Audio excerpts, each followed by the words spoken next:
Ah! A sharp searing pain shot through her wrists and Nan instantly collapsed to the ground. In that moment the two friends she trusted most had brutally chopped off both her hands. The jade bracelet on her wrist fell heavily to the floor yet remained completely unscathed.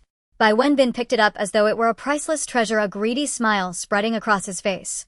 Nanan, since you still refuse to be my woman, I can't allow you to live any longer. The woman beside him hooked her arm through his. Cousin, she only has herself to blame. If she wants to die, she deserves it. If we'd known her father was so heartless, he wouldn't spare even a piece of bread, we would have made our move sooner and wouldn't have had to starve so long. And Nan lay sprawled on the ground staring at them in utter disbelief. These were the very two companions who had fought at her side and struggled to survive with her throughout the apocalyptic years of disasters. What are you looking at? Qian Yinger, released by Wenbin's arm, grabbed a boning knife and stalked toward Nan with vicious intent. From the first moment I saw you, I've wanted to slice up that pretty little face of yours. With those words her hand rose and the blade came slashing down. Lying on the floor, Nan had already lost too much blood to offer any resistance. She could only feel her life ebbing away bit by bit in overwhelming agony. At the brink of death she heard Qian Yinger's coy saccharine voice. Brother, today we have meat to eat. In that instant Nan was consumed with regret. How could she have been so foolish, failing to see the true beast-like nature of those two wolves in human skin sooner?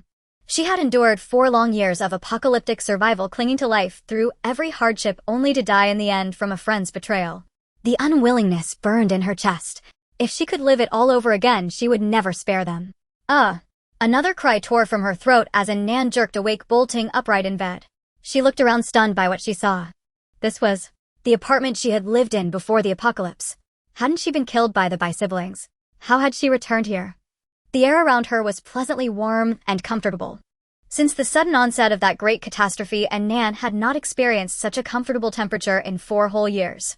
In astonishment, she picked up the phone beside her. July 8, 2039. Was this not 3 days before the end descended? What was going on? She had clearly died in 2043.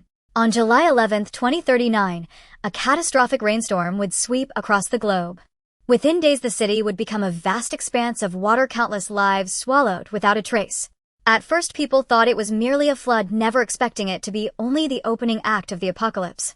Deluges, floods, extreme heat, acid rain, thick fog, earthquakes, deadly cold. One bout of extreme weather after another turned the world into a purgatory. For 4 entire years she struggled to survive, and by the time she died the disasters still had not ended. Had she been reborn? Reborn to 3 days before the end of the world. Ecstasy surged through Nan, then she abruptly lowered her head to look at the jade bracelet on her wrist.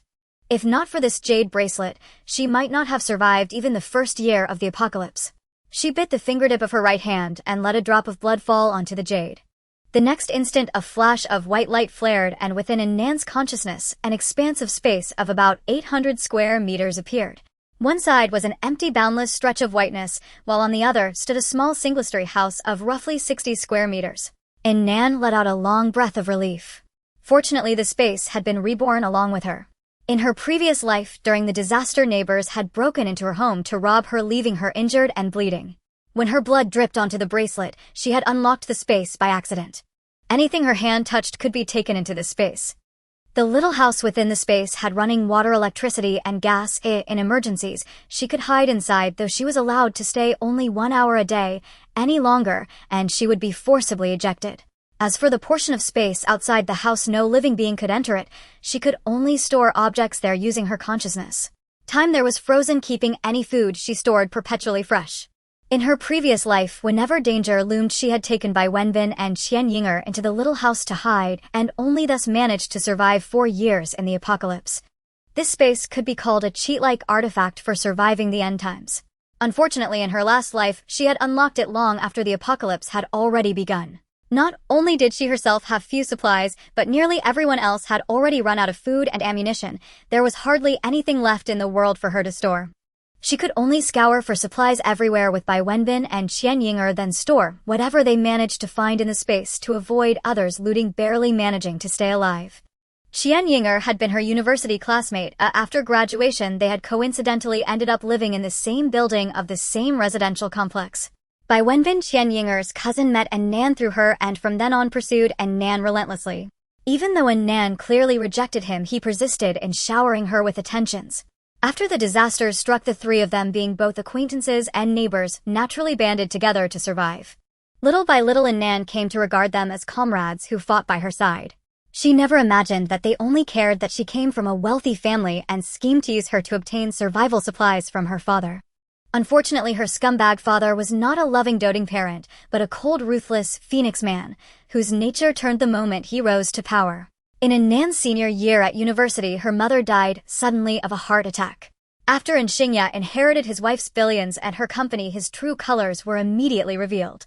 He not only brought another woman home, but that woman, and he had an illegitimate daughter about the same age as Nan.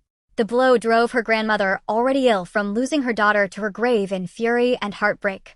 He did not even care for his own daughter, cutting ties with her outright and driving her out of the hillside villa. Fortunately, while her mother was still alive, she had bought Nan an apartment in the Maple Forest Aging complex, giving her at least a place to stay. Yet while she was still drowning in grief over her shattered family, the disasters came. When the apocalypse descended, the hillside villa district where her father lived stood on high ground.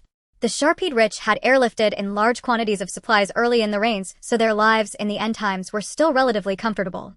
Thus, after struggling for a long time and exhausting every last crumb, Nan led the by siblings through countless dangers to the hillside villas, hoping to beg that scumbag father to save her life.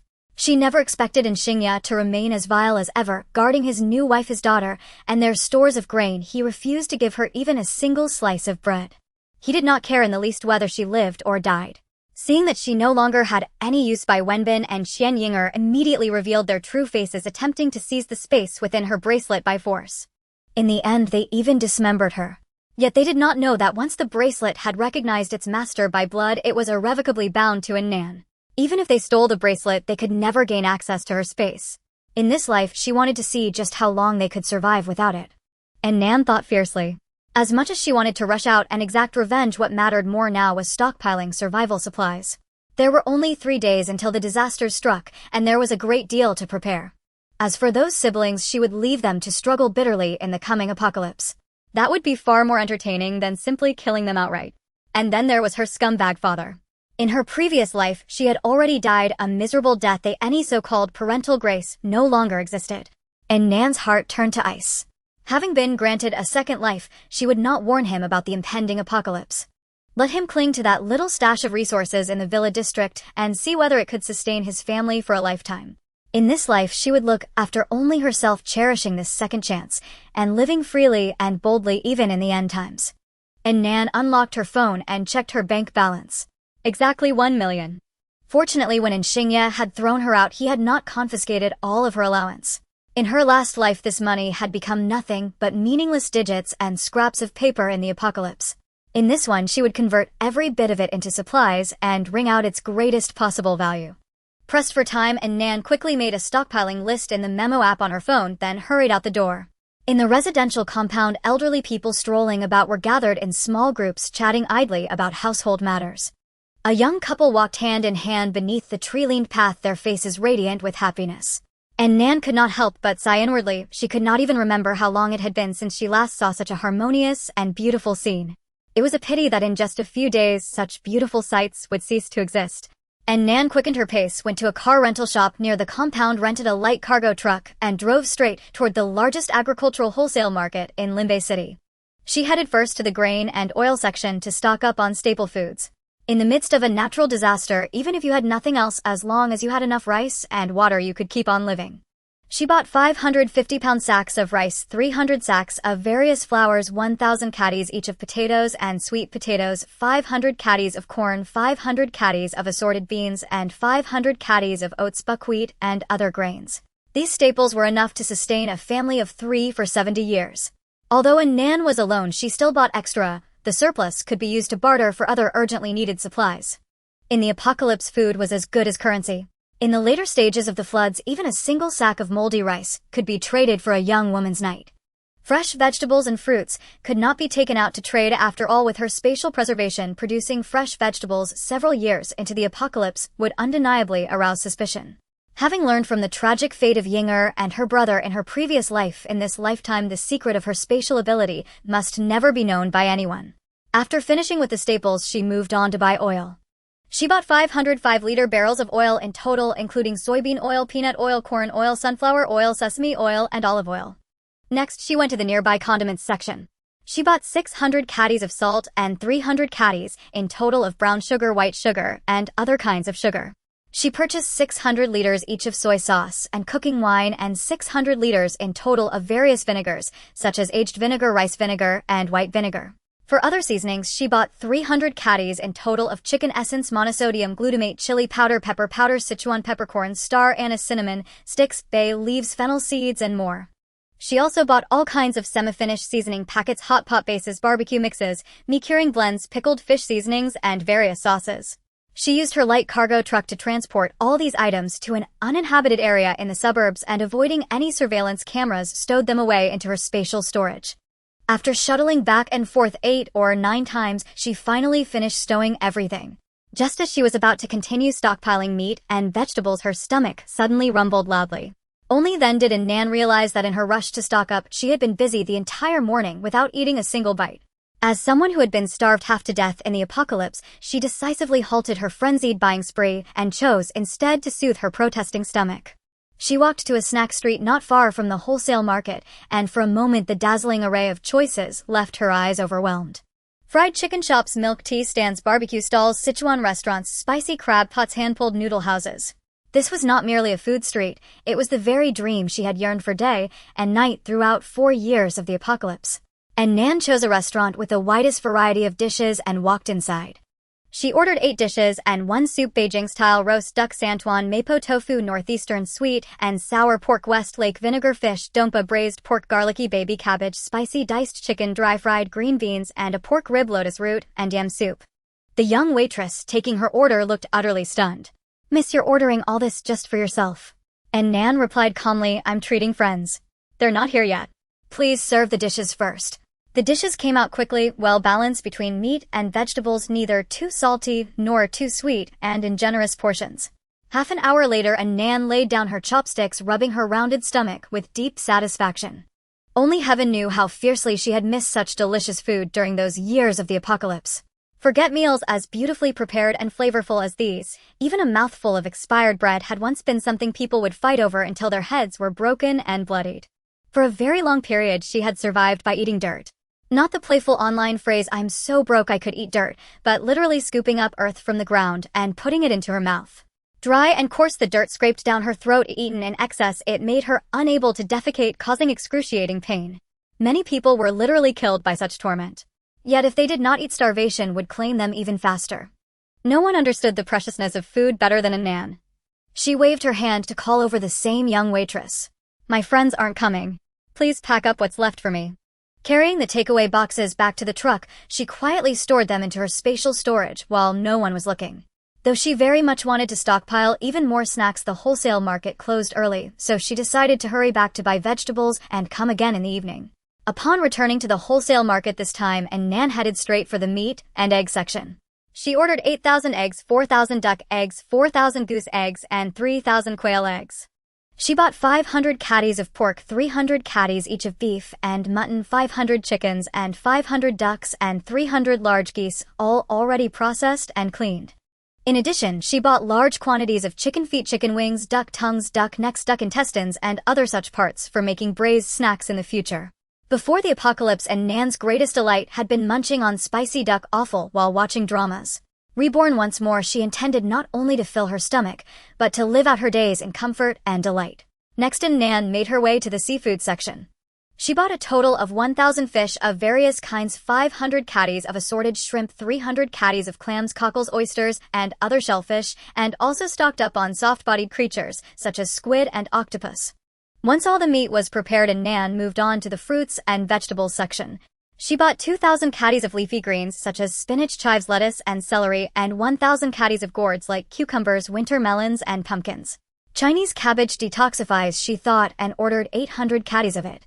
She added a total of 1,500 caddies of tomatoes, eggplants, bean sprouts, radishes, and green beans. She also purchased 800 caddies of mushrooms, shiitake, enoki, black fungus, white fungus, and other varieties.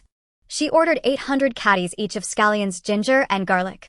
Arriving at the fruit section, Nan selected only a few kinds she personally liked. She bought apples, pears, strawberries, blueberries, bananas, mandarins, lemons, peaches, grapes, lychees, durians, watermelons, and hominy melons, totaling 6,000 caddies altogether. The market selection was extremely comprehensive, though some were out-of-season fruits. Having anything at all to eat was already a blessing. If she did not buy them now, she might never taste them again. All afternoon, Nan repeated the cycle of buying food, driving it away, and storing it in her spatial storage. Once the food had been fully procured, she immediately headed for the largest clothing and general merchandise wholesale market in the city. There was no need to buy too many clothes. Her wardrobe at home was already well stocked, and she only needed to purchase items she would normally replace each year. In the apocalypse, no one cared about style. Convenience and comfort were all that mattered. She bought 300 pieces of each category of spring, summer, and autumn clothing, tops, pants, and skirts. She also bought 300 pairs of various footwear, sandals, slippers, sneakers, and leather shoes. Her main focus was on winter clothing because when the extreme cold descended, thick garments would be as vital as the flesh on one's own body. It was currently summer, so off-season winter wear was extremely cheap, many items going for half price. And Nan stocked up on down jackets, wool sweaters, thick cotton pants, hats, scarves, and cotton gloves. She also made sure to get large cotton boots, snow boots, and thick socks. Finally came the basic daily necessities. She bought large quantities of toiletries such as toothpaste, toothbrushes, shampoo, shower gel, and laundry detergent. She purchased 50 sets each of thick quilts, pillows, sheets, and pillowcases. She also gathered assorted odds and ends like pots and pans, garbage bags, scissors, lighters, and disposable meal boxes. And Nan wandered back and forth through the market buying large quantities of whatever she laid eyes on. The most important items, toilet paper, sanitary pads, and other hygiene supplies, filled an entire truck to the brim all on their own. Thinking of the swarms of mosquitoes and insects that would come with the extreme heat, and Nan went to buy insecticides, mosquito coils, floral water, realgar powder, and similar items. She also made sure not to forget warmers and hot water bottles for the extreme cold. And Nan bought everything she could think of, yet still felt it was not enough. After all, she only had these few days to prepare for the coming decades, and it was impossible to cover every contingency. But the market was already closing, and she had no choice but to reluctantly stop. She transported all her purchases in batches to the deserted outskirts and stored them into her spatial storage.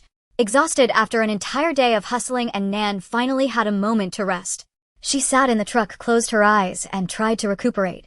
Buzz, buzz, her phone suddenly began to vibrate in her pocket.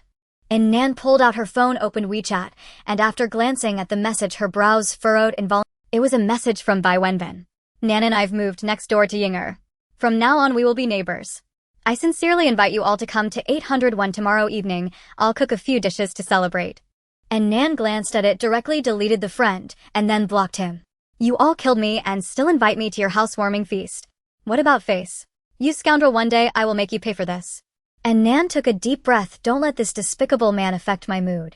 Don't get angry. If I fall ill, no one will take care of me. Then she started the car, heading towards the snack street she visited earlier in the day. Dinner would be taken care of outside. After all, once the apocalypse struck, dining out would no longer be an option. She found a barbecue restaurant and indulged herself. Then she packed many skewers to sneak back into her space in the car. Afterwards, she bought a cup of milk tea and began to browse around. Although she had enough food stored from before, after the apocalypse these delicious treats would be hard to come by. And Nan enjoyed researching cuisine, so her cooking skills were quite good.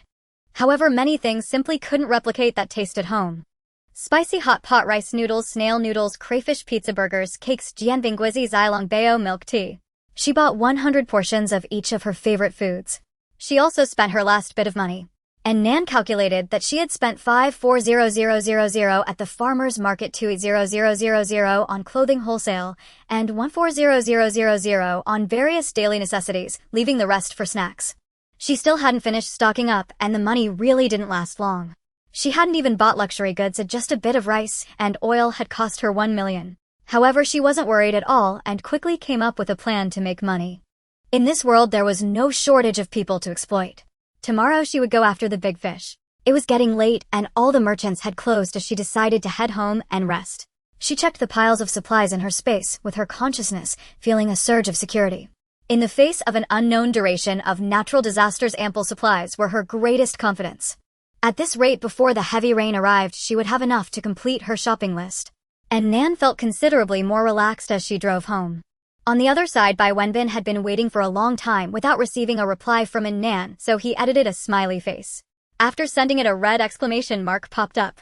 The other party is not your friend. To please send a friend verification request first. By Wenbin was taken. What's going on? Even though Nan had never accepted his pursuit, at least she had been polite due to her cousin Qian Yinger. Why did she suddenly delete me as a friend? He hurriedly tried to read her but found he couldn't. Has she blocked me? What did I do to offend her? No matter how he thought about it, he couldn't come up with an answer. His attitude towards Nan had always been gentle and patient. Although he had never succeeded in pursuing her, he believed persistence would pay off. Girls are sentimental beings, as sooner or later she would be moved by him.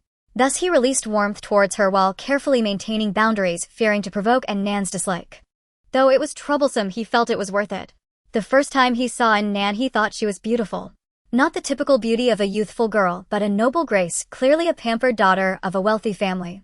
He heard from his cousin that the company where they were interning in their senior year belonged to Nan's family. Although she didn't currently hold shares or a position, as an only child, she would inherit the family business eventually. The low-key rich girl, combined with her exquisite features, was simply the perfect wife in his heart. The more he thought about it, the more he couldn't let her go. So he quickly called his cousin Yinger. Nan blocked me. Can you find out what happened? Blocked. Why? I don't know, that's why I'm asking you to find out. Okay, I'll find out. Qian Yinger hung up the phone looking annoyed. That Nan is really annoying. Just because she has a bit of money, she acts so high and mighty. She's pretty, but that cold demeanor is hardly attractive.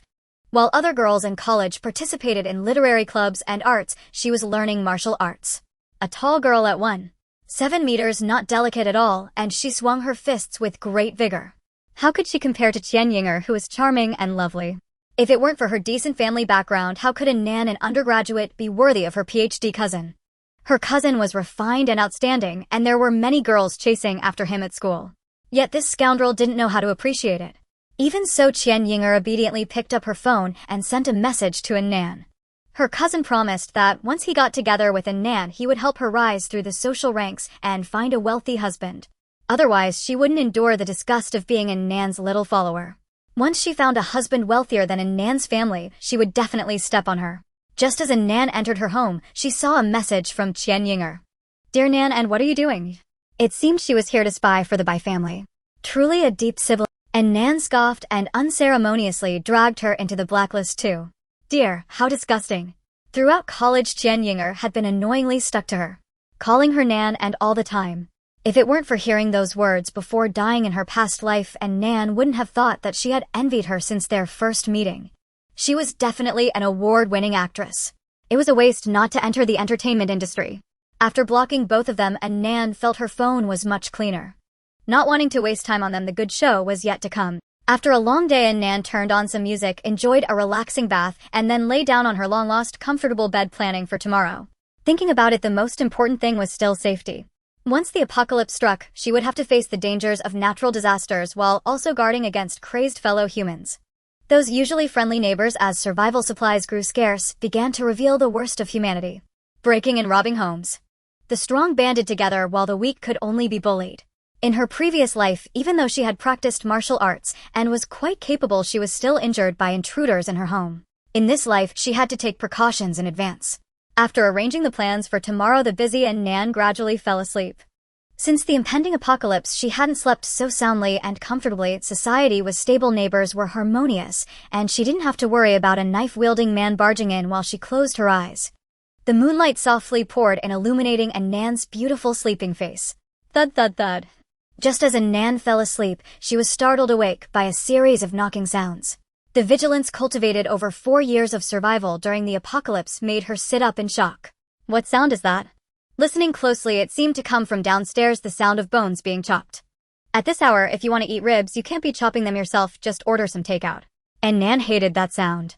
In the later stages of the apocalypse, many people began eating corpses when food became scarce.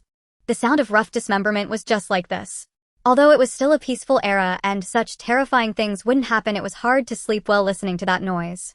After waiting for a while, the noise continued. And Nan wiped the sweat from her goosebumps-covered arms, put on her clothes, and went downstairs. Was there such a noise in my previous life? She hadn't noticed at all. And Nan lived in 1402, and when she reached downstairs, she found the door of 1301 wide open. A buzz-cut man in clothes was already banging on the door of 1302. Are you done yet? It's the middle of the night, can't you let people sleep? Instantly it became quiet inside. After a long while, just as the buzz-cut man and Nan were about to leave, the door opened a crack. A fat, greasy face peeked out. The plump, middle-aged man revealed an apologetic smile. "Sorry, my friend sent over half a pig and my wife is handling it. I hope I didn't disturb you all." The man with the buzz cut waved his hand impatiently. "All right, stop it, deal with it during the day." "Okay, sorry for the disturbance." The man was sweating, avoiding eye contact. He immediately closed the door. The buzz-cut man mumbled as he headed home. And Nan glanced at the tightly shut door of room 1302, her brows slightly furrowing. Why does that plump uncle feel strange? She pondered for a moment before turning back home. For years of survival experience in the apocalypse taught her to worry less about matters unrelated to herself. That fat man isn't a good person. In her previous life, he instigated a few neighbors to cause chaos while he hid behind to reap the benefits. Very sinister. The next day, Nan went downstairs early and sought out a loan company. She needed money, but selling her house would take time and she couldn't afford to wait. Although the bank offered housing mortgage loans, the amounts were limited and disbursement took time. Thus, Nan directly sought out a high-interest loan company. After all, it's the apocalypse and there's no need to repay. Her house was 100 square meters, originally bought at $3,000 per square meter, but in recent years the price had plummeted to over $2,000. The house was valued at around $2.5 million, and the other party stated they could lend her $2 million. And Nan replied, "I want $2.5 million. Just lend it for a week and I'll give you a $5 million IOU." She also took out a copy of her previous household registration book, borrowing her deadbeat father's name to prove her financial strength. The person in charge's eyes lit up as they took in Nan's property deed and readily processed the loan.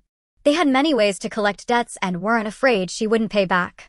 She felt secretly pleased. It was easy to make money off the children of the rich. And Nan took the money and left with a light step, looking for several online loan platforms to borrow $500,000, totaling $3 million. Then she found a renovation company and ordered bulletproof glass and a bulletproof armored door. With extra money, installation could start by noon. The houses in Fonlenijing were all 2 households per elevator with 15 floors, and each family could only access their own floor with an elevator card. Each floor had a lockable stainless steel door between the stairwell and the 2 entry doors, essentially providing an independent hallway door for each floor. Once this door was locked, access to the floor could only be through the elevator. Not long after the apocalypse began, the power system collapsed, rendering the elevators unusable. Thus, as long as the hallway door was closed, no one else could enter that floor. And Nan's neighbor was vacant. The previous owner never returned in her last life. Therefore, as the sole resident on the 14th floor, she planned to add another bulletproof door behind the stainless steel door.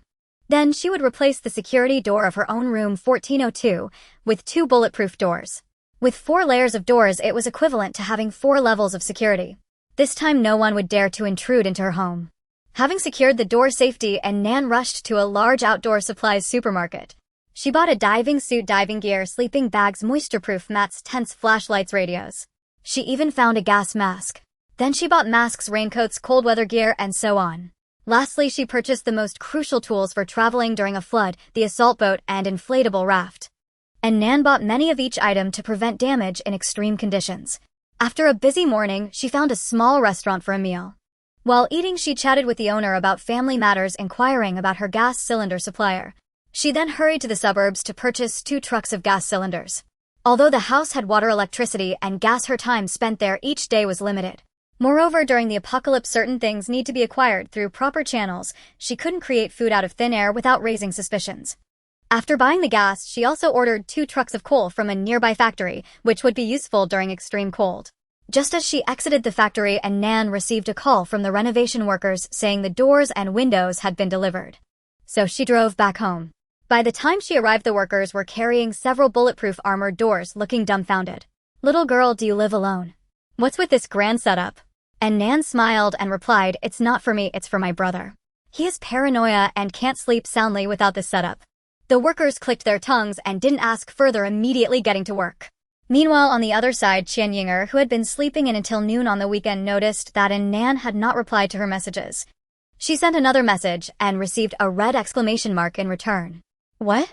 Why did Nan delete her too? Qian Yinger sat up in disbelief, a wave of unease surging in her heart. That brat was her and her cousin's hope of entering high society. Nothing could go wrong. So she hurriedly dressed and went upstairs to find Nan. Qian Yinger lived on the 8th floor and her elevator card couldn't access the 14th floor, so she had to climb the stairs. Not used to exercising, she was out of breath by the time she reached the 14th floor. Finally arriving on the 14th floor, she saw the workers installing the bulletproof door in the hallway staring in shock.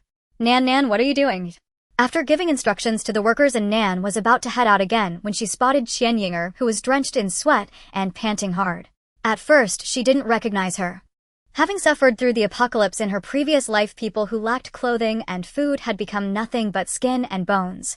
Qian Yinger, who was already very thin, now looked like just a dry yellow skin stretched across her face.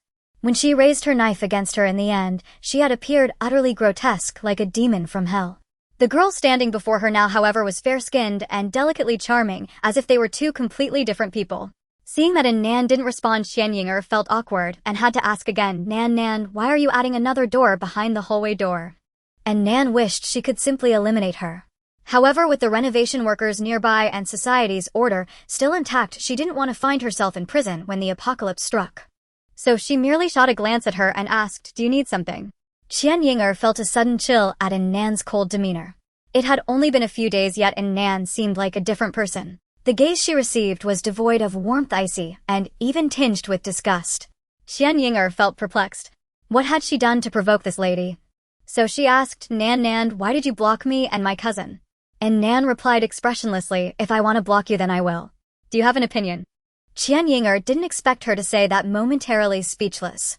She saw Nan turn and enter the elevator, quickly stepping in after her. Nan, is there a misunderstanding between us? With tears welling in her eyes, she put on a pitiful expression. Are you annoyed by my cousin? Actually, when Ben is a good person, many girls like him, but he only admires you. He is in pain not knowing why you always avoid him. Ding! The elevator arrived at the first floor and Nan walked out unbothered. As she walked, she said, he's too ugly. Huh. Qian Yinger was taken aback. You asked me why I don't like him. Because he is too ugly. Then Nan turned to look at her, and you are quite ugly too. I don't like to be too close to ugly people. With that, she turned and left. Qian Yinger stood there stunned, only coming to her senses after Nan had walked far away. Ah, this vile woman. How dare she call her ugly? The self-satisfied Qian Yinger was instantly enraged. How could Nan, whom she loathed the most, look down on her to her face? She was instantly furious, her expression contorting as she screamed. Nan felt elated at the sight of the enraged Qian Yinger. After leaving the neighborhood, she headed straight for the hardware market. In recent days, she had stocked up on various necessities, but as the saying goes, while neighbors hoard grain, I hoard weapons, and neighbors are my granaries. Nan did not intend to become someone else's granary, so she needed to stockpile weapons. Of course, genuine firearms were out of reach since regulations in Huagua were still quite strict. Fortunately, if she couldn't buy them, neither could others. In her previous life, the most commonly used weapons during conflicts were household kitchen knives, axes, baseball bats, and such. Either they lacked lethality, or they were too easy to misfire. Nan planned to acquire something more suited to her needs, a chainsaw, also known as the thug's calming device. With a pull of the chainsaw's cord, no one dared to come within 10 meters.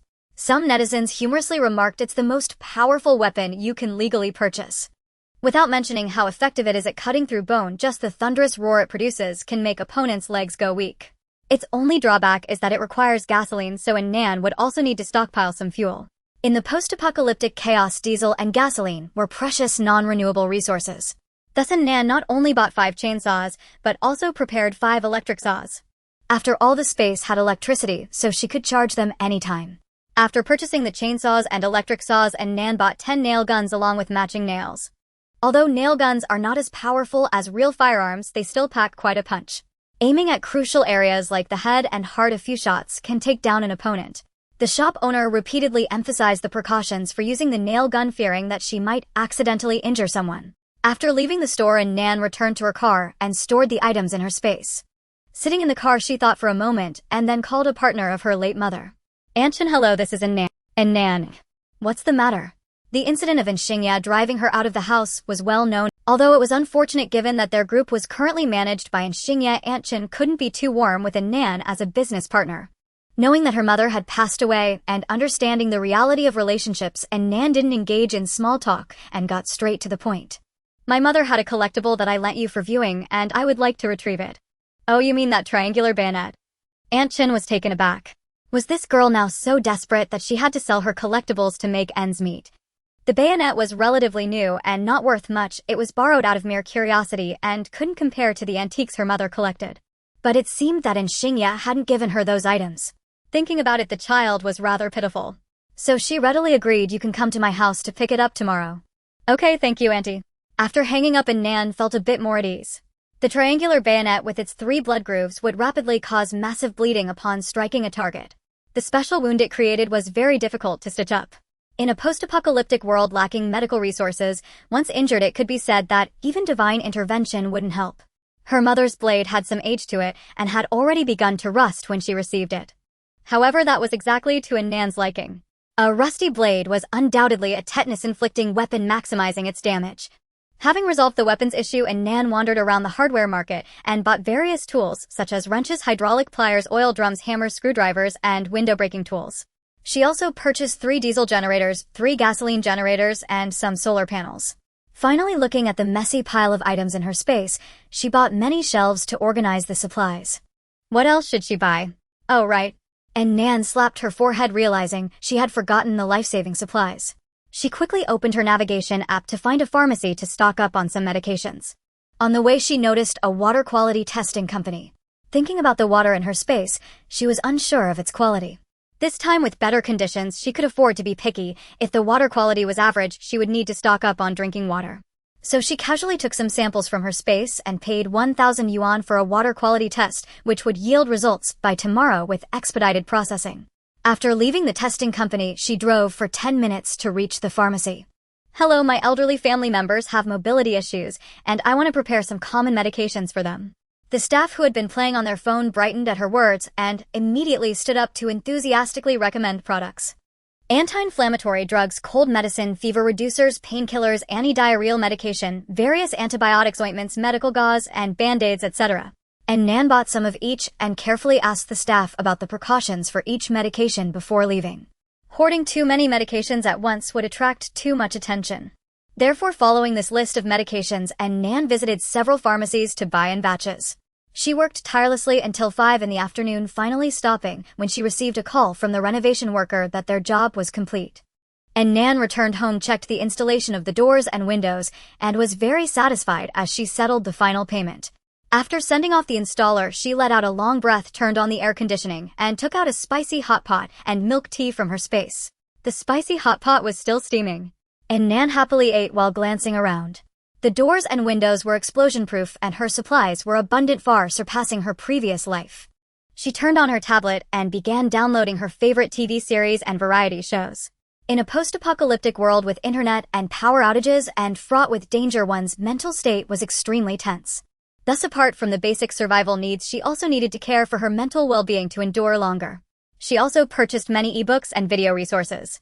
Novels, maps, cooking tutorials, combat tutorials, wilderness survival guides, and more were all downloaded together. One device's memory wasn't enough, so Nan planned to buy more electronic products tomorrow. After finishing dinner, Nan left her tablet at home to continue downloading and took her car keys downstairs. The most crucial energy issue remained unresolved. The generators and chainsaws all required fuel. She drove the rented truck to the gas station. After filling the tank, she transferred the fuel into the oil drums in her space. After finishing at one gas station, she went to the next, working tirelessly until midnight, finally accumulating 3,000 liters of diesel. Feeling a bit fatigued, Nan found a parking lot, closed her eyes to rest, and prepared to continue once she woke up. Not long after, she suddenly heard faint noises nearby. Peering out, she saw 2 thin men sneaking around. Could they be fuel thieves? And Nan had heard of a group of fuel thieves in Limbei City who specialized in siphoning fuel from others' vehicles and reselling it at low prices. They were the bane of truck drivers. Seeing the 2 men preparing to sneak away, Nan started her vehicle and followed them at a distance. Fuel. That was precisely what she needed. 2 men drove a silver van out of the city, and Nan followed behind them and saw the vehicle arrive at an abandoned factory. The factory's main door was locked, but as soon as their vehicle arrived, a chubby man quickly came out and opened the door. "You 2 are the fastest. The other teams haven't returned yet. I was so bored alone." The chubby man's voice was as loud as his size, and Nan, parked not far away, heard him clearly. It seemed there were only these 3 people at the base now, and Nan sighed in relief and prepared to get out of the car. Keep it down, we've been followed, said the red-haired member of the duo, pulling the chubby man. What? You led the cops here. Not the cops, I saw in the rearview mirror, it's a woman. The chubby man laughed. What are you afraid of a woman? Let me see what kind of woman it is. And Nan had already walked over, revealing an appropriate smile. Hello, how much fuel do you have? I want to buy some. The three on the opposite side were stunned. Buy fuel? The red-haired man said, in the middle of the night you follow us just to buy fuel. I'm sorry, I urgently need a large amount of diesel and gasoline. Legal channels have limitations, and it's rare to meet you, so I took the liberty. The chubby man looked her up and down after hearing this. Wow, she's quite a beauty. Tall and with skin like jade, her long hair fluttered in the wind. He rubbed his hands and revealed a greasy smile. Little sister, if you want some fuel, it's simple, just spend some time with your brother. The red-haired man next to him also laughed. Yeah, spend some time with your brothers, and I'll sell you the fuel at a low price. And Nan stood in the dim light outside the factory, her expression unreadable. Let's talk inside. Upon hearing this, the three happily led her into the factory. Inside the abandoned factory was a mess with oil drums scattered everywhere, each labeled for sorting. And Nan glanced around and saw not only diesel but also gasoline, and the labels even distinguished between 92, 95, and 98. Surprisingly comprehensive. And Nan looked around with great satisfaction. This fuel would last her for decades. When will the others be back? Not anytime soon, they'll be back in the middle of the night. As they spoke, the three moved closer with sly smiles, preparing to make their move. And Nan remained unfazed, skillfully dodging a groping hand. Seeing this, the red-haired man swung his hand viciously. Filthy woman, be sensible. If you don't listen, I'll kill you right now. Do you believe no one would find out? And Nan raised her hand to block his slap, and with her other hand, she pulled out a fruit knife from her space, swiftly stabbing the red-haired man down to the ground. The speed was too fast. The chubby man hadn't even seen how his companion fell before he was already swinging his fists at her. And Nan sidestepped and quickly maneuvered behind the chubby man, delivering a harsh kick to his knee. And Nan was trained, and her strikes were steady and precise. With a crack, the chubby man instantly knelt to the ground, clutching his dislocated leg and crying out in pain. The last man, seeing Nan take down two of his brothers in an instant, was utterly incredulous. He took a few steps back, pulled out a machete from the corner, and yelled as he charged at Nan. Oh, pulling out the big guns. And Nan scoffed, as she was a survivor from the apocalypse and had blood on her hands. Did these petty thieves from peaceful times really think they could take her life? She waved her arm, and a large amount of flour flew out of her hand, spraying towards the man. The man was covered in flour, choking and unable to see anything, wildly swinging the machete. Taking advantage of the chaos, and Nan quietly approached and slashed the man's throat. He quickly fell silent. The two injured men on the ground widened their eyes, unable to make a sound, as they were horrified by the scene before them. How did this woman make flour fly out of her hand? And that knife, how did it appear in her hand out of thin air? The two were terrified as they watched the strange woman slowly walk towards them. You don't come over. I was wrong, I'm sorry, I'm worse than a pig or a dog, please spare me heroin. And Nan looked at the trembling two. If I had begged you like this earlier, would you have spared me? Looking at the astonished expressions of the two, and Nan continued, of course you wouldn't. Not only would they not, but they also planned to kill her and burn her body to eliminate the threat. There are many missing girls in this world. Who would know a girl disappeared in an abandoned factory outside the city in the middle of the night? And Nan showed no mercy, sending the two to the realm of bliss. I said I wanted to buy fuel, yet you chose to seek death. After 4 years in the apocalypse, although Nan still looked like a fresh graduate, her inner self was weathered and her heart as hard as iron. Calmly, she stored all the oil barrels into her space. Before the other oil thieves returned, she quickly tidied up the scene, wrapping the 3 corpses in sealed bags and tossing them into her space. After exiting the factory and just about to drive away, she suddenly noticed the red-haired man's van still parked there. A Wooling van. This was a great vehicle in the apocalypse. Sturdy, durable, inconspicuous, and capable of carrying a lot of supplies. Once the official base was established later, and Nan couldn't just measure distances by foot, could she? The more she looked at it, the more satisfied she became. There were still several barrels of diesel in the van, and the keys were still in the ignition, so she stored everything into her space. When she got home, Nan felt sore and tired. It seemed her physical fitness needed improvement. After putting everything in order, Nan collapsed onto her bed, fatigue washing over her. At that moment, a sudden thud sounded from downstairs. Was the pork from room 1302 not handled yet? And Nan thought drowsily. But she was too exhausted today to care and quickly fell into a deep sleep. The next day, she woke up to the sound of light rain outside the window. She picked up her phone by the bed. July 10th, 2039. In her previous life, the rain started falling from today. In recent years, summers had been getting hotter, and this year was particularly unbearable. It was only now that the first rain of the summer had fallen. People rejoiced at this rare bit of coolness, unaware that tomorrow this light rain would turn into a torrential downpour sweeping across the globe and marking the beginning of the apocalypse.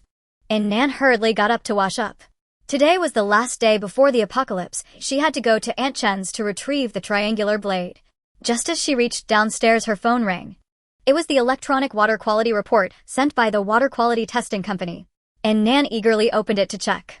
The water quality met drinking standards, and Nan immediately felt relieved and happily headed to Aunt Chen's house. Aunt Chen also lived in a hillside villa area. The villa area was halfway up Luan Mountain, and getting there required winding mountain roads. On rainy days the roads were slippery and the rented light truck was difficult to drive on such roads, but Nan still chose the light truck. After all, times had not yet turned chaotic, and she couldn't flaunt the wooling van she had taken. And Nan cautiously controlled the steering wheel looking ahead, when suddenly a pure black armored vehicle drove towards her. She widened her eyes. This is the Night 15. A bulletproof armored vehicle valued at $16 million. A black steel behemoth armed from its body to its glass, even the tires are bulletproof. The entire vehicle can withstand the impact of a 15-kilogram TNT bomb. Definitely an apocalyptic war machine. And Nan couldn't help but look back, watching the dream car roar past. I really want one. It said that there are only 2 of these cars nationwide, and Nan had only seen Rolls-Royces, Bentleys, and various supercars in the villa area. How did she not notice before that someone had such a cool armored vehicle? Lost in thought, she unknowingly arrived at her destination. Chen Tai had already notified the security, so she encountered no obstacles and smoothly entered the Chen residence. It was just as magnificent as the mansion she used to live in. Chen Tai sat on a luxurious sofa, handing her a trident dagger that had long been prepared. And Nan accepted it with both hands, politely saying thank you. Chen Tai observed the polite girl who had fallen on hard times and couldn't help but feel some compassion. It was impressive how she managed to keep herself clean and dignified despite her circumstances. She then pulled out an exquisite jewelry box. This jade pendant was given to me by your mother before. I heard you didn't take much when you left home, so I'm returning this to you as a memento. Wait, since it was a gift from my mother, how can I take it back? If I say you should take it, then you should take it. Chen Tai interrupted her, directly shoving the jewelry box into Nan's hands, then turning to go upstairs. Shall Lu see her out? The Chen family's maid immediately approached, making a gesture to please. And Nan thoughtfully glanced at Chen Tai's retreating figure, leaving with the pendant and dagger. She remembered seeing Chen Tai in her past life when she came to find her deadbeat father, but back then she had not offered a helping hand and had watched her being chased away. Yet now she had kindly given her a pendant. It seems human nature is inherently complex. When one is wealthy, they can afford to help the world, but in a resource-scarce apocalypse, they naturally choose to look out for themselves. And Nan returned to the city and found a well-reviewed hot pot restaurant. Rainy days and hot pot are the perfect match. While she cooked lamb slices, she checked her stockpile list. Everything was checked off except for one item: spiritual sustenance, that still needed to be completed. So after her meal, she immediately went to the computer city and bought several tablets, phones, memory cards, hard drives, headphones, etc. as planned yesterday, so she could continue downloading the movies and materials she hadn't finished from yesterday when she got home at night. After putting everything into her space, and Nan hesitated for a moment and then walked into a pet shop.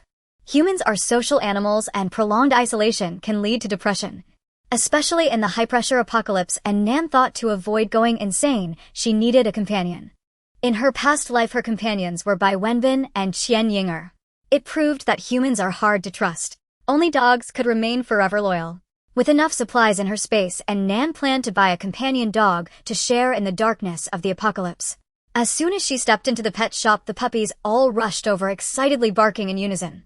And Nan frowned. Are the dogs so loud? Being too conspicuous would not work. If discovered by others, they would be targeted as food. Suddenly, a creamy white ball caught her attention. Among a group of excited puppies, one lay lazily on a mat, its head resting lazily on its paws. And Nan went over to pick it up and finally saw its true appearance. Why does this dog look so ugly? It resembled a little pig. As if hearing her inner thoughts, the dog grunted in dissatisfaction. And Nan looked at the shop assistant. Does this dog not bark? The shop assistant smiled. It's a French bulldog, it hardly barks. This little girl is just half a year old and has a bit of a lazy personality, not fond of moving. Lazy is good. In the apocalypse, it's inconvenient to take a dog out for walks, and this little one can run around the house. Plus, it doesn't bark randomly, it's small enough to fit in a bag. And Nan looked at its ugly yet adorable face growing fonder with each glance. This one will do. She then bought a lot of dog food and treats as well as a dog bed, pee pads, dog clothes, little toys, and more. Before leaving, she glanced at the other puppies and thought for a moment, then said to the shop assistant, "A friend at the weather station said there will be heavy rain tomorrow with a risk of flooding into homes. You better prepare in advance." After saying this, she turned and left. In the apocalypse, it's hard enough for people to survive. One can only imagine the fate of these little guys. She was not a savior, it was hard enough to keep herself safe. All she could do was give a reminder. After leaving the pet shop, Nan went to the wholesaler to load 2 large carts of pet supplies. At checkout, her eyes caught sight of a pile of cat litter, and suddenly an idea struck her. After the water supply is cut off in the apocalypse, toilets will be unusable. Although there are garbage bags in her space, nothing is as clean and convenient as using cat litter. So she bought a cart of cat litter. After purchasing the cat litter, the 3 million she borrowed was almost exhausted, leaving her with only 3,000 left. And Nan let out a long sigh of relief. In this life, she finally didn't let money turn into waste paper again. In a great mood, she patted the dog's head in the passenger seat. "Let's go, sister, we'll take you for a ride." The dog responded with a couple of cooperative grunts. In the light rain, Nan drove while unfolding a paper map, comparing it seriously. In a few days, the phone navigation will be unusable. If she wants to go out later, she will have to rely on the map to find her way. And Nan marked several important landmarks and shopping malls on the map, then compared it with reality, carefully memorizing how the upper part of these buildings looked. The lower parts would be submerged by the flood. After a round, she returned the light truck just before the rental company closed, then rented a motorhome. Although there was already a Wuling Hongguang in her space, considering the comfort of travel, she still needed to acquire a motorhome. The interior environment and functionality of the motorhome were far superior to that of the Wuling. The rental period was 2 days and the deposit was covered by the previous truck, and she paid an additional 3,000 for rent. The rain would flood the city before the return date. This vehicle would be left behind to be scrapped in the flood, so it was worth taking advantage of. And Nan swiped the last of her card without any psychological burden. As the motorhome was also stored in her space, the last bit of room in her space was filled. For millions sounds like a lot, but it converted into supplies was quite substantial. And Nan walked home holding an umbrella and the dog, feeling very satisfied. Just as she reached her building, she saw Bai Wenbin standing at the entrance. And Nan cursed her luck inwardly. Nan. Bai Wenbin looked at the dog and in Nan's arms. "Did you buy a puppy?" And Nan replied expressionlessly, "Do you have an opinion?" No, I just wanted to ask why you suddenly blacklisted me. Yesterday Yinger said you called us ugly mom. I know you're not that kind of person and there must be some misunderstanding between us. I specifically came to the 14th floor to find you today, but you weren't home, so I had to wait here. Nan. There is no misunderstanding, and Nan interrupted him. I just simply think you are ugly. Bai Wenbin was taken aback, his expression nearly breaking. But he still forced himself to say, Nan, I really like you. I hope you can give me a chance even if it's just to be friends. Why is this man so clingy? After a busy day, and Nan just wanted to go home quickly. So she said, I'm tired. If you still want to talk, let's meet at 12 noon tomorrow at the Huai Tree restaurant in Quancheng district. We can chat while we eat. Bai Wenbin was overjoyed at this. The Huai Tree restaurant is a well-known couple's restaurant, and Nan suddenly inviting him there for a meal did that mean. And Nan ignored him, taking the elevator upstairs. Have fun. Quancheng district is the lowest area. Let's see if you can still enjoy yourself tomorrow when you're returning home. And Nan placed the little dog on the ground and then pulled a dog bed out from her space. The puppy, seeing its owner conjure a bed out of thin air, widened its eyes and cautiously approached, sniffing it with its nose. And Nan looked at its round, chubby dog face, which surprisingly displayed a human-like expression of astonishment, making her want to laugh. Silly dog, this is your bed, it's not poisonous. The little white dog seemed to understand her words, letting out a small whimper as it wiggled its little rear and crawled into the bed. Wow, this dog is quite clever. What should I name it? And Nan watched it lying in the bed, plump and lazy. Let's call it Fugui.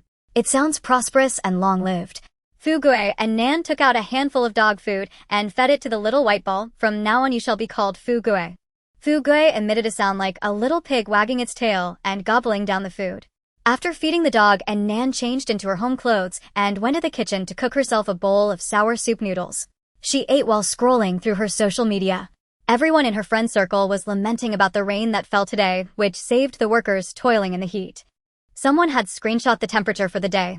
After a month of constant 38 degrees Celsius heat, it suddenly dropped to 28 degrees. Others commented that the rain was too light and wished it would pour more heavily for several days.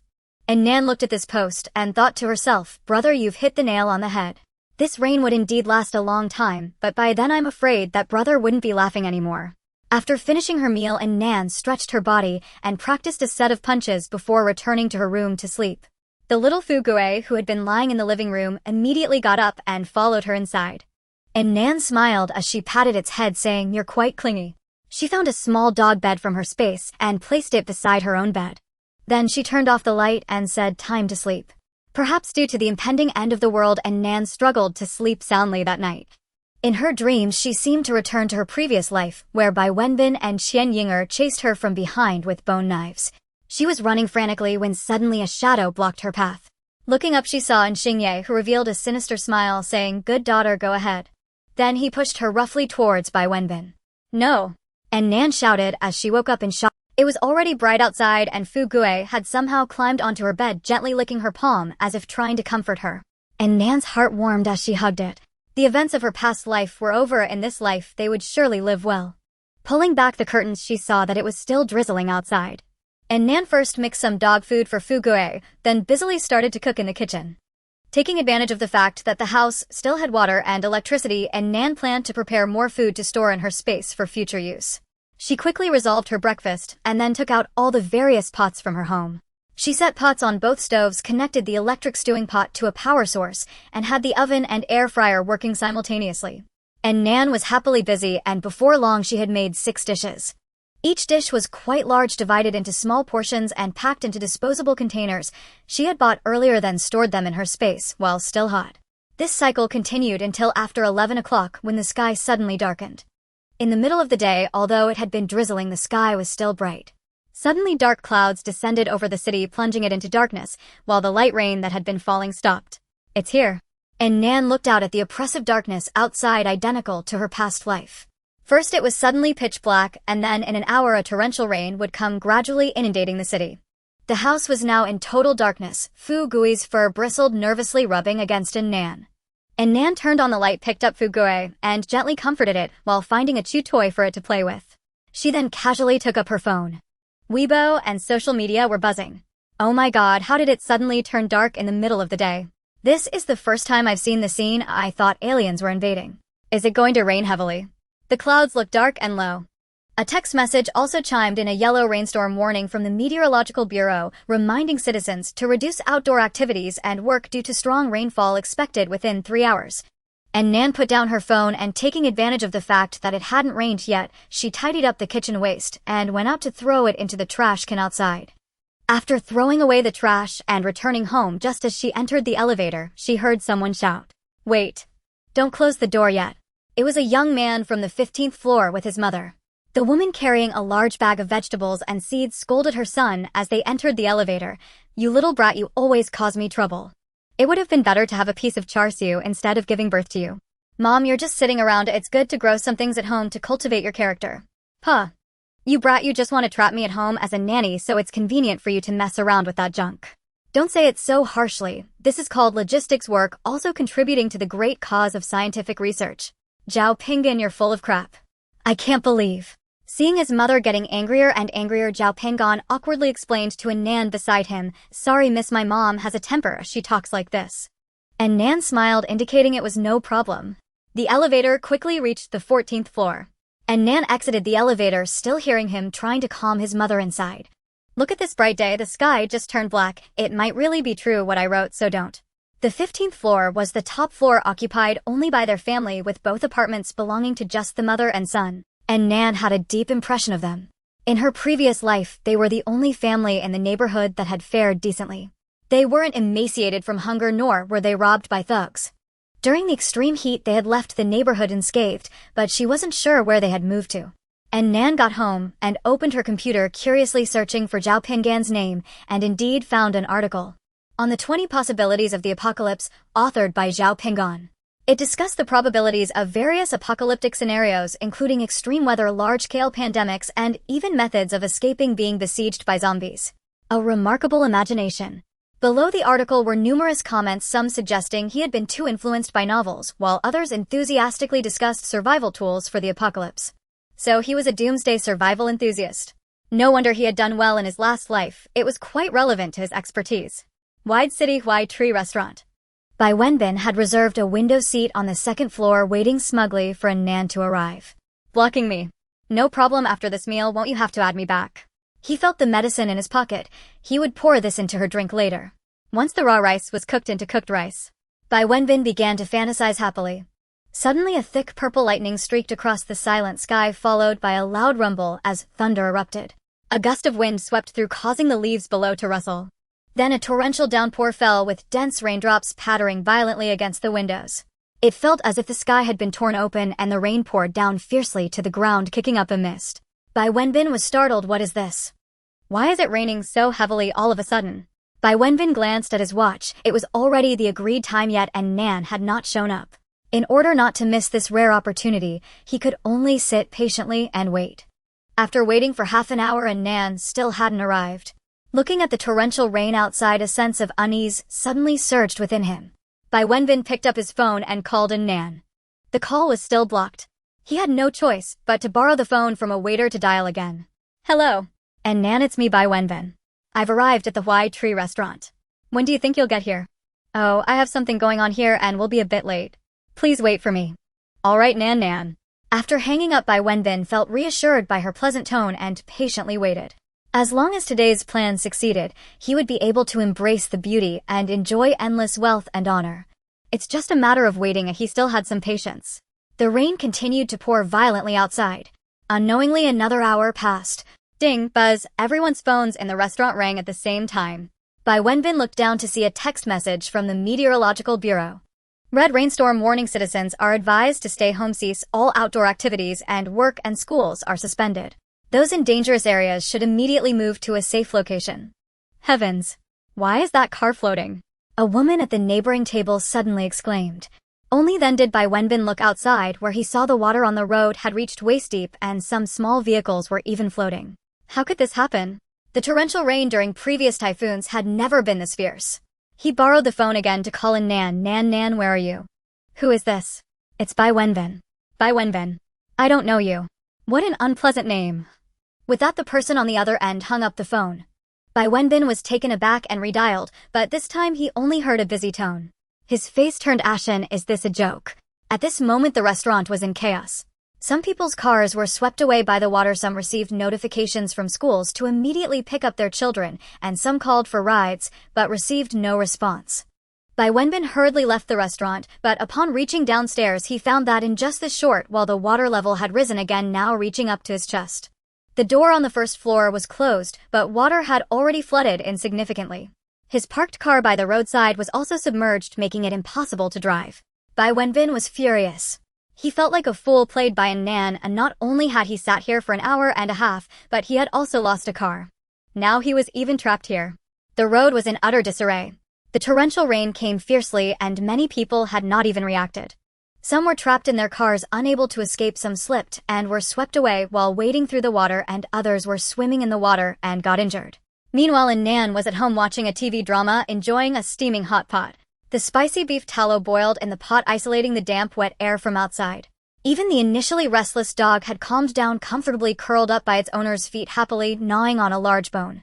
As Nan chewed on the tender bamboo shoots, she dipped the beef tripe into the pot, then wrapped it in a spicy sauce and popped it into her mouth. The room was filled with delightful aromas. After finishing her meal, Nan tossed the dishes into the dishwasher. She opened WeChat and found that the homeowners group chat was ablaze with messages. Why is the rain falling so heavily? The cars are floating. My new car just got delivered. I feel for you for 1,000 seconds. Luckily, I have no money to buy a car. Is this thunder from some immortal passing through tribulation? When it suddenly turned dark at noon, I felt something was off. Now it looks like the sky is leaking. This weather is indeed abnormal. Could it be the apocalypse is coming? Seeing this comment, Nan was amazed that someone actually spoke the truth. She clicked on the person's avatar and discovered it was a young man from the 15th floor. This is hilarious. It's just a heavy rain, not the apocalypse. Have you been watching too many movies? Our school announced a holiday. That's great, just a Monday off. Our company is on holiday too. Neighbors, be careful on your way home. I almost fell into a well just now. And Nan exited WeChat and opened Weibo. At that moment, a news headline about the subway in Guang'an City flooding was trending. It even included a video from the scene. Many people were trapped in the subway, water rising over their shoulders, with some already crying as they called their families to say goodbye.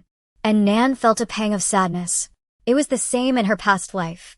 At first people thought it was just a rainstorm, but little did they know disaster and death never ceased. Many netizens commented under the news. Beautiful young warrior, so heart-wrenching. Why is it raining so heavily in Gwangan City? Our Lingnan City is also flooded.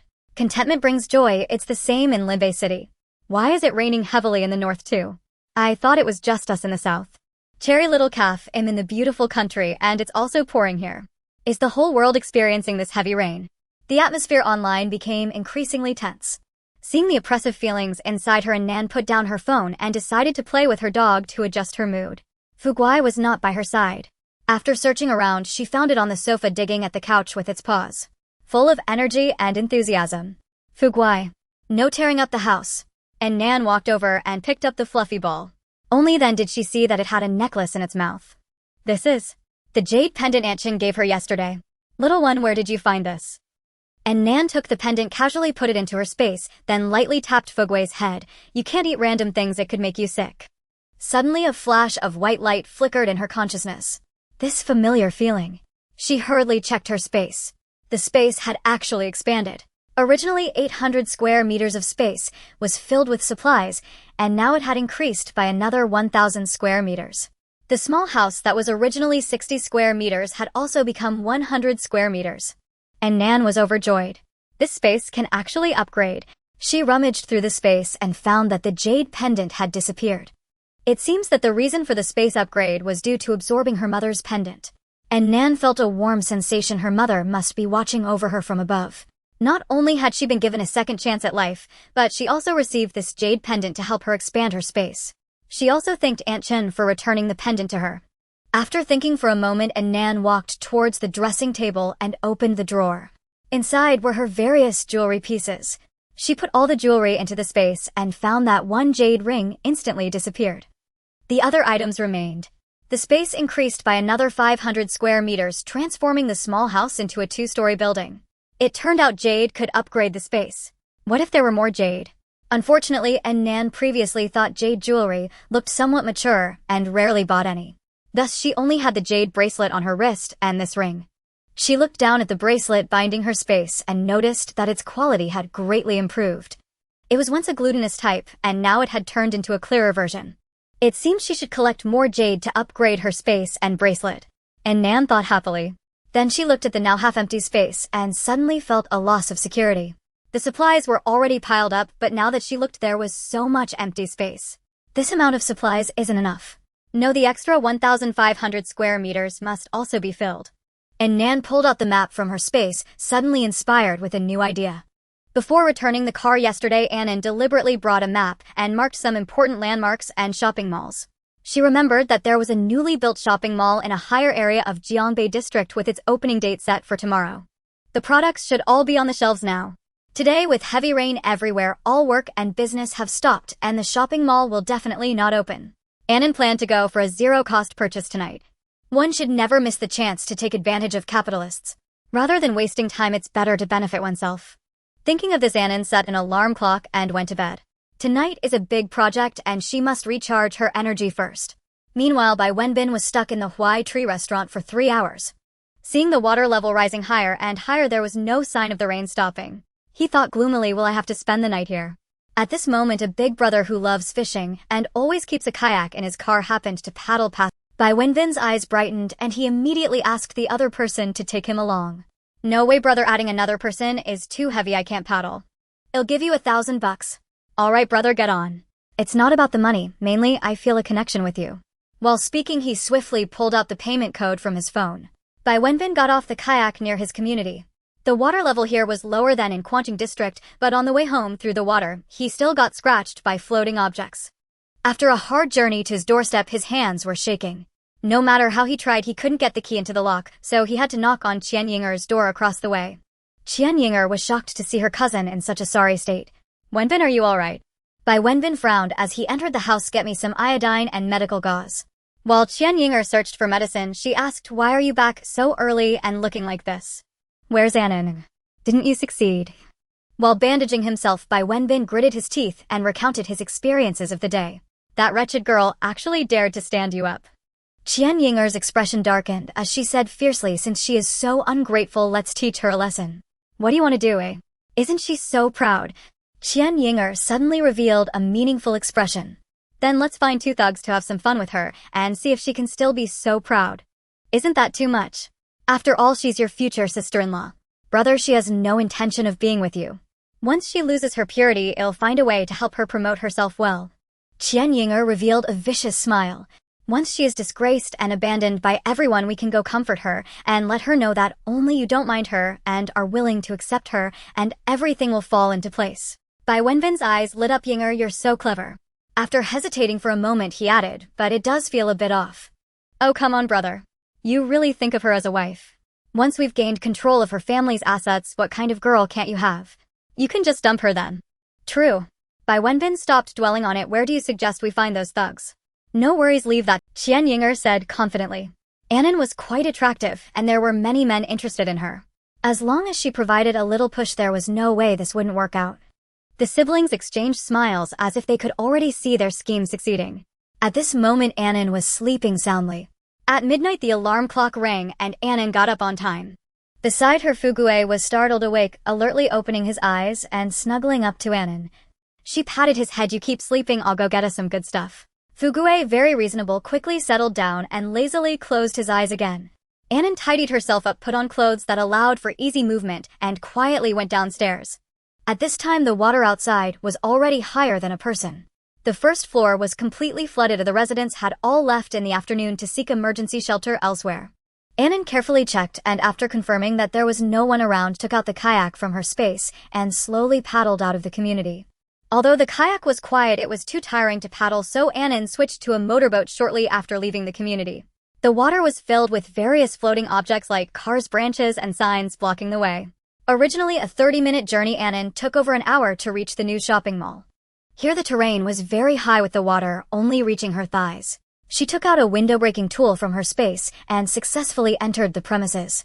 Although the electricity and network would soon fail to be safe, she first violently destroyed the mall's surveillance system before confidently starting to browse around.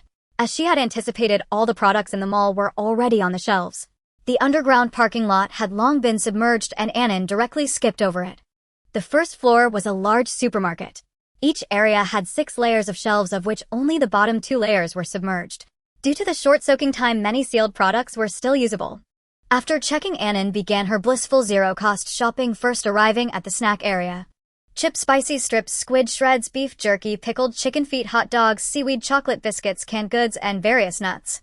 These items were all absent from her space, so she took them all. There were also self-heating hot pots, self-heating rice, snail noodles, pasta, and various flavors of instant noodles. Braised beef, scallion ribs, pickled cabbage, turkey noodles, and more were all available. Without being picky, she packed everything into her space. Then she moved to the beverage area. Although there was drinking water in her space, bottled water was more convenient and could be used to exchange for supplies. Collect, collect, collect. There were also various alcoholic beverages like red wine, beer, cocktails, and strong liquor, as well as various drinks like cola, Sprite, Wanglaji, coconut juice, Red Bull, and soda water. She also gathered a variety of nutritious dairy products. Next was the frozen section. There were semi-finished frozen snacks, soup, dumplings, tang yuan, sweet glutinous rice balls, original chicken nuggets, French fries, and potato cakes. These items were convenient and simple. They could be eaten with just a little heating. There were also high-end steaks, foie gras, lobsters, abalones, sea cucumbers, and king crabs. And all kinds of meatballs and smooth items she hadn't bought before: cuttlefish balls, crab sticks, shrimp paste, beef balls, and fish roe fortune bags. Lastly, she collected fruits and vegetables, discarding those soaked in polluted water and gathering all the intact ones into her space. After completely clearing out the food section, she moved on to the daily necessities area. Toiletries, cleaning supplies, storage boxes, food containers, desk lamps, hangers. She didn't even look, just packed everything into her space. In her sweeping spree, she didn't spare even baby products like diapers and baby bottles. Finally, she also collected various dog food, canned goods, and chew sticks from the pet supplies area. After about an hour, Annan finally emptied the entire supermarket. Not just the things on the shelves, but even the stock in the warehouse was not left behind. Just as she was about to leave for the second floor, she was suddenly drawn to the attention of the cash register at the exit. There were many cigarettes and condoms placed near the cash register. Although Annan did not smoke, she knew these items could be used as currency in the future. For those seasoned smokers, these cigarettes were the ultimate luxury in a post-apocalyptic world, as every single one was precious. As for the condoms, even though she had no boyfriend, she remembered that in her previous life the wealthy ladies in the villa area would spend extravagantly on such items. After all, in a world where people devoured each other without a trace, being pregnant was akin to stepping half a foot into the gates of hell. Annan waved her hand, collecting everything into her space. At this moment the water level had risen significantly, and Annan hurriedly swam to the staircase and ascended to the second floor. The second floor featured various cosmetic counters on one side and bags and shoes on the other. Annan rushed from the south to the north, collecting everything she touched into her space without bothering to choose brands or types. The third floor was dedicated to branded women's clothing. Although she had stocked up on clothes at the clothing wholesale market, the quality could not compare to these branded items. Especially for intimate apparel, it was better to wear something of good quality. After clearing the third floor, there was little space left, so she skipped the men's and children's clothing on the fourth floor and headed directly to the fifth floor's home goods section. Here there were not only genuine leather sofas, solid wood beds, rosewood coffee tables, and massage bathtubs, but also mosquito nets, cooling mats, and various bedding sets. There were also air conditioners, refrigerators, washing machines, and other appliances, as well as fans, ovens, blenders, and hair dryers. Although she already had these items at home, if she ever moved, she still needed to prepare some new home goods for herself. In a chaotic world, let alone during times of peace, who wouldn't have to move several times in a lifetime? With so many supplies in hand, she could settle down anywhere. The sixth floor was a cinema. Annan took a stroll around, but found nothing useful except for a popcorn machine. Finally, she arrived at the top floor, the seventh floor. This level was the private space of the mall's owner, which was off limits. Annan took out a hydraulic pliers and a sledgehammer to forcibly open the door. Upon entering, the opulence of the CEO's office hit her immediately. An enormous desk and tea table, various invaluable teas and tea sets adorned the space. It wasn't just the famous calligraphy and paintings on the walls, but even the decorations were antiques. What attracted Annan the most was the 4-meter-long Threaten landscape ornament against the wall. Made of jade, its quality was superb and the craftsmanship exquisite. Annan admired it for a moment before unhesitatingly placing it into her space. In an instant, the space, already filled to the brim with the supplies from an entire mall, expanded by 4,000 square meters. The once gray 2-story small building transformed into a 200-square-meter 2-story villa. Why was the change in space so significant this time? Annan marveled as she inspected it. It seemed that the degree of space upgrade was related to the quality of the jade. This ornament had excellent water content and was large, which allowed her space to upgrade so much all at once. The bracelet on her wrist also changed from glutinous jade to glutinous ice jade. Annan felt that this trip was truly worthwhile. After the excitement, she naturally accepted the other supplies from the CEO. Inside the small refrigerator were A5 Wagyu Boston lobster caviar black truffles. The wine cabinet contained fine wines like Dom Perignon Champagne 1982 Lafite and Flying Mutai, all of which she stored in her space. There were also cigars, tea leaves, golf clubs, classic foreign literature, and a box of car keys. Whatever she thought, just collect everything she could see. Additionally, there were antiques and calligraphy. In a post-apocalyptic world, antiques were worthless. During the extreme cold, these artworks would be burned as waste paper. Not collecting them would be a waste, especially since her space was large. In the blink of an eye, she had swept the place clean, leaving only a floor vase with a bird pattern that she couldn't collect no matter how she touched it. What was going on? Annan directly moved it, discovering it was fixed to the ground. No wonder she couldn't fit it into her space. Could this vase have some hidden mystery? Curious, Annan began to study it and found that while it couldn't be lifted, it could be rotated. So she slowly turned the body of the vase and watched as the bookshelf in front of her also slowly moved, revealing a hidden door. There was actually a secret room. Annan took out her dagger and cautiously walked inside. The secret room was empty, containing only a simple bed and a small wardrobe. This didn't fit the extravagant nature of the CEO. Was this just a hiding place prepared by the CEO for himself? As a child, Annan had fantasized about creating a secret space in her bedroom, a place to hide when bad people broke into her home. As a child, Annan had fantasized about creating a secret space in her bedroom, a place to hide when inside it was surprisingly filled with gold bars. Why would one store such things not in a safe, not in a bank, but in a shabby wardrobe? The CEO truly had a unique personality. Without hesitation, Annan stored everything into her space and then noticed a large box at the bottom of the wardrobe. She dragged it out to open it. This was an Uzi submachine gun. The big boss was indeed hardcore. Annan stared in shock at the gun and half a box of bullets. This CEO wasn't just paranoid, he must have offended some criminal organization. Rather than a pistol, he went straight for a submachine gun. Always ready to shoot 10 with one pull. How much insecurity could one have to hide a gun in the office? Annan clicked her tongue while storing the gun and bullets into her space. Thank you for the generous gift, Big Boss. With the submachine gun in hand, Annan felt a surge of power. She left the 7th floor completely emptied and descended the stairs feeling satisfied. After some thought, she returned to the 4th floor to collect the men's and children's clothing as well. Now that her space had expanded, she decided to collect everything without concern for its usefulness. Those rich tycoons accumulated so many assets that they could never spend them all in several lifetimes, yet none of them ever stopped making money. After emptying the mall, Annan headed to the adjacent high-rise office building. The office building had 40 floors and was affiliated with the mall just recently opened. Upon entering, Annan found many areas, still not leased, with only some floors occupied by companies. Since she was there, she decided to look around and see if there was anything worth taking. Taking advantage of the elevator still being operational, Annan went straight to the top floor. The top floor was completely empty, with only a small door on the east side locked tightly. Her experience of ransacking the CEO's office told her the more securely locked it was, the more treasures it would hide. So she took out various tools and forcefully broke the door. After some effort, she discovered it led to a staircase to the rooftop. Why would a staircase be locked so tightly? Annan was speechless. After all that effort to open the door, she thought for a moment and decided to go up for some fresh air and to take a break. After running around all night, she was out of breath. Upon reaching the top, she discovered there was even a helipad up there, but it was currently empty. Annan couldn't help but think how wonderful it would be if there were a helicopter she could fly up to escape in case of an earthquake or tsunami. Just as she felt regret, she suddenly caught sight of a dark shadow in the distance.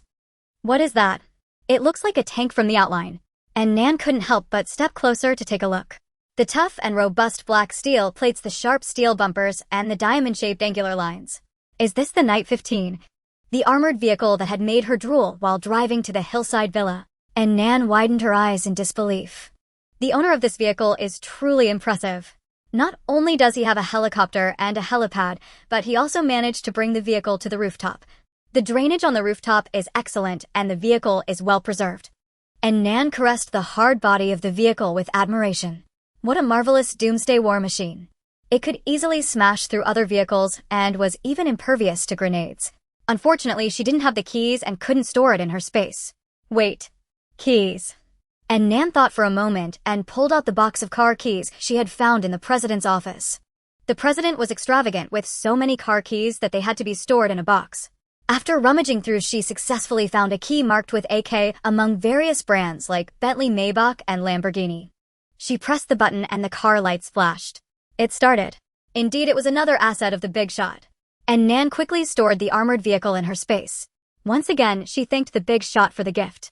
Coming down from the rooftop, and Nan quickly searched the building floor by floor. Compared to the big shot's office, there were only some simple office supplies, which were of little use to her. However, some newly settled companies had a lot of renovation materials like cement, tiles, stone, and paint. And Nan collected a substantial amount. These items would become very valuable later on. Once she entered the official base, they could be used to exchange for housing. In her past life, she had nothing and could never enter the base until her death wandering aimlessly. This time she needed to plan ahead. Exiting the office building, it was already 3:30 in the morning. And Nan drove the speedboat back to the community. On the way, she encountered a pharmaceutical factory, and after a brief investigation, she found no one and decisively went in to loot. Not only were there everyday medications she had previously stocked up on, but also traditional Chinese medicine and various vaccines. There were even a few medical devices. The hardest part in the apocalypse is treating illnesses. Even if you have a chief physician from a top-tier hospital by your side, you could die from a simple infection due to a lack of medications. With these medicines and equipment, her chances of survival increased a bit. As Nan collected them into her space, she sighed, thinking that tonight had been quite fruitful. Upon returning to the community, the water level had already submerged the entire first floor. Soon the residents of the second floor would be awakened by the water flooding into their homes. And Nan quickened her pace, rushing home. As soon as she opened the door, Fugue wagged his tail and enthusiastically jumped at her. Fugue, don't jump around in wet. And Nan first changed out of her wet clothes before showering her affection on the spoiled dog. While holding Fugue, she went to the kitchen to make herself a bowl of hot ginger soup. She couldn't afford to catch a cold at this time. After drinking the ginger soup and taking a hot shower, she returned to bed to rest. In the morning, an AW-139 helicopter landed steadily on the rooftop of a tall building, unfazed by the heavy rain. A man in a suit stepped out, opened his umbrella, and stared blankly at the empty rooftop. He frowned and went downstairs, entering the nearby shopping mall, only to be shocked by the emptiness before him. Where are all the items in the mall? Rubbing his eyes and looking again, it was still completely empty. An ominous premonition surged up in his heart. He hurriedly rushed to the 7th floor, where he saw the opened office and the emptied secret room, left dumbfounded. After a long time, he regained his senses and dialed a phone number. Boss, the items you wanted are missing. Also, the armored vehicle on the rooftop is gone. What do you mean, huh? I mean, everything is gone. The entire mall is empty. The man's voice grew softer and softer. How ridiculous. The entire city was flooded and travel relied solely on small boats. Who had the power to empty an entire mall overnight? The voice on the other end showed no emotion. Investigate. Understood, boss. The suited man hung up the phone, feeling like crying without tears. Who could it be? Who was so heartless as to clear out someone else's belongings? Investigate. Easy to say, but the surveillance footage was all gone, and with the city flooded, where could he investigate? He painfully rubbed his forehead. There was no choice. At the boss command, employees had to run until their legs broke. Investigate. Phone Lin Yijing community. When Nan woke up, it was already noon. Outside, it was still dark and overcast with rain pattering against the windows, while the community was brightly lit. She opened her phone and found new messages in the owner's group. Clicking to view, it turned out to be the residents of the 2nd floor asking for the neighbors above to take them in. When the heavy rain had just begun yesterday, the residents on the 1st floor whose homes were flooded had left as the water was shallow. Now, ironically, the ones suffering the most were the residents of the 2nd floor. They never expected that the accumulated water would completely submerge the 1st floor and reach the 2nd floor. In just one day, the water level had almost reached 4 meters. Outside was in chaos, with rescue teams busy rescuing people trapped in the flood, temporarily unable to attend to the situation within the community. As a result, the unfortunate residents of the 2nd floor could not leave and could only seek help from their neighbors. However, there was no response. The unprecedented heavy rain cast a shadow over everyone's hearts. The inherent hoarding gene of the Huagua people made everyone extremely anxious. In such circumstances, everyone felt insecure and wanted to go out and buy food. However, the water was too deep and the conditions in the water were complicated. Even the best swimmers didn't dare to easily go into the water. Being scratched by floating objects was minor. If there was a leak somewhere, or they were swept into an uncovered drain, it could be fatal. No one knew how long they would be trapped at home by the rain, and they had to ration their own food. How could they take in others? Thus, after the 2nd floor residents sent out their plea for help, they received no response for a long time. Neighbors, please help. We have small children at home. Could you lend us a place to stay? Mentioning children instantly touched someone's heart. Come to my house, I have extra rooms. Thank you so much. Don't worry, as soon as the rescue team arrives, we will leave immediately. Seeing the plight of the 2nd floor residents, those on the 3rd floor also became anxious, constantly praying, please let this rain stop quickly, it must not reach my home. However, reality would disappoint them. And Nan remembered in her past life that it wasn't until the water reached the 6th floor that the rain finally stopped.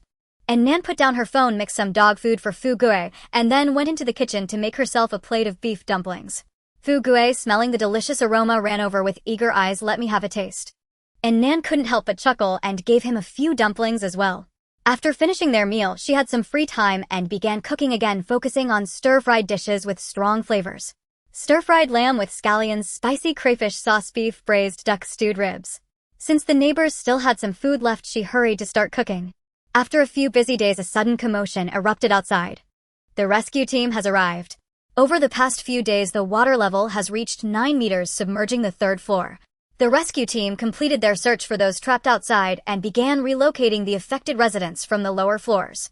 Residents from the 2nd to 4th floors were transferred to higher hotels and office buildings. As the rescuers connected with them and were about to leave, they were surrounded by other residents coming down from the upper floors. Residents from the 2nd to 4th floors were transferred to higher hotels and office buildings. As the rescuers connected with them and were about to leave, they were surrounded by... Do you have any official news? Can you bring us some food? Our supplies are running low. Please send it to my house first. My child needs fresh milk every day. And my house, my elderly family member won't eat rice. Can you send me some coarse grains? What is the situation outside? Do you have any spare kayaks to share with us? A crowd of people became increasingly agitated. The young man with red eyes said, "I really don't know where the rain came so suddenly. Our unit has also been flooded. My wife was swept away by the water, and she hasn't been found yet. We've been rescuing people outside for days without sleep." Upon hearing this, the crowd fell silent. Seeing this, the young man hurriedly led the lower floor residents away. A tense and oppressive atmosphere spread. 2 more days passed, and the rain still hadn't stopped. The water level rose above the 4th floor, reaching the 5th. The second rescue team had yet to arrive. Residents on the 5th floor had no choice but to seek refuge in the group, just like those on the 2nd floor before. However, this time no one was willing to take them in. Everyone's food supplies were running low. "I only have rice left. Is there a neighbor who can trade some vegetables with us? Having rice is already fortunate. I only have 2 eggs left. I would be grateful for some instant noodles." Soon someone replied, "I have instant noodles and can sell them to you. 300 yuan per bag." Instantly someone lost their composure. "You're selling something worth 3 yuan for 300 yuan. Distant relatives are not as good as close neighbors. How can you overcharge a neighbor? Exactly, how can you inflate prices like this? You don't really think it's the end of the world, do you? The rain will eventually stop." Many criticized him. At this moment, a chubby uncle from Unit 1302 suddenly posted, "They won't sell to me. I'll buy however many bags you have." This stirred up quite a reaction. "Are you out of your mind, brother?" A resident from Unit 1302, whom Nan had seen before, also questioned, "Didn't your family just process half a pig a few days ago, chopping it all night? How could you still buy instant noodles at such a high price?" "I have money and am impulsive. If anyone has spare noodles, rice, or anything, I'll buy it at a..." And Nan looked at the messages on her phone and couldn't help but sigh. This was not mere impulse. He had already realized the impending crisis. The person from 1302 was very shrewd. In the previous life, he quickly hoarded a lot of food. However, this person had ulterior motives, often instigating conflicts among others to reap the benefits. This instigator was more terrifying than the rioters. Meanwhile, the group continued to vehemently accuse them of price gouging, while 1302 had already gone downstairs to fetch instant noodles. The person selling to him was pleased. "I've made a fortune." A few bags of instant noodles traded for several thousand yuan. Little did he know how much he would regret this moment in the future. However, this had nothing to do with Nan.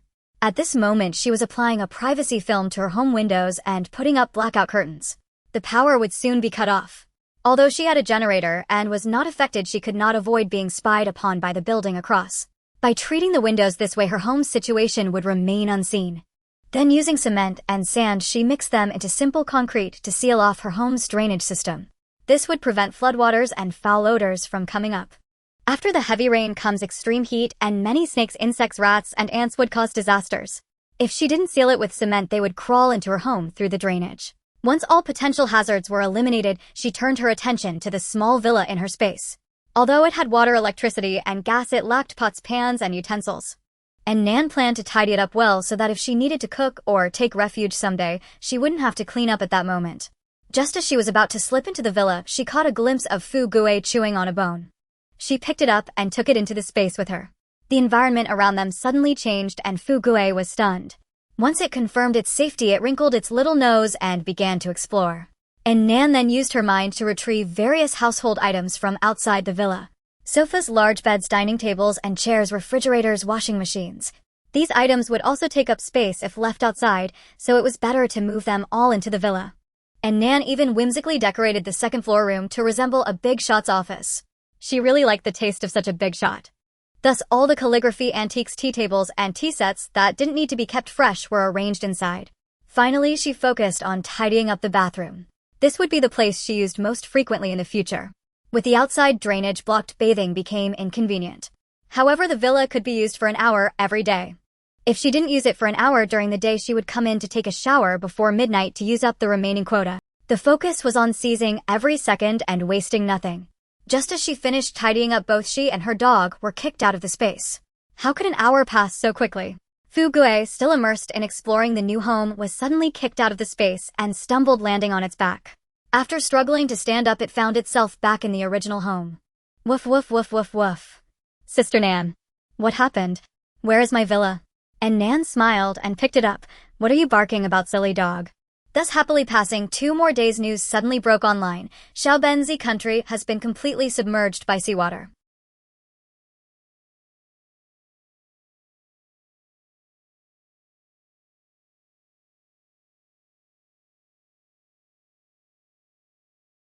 The entire blue planet was shrouded in heavy rain. In just over a week, all cities had turned into vast oceans. People's food supplies gradually dwindled, and they could only frantically dial for help. However, the calls they made were also submerged underwater. On this day, the tenacious power system finally could no longer hold on. With a snap, all the lights went out. The internet was instantly disconnected.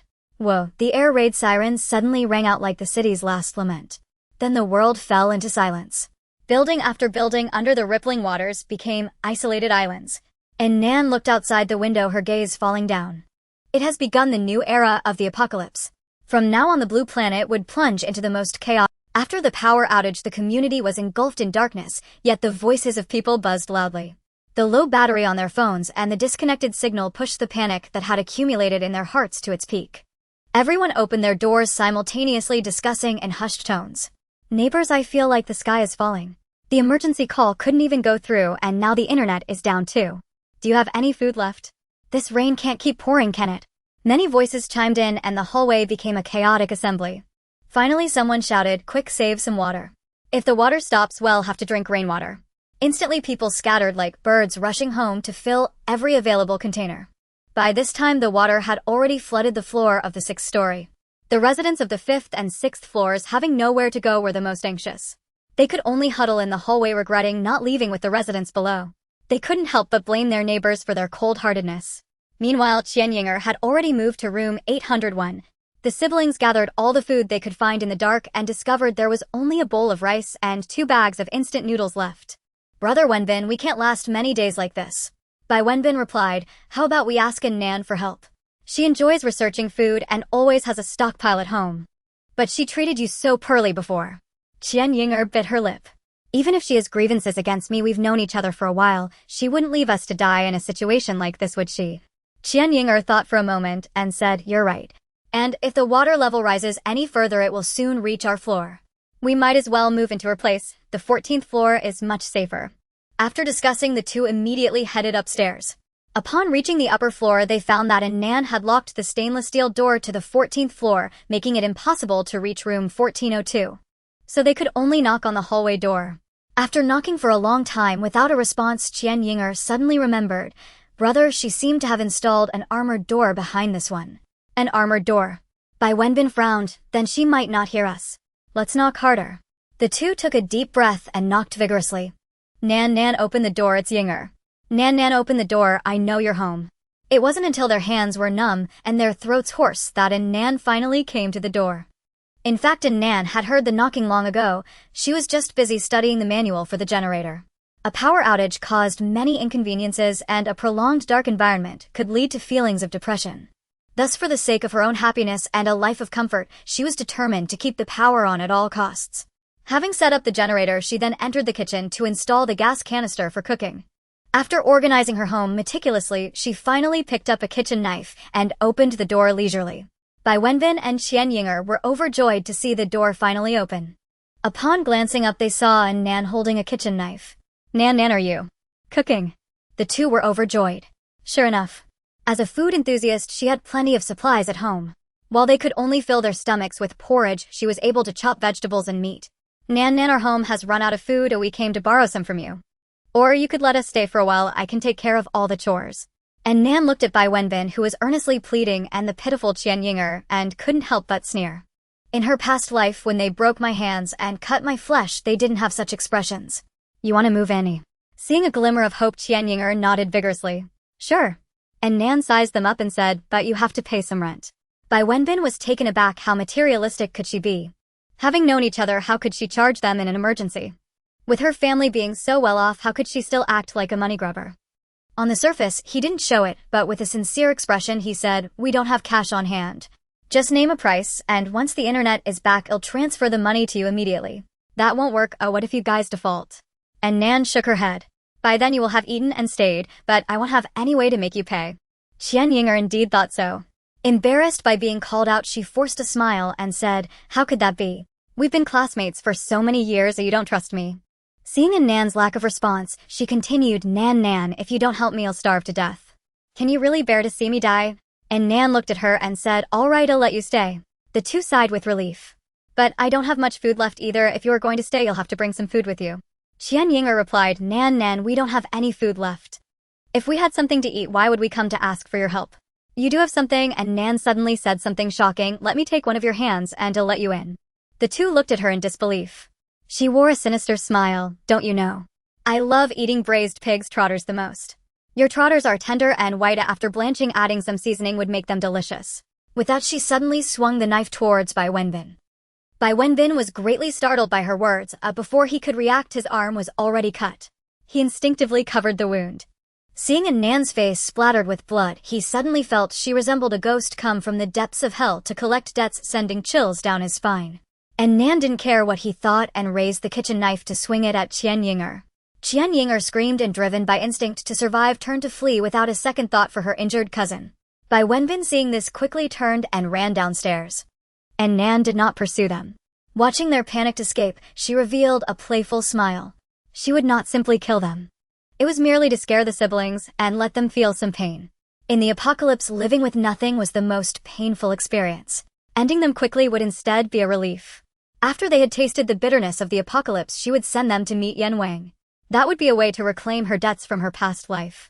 Thinking of their miserable appearances, and Nan happily returned home. Meanwhile, Bai Wenbin and his sister hurriedly crawled back home.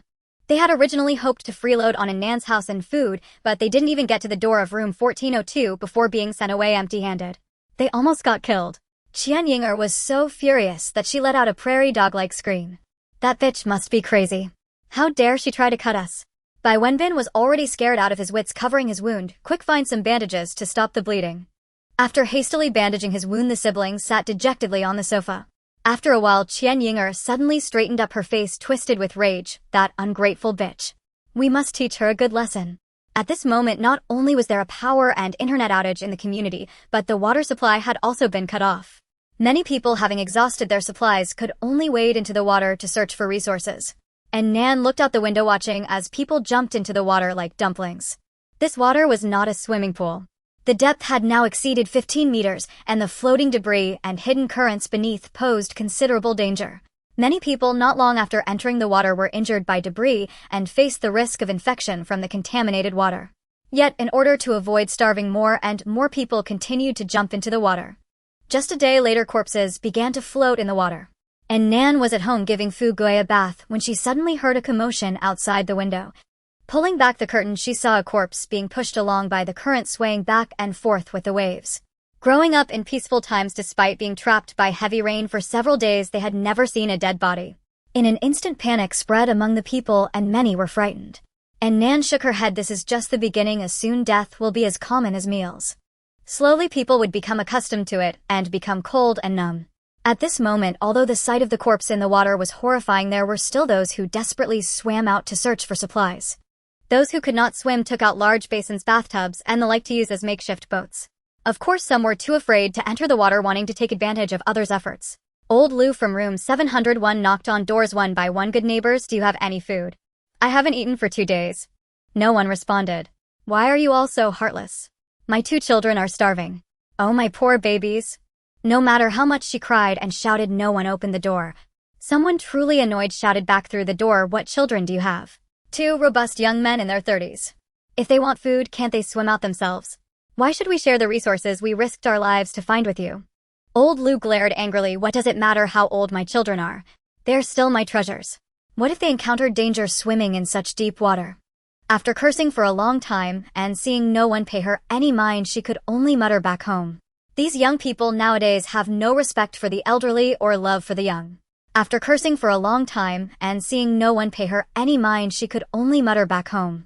The 2 men sneaked out of their house and quietly made their way to the 14th floor. There lived a beautiful woman whom they had noticed long ago. Unfortunately, they had never found an opportunity to strike up a conversation. Today they heard from the siblings on the 8th floor that this girl had plenty of food stored and lived alone. The brothers discussed as long as they could sneak into her home, not only would their food problem be solved, but they could also. The brothers exchanged knowing smiles. The residents of the 5th and 6th floors, seeing them sneaking upstairs, guessed they were up to no good. But they didn't care. None of the neighbors were willing to let them into their homes. They were all selfish. They deserved to be robbed. It would be best if they ended up fighting dog-eat-dog so they could feel balanced. The Liu brothers brought a bunch of lockpicking tools to the 14th floor. They had been used to petty theft and were quite adept at picking locks, effortlessly opening the stainless steel door of the hallway. However, they soon discovered another armored door inside. What's going on? Why does this girl have a violation of building codes? They could only continue working. This armored door was not easy to pry open, but Lu'er had previously worked as a professional locksmith. Although it took several times longer than the first door, he managed to force it open. The two exchanged smiles, finally able to enter. But as they reached the door of room 1402, their smiles vanished instantly. Why did she replace the community's standard steel security door with a blast-proof armored door? Gritting their teeth, the two comforted themselves. Good things come to those who wait. Let's do this. After much effort, they finally succeeded in unlocking the door after more than an hour. As they opened the door, Lu'er's lecherous grin was only half formed when he found that behind the door was not the beautiful woman's home, but another door. Big brother, I'm tired. Why don't we go to another house? It seems like her door is a nesting doll. Stop talking nonsense. We've already pried open 3 doors. If we leave now, all our previous efforts would have been for nothing. Lu'er wiped the sweat off his brow. Indeed, after investing so much time and energy, it would be a pity to give up. So they pressed on. Damn it, why do I feel like this door is gaslighting me? This damn door. Big brother, do you think we've been messing around here for so long that girl won't wake up? What are you afraid of? Even if she wakes up, what can she do against 2 grown men? That's true. The 2 brothers worked hard, their hands trembling from exhaustion, finally managing to Lu'er gleefully opened the door, only to be met by a pair of eyes staring intently at them. He was startled and shouted. What the hell? Luda slapped him and looked into the room. There stood the beautiful girl from the 14th floor wearing a pink rabbit onesie, staring at them in shock. At her feet was a small white dog looking like a little pig, baring its teeth in a fierce manner. They looked like 2 adorable creatures that posed no threat. Luda pulled a dagger from his pocket. Little girl, don't scream, just let us in quietly. And Nan, with an unchanging expression, pulled out a 3-edged dagger from behind her. She had been practicing her combat skills these days, and was just lamenting the lack of a sparring partner when 2 fools delivered themselves to her door. Luda, seeing that she was not scared and even revealed a weapon, immediately showed his fierce demeanor. Little girl, let me tell you, in the face of absolute power, weapons can end up harming the wielder. As a woman, how dare you challenge a man? Before he could finish his sentence, and Nan yanked him and stabbed him in the stomach with a swift thud. You look down on women. And Nan coldly laughed and stabbed him again, causing Luda to bleed profusely. Fugue at Nan's feet stared wide-eyed. Sister Nan, you're amazing. Seeing her master so fierce, Fugue happily ran behind her. Stay back, don't let the dirty blood splash on my beautiful white fur. Luda, initially in disbelief, then erupted in rage. One hand clutching his stomach, the other brandishing the dagger, he viciously lunged at Nan. And Nan sidestepped gracefully, evading the attack, then yanked him and stabbed him multiple times. Each time she withdrew the dagger, his blood flowed steadily down the blade. After stabbing him 10 times, Nan finally let go. Luda's eyes widened in disbelief as he collapsed, soon losing all signs of life. Beside him, Lu'er was already dazed. He had always been timid. A petty theft was one thing, but being tough and fierce was beyond him. Seeing his brother killed in just a few strikes, he was instantly terrified and collapsed to the ground. You! Don't come near me. Help, help. Save me. He looked up at the woman advancing towards him. There she was, dressed in a cute rabbit onesie, yet expressionless, brandishing a cold dagger. Covered in the blood splattered from his older brother, the dagger was also stained red. Droplets of blood dripped thud-thud onto the ground. The intense visual shock made him unable to hold back and wet his pants in fear. And Nan slowly walked towards him and pointed the dagger. Restore the door to its original state.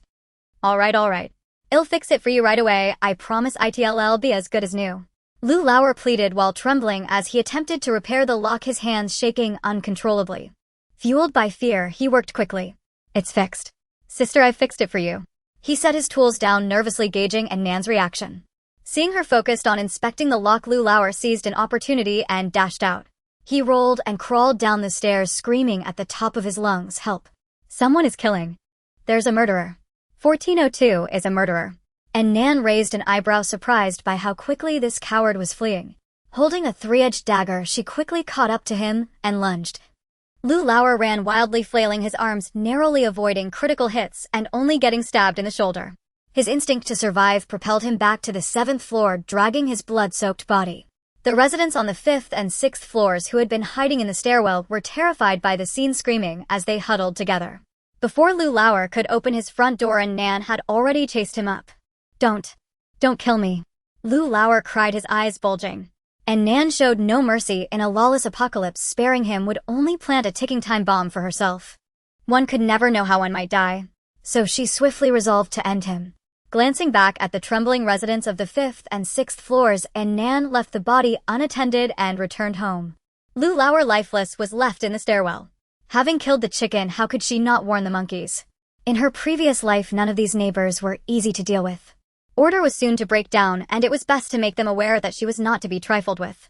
The following day, the other neighbors cautiously opened their doors to investigate. Lu Lauer's screams from the previous night were deafening. They had all been awakened, but dared not open their doors. They weren't eager to meet their end.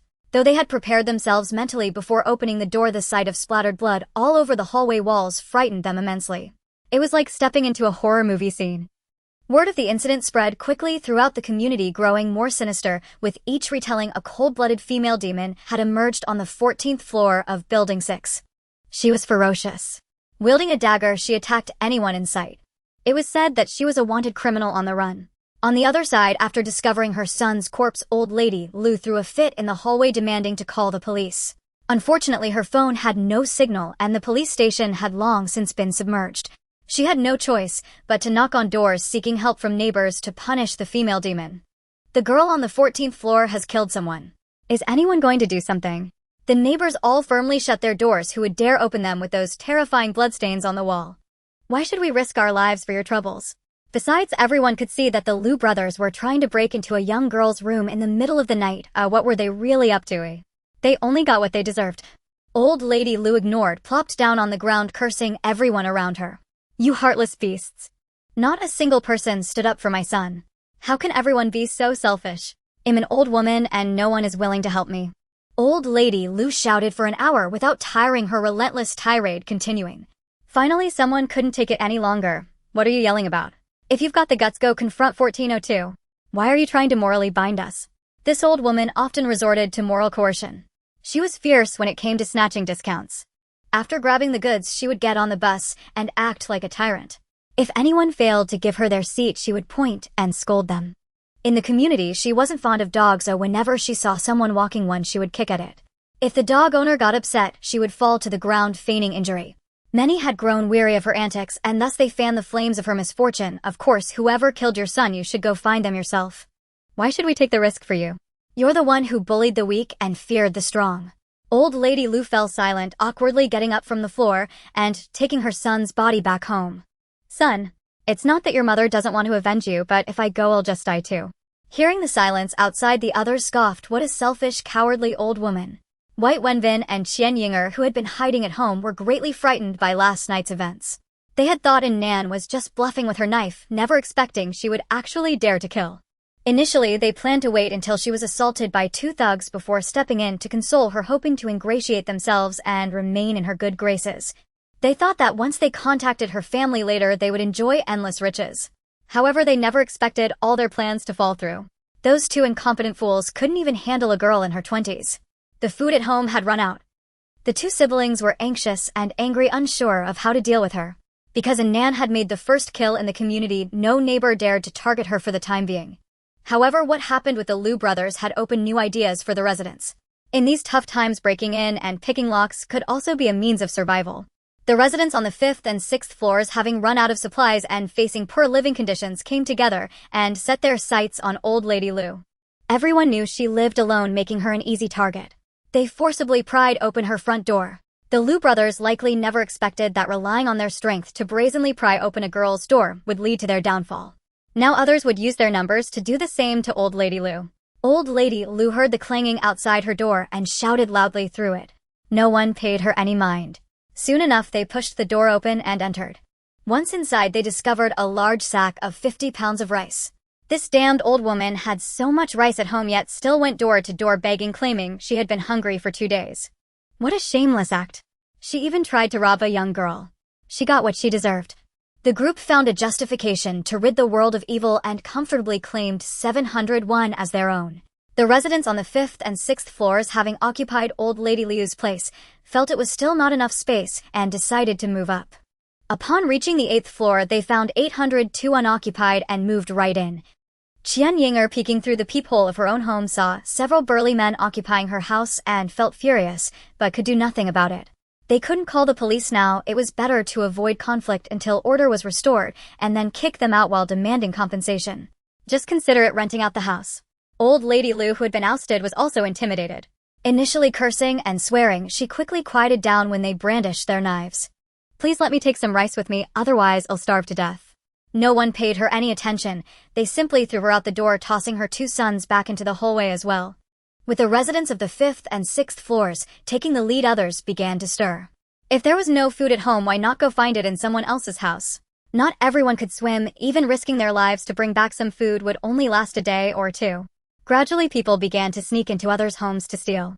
Those robbed today with hearts hardened would go out tomorrow to rob others, and chaos ensued. Evil began to spread among the crowd. The community quickly descended into chaos, with cries and the sounds of looting echoing every day. And Nan's life settled back into quietude. Though the neighborhood echoed with the clamor of smashing and looting, fortunately no one disturbed her. She devoted herself to physical training and martial arts practice at home, often drenched in sweat. When fatigue set in, she turned her attention to culinary exploration.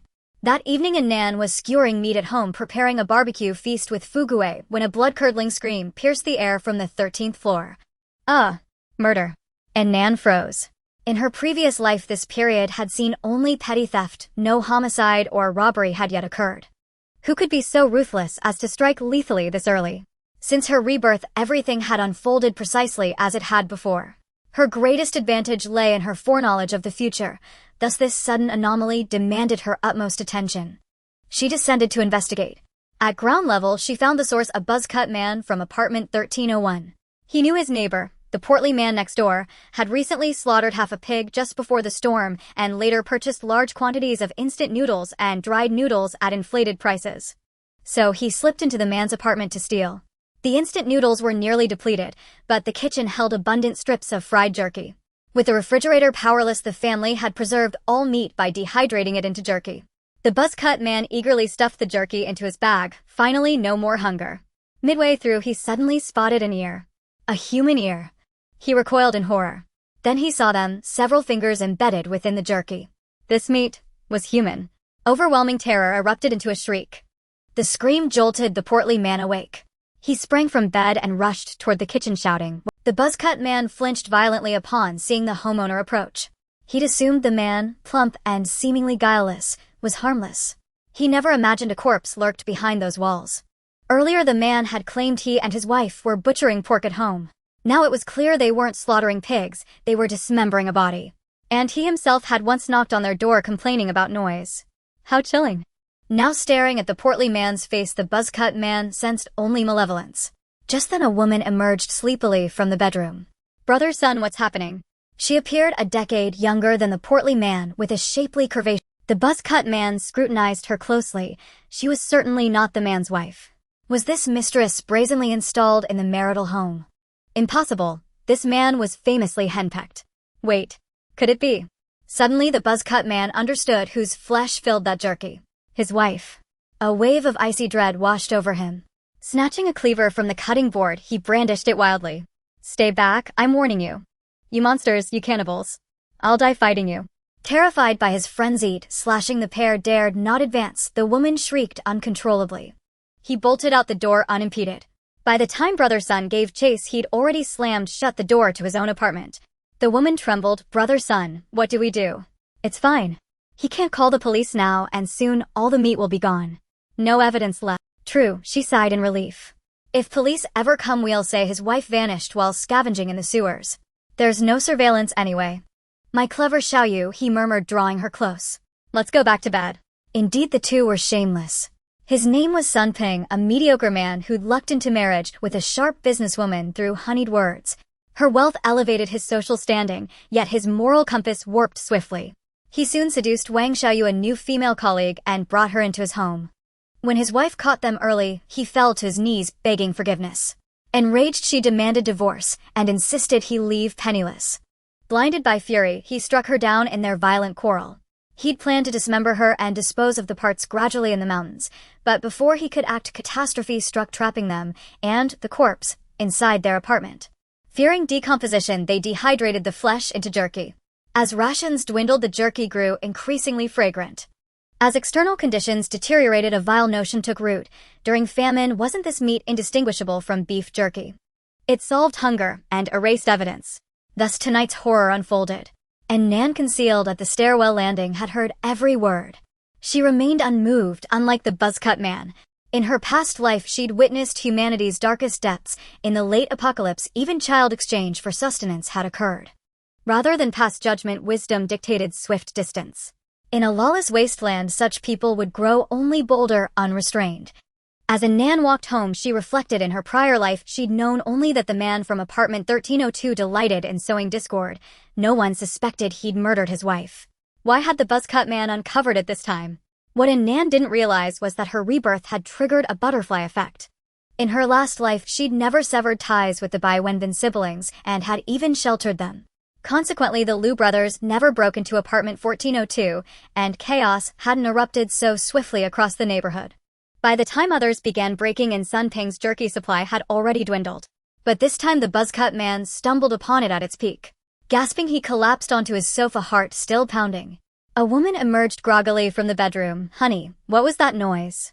Why are you sitting here instead of sleeping?" "Wife." Seeing Chu Peipei, he burst into tears and lunged toward her. "Wife, I nearly died of fright." Trembling, he recounted everything he'd witnessed in apartment 1302. Chu Peipei's eyes widened in shock. Such a thing exists. She was 3 months pregnant, her first trimester marked by profound exhaustion. She'd slept soundly all night, only realizing her husband was missing when she rose to use the bathroom. "Honey, I told you not to follow others in breaking and entering. It's dangerous. Thank goodness you're safe. We won't steal or rob, we'll rely on ourselves. Tomorrow we'll keep paddling our plastic tub to scavenge. But you're pregnant. Don't worry, it's not yet visible. My child isn't that delicate." After a pause, she added, with order collapsing, "Keep this knowledge locked deep inside. Say nothing for now. Stay far from him. Stay vigilant." He nodded. "Yes, I understand." And so several days passed. After a pause, she added, with order collapsing, "Keep this knowledge locked deep inside. Say nothing for now. Stay far." All starved alike. Yet fortune smiled. After flooding reached the 6th floor, the rain ceased, clouds parted, and dawn broke. With daylight came renewed hope. People ventured forth, determined to scavenge supplies, even as the city remained submerged. The water surface teemed with makeshift vessels, plastic tubs, bathtubs, crowded with survivors. Some retrieved potato chips floating on the waves, others salvaged waterlogged watermelons, whose edibility remained uncertain. Still others discovered inflatable kayaks in nearby office buildings belonging to outdoor gear companies. Excess kayaks were brought back and traded, not for money but for grain. Humanity's resilience, though lesser than that of cockroaches, remained formidable. And Nan observed the comings and goings for 2 days, then decided it was time to venture out herself. Staying at home all the time signifies ample reserves, easily attracting others' attention. Although no one is bothering her now, in the future people desperate from hunger can do anything. Thus Nan also decided to step outside for some fresh air. To prevent others from barging in, she brought her dog along. Although the anti-explosion door is sturdy, who knows if there are any lockpicking experts like Lu Lauer in the neighborhood. Leaving Fu Gui alone at home is unsafe. Fortunately, it is small and not heavy to fit into her backpack. Fu Gui had never been in a backpack before and resisted a bit as it tried to claw its way out. And Nan teased it, "If you don't hide well, someone will catch you and make dog stew." "Oh whoa." Fu Gui widened its eyes and quickly dashed into the open bag. It even turned back and pointed at the zipper with its paw. "Sister Nan, help me close the door." "Little clever one." And Nan laughed as she zipped it up, leaving an air vent, and set off with the bag. She had taken the inflatable boat out from her space and carried it with her up to the 7th floor. Due to flooding on the 6th floor, the 7th floor had turned into the new 1st floor, and everyone was entering and exiting through the windows in the staircase. As she went out, she coincidentally ran into groups of residents from her unit, setting off together. The world had become chaotic and people often fought over supplies outside. To protect the supplies they had gathered, most people formed cooperative teams based on their buildings to search together. At first, there was some tension due to previous conflicts over breaking into each other's homes. However, after experiencing a few individual struggles and being robbed clean by outsiders, they temporarily put aside their differences and formed a team to search for supplies together. Except for Nan, who had never gone out, and Zhao Pingon and his mother from the 15th floor, everyone else was present. The inflatable boat in Nan's hands stood in stark contrast to the various pots and large basins that others were carrying. Among this group there was only one kayak, the rest were a mishmash of transportation tools. The crowd initially coveted the inflatable boat, but upon seeing that it was in Annan's possession and recalling the bloodstains on the corridor walls, they lost their interest. A chubby uncle from room 1302 approached with a smile. His eyes sparkled with excitement, and he appeared very friendly. "Hello, I'm Sun Ping, the temporary leader of our unit. You must be Annan, right? Welcome to join our team to search for supplies together." Annan scrutinized him. Everyone else had become much thinner from hunger, yet this Sun Peng still looked plump and greasy. It seemed that the jerky at his home had truly helped him with his basic needs. Annan decisively rejected his invitation. "No need, I'll go out by myself." She had no intention of mingling with them. Not only would it be inconvenient to use her space, but this group also wouldn't find anything valuable. In her previous life, Annan had been part of a team, and the little that they found was hardly enough to share among everyone. Bai Wenbin and Qian Yinger were also in the team. Bai Wenbin wanted to say something, but Qian Yinger pulled him back, secretly sizing up Annan. Annan caught their gaze and chose to ignore them. What surprised her was that the buzzcut guy from 1301 was also there. He was hiding at the back of the crowd with his wife, keeping a distance from Sun Ping. It seemed that the situation outside was indeed dire, otherwise this buzzcut wouldn't be associating with Sun Ping. After all, judging by his last appearance, he was scared out of his wits. Annan thought to herself, the apocalypse really broadens one's horizons as murderers and witnesses can team up to look for food. Sun Ping observed Annan's expression and issued another invitation. "It's chaotic outside. If you team up with us, you'll be safer." He smiled earnestly, thinking to himself, if I could sit on her inflatable boat, it would save me so much effort. Besides, with her combat prowess, her joining the team would be a great asset. It's just killing a couple of people. Look how scared these useless people are. What's there to be afraid of? I've killed before, you just don't know it. Annan once again politely declined. "Thanks for the reminder, I want team up." After saying this, she ignored the crowd with their varying expressions and boldly stepped out of the window, setting off in her inflatable boat. Sun Peng felt humiliated in front of everyone and was somewhat embarrassed and angry. But he still greeted the neighbors with a friendly demeanor. "Since she won't join, let's set off too." Bai Wenbin and Qian Yinger looked at Annan's back, their gazes deep with contemplation. "Brother, look at her. She hasn't lost any weight at all, and her skin seems to be getting better. I've been tortured to the point of looking haggard, yet she remains fair and rosy." Bai Wenbin thought for a moment and said, "Her family must have a lot of food." The siblings exchanged glances, their eyes glimmering with greed. Regardless of what the others thought, Annan quickly drove her inflatable boat out of the neighborhood.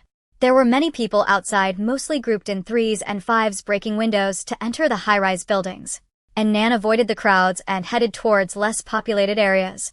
The supplies in her space were enough for her to eat for a lifetime, so her purpose for this trip was different from the others. Annan was there to look for Jade. Since her space could be upgraded, she certainly wanted to elevate it to the highest level. Although the area was temporarily sufficient, she always felt that the space's potential had yet to be fully realized. Now, with all the shopping malls submerged underwater, searching each jewelry counter for jade products would be too labor-intensive. Although she had diving gear, she had not undergone systematic training, and repeatedly diving posed certain dangers. Therefore, she planned to find a place to scoop up enough at once. This year, a stone gambling event was held at Quanching District, and the rain had arrived before the event ended. There must still be plenty of unbought jade rough stones at the plaza. Annan headed straight for Mingxing Plaza in Quanching District. The journey was long, and with many obstacles in the water, it took several hours to reach the vicinity of her destination. Quanching District has low terrain and is one of the earliest developed old districts, with most residential buildings being 6-story old houses, so the entire area was almost completely submerged underwater. No one came here to look for supplies, and the water surface was eerily quiet. Annan found the general location of the plaza, left Fugue on the boat, and properly donned her gear before diving in. Upon diving down, she discovered that there was still a street distance from the plaza. She hurriedly swam over. The eastern side of the plaza was where the stone gambling event was held, equipped with ticket checks and entry restrictions. Annan swam over from above and arrived at the spot where the rough stones were displayed. Since she had little knowledge of jade, looking at these dull rough stones, she felt they were no different from the stones piled on the riverbed, completely unable to analyze the jade inside through their appearance.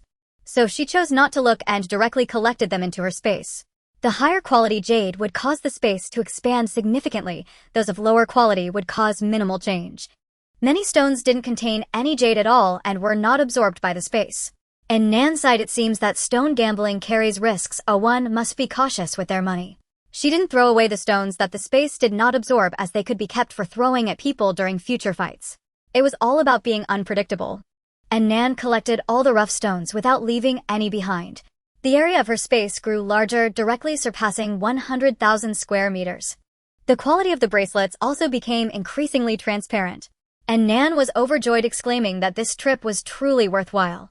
However, just as she was collecting the space, suddenly showed no further changes. What was going on? At this moment the space was boundless and Annan could no longer estimate its actual area. The small villa had transformed into a luxurious estate. Only 3 unprocessed stones remained in the square, and there were no further changes in the space. Could it have already reached its peak? Would collecting more jade not upgrade it any further? After some thought, Annan decided to add the remaining 3 unprocessed stones into the space. Then she discovered that although the space had not changed, the jade was still being consumed. After the jade disappeared from the space, the quality of the bracelet also improved as usual, now reaching the high ice quality. With all the stones collected, Annan had been in the water for a while and felt a bit exhausted. Without further contemplation, she turned around and swam back. She decided to study it when she got home, as wealth was still on the boat. At this moment, Fugoe was standing at the bow of the boat, vigilantly scanning the surroundings. Upon hearing a commotion in the water, it immediately became restless, sniffing furiously. Seeing the master surface and remove her mask, it was overwhelmed with excitement, its tail spinning like a propeller, paws eagerly trying to claw at Annan's face. Annan frowned. Fugoe, get off. You're hitting my face. She dodged the enthusiastic dog and climbed onto the boat to rest. After a moment, she pulled out a few steaming buns from the space, and they simply shared lunch. After finishing the buns, Annan started the speedboat, preparing to explore other areas. After driving for a while, she suddenly heard the sound of an engine. Not far ahead, an inflatable speedboat approached, splashing water, and was towing a kayak behind it. The 2 boats seemed to carry about 7 or 8 people in total. Annan immediately became cautious. Fugoe, into the bag. Fugoe nimbly dove into the open bag. Annan slung the bag on her back and took out a nail gun in preparation. She was about to exit the wide urban area, and ahead in the Zhongguan district was a large cluster of office buildings where many people were scavenging. The submachine gun was her trump card for survival. She decided not to flaunt it unless absolutely necessary. Honey, look, there's a speedboat ahead. How could anyone come this way? The supplies at the tech building can't have all been scavenged, right? No way, it seems there's only one person on that boat. The leading man said, let's move closer and take a look. A group began to approach Annan's speedboat, slowly revealing greedy expressions as they got closer. She's wearing a diving suit. Not just that she has an oxygen tank, she has a full set of diving gear. With this, we can search for supplies underwater. Her speedboat is better than ours. It's made of fiberglass. A few people couldn't hide their excitement and began to discuss animatedly. And there's a dog. I saw that dog go into the bag just now.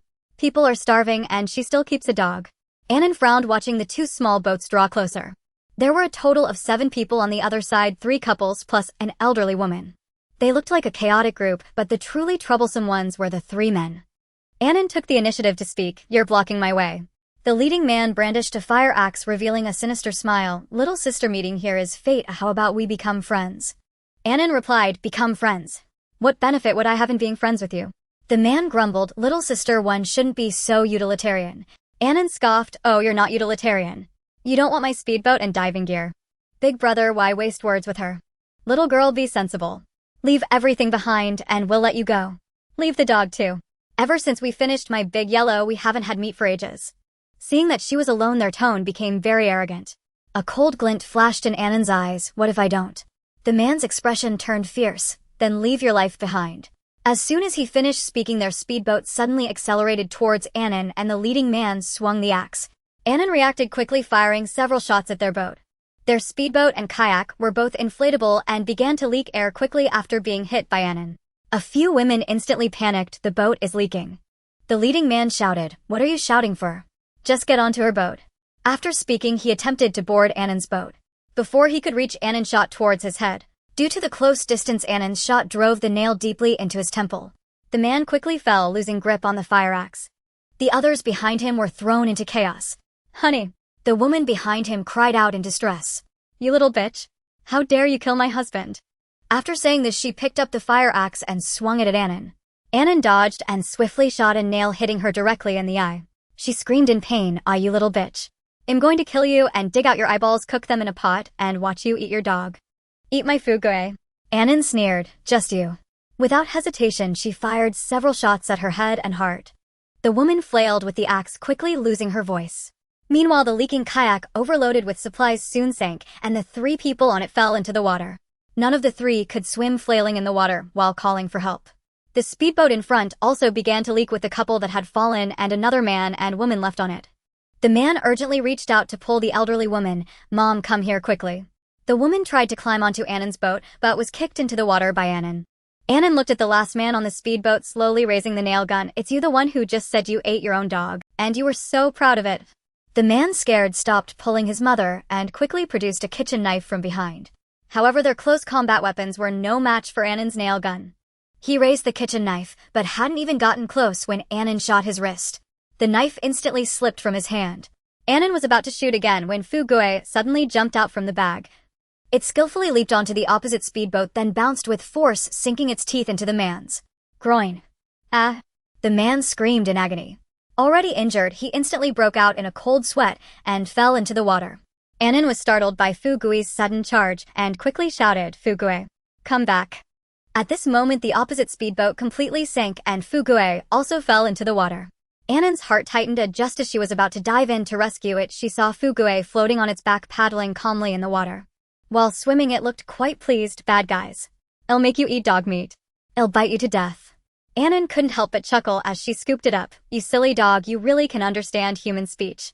At this moment, only 2 who could swim were still splashing around in the water. The woman desperately swam away while the man, injured, tried to climb onto her boat. Annan, expressionless, grabbed the man's head and pushed him underwater. The man struggled incessantly, his consciousness fading, when suddenly he recalled his dog. If only De Huang were here, that little white dog wouldn't be able to bite him at all. Its teeth were sharp, its body strong and agile. This woman was certainly no match for it. It feared no one except for its master. That day, until it was knocked unconscious, it never retaliated. If only it were still here. As his awareness grew dimmer, he seemed to see De Huang running towards him. And Nan watched as the man gradually sank, activating the speedboat to chase after the last woman. Hearing the engine behind her, the woman desperately swam forward while pleading, "Please let me go. I know I was wrong." And Nan remained silent, steering the speedboat directly towards her. When there were many people, they bullied her, wanting to snatch her equipment and plunder her wealth. Now that they had lost, they claimed they were in the wrong. Sorry, too late. The water surface quickly returned to calm, as if this group of people had never existed. And Nan took out a towel and dried off the wet dog. "Fugue, you can't bite randomly anymore, it's so dirty. You're a little girl, you need to be ladylike, got it?" Fugue obediently leaned against Nan, humming, "Got it." After drying the dog, she let it back into the backpack, then changed out of her diving suit and stored it away to avoid further disputes. And Nan started the speedboat and turned towards the deeper parts of Quan District. She had just heard that group mention going to the technology building, and it suddenly dawned on her that there was indeed a tall building in Quan District. However, the building was located at the very edge of the city, almost requiring a traverse across the entire Quan District. Without the speedboat, relying solely on a kayak or even a plastic basin would make it impossible to reach there. So it was highly probable that it had not yet been searched. Those people earlier must have thought of that, which is why they had come specifically from Zhongguan District. And Nan piloted the speedboat straight towards the technology building. After 2 hours, she finally arrived, seeing the building standing alone amidst the vast flood. At the top of the building, the sign of Taiyu Technology Building still shone brightly. Taiyu Group is the second largest group in the province, primarily engaged in electronic products, but in recent years has ventured into various industries. This building is the headquarters of their group in Limbei City. And Nan slowly approached, noticing no one around, and stored the speedboat in her space before entering the building with her backpack. Quan District is Loliang, and the 11 floors below the building were submerged, with only the top 6 floors remaining above water. And Nan entered through a window on the 12th floor. Why hasn't the wild boar left? And Nan was startled and immediately returned to the space. The enraged wild boar watched the human vanish before, and Nan first stored the coffee machine, ice maker, and other items from the tea room into her space. Then she swept around, collecting various snacks from the employees' desks, including cookies, chocolates, and beef jerky. She didn't spare even the relatively new office supplies. After all, her space was infinitely vast, and if it was empty, it might as well be filled up. Who knows, these items might come in handy someday. She also stored the male employees' tea, female employees' humidifiers, mini refrigerators, and more. The various bidding documents, archival contracts, and other items in the filing cabinets were of no use, so she emptied them out and stored the empty cabinets into her space. She was all about plundering, not even sparing the cleaning lattice disinfectant tablets. The 13th floor was the renovation company. Besides the office supplies and snacks on the employees' desks, there were also many renovation materials. Various attractive sample tiles, removable flooring, banana oil, waterproof paint, and so on were all stored in her space, without exception. In addition to these, she also found explosion-proof glass and 5 armored doors. These were good items. And Nan inspected them. They were brand new and looked no worse than the quality of those at her home. Collecting. One floor up was the innovative technology company that had just been established for 3 years. And Nan had seen them in the news. They were always researching a new type of high-tech fabric that was said to be not only comfortable and close-fitting, resistant to cuts and stabs, but also capable of maintaining a constant temperature. She was very interested in this. If such a miraculous fabric truly existed, then she wouldn't have to suffer during extreme heat and cold. And Nan carefully searched the R&D department, but only found some failed research products. The whiteboard in the conference room was filled with erroneous data and correction ideas.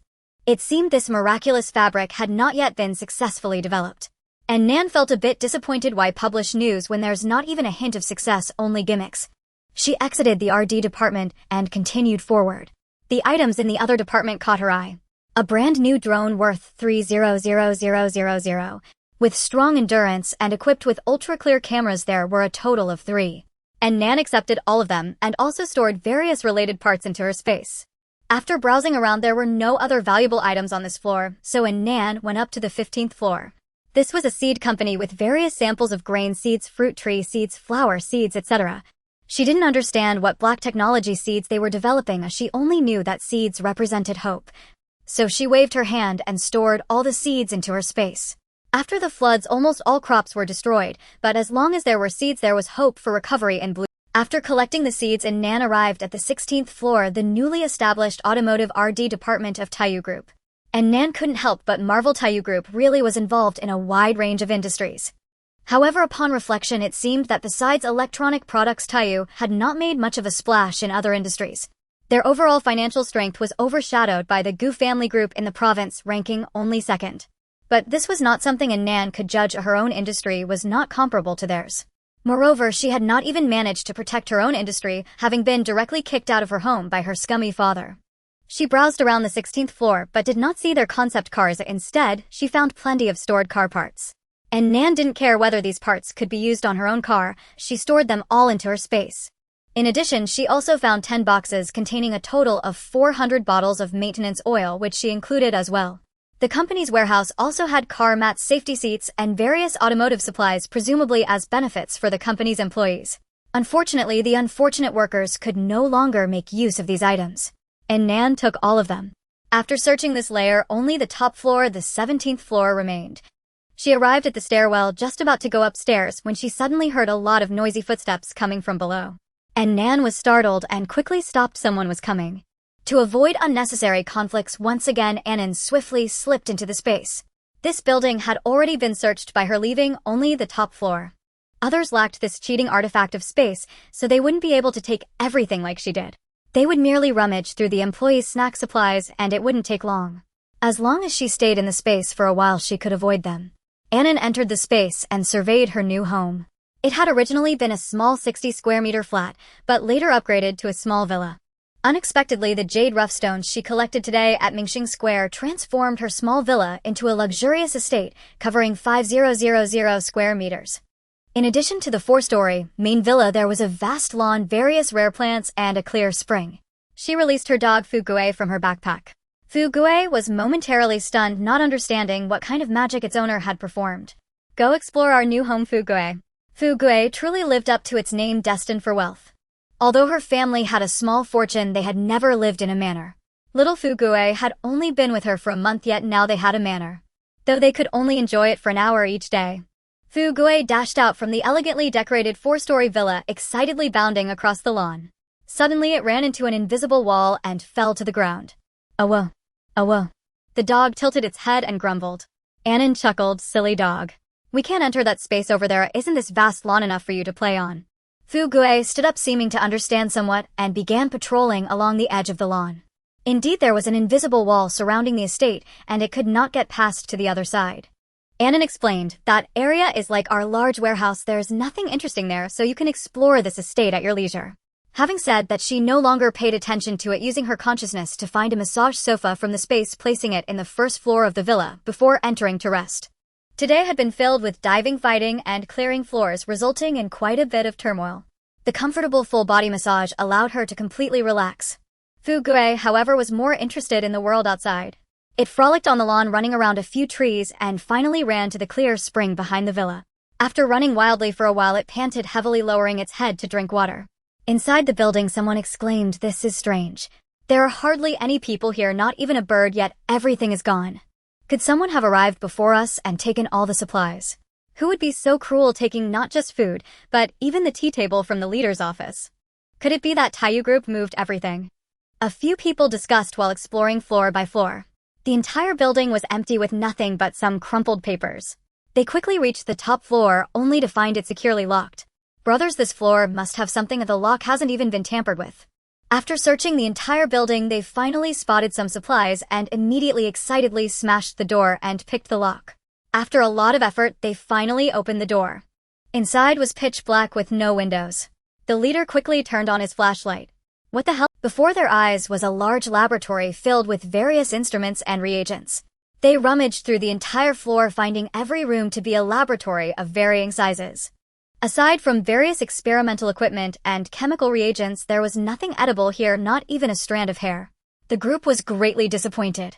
The leader angrily knocked the head of his subordinate beside him. "You idiot. You said this place was rich in supplies, and we burned so much fuel to get here only to find nothing." The subordinate frowned, looking pitiful with tears in his eyes. "I thought no one would come to this side of Quanqing." The others nearby tried to console him. "It's fine. After all, we found quite a bit in Zhongguan district. This isn't entirely his fault. Who could have guessed that Taiyu group moved everything? How can you be sure it was Taiyu group that moved it? It must have been their group that moved it. It can't possibly be some random person who took everything, including tables. Even the cleaning room was empty. Regardless of who took it, there's nothing here. Let's not waste our time." After a brief argument, the group left, dejected and grumbling. In the space, Annan enjoyed a moment of relaxation on the massage sofa with her eyes closed. She glanced at her watch, calculating that the time was right, and prepared to go out and take a look. "Fu-gue, let's go." Annan called out to her dog while walking towards the villa's exit. The lawn outside was empty, and there was no sign of Fu-gue. Annan searched around in surprise and finally found it by the pond behind the villa. There it lay with its eyes closed, exposing its round belly, tongue lolling out. What a ridiculous sleeping posture. Annan approached, calling out to it, "Fu-gue, wake up." Fu-gue raised its head, shaking it while grinning foolishly at Annan, then let out a soft whine and snuggled at her feet. Annan couldn't help but laugh. Why did this guy look so drunk? She looked around and found nothing suspicious, then squatted down to scoop up a handful of spring water and sniffed it. There was no smell of alcohol. What could this little fellow have drunk to become like this? "Fu-gue, are you drunk?" Fu-gue rubbed its round belly and grinned, indicating that it was fine. It had been nearly an hour since entering the space. She had to go out. After observing Fu-gue for a while and confirming it was safe, she put it in her backpack and slipped out of the space. As soon as she exited the space, she found herself standing on the steps, nearly tripping as she missed a step. What was going on? Had she entered the space from this very spot? Annan scratched her head. She remembered entering from the platform. How did she end up on the steps? Not wanting to dwell on it, she tiptoed upstairs to check. The door to the 17th floor was already open, and it was eerily quiet inside. It seemed the people had already left. Annan cautiously explored, ensuring no one was present before she felt at ease to wander. This floor had many chemical reagents, colorful and unrecognizable to her. Only some basic ones like concentrated sulfuric acid and hydrochloric acid were familiar. The rest she had no idea about. It didn't matter. She collected everything into the space along with the experimental equipment. Ever since entering the apocalypse, everything appeared to her as irreplaceable treasures, potentially useful any day. After all, the space was large enough. Collecting it all was the solution. In no time, the Taiyu building had been completely scavenged, and Annan left the building with swift steps. As she exited the building, she drove her speedboat home. Unexpectedly, not long after setting off, she suddenly heard a commotion ahead. "Hurry, hurry, catch them." Hey! Though the skyscraper held nothing of value, this trip wasn't in vain after all. Absolutely, these are 2 live sheep. Quick, grab their hooves. And Nan halted the rigid-hulled inflatable boat, choosing not to advance further, and watched from a safe distance.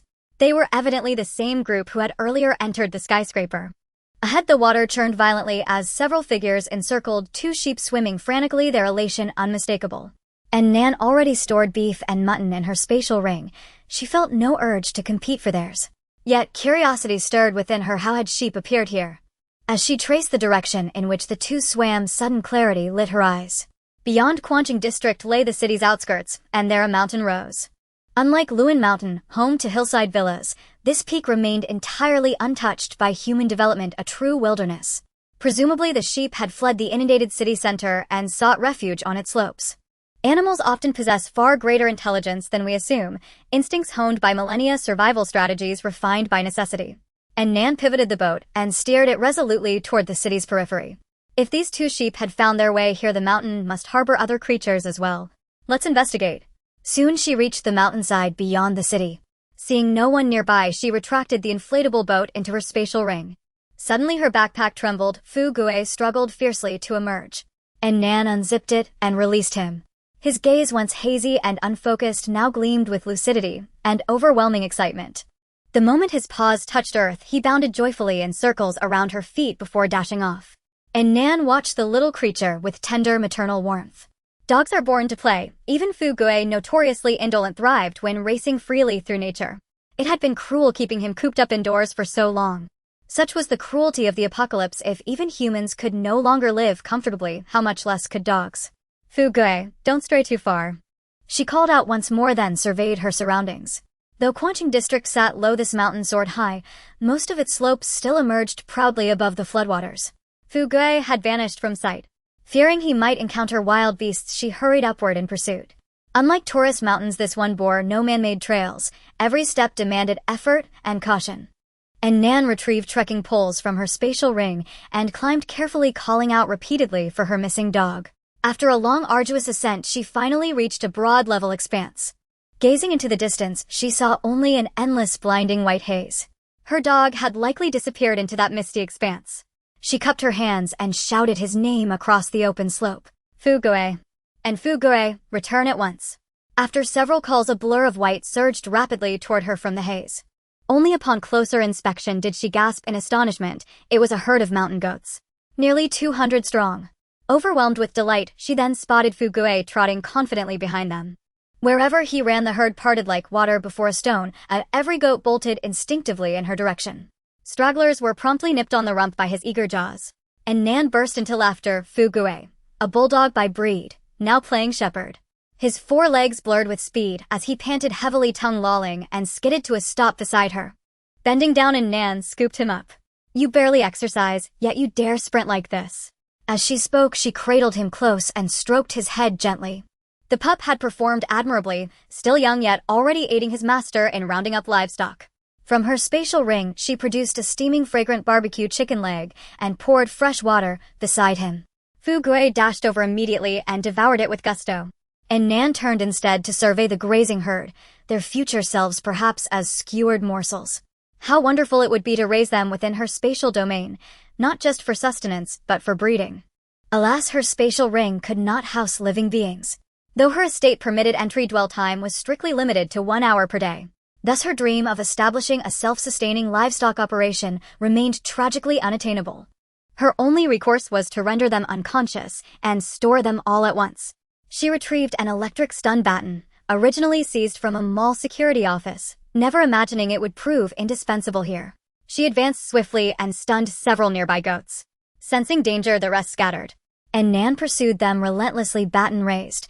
By then Fu Gue had already devoured the chicken leg and rushed to assist his mistress. Little mutton skewers, nowhere to run. He herded the fleeing goats straight back to her side. She struck with swift precision, stunning each in turn. Master and dog worked in flawless harmony. Within minutes, the entire herd lay motionless. Fu Gue, his brachycephalic muzzle straining, panted heavily from exertion. And Nan quickly offered him water and let him rest nearby. Then, retrieving a knife from her spatial ring, she began systematically bleeding the unconscious goats. By the time the last goat was slaughtered, dusk had deepened into night. The ground lay thick with carcasses, yet the meat remained unprocessed. Without hesitation, she resolved to spend the night here, setting up camp on the mountain to methodically process the hundreds of animals. First, she stored all the carcasses in her spatial ring. Then, calling Fu Gue, she departed the ravaged clearing. Ascending further, she discovered another flat open space, ideal for camping. She unpacked her camping gear and, following the manual, erected a sturdy tent. Next, she gathered dry firewood and built a crackling bonfire. Tonight, we feast on roasted whole goat. With that, she pulled out her tablet and opened a library of pre-apocalypse instructional videos. She withdrew one goat from her spatial ring and, guided by the video, carefully flayed its hide. The intact pelt was stored away, the butchered meat was skewered and placed over the flames. As it roasted, she brushed it with oil and sprinkled aromatic seasonings. Rich, savory fragrance soon filled the air. Fu Gui darted ecstatically around the fire. Nan Jia, when do we eat? And Nan smiled at his impatient wriggling. Greedy pup, you'll have to wait just a while longer. While the roast matured, she began processing additional carcasses. Every hide was preserved, valuable barter for insulated coats and quilts during extreme cold. Some meat was stored whole, other portions were meticulously divided into racks, legs, and spinal bones. Offal, intestines, livers, tripe, was set aside separately for future nourishing soups. With each task completed and Nan's satisfaction swelled with such abundance, she could host a sumptuous banquet of goat delicacies anytime. Add to this the mutton she'd stockpiled before the collapse, and she would never lack for goat meat again. Ow, ow, ow. Fu Gui suddenly barked urgently beside her. And Nan turned to find him stamping his paws and staring intently at the fire. She laughed. I know, I see how famished you are. Dinner is served. Fragrance, rich, golden, irresistible, wove through the mountain air. The whole lamb is already cooked and Fu Gui is extremely anxious.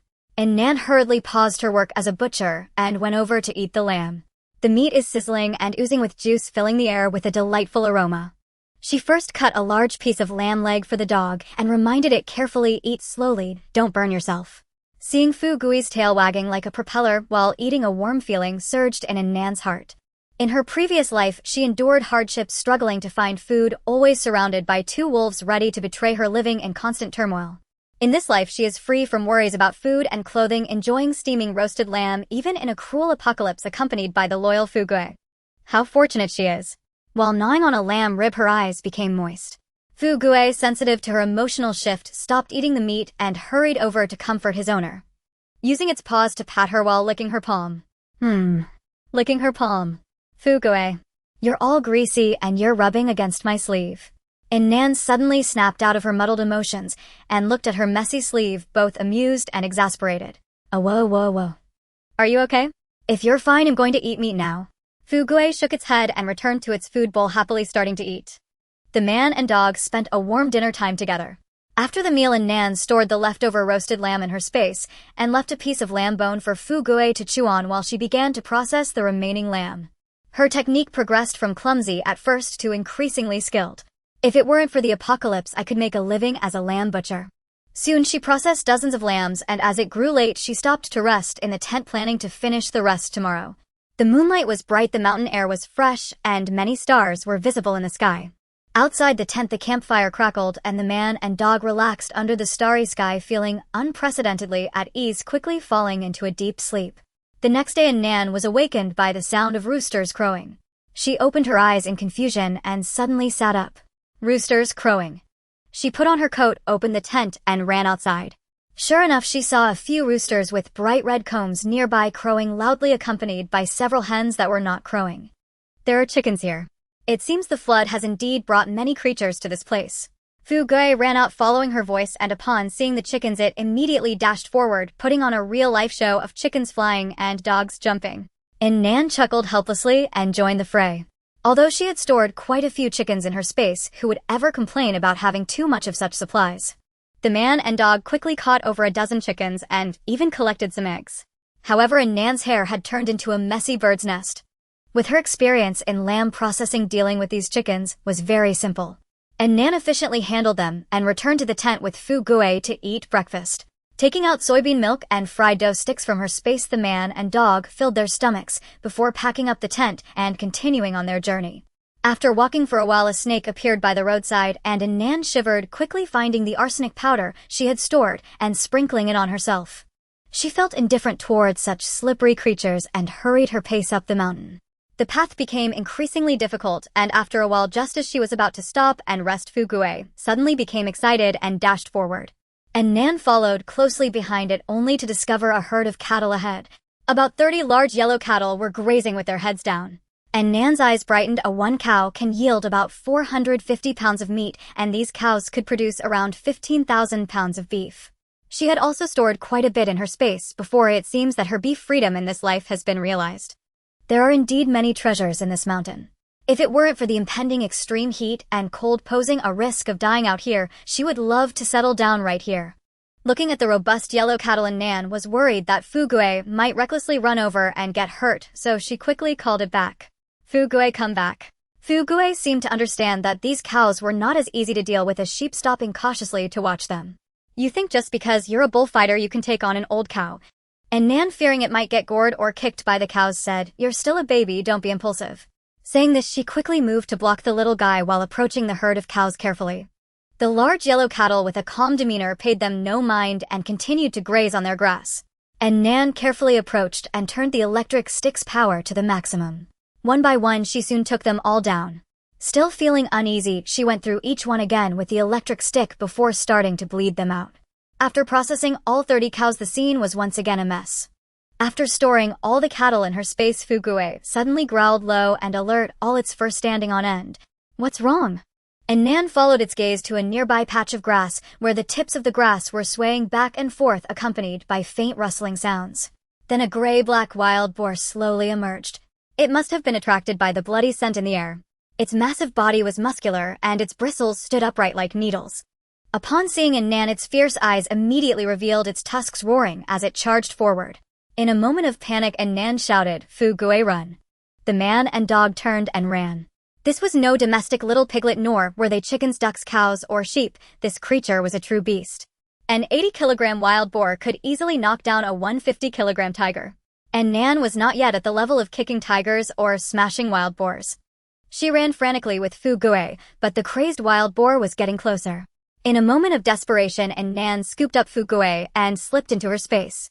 Sitting on the soft, comfortable sofa, both the man and dog sighed in relief. The oppressive feeling from the wild boar had been too strong, and her first reaction was to run, almost forgetting about the space as a life-saving tool. After a while, calculating that the wild boar should have run far away, and Nan left Fugue behind, took a knife, and stepped out of the space to see. Just as she came out, she was met with a pair of fierce eyes.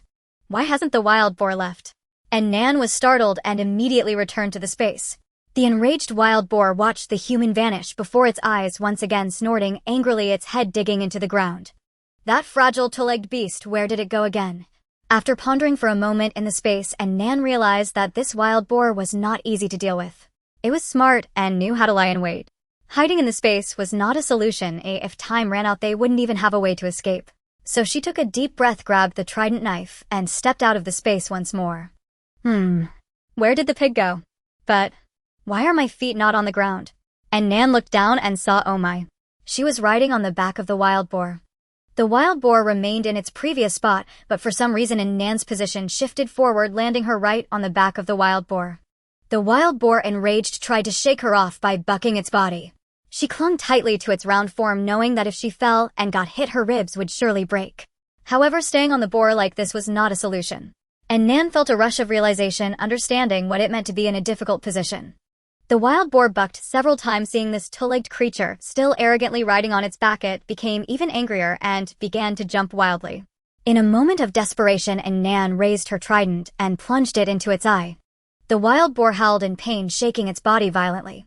And Nan was thrown off and quickly rolled away to avoid the boar's reckless charge. She glanced back and saw the trident still embedded in the boar's eye. Unable to see clearly, the boar charged towards Nan, relying on its sense of smell and instinct. And Nan immediately took out her Uzi submachine gun from her space and unleashed a hail of bullets at it. As it rushed towards her feet, the furious wild boar collapsed with a loud thud, convulsed for a moment, and then completely lost its breath. And Nan let out a long sigh of relief and summoned Fugue from her space. As soon as Fugue appeared, he hurried over to his owner, only relaxing once he saw she was unharmed before turning to gaze at the lifeless gray-black beast on the ground. Once again, a flurry of admiration. Sister Nan is mighty. And Nan smiled and patted its head, standing up while dismantling the boar meat, exclaiming, "This thing is really tough. Even a regular knife can't pierce it. If it weren't for that submachine gun, it would have been a fierce battle. She would have inevitably gotten injured and couldn't have escaped so easily." Once again, she expressed her gratitude to the anonymous benefactor who gifted her the weapon. The wild boar's skin was tough to peel, and Nan spent quite some time preparing the boar meat. Unlike domesticated pigs, this wild boar had firm muscles and hardly any fat. She planned to check when she got back if there were any special cooking methods. After preparing the boar, Nan began to process the sheep meat she hadn't finished earlier. There were over 200 sheep, and she had only dismantled a few dozen. For the next few days, Nan stayed in the mountains with her dog to process the sheep meat. During this time, Fu Gue suddenly ran off, and when she chased after him, she found he had discovered several rabbit burrows. The little rabbits were adept at escaping, but with Nan and her dog working in tandem, they exerted a great deal of effort to catch them all. After processing dozens of rabbits, she stored them in her space and patted the dog's head, saying, "Well done, I'll make you spicy rabbit heads when we get back." Fu Gue understood his owner's praise and immediately perked up, narrowing his eyes and wagging his tail, looking quite proud. For the next few days, Nan and her dog meticulously searched the entire mountain. They found 4 donkeys which they could use to make donkey meat dumplings. There were also 30 crispy roasted ducks, 30 adorable little ducklings. They encountered another wild boar along the way, and as usual used the submachine gun to suppress it. Other than that, they didn't encounter any more dangers.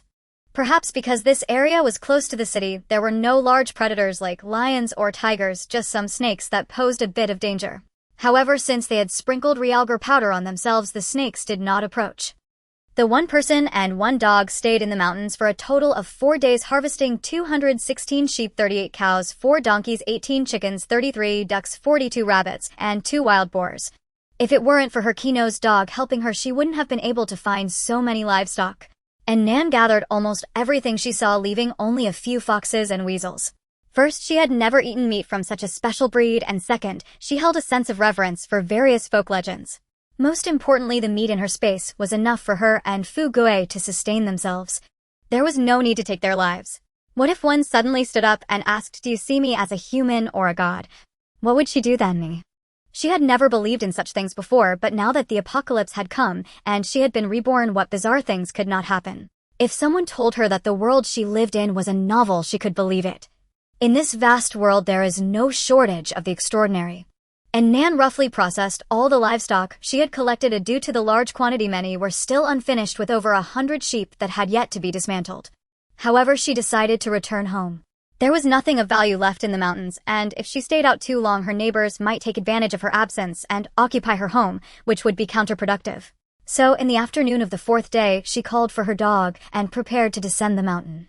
Fu Gue had enjoyed his time in the mountains over the past few days, and when told to leave, hesitated a little. He stood still, tilting his head to look at Nan. And Nan teased him, "Did you sleep well these days? Don't you miss your warm and cozy little bed?" Fu Gue was taken aback. Suddenly he thought of the soft big sofa at home and his pink little nook. His expression turned serious as he dashed down the mountain. Home. A gold mountain and silver mountain cannot compare to one's own doghouse. This dog hasn't had a lazy sleep in days. The pair quickly descended the mountain and started the motorboat to leave. A group of foxes on the mountain silently watched their departing figures. The 2 bandits have finally left. If they didn't leave, they would have stripped the mountain bare.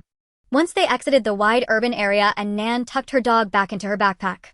Passing through the office buildings of the Zhongguan district, she found that it was no longer the glorious place it once was. Only half of the buildings were above water, and nearly all the glass had been shattered by brute force. As she looked around, it resembled the ruins of a city. Once important business secrets and contract documents were discarded like waste paper floating on the water's surface. No longer were there well-dressed white-collar workers strolling between the buildings with iced Americanos. There were no KPIs, no UGC, no digital economy. Only the cold flood and people driven mad for a piece of bread. As twilight approached, Nan hastened her pace. After all, in such turbulent times, darkness meant more danger. When she arrived home, her neighbors had just returned, all crowded in the hallway. She paused outside the building. After a few days, these people had lost quite a bit of weight. At this moment, their expressions were not good. How pitiful, still pregnant, and her husband is gone. How will she live in the future? Isn't it her own fault? So proud and competitive, what use is it to find so many supplies when she didn't even notice her husband drowned? Stop talking, look at her, she looks like she's going crazy. A group of people huddled together, whispering, glancing occasionally at the solitary Chu Pei, who had been left behind. And Nan overheard the murmurs of the crowd from outside the window and understood. So it was that the short-haired man was gone. She couldn't help but glance at Sun Ping, who had exposed the secret of his wife's murder a few days ago. Sun Ping hid within the crowd, first remaining silent, then approaching Chu Peipei with a compassionate expression, saying, "Sister, the dead cannot be brought back to life. Please accept my condolences." Chu Peipei raised her head, her gaze icy. "Where were you when my husband fell into the water?" Sun Ping was momentarily taken aback. "Sister, it is indeed my dereliction of duty as the captain. I failed to take care of him." The neighbors hearing this deemed her unreasonable. "You are really something. Your husband fell from the building due to his own carelessness. What does that have to do with old Sun?" "Exactly, he might have been driven mad by hunger and jumped into the flood to end his own life. Captain Sun is here to help us find supplies, and he has no obligation to look after your husband, does he?" Seeing the neighbors supporting her, a hint of pride flashed in Sun Ping's eyes, yet he said, "Everyone, please don't be like this. It is understandable for the family members to feel upset about such an incident. This matter is my fault. From now on I will take good care of every member of the team." "Old Sun, you are being too polite." "Yes, Captain Sun, you have already done very well. If it weren't for you, we wouldn't have found these food supplies." Sun Ping felt quite pleased, yet he remained humble, saying, "Not at all, it is the collective effort of everyone." Chu Peipei did not want to hear any more of their mutual flattery. She approached Sun Ping with a sharp gaze. "I know you did it. Do you think killing him means you can rest easy?"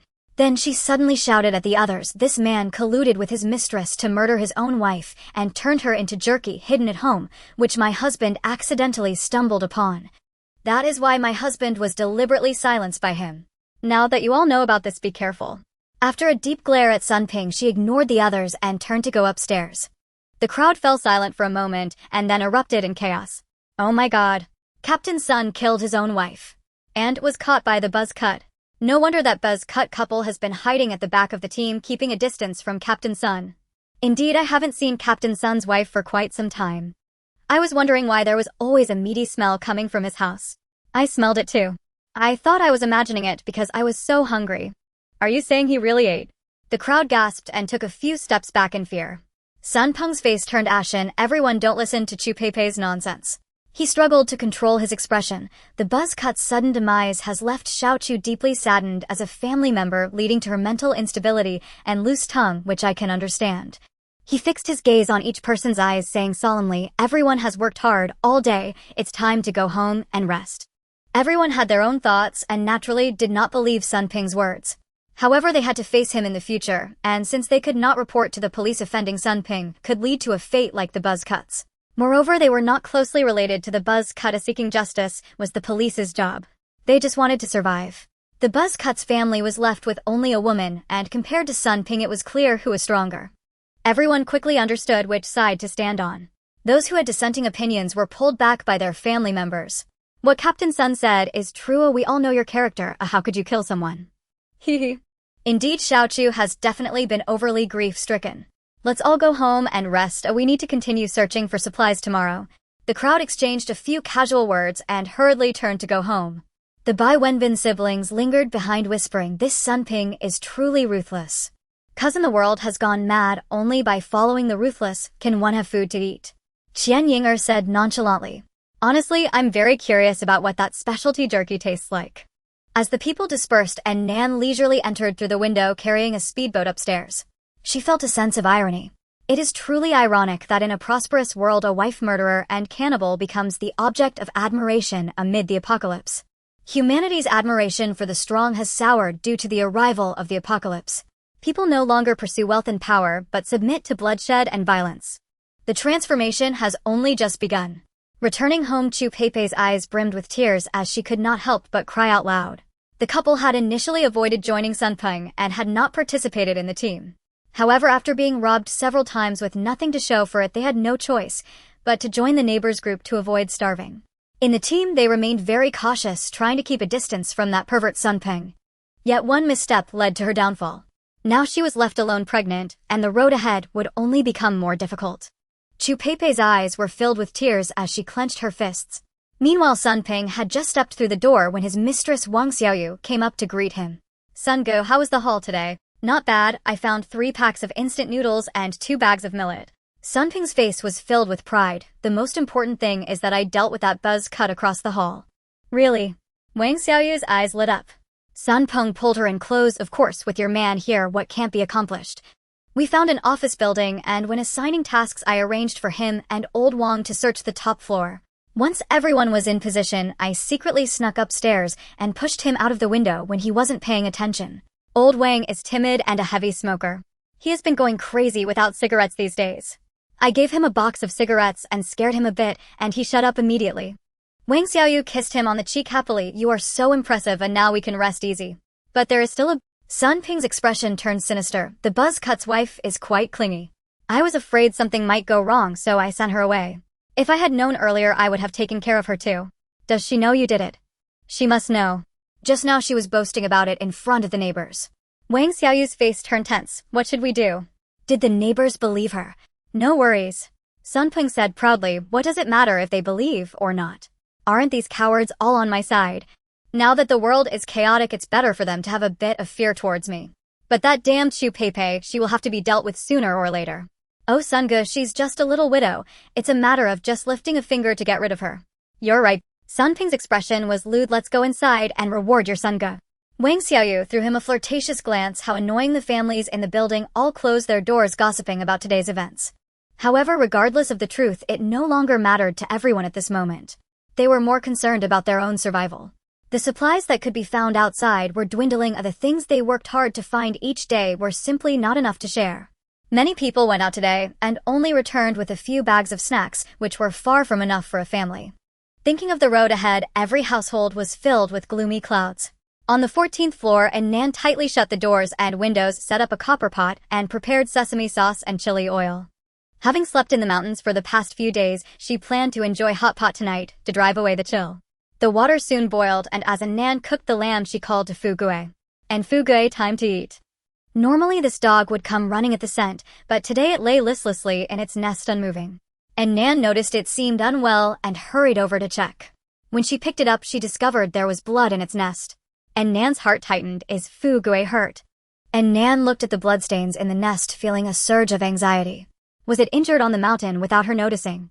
She tenderly held Fu Gui, carefully checking from head to toe, but found no wounds. However, Fu Gui's expression was listless and uncomfortable. Just as she was puzzled, and Nan suddenly felt a warmth in her palm. Looking down, she saw a drop of blood on her hand. And Nan lifted Fu Gui's little bottom for a closer look. Suddenly it dawned on her. This little girl was actually having her period. Do dogs also have such a thing? As long as it's not an injury, and Nan felt relieved. She rummaged through her supplies in the space and indeed found a dog diaper among the mountains of pet supplies. She held Fu Gui, gently wiping it with a towel, then put on the diaper, dressed it in a warm little outfit, and changed its bedding to a clean one. Firstly, at that time she had a conscience and didn't want to bully her former neighbors with numbers. Secondly, she felt that with so many wolves there wouldn't be enough meat from just one household to share among so many. It must be because Fu Gui had fallen into water during a fight a few days ago and caught a chill in the mountains, which made it feel so unwell. She went to the kitchen and cooked a warm bowl of millet porridge for Fu Gui. She added red dates for blood replenishment, carrots for appetite stimulation, angelica for pain relief, motherwort for blood circulation, and yam for energy. Finally, she mixed in some slices of lamb and placed it in front of Fu Gui. Good dog, have some nutrition and warmth and you'll feel better. Fu Gui seemed to understand her words, slowly getting up to eat. This was the first time Nan saw it eat so daintily. Previously, every meal was a ravenous feast, making sounds like a little pig. Seeing it eating again, Nan felt relieved and returned to the dining table. The pot didn't contain any hot pot base, only segments of green onion and slices of ginger. Using a copper pot to cook meat was all about the authentic flavor. With an abundance of lamb in her space, Nan generously prepared 2 large plates of meat rolls. Unlike hot pot restaurants that lay ice or vegetables beneath the meat, her 2 plates of lamb were purely meat. After days of hunting in the mountains, she truly needed to replenish her body. Although there was no shortage of food in the mountains, the environment was rudimentary and one had to be constantly wary of wild beasts. It was not like at home where the environment was safe and eating was comforting and enjoyable. Nan chewed a large piece of lamb, feeling it still lacked flavor. She glanced at the seasoning bowl, adding a piece of red fermented tofu and half a spoon of chive flowers to the sesame sauce and chili oil. After mixing, she dipped her chopsticks in and tasted it. This time it was right. She picked up some trembling lamb with her chopsticks, wrapped it in sauce, and stuffed it into her mouth. The aroma exploded in her mouth, and Nan enjoyed every bite. While eating lamb, she also cooked a plate of water-boiled tripe. Feeling that just eating meat was too greasy, she added some greens and frozen tofu to the pot. Finally, she tossed in a small handful of hand-pulled noodles, creating a bowl of lamb soup noodles. The room was filled with steam and fragrant aromas. And Nan suddenly felt that this apocalypse was not much different from before. With delicious food and her obedient pet Fugue, it was a stark contrast to the neighbors downstairs who were struggling to divide their meager rations. A family sat around the dining table laying out today's meager rations. Each person received a dry biscuit or expired bread, which they stuffed into their mouths. They could only eat one meal a day, and even then it barely filled them up. They carefully finished their precious meal, picking up every crumb that fell from the table to avoid wasting a single bit. Today, for some reason, while eating biscuits, they seemed to smell the aroma of lamb hot pot. Alas, they were so hungry, they were starting to hallucinate. The group couldn't help but reminisce about the good old days. Back then, meals at home were bountiful and leftovers were often discarded. Eating hot pot at restaurants, they would leave with plenty of uncooked meat and vegetables. Thinking about it now made their mouths water. They wished they could travel back in time, scold their past selves for wasting food, and eat all those leftovers. For a long time afterward, and Nan didn't go out again. One reason was that Fugue was on its period and feeling weak. The second reason was that she didn't have much to stockpile at the moment. The supplies stacked high in her space also needed her to organize them bit by bit. Outside people continued to come and go searching for food. Meanwhile, in room 1402, both Nan and Fugue lay on their respective beds with their eyes closed. The difference was that Fugue was truly asleep while Nan was organizing supplies in her space with her mind. Using her consciousness was tiring. At first, she would become exhausted and dizzy after just a short while, but now she could move things in the space for extended periods. Her mental strength was improving. After organizing the items in the space, Nan began to process the meat she hadn't finished dissecting before. Different livestock required different methods of processing. Fortunately, she had previously downloaded a variety of fragmented knowledge across all fields and could follow tutorials in the kitchen to handle it bit by bit. When she got tired, she would watch downloaded TV shows and enjoy delicious food with her dog. Thus the days passed in this harmonious and pleasant atmosphere. In contrast to her living environment, the situation outside was becoming increasingly tense. Supermarkets and factories rich in supplies were submerged, leaving only a few high-rise buildings above water for people to search. These buildings were mostly office spaces with little food, just some snacks and instant noodles for the workers. The supply was scarce, and these days they had already been scavenged clean. With very few resources left above water and no diving equipment to retrieve what's below, even those who could free dive found the soaked grain impossible to consume. People were starving and growing increasingly desperate.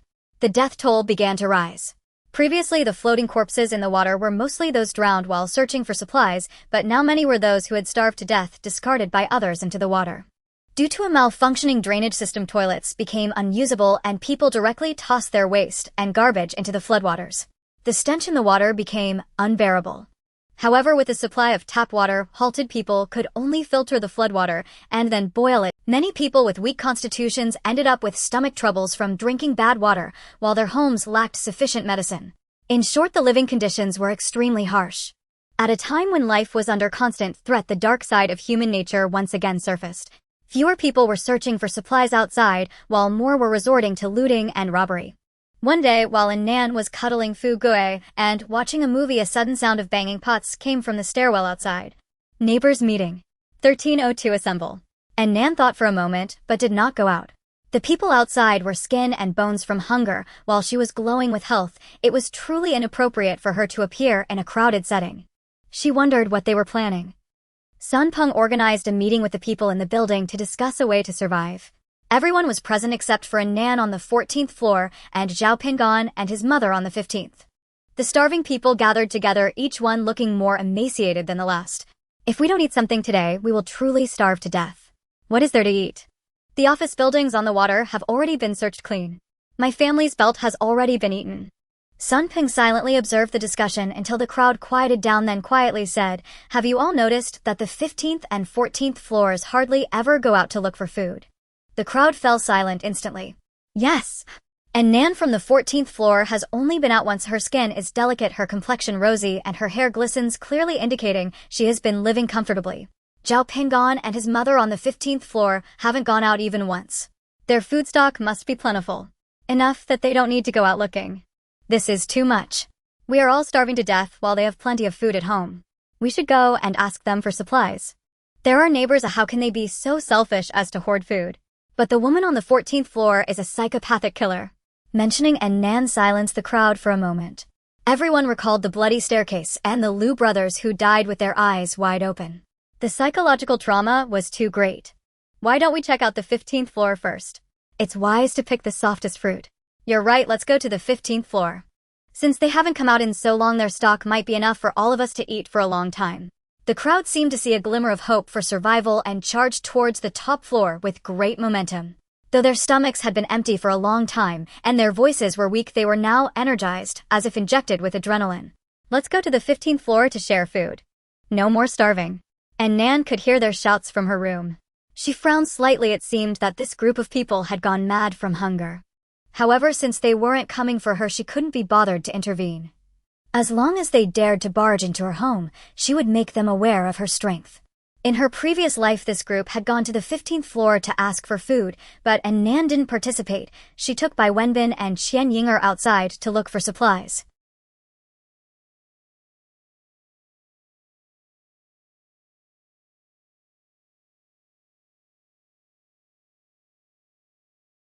It was better to go out and try to take a chance. By the time she returned with Bai Wenbin and Qian Ying'er carrying a few bags of noodles, the hallway had fallen silent again. Though she didn't know what had happened, Zhao Pingan and his mother didn't emerge from their house until the very late stages of the heat, leaving in good health. Clearly the neighbors had failed. While Nan was lost in her memories, the crowd had already arrived at the 15th floor. The stainless steel door of the stairwell was predictably closed as several young and strong individuals rushed to the front and pried it open with a crowbar. Sun Peng was the first to reach the door of 1501, knocking politely. "Hello, we are the neighbors from downstairs." There was no sound from inside. He continued to knock. "Is Zhao Pingan home? I'm the head of our unit and would like to talk to you." A warm male voice came from inside. "Sorry, it's not convenient to open the door. Just tell me what you need." Sun Peng glanced back at the crowd behind him. Everyone looked like straw with sunken cheeks and eyes filled with longing. He cleared his throat. "The neighbors are out of food, and we were hoping to borrow some supplies from you." Inside, Zhao Pingan replied, "Sorry, I can't help you. We don't have much food left at home either." As a doomsday enthusiast, Zhao Pingan knew the survival rules of the apocalypse. The compassionate do not end well. Thus he had no intention of sharing his food. Upon hearing this response, someone in the crowd shouted, "You're lying. You and your mother have never stepped outside. You must have plenty of food at home. Right? What are you hiding it for? Share it with everyone. You two are so malicious. You just want to watch us starve to death." The crowd became increasingly agitated, with many rushing to the front and banging on the door. Seeing this, Sun Peng's eyes flashed with a glimmer of light, and he stepped back, allowing the furious crowd to push forward. At that moment, a powerful shout erupted from inside the house. "Get the hell away. Don't come begging at my door. Am I your ancestor? Why should I care about your hunger? Do you want me to fry feces to feed you? Cough, mother, mind your manners. Mind your manners. You coward. Dogs are already at the door and you're not doing anything." Hearing the insults from inside, the crowd became even more agitated. The lead few people pounded on the door while trying to pry the lock with various objects. Suddenly, they felt a strong electric current coursing through their bodies from their hands. "The door is electrified." The leading individuals were instantly shocked into convulsions. The people behind, in a panic, tried to pull them away and were also shocked, dancing as if they were doing a lightning dance. Seeing this, Bai Wenbin hurriedly used his wooden mop to push the shocked individuals away, which finally stopped the chaos. The few who had been shocked had fainted. The remaining crowd hesitated to approach again. At this moment, two middle-aged men stepped forward. "Our hammer handles are insulated. Let's just smash their door lock." Saying this, they moved forward and started banging with a clanging sound. Inside, someone exclaimed, "Oh my. I Hoot Suelon don't show my power and you fools don't know how to count. Son, give me the stuff." Suddenly a hole appeared in the door. "What is this?" The person with the hammer quickly noticed the sudden hole. Just as he spoke, a sharp arrow shot out from the hole, piercing through his arm. "Ah!" The man cried out in pain, and the hammer he was holding fell onto his own foot. "Ah!" He screamed even more pitifully, collapsing onto the ground, clutching his foot in agony, with an arrow still embedded in his arm. The crowd was startled, but before they could react, another series of whistling sounds filled the air as arrows flew out, rapidly hitting those standing in the front. Some were struck in the shoulders, others in the thighs, and the unluckiest one was directly pierced through the chest. "Run! They have crossbows." Being shot by a crossbow is generally very dangerous, let alone at a time like this with no hospitals or medicines available. The crowd quickly erupted into chaos and ran down the stairs. Hiding behind, Sun Peng was the first to react, moving swiftly to a blind spot near the door, his gaze dark as he watched the door of 1501. Everyone stay calm, stand on either side of the door, the crossbow arrows can't hit us. Upon hearing this, the crowd gradually calmed down, and those who hadn't yet descended hurriedly hid beside the door. Seeing someone injured only fueled their anger further. A few people hiding beside the door stood in the shooting dead zone, hammering at the door with even greater force. Smash that broken door of his. Several others pried at the door of room 1502, both of them are in 1501, there must be no one in 1502, perhaps it's full of supplies. Mentioning supplies, the force of the door smashing increased several-fold. Others who had retreated to the stairs were afraid of getting shot by arrows, so they yelled encouragement from a distance. In an instant, a scene of united effort unfolded. A furious roar came from inside the house. You fools! If I spare your lives, no one wants it, I won't hold back any longer. Hiding in the corner, Sun Ping, who was watching the door being smashed, felt a bad premonition rise in his heart and hurriedly retreated toward the stairs. At that moment, the shooting hole in the door suddenly closed, followed by the sound of mechanical operation.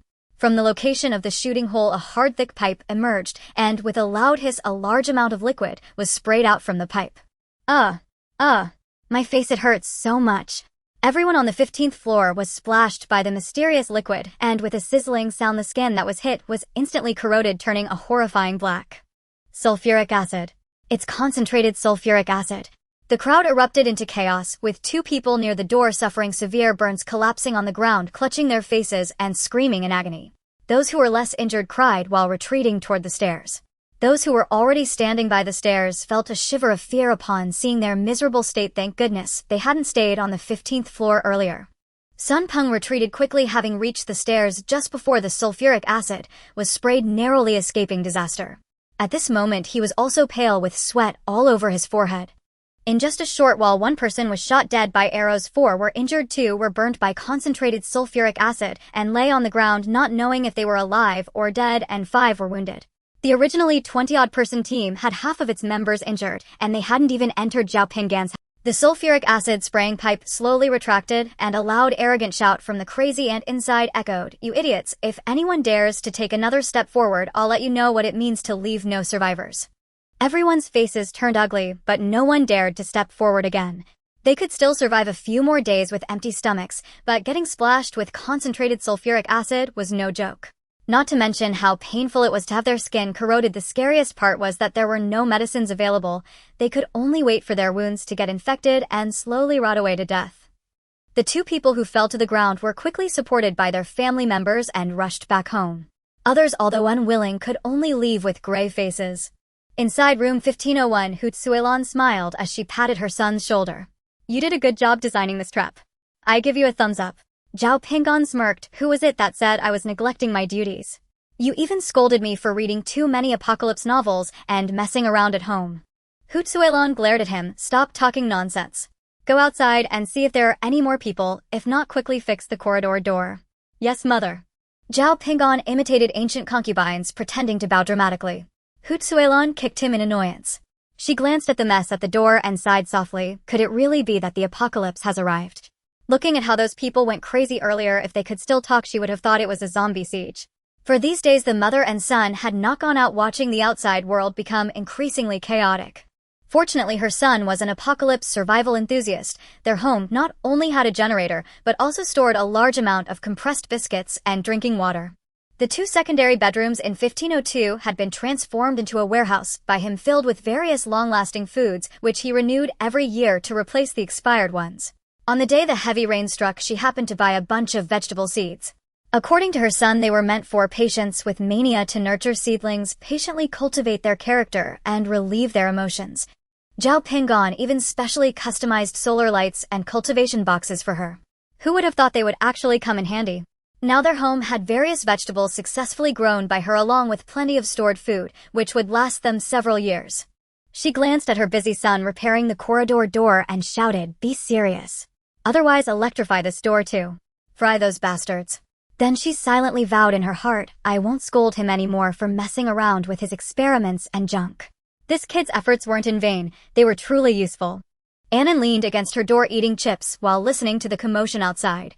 The hallway was filled with shouts of shooting arrows and sulfuric acid, and she understood the general situation at home. Recalling the article by Zhao Pinggan she had seen online titled 20 Possibilities for the Apocalypse to Occur, she couldn't help but sigh. This guy was indeed talented. He managed to come up with so many tricks, turning the 15th floor into a fortress against the apocalypse. It was worth learning from.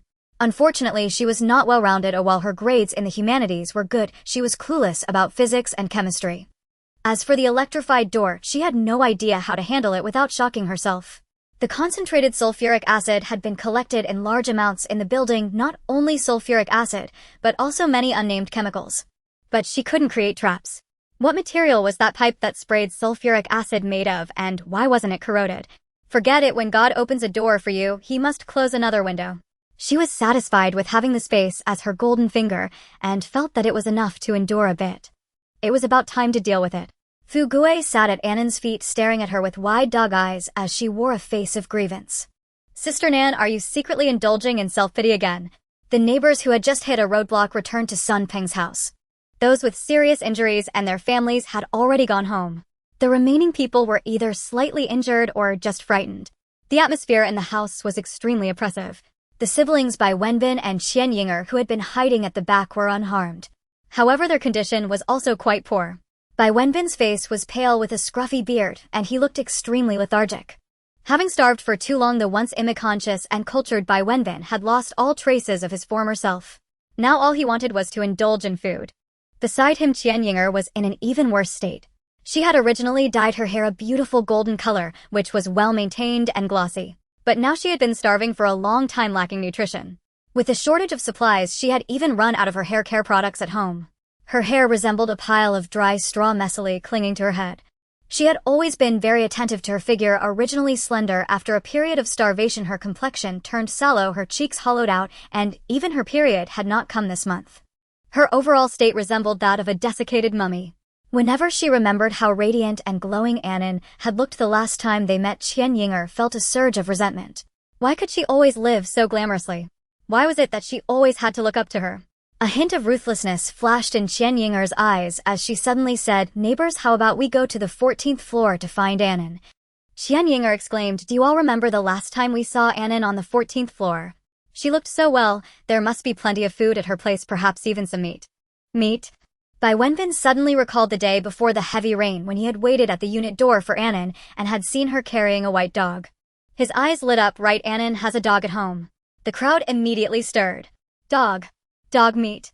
Their eyes sparkled with excitement, watering at the thought. They smacked their lips as if they could already taste the steaming hot dog meat soup. Although they had viewed Annan through a terrifying lens before, they were now desperate and at their wits' end. They couldn't just wait to starve to death, could they? At this moment, even if facing a terrifying organization, they would charge forward, let alone the fact that there was only a single woman living on the 14th floor. They are right, let's go to the 14th floor. To the 14th floor. Let's eat dog meat. The crowd erupted in enthusiasm. However, those who had been injured on the top floor remained silent. They understood that despite the seemingly large crowd, their hearts were not united. If a fight broke out, only a few would put in the effort, while the rest would slyly hide at the back. Facing the kind of survivalist on the top floor, they would not lose their lives. But this woman on the 14th floor truly knew how to kill. Already injured, one careless move against the female demon of the 14th floor could cost them their lives. They weren't foolish, so this time they decided to be smart and hide at the back. In an instant, no one was willing to step forward or take the lead. After shouting slogans for a long time, the group still hadn't stepped out of Sun Ping's door. Seeing this, Sun Ping stepped forward and said, "We still need to go to the 14th floor. If we can't find food, we will all starve to death. But everyone has indeed worked hard and many are injured. Let's go home to rest and recuperate properly. I'll come up with a systematic plan so that no one will lose out. Tomorrow morning we will go to the 14th floor together to share the food." The crowd nodded in agreement and returned home. Some bandaged wounds, some sharpened knives, and others practiced their punches, all gearing up to try to get more food from Annan. That night, Annan was snuggled up on the sofa with her dog, watching a downloaded comedy movie and nibbling on duck necks. Suddenly Fuguei stood up, alertly looking toward the door. Following its gaze, Annan walked to the entrance. She leaned against the door to listen closely. Indeed, there were faint rustling sounds outside. Were there some foolish ones trying to sneak in and pick the lock? The sounds suggested there weren't many people. Annan took out a triangular dagger from her space, quietly opened her front door, and stepped outside. The door at the stairwell made it hard to hear what was happening in the corridor. She quickly opened the door and lunged with her knife. She stabbed into thin air. There was no one outside, only a note stuck to the wall beside her. Tomorrow morning everyone come to raid for food. She ripped the note down and took it back inside. Sitting back on the sofa, Fuguai wagged its tail, sniffing around her. Annan patted its head and opened the note to examine it closely. The handwriting was messy with lines flying everywhere resembling chicken claws. Is there such ugly handwriting in this world? As she looked at the note, an inexplicable familiarity washed over her. After a moment of thought, her eyes lit up. This was the person who had sent her messages in her previous life. For years had passed and Annan almost forgot. Back then she had received a similar note with the same unique handwriting, but the content was different. The note at that time warned to beware of the two siblings. Bai Wenbin and Qian Yinger had just moved in with her. She had found the note stuffed into her bag at some point and had indeed felt a sense of caution. However, upon careful observation, she had not noticed anything unusual. They had not harmed her. Instead, every time they finished gathering supplies, Bai Wenbin would take less and share the surplus with the two girls. In the apocalypse, they had maintained their gentlemanly demeanor. Qian Yinger had always been warm and friendly with her, and thus she quickly came to trust them completely, assuming that the note was just a prank. Looking back now, it seemed likely that someone had overheard the siblings' schemes and had kindly come to warn her. She just didn't know who this person was coming to remind her again in this life. Note hero. You're quite nice. With the previous experience, she took this warning seriously this time. Tomorrow morning everyone is coming to raid for food. Seeing what happened with Zhao Pingan and his mother upstairs today, she had already guessed that these people would eventually shift their target to her. She just hadn't expected it to happen so soon. It seemed these neighbors were truly starving. She counted her weapons, feeling unafraid. This day would come sooner or later. An innocent man suffers when he possesses something precious. Living leisurely in the apocalypse would inevitably attract the envy of others. But this time she was different from her previous life. This time she was well prepared, having stocked up on weapons early and even acquired a submachine gun. Since the apocalypse began, she had never slacked off, continuously striving to enhance her abilities. She practiced her street fighting skills from her past life repeatedly and learned many other combat techniques from video tutorials. Combining the strengths of various styles and with rich combat experience from her previous life, taking down a few desperate outlaws wasn't a problem at all. Against these starving neighbors, she wouldn't even need to use her gun. Annan locked all 4 doors, set an alarm in advance to avoid being caught off guard tomorrow, and then continued to watch the movie with Fuguai. Before bed, she applied a face mask and went through a complete skincare routine before sleeping soundly. The next morning, the people in the building gathered early at 13:02. Neighbors, I researched a plan last night for everyone to consider. Sun Ping cleared his throat seriously. I know that after yesterday's events, no one wants to rush to the front again. But if everyone stands still, we can only wait to starve to death. What we need most now is unity. Being neighbors means we are fated to be together, we must trust each other. The supplies in 1402 must be abundant. I propose we divide the food according to the effort put in. Saying this, he took out a chart. We can distribute supplies according to the priorities on the chart. Men first, those who take the lead can receive double the food, and those who make outstanding contributions can receive double again. If injured, there will be additional compensation. What does everyone think? Under generous rewards, brave men will emerge. Hearing this, the crowd agreed one after another. Captain Sun's plan is very reasonable. I am willing to take the lead. I will take the lead too. Damn it, we have so many men. Are we afraid of a girl in her 20s? Charge into 1402. To defeat the selfish female demon. Looking at the spirited crowd, Sun Ping's eyes sparkled with satisfaction. Last night he had specially devised this division plan, intending to let these fools charge ahead. He certainly wouldn't lead the charge. That woman from Unit 1402 was ruthless. Being at the front would only lead to her downfall. No matter how strong she was, 2 fists couldn't defeat 4 hands. Once she and those fools were mutually injured, he could effortlessly seize the supplies. Watching his excited neighbors, he chuckled coldly inside. It would be best if that madwoman could kill a few more grain collectors. Double the supplies. They better have their lives to claim them. Once the men were dead or wounded, all the supplies would belong to him. What could the remaining elderly, weak women and children use to compete with him? Qian Yinger stood in the crowd, noticing the barely perceptible smile on Sun Peng's face. She cautiously tugged at Bai Wenbin's sleeve and whispered, "Wenbin, this uncle has ulterior motives."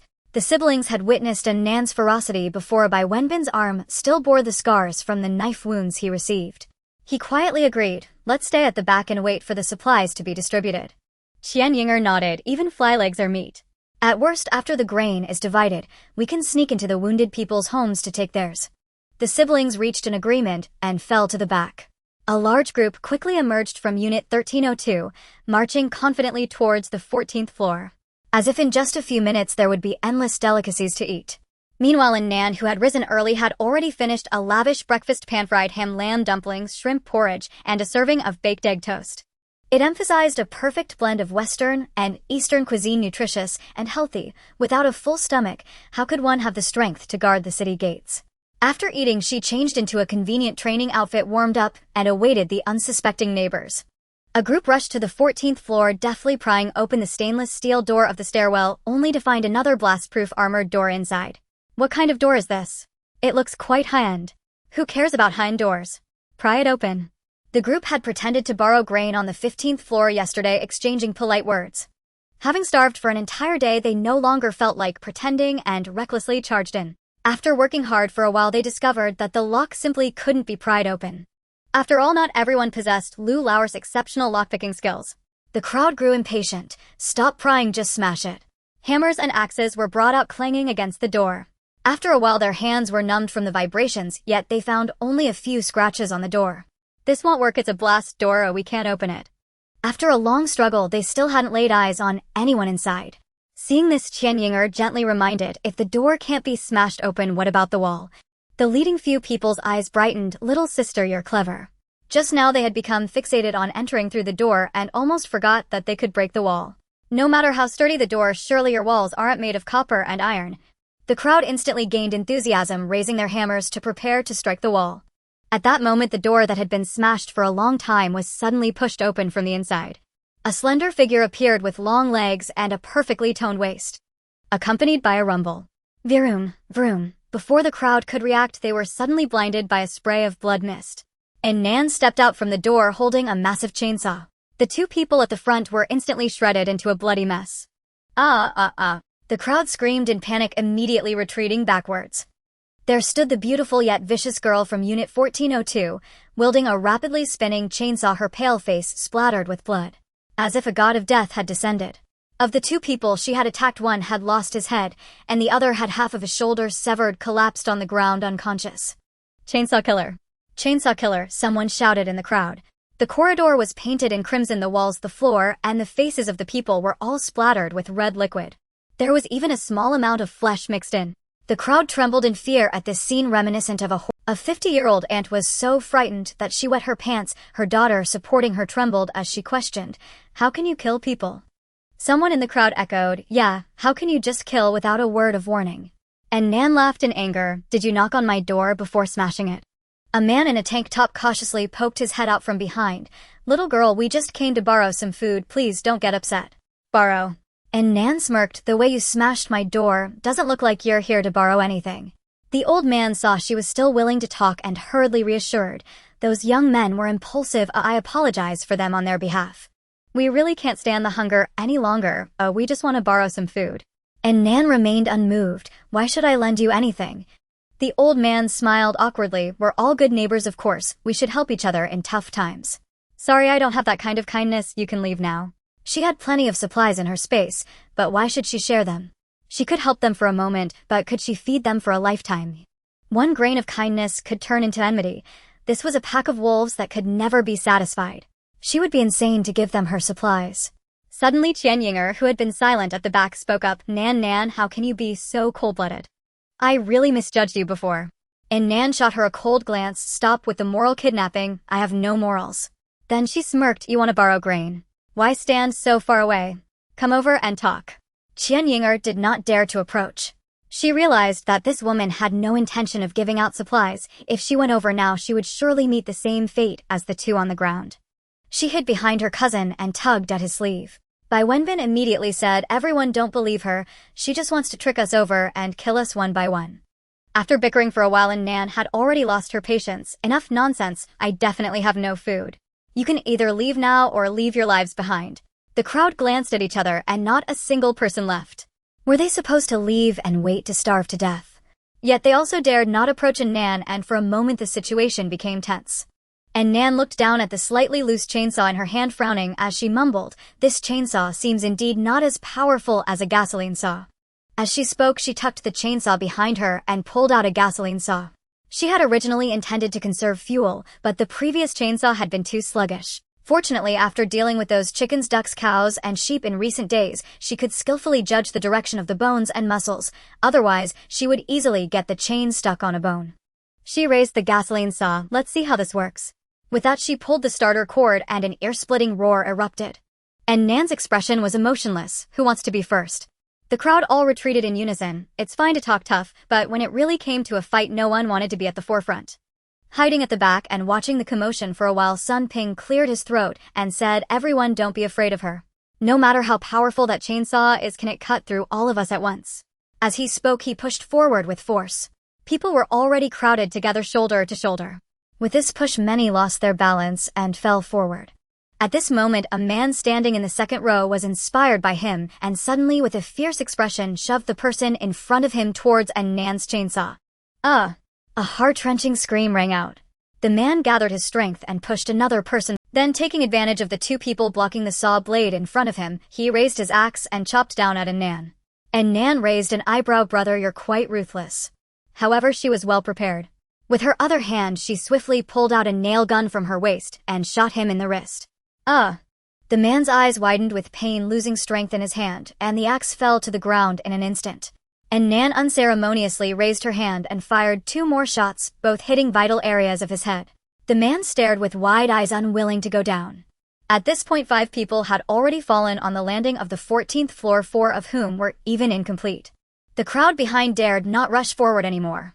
The people at the front even turned around and desperately tried to squeeze back, wanting to escape. Nan paid no mind to that and began indiscriminate shooting with the nail gun. Tisk, where there are many people, there are bound to be disputes. Today, I'll reluctantly help you reduce your numbers. Did they think that with her holding a chainsaw she was at a disadvantage? Sorry, but she also had the nail gun, a weapon for crowd control. With a series of gunshots, the crowd turned into chaos. The few at the front were directly killed, and even those hiding at the back, such as Sun Ping and Qian Yinger, were injured. The dual injuries to both body and spirit completely robbed them of their fighting power, and they ran home in a frenzy. Nan looked at the suddenly empty corridor and revealed a cold smile. A group of bullies easily defeated. She raised her foot and kicked the corpses down the stairs, choosing not to continue the hunt. She had no patience to pry open doors one by one. They were starving and exhausted, but Nan lacked for nothing. If they had the ability, it would be best to hide from her for a lifetime. Anyone who dared to flaunt in front of her would be sent straight to the underworld. As for Bai Wenbin, Qian Ying, or Sun Peng, let these clowns enjoy this bone-chilling apocalypse to their heart's content. Sun Ping's home was right below Nan, so he was the first to escape back home. Leaning against the sofa, Wang Xiaoyu saw his arm bleeding and hurried over, asking in surprise, "What happened? How did you get hurt? Where are the supplies?" As his lover, she never contributed to making money. All she needed to do was wait at home for Sun Ping her long-term meal ticket to bring back supplies so she could enjoy the fruits of his labor. This time, she didn't participate in the mission as usual. What's going on? So many people fighting over one woman. How did you still get hurt? Didn't I tell you to hide in the back? Sun Peng frowned tightly, lifting his arm. Quickly find something to help me pull out the nail.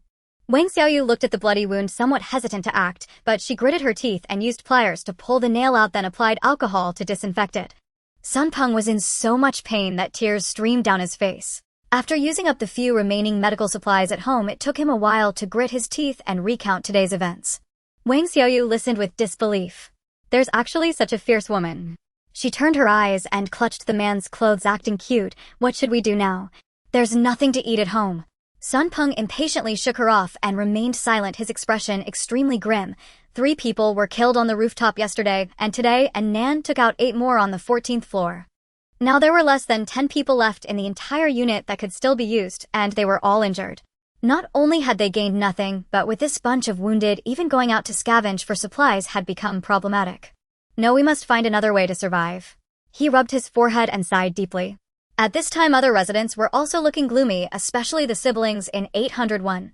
Why is it so hard to kill this Nan? Qian Yinger, who had shut the door, felt her fear fade and was replaced by a face full of rage. Why is that?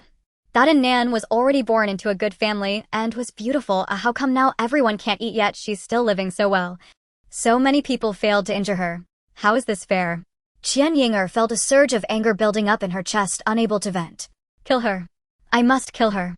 Bai Wenbin looked at Qian Yinger, whose hair was wild and whose expression was becoming increasingly deranged, and couldn't help but frown. Now is not the time for such talk. We need to figure out a way to get food first. Qian Yinger asked him, what do you plan to do? Bai Wenbin lowered his eyes. Cousin One must survive first to have a future. On the 15th floor, Zhao Pingan and Hu Tsuelan looked at each other. Due to being attacked by neighbors yesterday, they had become extra cautious. This morning, when everyone rushed upstairs to smash doors, they were immediately awakened from their dreams. Thinking they were being harassed again, they were surprised to find that everyone had gathered on the 14th floor.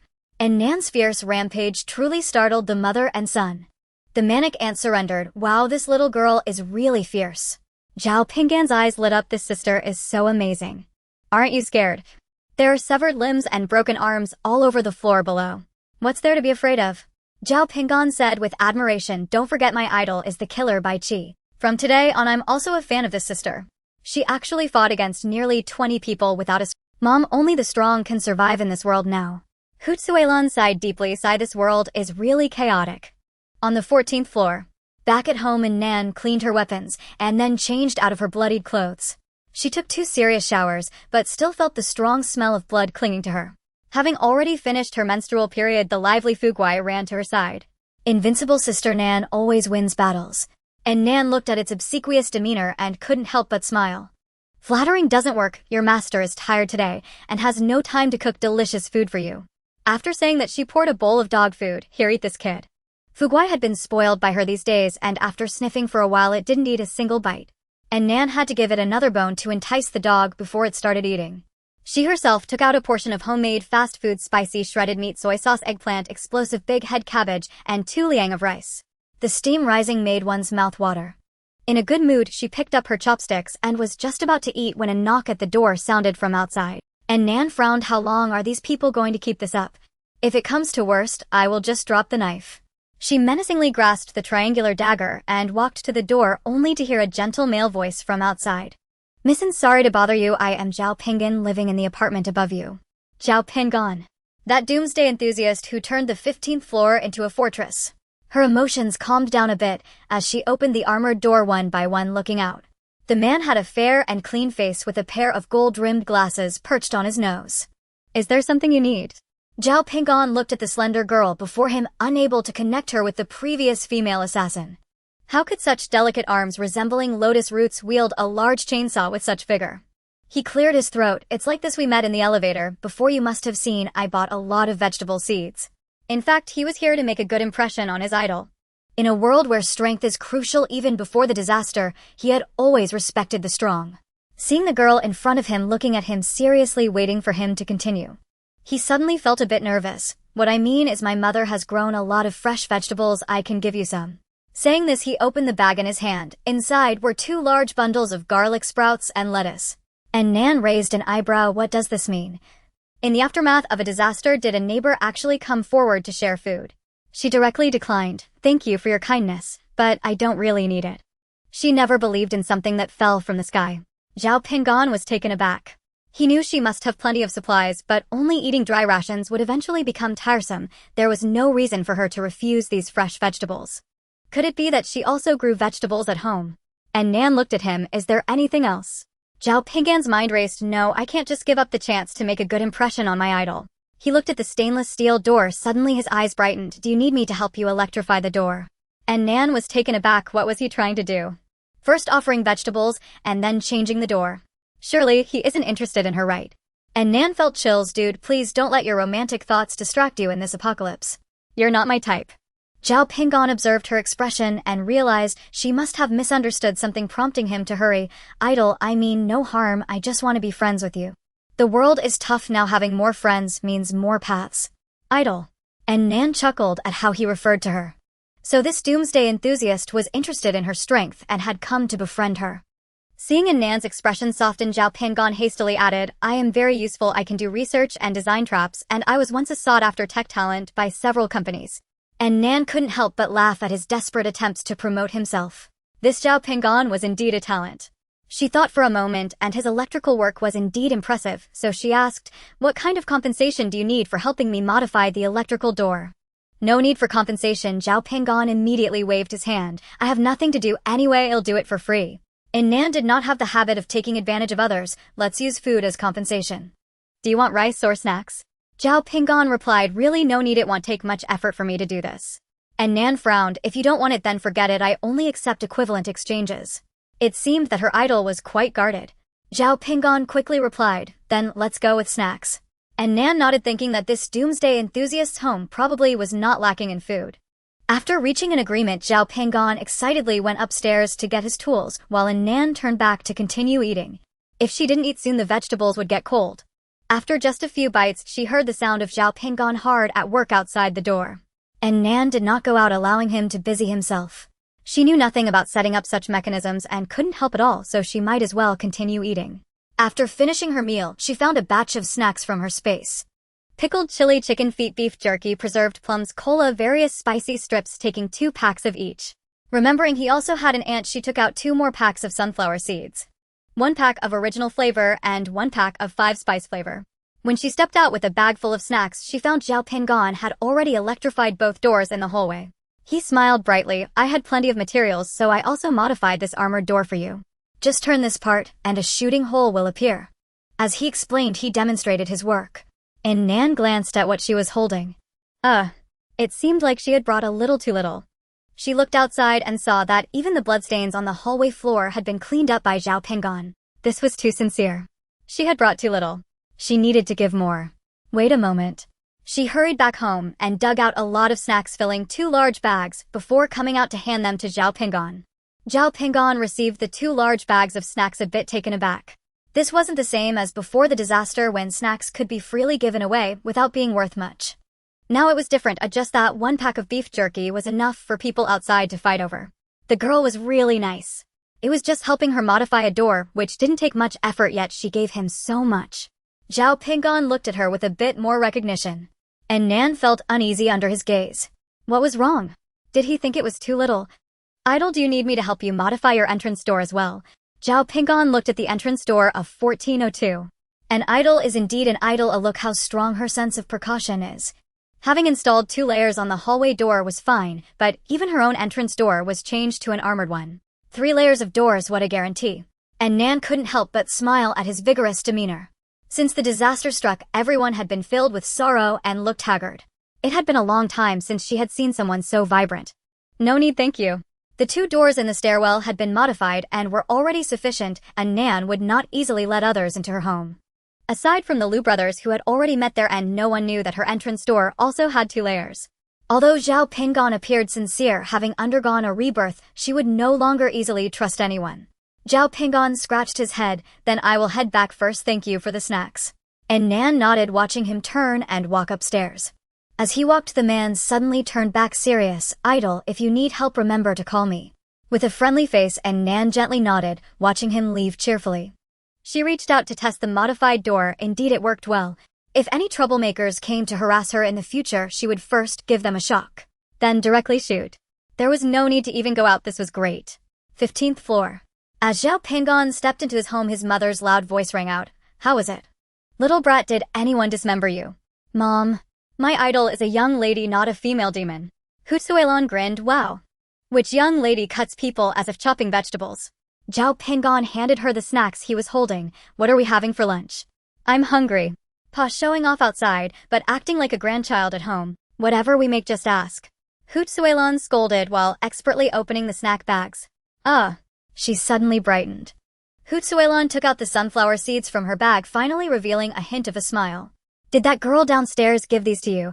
She asked while opening the packaging and stuffing some into her mouth. Heaven knows how lonely her mouth had been during this time. Although the house was stocked with plenty of dry rations and she wasn't worried about starving, eating compressed biscuits and rice every day could become tiresome. These little snacks to change the taste truly touched her heart. Son, keep an eye on her.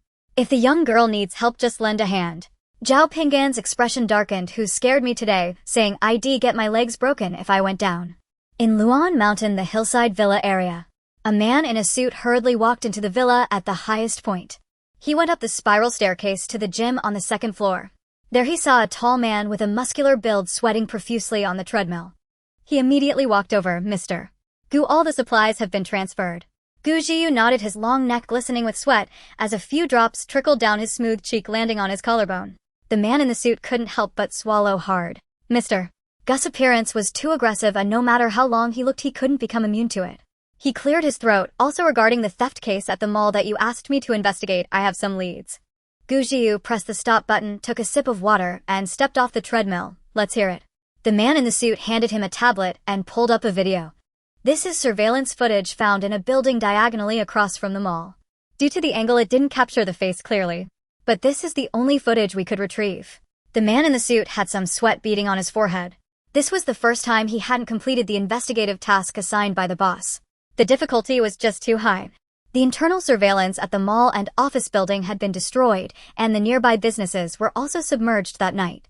Society quickly descended into chaos as the heavy rain and flood washed away all traces. Only a company on the 5th floor of the opposite building had a camera that could capture the entrance of the mall, which was why he at least had something to report. Gu Jiu took the tablet, sat on the nearby sofa, and clicked play with his long fingers. The video began with a torrential downpour followed by the appearance of a figure driving a speedboat. Judging by her figure and hair, she was still a woman. She could be seen using a window breaker swiftly breaking into the mall. Unexpectedly, more than 2 hours later, she emerged empty-handed, driving away in the speedboat.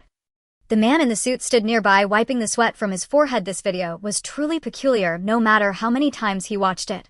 Boss, I checked the surveillance footage has not been edited. That night, indeed, only this woman entered the mall. The man in the suit himself felt that what he said was absurd. Does that even make sense? She was the only one who went in that night, and when she left she was clearly empty-handed, yet all the items inside the mall had vanished. Could it be that she has magic? Did she make everything in the mall disappear? The man in the suit was utterly perplexed. But he could only find out this much: the camera angle was limited, the clarity was low, and although he had sent it for technical recovery, he still couldn't see the woman's face clearly. Now outside was chaos, and trying to find this woman was like looking for a needle in a haystack. Gu Jiu on the sofa, however, looked much calmer. He slowly rewound the video, found a frame, and pressed the pause button. This was the clearest frame yet. It only showed a very blurry profile. The woman had long hair casually gathered behind her, a high nose bridge, and a delicate jawline with no excess flesh. However, her eyes were obscured by stray hairs on her forehead, making them hard to see. Gu Jiu lowered his gaze and pondered for a while, then said softly, "Let's leave this matter for now. If she took the assault rifle, there will surely be a day when it gets used, and we can follow up then." Understood, boss. What is the current situation with Taiyu Group? Their young master scoffs at the doomsday theory, claiming the flood will soon pass. These days he has been throwing parties at home, and his life has not been affected at all. The man in the suit said, sighing, "What a sin, so many people outside are starving, and that young master is still indulging in pleasure at home." He cleared his throat and continued, "However, I took a look at Taiyu Tower, and all the supplies there have been transferred. It seems the Yu family is preparing to stockpile resources secretly while pretending to be calm on the surface." Gu Jiu nodded. "Got it. Prepare for the worst." "Yes." The man in the suit respectfully lowered his head. Gu Jiu stood up, wiped his sweat with a towel, and walked toward the bathroom. "Everything is arranged, you don't need to come over. Just take a long vacation for now." The man in the suit was taken aback. He understood what Mr. Gu meant. If this truly was the end of the world, then he wouldn't need to go to work anymore. Previously, he had always looked forward to long vacations without being directed by the boss. He could stay at home and sleep until late morning. But this time an overwhelming sense of helplessness surged within him. How did this good world suddenly... The man walked to the bathroom door and turned back to ask, "How is your family doing?" The man in the suit felt warm inside. "They are all settled in, thank you, Mr. Gu." The sudden downpour was unexpected. If Mr. Gu hadn't arranged for him and his family to stay in an idle villa in Luan Mountain, they would probably be fighting for a loaf of bread in the city, like everyone else. Now even having money couldn't buy anything. Thanks to Mr. Gu converting his entire salary into supplies for him, his family could at least have something to eat. With a face full of gratitude, the man in the suit shouted toward the bathroom, "Mr. Gu, I'll be leaving now." No one responded, only the sound of water flowing. As the man in the suit walked out, he couldn't help but reflect, now besides his boss, who else in the world could still use water like this? In phone lineaging. And Nan, wrapped in a bath towel, opened the television. After taking a shower again, she felt that the bloody smell on her body was finally not so intense. She opened a can of ice cola and then found a travel variety show starting from the first season. She had liked the show before, and watching it again after the natural disaster brought a different perspective. The screen showed an endless desert with several beautiful female celebrities sitting in a jeep excitedly screaming as they raced through the sand. As they plunged down a sand slope, the wheels kicked up yellow sand, stirring up a mood that matched the soaring hearts of the viewers. So joyful. And Nan couldn't help but look out the window at the gloomy sky, the cold standing water, and the people struggling for survival in the flood. She gazed at the vibrant female celebrities on screen. Annan stared at the screen for a while, suddenly finding the hair swaying in the wind quite beautiful. What color is this? Cold tea brown. She thought for a moment and began to search her space with her mind. Sure enough, she found the hair dye among the supplies she had previously gathered from the supermarket. Since she had nothing better to do, why not dye her hair? Following the instructions, she squeezed the dye into a small bowl and held the dyeing comb up to her hair. What technique did teacher Tony use again? Counting the 4 years from her past life, it had been many years since she had done her hair. At the age of just over 20, how could one not love beauty? In her previous life, shortly after the calamity struck, she had cut her hair herself with scissors. It was impossible to take care of long hair in the apocalypse. With no water, electricity, or hair care products, her hair was greasy, sticking to her face, and often getting tangled. When she first reincarnated, she even considered whether to keep her hair cut short and neat. But after some thought, she decided against it. She loved her smooth, long hair, and in this life, she would maintain the best quality of life and not compromise at all. Her hair could grow long or short as she wished. Why cut it? Conditioner and hair oils were all in place. She wasn't lacking in conditions. Upstairs, Annan was excitedly trying to dye her hair, while downstairs a piercing scream came from room 801. Don't touch my hair. She covered her messy hair that looked like a bird's nest, retreating continuously. Bai Wenbin frowned and yelled at her, "What are you being dramatic about? Look at you with hair like dried grass, what do you look like?" Qian Yinger, with tears in her eyes, said, "This hairstyle was designed for me by the chief hairdresser of Phoenix's Illusion." Bai Wenbin, holding a pair of scissors that had previously been used to scrape fish scales, scolded her, "What are you talking about with hairstyles at a time like this? Hurry up and cut this disgusting mess off." He pressed down on Qian Yinger, saying, "Do you want to disgust Wango and starve yourself completely?" Hearing this, Qian Yinger bit her lip and became obedient. As Bai Wenbin cut her hair, he reminded her, "When you see Wango tomorrow, be sweet with your words. Don't waste your efforts. Try to bring back as much food as you can." Got it. Qian Yinger watched in the mirror as her once meticulously cared for hair was mercilessly cut away, just like the face and dignity she had maintained all along falling to the ground. Tears filled her eyes. Wango was a resident of their community's Building 12. He was an outdoor sports enthusiast and had all kinds of equipment at home, including kayaks. Thus, when the calamity first struck, he went out and hoarded a lot of food. Later, he found more kayaks at an outdoor equipment company in an office building and rented them out to neighbors in the same building at high prices, exchanging them for more food. Gradually, their Building 12 became the most prosperous in the entire community. Since there were many young adults in the building and they were very united, no one dared to rob them. Bai Wenbin and Qian Yinger met them while searching for supplies. Both groups had their sights set on the same office building, and Qian Yinger, relying on her looks, tried to use charm to gain a portion of the supplies. The result was, of course, a failure.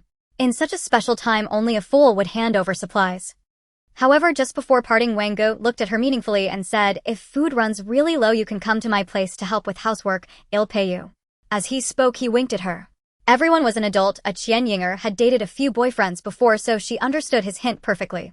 She had originally thought that if she could rob Zhao Pingan and Annan with Sun Ping, she could solve her hunger without suffering such humiliation. Unexpectedly, so many people rushed upstairs to fight, but still returned empty-handed. Thinking of Annan, Qian Yinger was filled with resentment.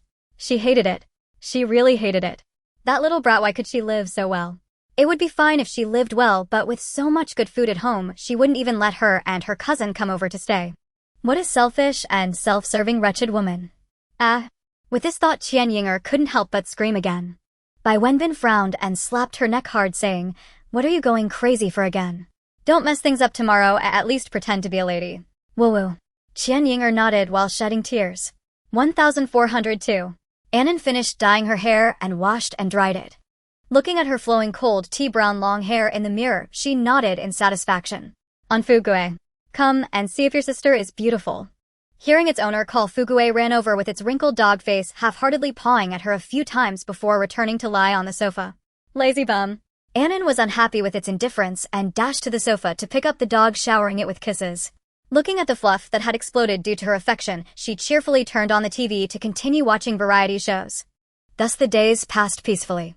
Ever since they had driven away the neighbors who had come to provoke them, no one came to disturb her anymore. Annan began to focus on health, adjusting her daily routine. She got up at 7 in the morning, first drank a large cup of warm water to wake her body, and then practiced a set of 8-section brocade on an empty stomach.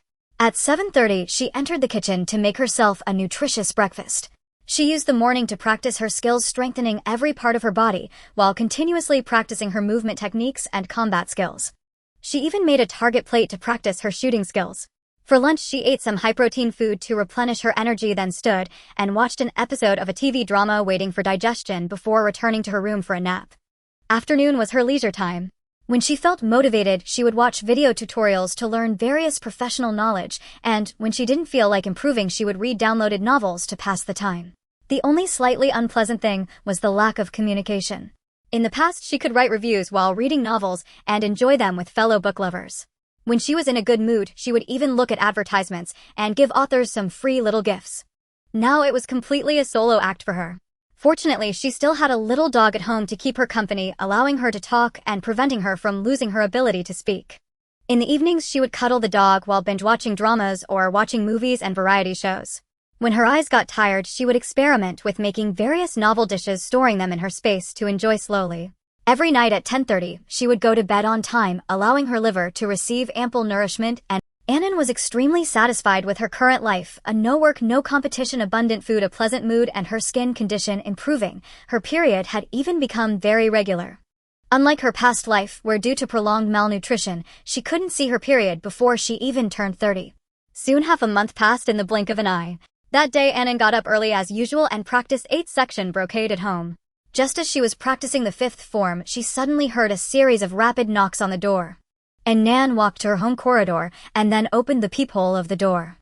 Zhao Pingon helped her modify the peephole, adding a door viewer that could be adjusted. When aligned with the hole, it turned into a cat's eye, and when moved away, it became a shooting hole. Annan looked through the cat's eye and unexpectedly saw a figure. It was her buzz-cut wife, Chu Peipei. She had a furrowed brow, her features twisted together, and her forehead was drenched in sweat. One hand was propped against the door frame while the other clutched her belly, appearing unstable. Was she injured? "Missin, are you there?" Annan initially didn't want to respond, but suddenly thought of something. After a moment of contemplation, she opened the door, still gripping her 3-edged dagger, remaining alert. "What happened to you?" Seeing the door open, Chu Peipei's expression brightened. She hurriedly said, "Missin, sorry to disturb you. I am Chu Peipei from 1301 below you. Do you have any antibiotics or motherwort at home? If you do, could you lend me some?" Annan glanced at her belly. If she remembered correctly, she was pregnant. She had given motherwort to Fu Gui before. It was a medicine that invigorated blood circulation and regulated menstruation, which pregnant women should not take. Annan frowned. Could it be that she had a miscarriage? She recalled that in her previous life she had little interaction with Chu Peipei and vaguely remembered that the buzzcut had fallen into the water while searching for supplies, and not long after Chu Peipei was found dead at home. She looked at Chu Peipei, who was clutching her belly and looking weak. She probably perished from a miscarriage due to lack of medical care and nutrition. Seeing that Annan remained silent, Chu Peipei's expression became somewhat awkward. "I know it's abrupt to ask for medicine, but I really have no other choice and can only come to you for help." After her husband passed away, her life became even more difficult. Every day, she was exhausted from searching for food, overworked and malnourished. Her pregnancy was already unstable. 2 days ago, several masked men broke into her home to rob her, and during the struggle, they kicked her to the floor, causing her to bleed. She lost the child and her husband, and Chu Peipei lost the will to live, lying on the floor waiting for death. In a daze, the face of Sun Peng suddenly appeared in her mind. He had caused her husband's death, leaving her helpless, and the once healthy fetus was now gone. Yet he continued to live well. She was a doctor, her husband a programmer, and their family life had been peaceful and stable, but now it ended in tragedy. And that murderer Sun Peng still lived well with a hypocritical face. Chu Peipei suddenly felt a surge of strong desire to survive. "I must survive. It cannot end this way." She desperately tried to induce labor for the dead fetus, but without antibiotics and medication to expel residual blood, she couldn't hold on for long. In the entire building and even the entire community, she could only think of Annan and Zhao Pingon on the top floor. As for motherwort, it was unlikely that Zhao Pingon had it, so she came directly to Annan hoping for luck. Annan looked at her expressionless. "Why should I lend you medicine?" Chu Peipei lowered her gaze. Indeed, why should others help her? She did not engage in moral coercion nor persisted in pleading, simply apologizing. "I'm sorry, it was indeed abrupt of me." There was no need to repeat her request for help. If the other party wouldn't assist, she had no other option. When she came, she had not held much hope. Not to mention Nan, who rarely showed a good face to anyone who came to her door. Even if the other party was cordial, why should she request them to produce medicine? In the face of disaster, all resources became incredibly precious, especially medicines that could save lives. If this truly was the end of the world, anyone with medicine would likely want to keep it for themselves. She reluctantly said sorry and tried to leave. Everyone has their own fate, and perhaps her life was destined to end here. No matter, at least she had tried. However, Nan suddenly called out to her, "Wait." Chu Peipei was momentarily stunned and turned around. And Nan used her clothing to shield herself and took out a piece of paper from her space. "Is this the note you stuck on my door?"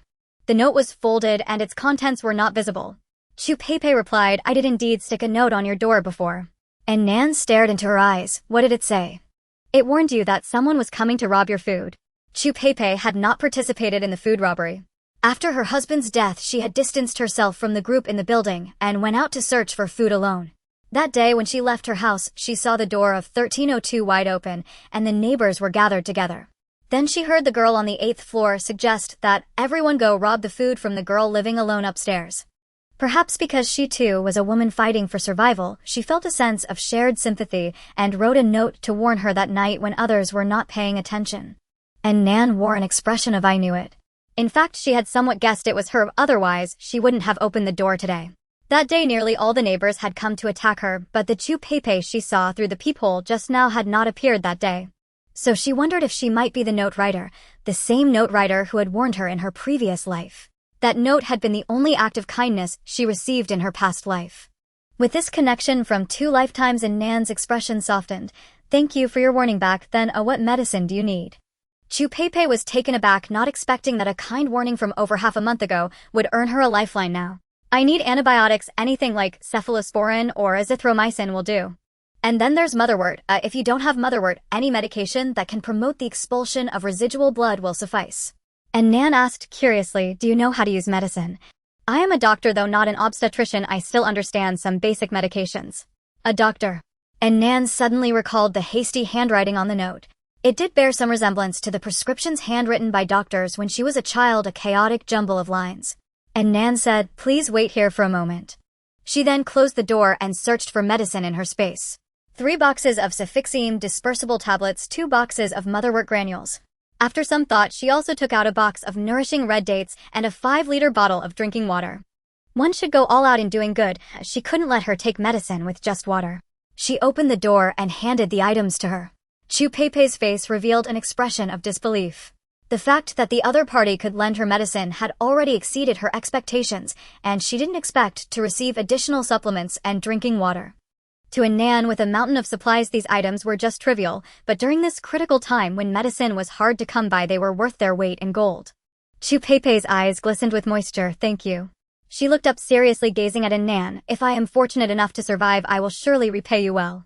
And Nan paid little attention to her words and waved her hand, saying, "Go back and take your medicine." Chu Peipei nodded in gratitude, grasped her things, and left with weak steps. Watching her silhouette, and Nan couldn't help but wonder if in her past life she had truly believed that note and been more cautious towards the 2 siblings, would the outcome have been different. After pondering for a moment, she shook her head, closed the door, and went home. The past life was already behind her, as she only needed to seize the happiness of this life.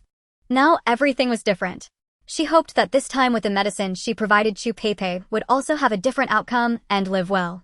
Upon returning home, Nan practiced the 8 pieces of brocade again, and then went into the kitchen to cook herself a bowl of hot dumpling soup. The dumpling wrappers were thin, the filling generous, and the broth was delicious, topped with seaweed and dried shrimp. After adding a bit of chili oil and vinegar, it was simply irresistible. After finishing breakfast, she took fugue and vanished into the space. While getting medicine for Chu Peipei, she suddenly thought that perhaps the lawn in the manor could serve another purpose. As soon as Fugue entered the space, he raced to the spring and drank deeply. And Nan took out a shovel and marked out a planting area on the left side of the lawn. Most of the medicines she had bought from the pharmacy were Western medicine, with only a small amount of traditional Chinese medicine. Later, she managed to get some Chinese herbs from a pharmaceutical factory, but the quantity was not large. For the past few days, she had been researching health preservation, and the deeper she delved, the more trust she developed in the profound culture of traditional Chinese medicine. And Nan thought that if she could open a herbal medicine field in the manor and successfully cultivate Chinese herbs, she could then achieve freedom in traditional medicine. Many medicinal materials not only treat diseases, but also promote health and balance the body. The surplus could be sold to others. In the future, as disasters struck, medicines would become increasingly precious. The various medicines in her hands were almost non-renewable, but if she succeeded in planting, she could continuously produce traditional medicine. The more she thought about it, the more feasible it seemed. With great enthusiasm, Nan finished marking the planting area and began to clear the grass and till the soil. Having never done farm work before, her hands were initially clumsy and awkward. Fortunately, she was quite intelligent and adept at learning, gradually getting the hang of it. At first, she only marked out a 300 square meter trial field for planting. If it went well, she could clear more area later. And Nan was full of energy, but before she could finish tilling the land, she and her dog were ejected from the space. How could an hour pass so quickly? And Nan reminded herself to take her time, as one cannot become successful in one bite. Even if she couldn't physically enter, she could manipulate tools with her consciousness and continue working in the manor. Turning back, she saw Fu Gui, who had swollen up from drinking too much. And Nan picked him up and said, "You silly dog, why do you drink so much water as soon as you enter the space?" Fu Gui looked dazed again. With the experience from last time, and Nan didn't rush. She set him down in the doghouse to let him recover. She then took out her tablet to search for tutorials and contemplated which medicinal material to plant first. After much deliberation, she finally decided to plant Isatis tinctoria. Firstly, it just so happened that she had found Isatis seeds among the seeds she collected from the building. Secondly, during the extreme heat period following the flood in her past life, several small-scale epidemics broke out, and Isatis was just the right remedy. Isatis tinctoria is bitter and cold, effective in clearing heat, detoxifying, cooling the blood, and relieving sore throat. It has excellent therapeutic effects for fevers and throat pain during epidemics. In her past life, 2 bags of rice could only be exchanged for half a box of Isatis powder. And Nan suffered greatly due to the lack of medicine at home, enduring a fever for a whole week with body aches, vomiting, and diarrhea, nearly driven to death. Fortunately, she was young and had a good constitution, which allowed her to endure it. However, many with average health did not have such luck. Many people managed to survive the floods and extreme heat, only to succumb to epidemics in the end. The planting period for Isatis is about 6 months, and it should mature just in time. Deciding to take action, and Nan spent the next few days busy planting in the space, while Fu Gui followed her in every time to drink water. Yes, drinking water. And Nan helplessly remarked that she didn't know what was so tasty about that spring water, attracting Fu Gui to drink like a drunkard. She had sniffed it carefully and found nothing special, just the ordinary taste of fresh water. She would never drink it without testing the water quality. However, that didn't stop the dog. Every time he went in, he went straight to drink his fill. If she didn't take him in, he would howl outside. When Nan came out, she found that he had already hoarse from barking. Her heart softened, and she had no choice but to continue bringing him along. Noticing he hadn't shown any adverse effects, she decided not to worry about him. She had seen online that dogs have an innate ability to discern beneficial and harmful substances. When they have skin diseases or poisoning, they even know to seek out herbs to eat. Perhaps there are some minerals in that water that attract him. The space shouldn't produce any harmful substances. Since she couldn't control him, she decided to let him happily drink to his heart's content every day. She focused on researching herbal planting, learning while exploring through practice. In contrast to Nan, who was diligently working at home, the atmosphere in the community grew increasingly tense. Looting had become the norm. Unlike before, now there were more cries of women. Starving people gradually began to realize that women were in an absolutely vulnerable position. Since ancient times, women have been physically weaker than men, having a natural disadvantage in strength. In recent years, as society has developed, there has been less need for brute force to obtain resources. Thus, women with their more delicate thoughts gradually occupied more positions in society. However, with the arrival of disasters and societal chaos, interactions between people reverted to primitive modes. The strong seized more food and resources, while the weak could only starve and endure bullying. Every night, Nan could hear the screams and cries of women outside.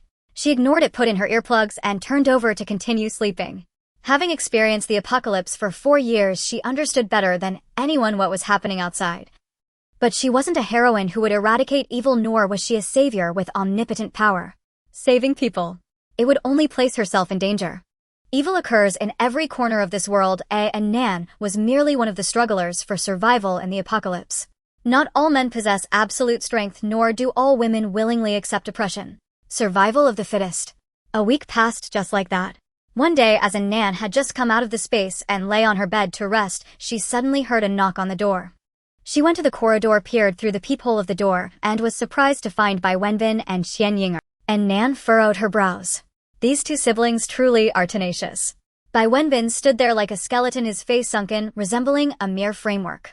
Qian Ying'er had a bit more flesh on her than him, but she was still quite emaciated, her short hair clinging to her scalp, making her look somewhat like a man. They indeed resembled their past selves. Yet it had been less than a month since she had chased them away. What gave them the audacity to come back to her? This time Nan had no intention of going easy. She directly opened the shooting hole and raised her nail gun ready to shoot. Seeing the shooting hole appear suddenly on the door reminiscent of Zhao Pinggan's home, the two outside recalled the scene where they had been shot at from the rooftop and quickly hid in the shooting dead angles beside the door. What's going on? How could Nan's door have a mechanism as well? Bai Wenbin frowned. He knew that Nan was clueless about such things. It must have been Zhao Pinggan who helped her. But why would Zhao Pinggan help her? Bai Wenbin suddenly lifted his head. Could it be that Nan is with that? He recalled that just before the disaster, he had seen that kid from the rooftop in the community. He was fair and clean, indeed quite handsome. But how could he compare to himself? In terms of education, looks and build, he was definitely inferior.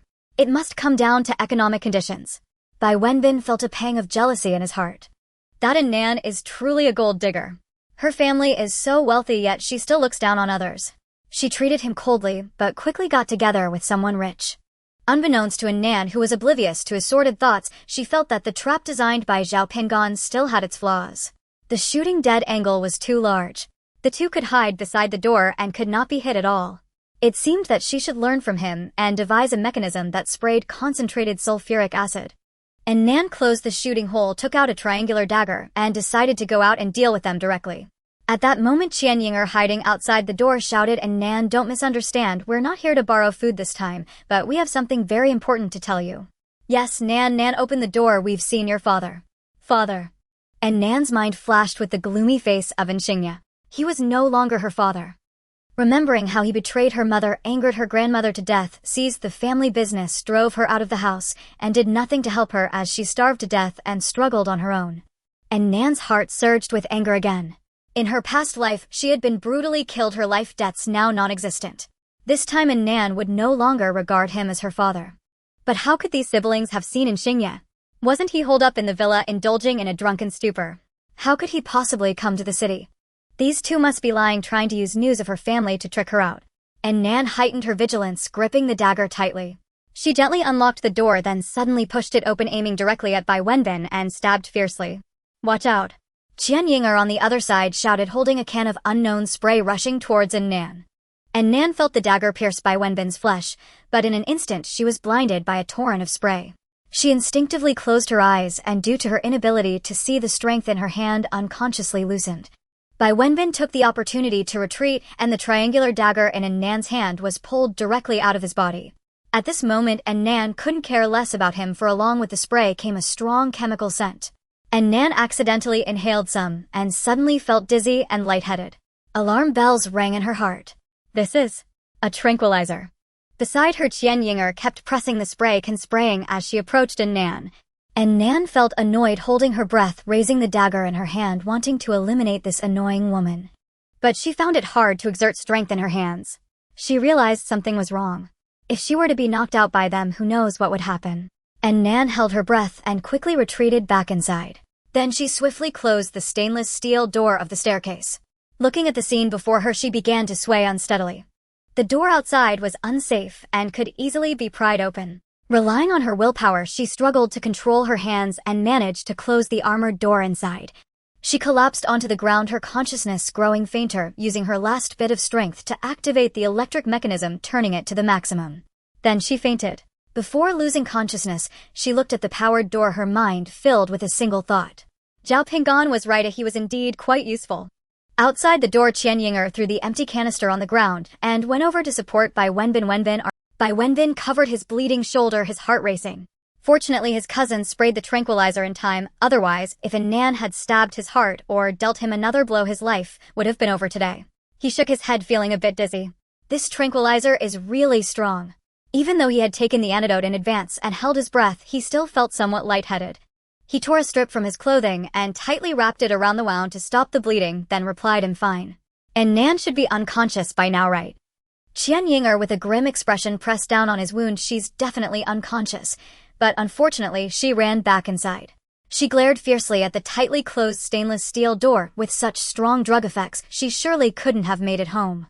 She's probably just behind the stairwell door. Let's hurry and grab her while she's still out. Bai Wenbin nodded. Right, Wang Ge is still waiting. We need to hurry. The tranquilizer is already gone. Once she wakes up, we'll be in trouble. Originally, he didn't want to conflict with Nan anymore, especially since he had seen her ruthlessly slaughtering before. He didn't believe he had the strength to defeat Nan, nor did he think she would hold any feelings for him or his sister. Ever since he moved here and she blocked him on WeChat, Nan had seemed like a different person, cold and Not only had her attitude towards the two of them changed drastically, but she also killed without hesitation. It was like cutting vegetables without a shred of expression. Ever since she had repelled an entire floor of people with a chainsaw, he had resolved never to provoke her again. For survival, he took Qian Yinger to meet Wang Ge from Building 12, where he managed to get at least a meal. However, within less than a month, Wang Ge got tired of it, saying that holding Qian Yinger felt like hugging a skeleton, telling her not to come anymore. Without the food provided by Wang Ge, they could not survive. Thus the two had to search for beautiful women everywhere to exchange for food with the men in Building 12. Bai Wenbin, a decent doctoral student, had unwittingly taken on the role of a pimp. Unfortunately, Wang Ge was very picky and disliked the skinny. He insisted they find some proper beauties. The disaster had lasted for 2 months. Where could they find any beautiful women with normal appearances? Amidst their distress, they suddenly thought of Nan. Wealth and danger go hand in hand. If they could capture Nan, not only could they exchange food from Wang Ge, but they could also seize the resources from. However, Nan's combat prowess was simply too formidable. One careless mistake could cost one's life. Thus Qian Yinger spent a great deal to accompany a pervert for 2 days just to obtain a vial of sleeping potion from him. It also came with a set of universal lockpicking tools. The siblings planned to use the sleeping potion to incapacitate Nan, taking advantage of her unconscious state to sever her tendons, rendering her incapable of resistance. Then they would use the lockpicking tools to enter her home, take her belongings, and ultimately exchange her for supplies. And Nan was so beautiful that even if Wang Ge got tired of her, many others would gladly pay for her. They could continuously profit from her until she completely lost her value and perhaps even taste the dried meat that Sun Ping had eaten. The more Qian Yinger thought, the more excited she became, and as soon as she got the sleeping potion, she urged Bai Wenbin to go over together. Fearing that she wouldn't open the door, she even deceitfully told her that she had seen her father. As far as Qian Yinger knew, Nan had a very good relationship with her father, so she wasn't worried about her not opening the door. Now seeing Nan already fainted and all kinds of resources within reach, just the thought made Qian Yinger want to burst out laughing. She was different from her cousin. While her cousin cared about food and various resources, she was far more interested in witnessing the suffering of that vile Nan. The thought of Nan being held captive in her home, subjected to her whims, and continuously arranged for various men in exchange for resources. The despairing situation thrilled her to the point where her hands trembled. The siblings no longer hesitated and swiftly took out the lockpicking tools, preparing to pry open the door. Qian Yinger, anxious, rushed ahead with gleaming eyes. However, the moment her hand touched the door, she was electrocuted, her body convulsing, her head shaking, and her limbs moving uncontrollably. Bai Wenbin looked at his sister, suddenly having a fit, stunned. Why was she so happy? Was she dancing in celebration? After a moment of shock, he finally realized his cousin had been electrocuted. Seeing her hand stuck tightly to the door, Bai Wenbin instinctively wanted to pull her away, but then suddenly realized that would mean getting electrocuted too. He hurriedly looked around for any insulating materials. But the hallway was completely empty and the tools in his hands were all metallic. There was nothing usable. Fearing he would get shocked, he hesitated for quite a while, and just as Qian Yinger was starting to smoke from the shock, he suddenly had a flash of inspiration and quickly took off his coat. He twisted the coat into a long rope, passed it in front of Qian Yinger's neck, and with a strong pull finally managed to yank her off the electrified door. Qian Yinger fell back, her body stiff as her head struck the ground heavily. Bai Wenbin let out a sigh of relief and hurried over to shake her. Yinger, are you okay?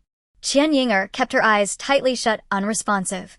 Bai Wenbin had no choice but to slap her face gently. Cousin, wake up. Still no response. After feeling helpless for a moment, he finally remembered to perform CPR. He interlocked his hands and pressed rhythmically on her chest. After 2 minutes of continuous pressure, the wound on his shoulder from the 3-sided knife, which was already hard to heal, burst open and blood began to flow incessantly. Bai Wenbin endured the pain, his face pale, and saw that his cousin still had not responded. Frowning just as he was about to give up, Qian Yinger finally slowly opened her eyes. Bai Wenbin's expression brightened. Yinger, how are you? Qian Yinger looked at him blankly, saying nothing. Bai Wenbin spoke to her a few more times, but still no response. He frowned. Was she stunned from the shock? Or had her head been injured? Anyway, since she was awake, Bai Wenbin couldn't afford to care for her anymore. If Nan wakes up later, it will be trouble. Wouldn't they be skinned alive? The priority was to quickly get in and control Nan. He propped Qian Yinger against the wall, holding her shoulder and instructing, you sit here and don't move. I'll go find a wooden-handled hammer. This door is electrified, our tools are useless. After saying this, he quickly ran back home to... Before long, Bai Wenbin returned upstairs with new tools, only to find Qian Yinger still in a daze, leaning against the wall with a vacant stare and no expression. He sighed. It seemed he could only rely on himself. He glanced at the stainless steel door and suddenly remembered there was also a sturdy armored door inside. With the lockpicking tools unusable, he couldn't break through with a hammer. So he had to change targets just like the neighbors did last time, swinging the hammer to strike the adjacent wall. His arm was numbed from the vibrations and the wound on his shoulder bled even more profusely. But he couldn't afford to stop. If he couldn't control Nan quickly, he would surely be hunted down to death by her once she regained consciousness. But as long as he could successfully subdue her, they would achieve resource freedom. Heaven or hell, this was the moment of truth. Bai Wenbin swung the hammer, mustering all his strength, his eyes turning bloodshot. At that moment, a voice suddenly shouted from behind, what are you doing? Bai Wenbin quickly turned his head at the sound. Upon seeing who it was, he felt a tinge of disdain. It was the little widow from the 13th floor, Chu Peipei. He put on a fierce expression. What's it to you? Why are you shouting? Chu Peipei frowned tightly. Smashing Miss An's door is my business. She was here to deliver something to Miss An, but upon arriving, she saw someone arrogantly smashing the wall. As a woman, no matter how kind-hearted she was, she knew that in this world it was unwise to meddle in others' affairs. But Miss An was different. If she hadn't given her emergency medication a week ago, she might have already passed away. In these days, her health had been improving, and she always remembered the kindness of Miss An's gift. Chu Peipei glared at the man opposite her.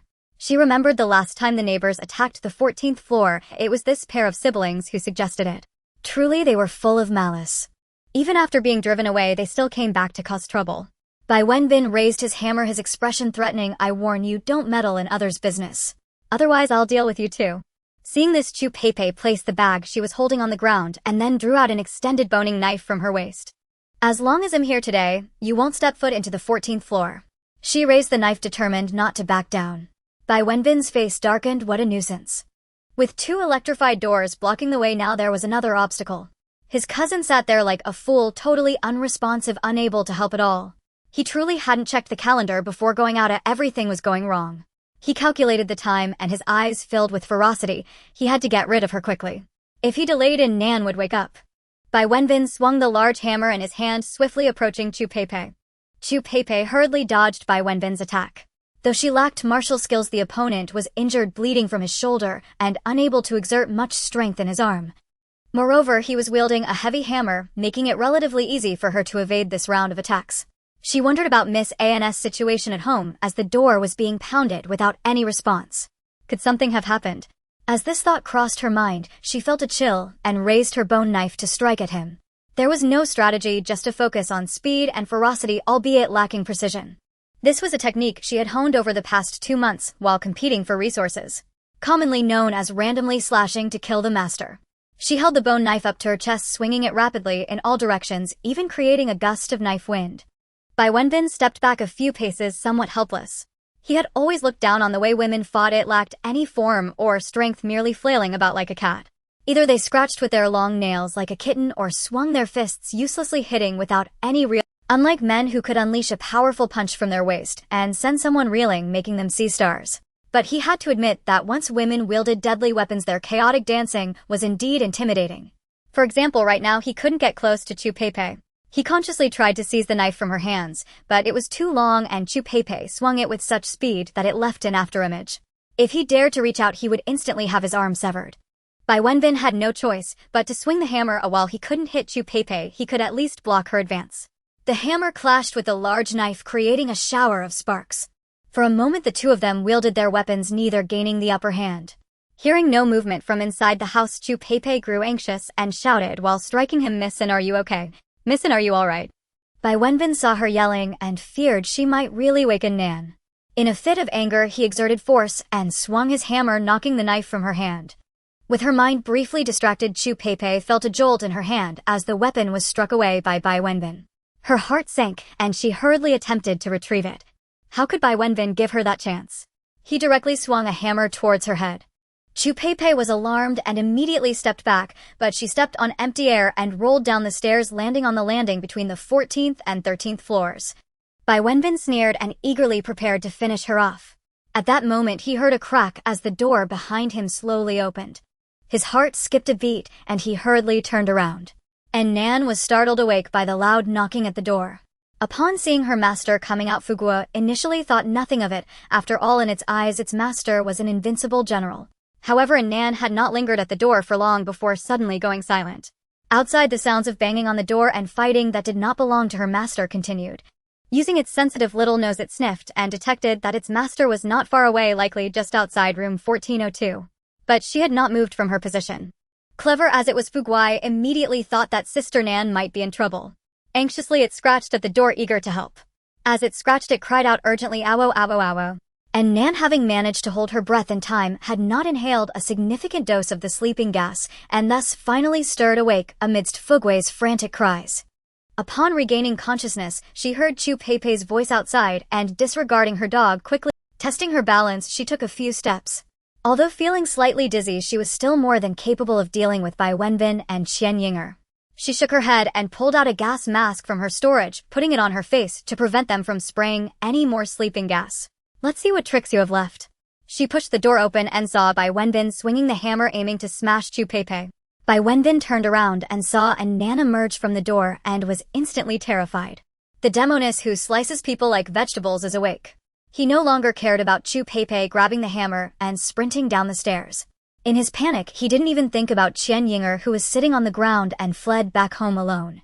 And Nan had just regained consciousness and was still a bit slow to react, unable to catch him in time. She watched the man's frenzied escape, feeling a wave of helplessness. This man is truly like a fish in the sewers. He only knows how to use underhanded tactics, and the moment he faces someone hidden, he runs away, slippery and hard to catch. Rolling her eyes, she descended the stairs in a few quick steps and helped Chu Peipei, who had fallen on the landing. At this moment, Chu Peipei was exhausted, panting heavily, her arms covered in scrapes from the fall. Seeing Nan, she breathed a sigh of relief. "Miss, and are you all right?" "I'm fine." And Nan removed her mask, frowning at her. "You haven't fully recovered. Why did you come out?" "I'm fine now. I even went out to find supplies and found a lot of biscuits, thinking of bringing you some to try." "Miss, and you need to rest after a miscarriage. Even a short confinement is still a confinement." "I'm not in need of these things. There are hardly any conditions for confinement now. It's all right, and my body is strong, and it's no problem." As she spoke, she picked up the bag beside her. "I know you don't need food for now, but I want to express my gratitude for saving my life. With limited conditions, I hope you won't find it lacking." And Nan looked at her and couldn't help but sigh. This woman was truly strong, her will and body like iron. If it weren't for Chu Peipei holding off Bai Wenbin today, that coward would have easily taken advantage and barged in. And Nan gratefully glanced at her, said nothing more, and accepted her offering. "Wait here a moment, I have something for you too." With that, she turned and walked upstairs. Glancing back, she finally noticed Qian Yinger sitting in front of her door. She saw Qian Yinger sitting on the ground, staring at her with wide eyes. And Nan was startled and immediately drew her knife in defense. Then she heard the other party suddenly laugh, foolishly raising her hand and pointing at her. "He, beautiful lady. Big beauty." And Nan felt a headache coming on. What is this girl up to? Qian Yinger tilted her head at Nan, laughing and drooling slightly from the corner of her mouth.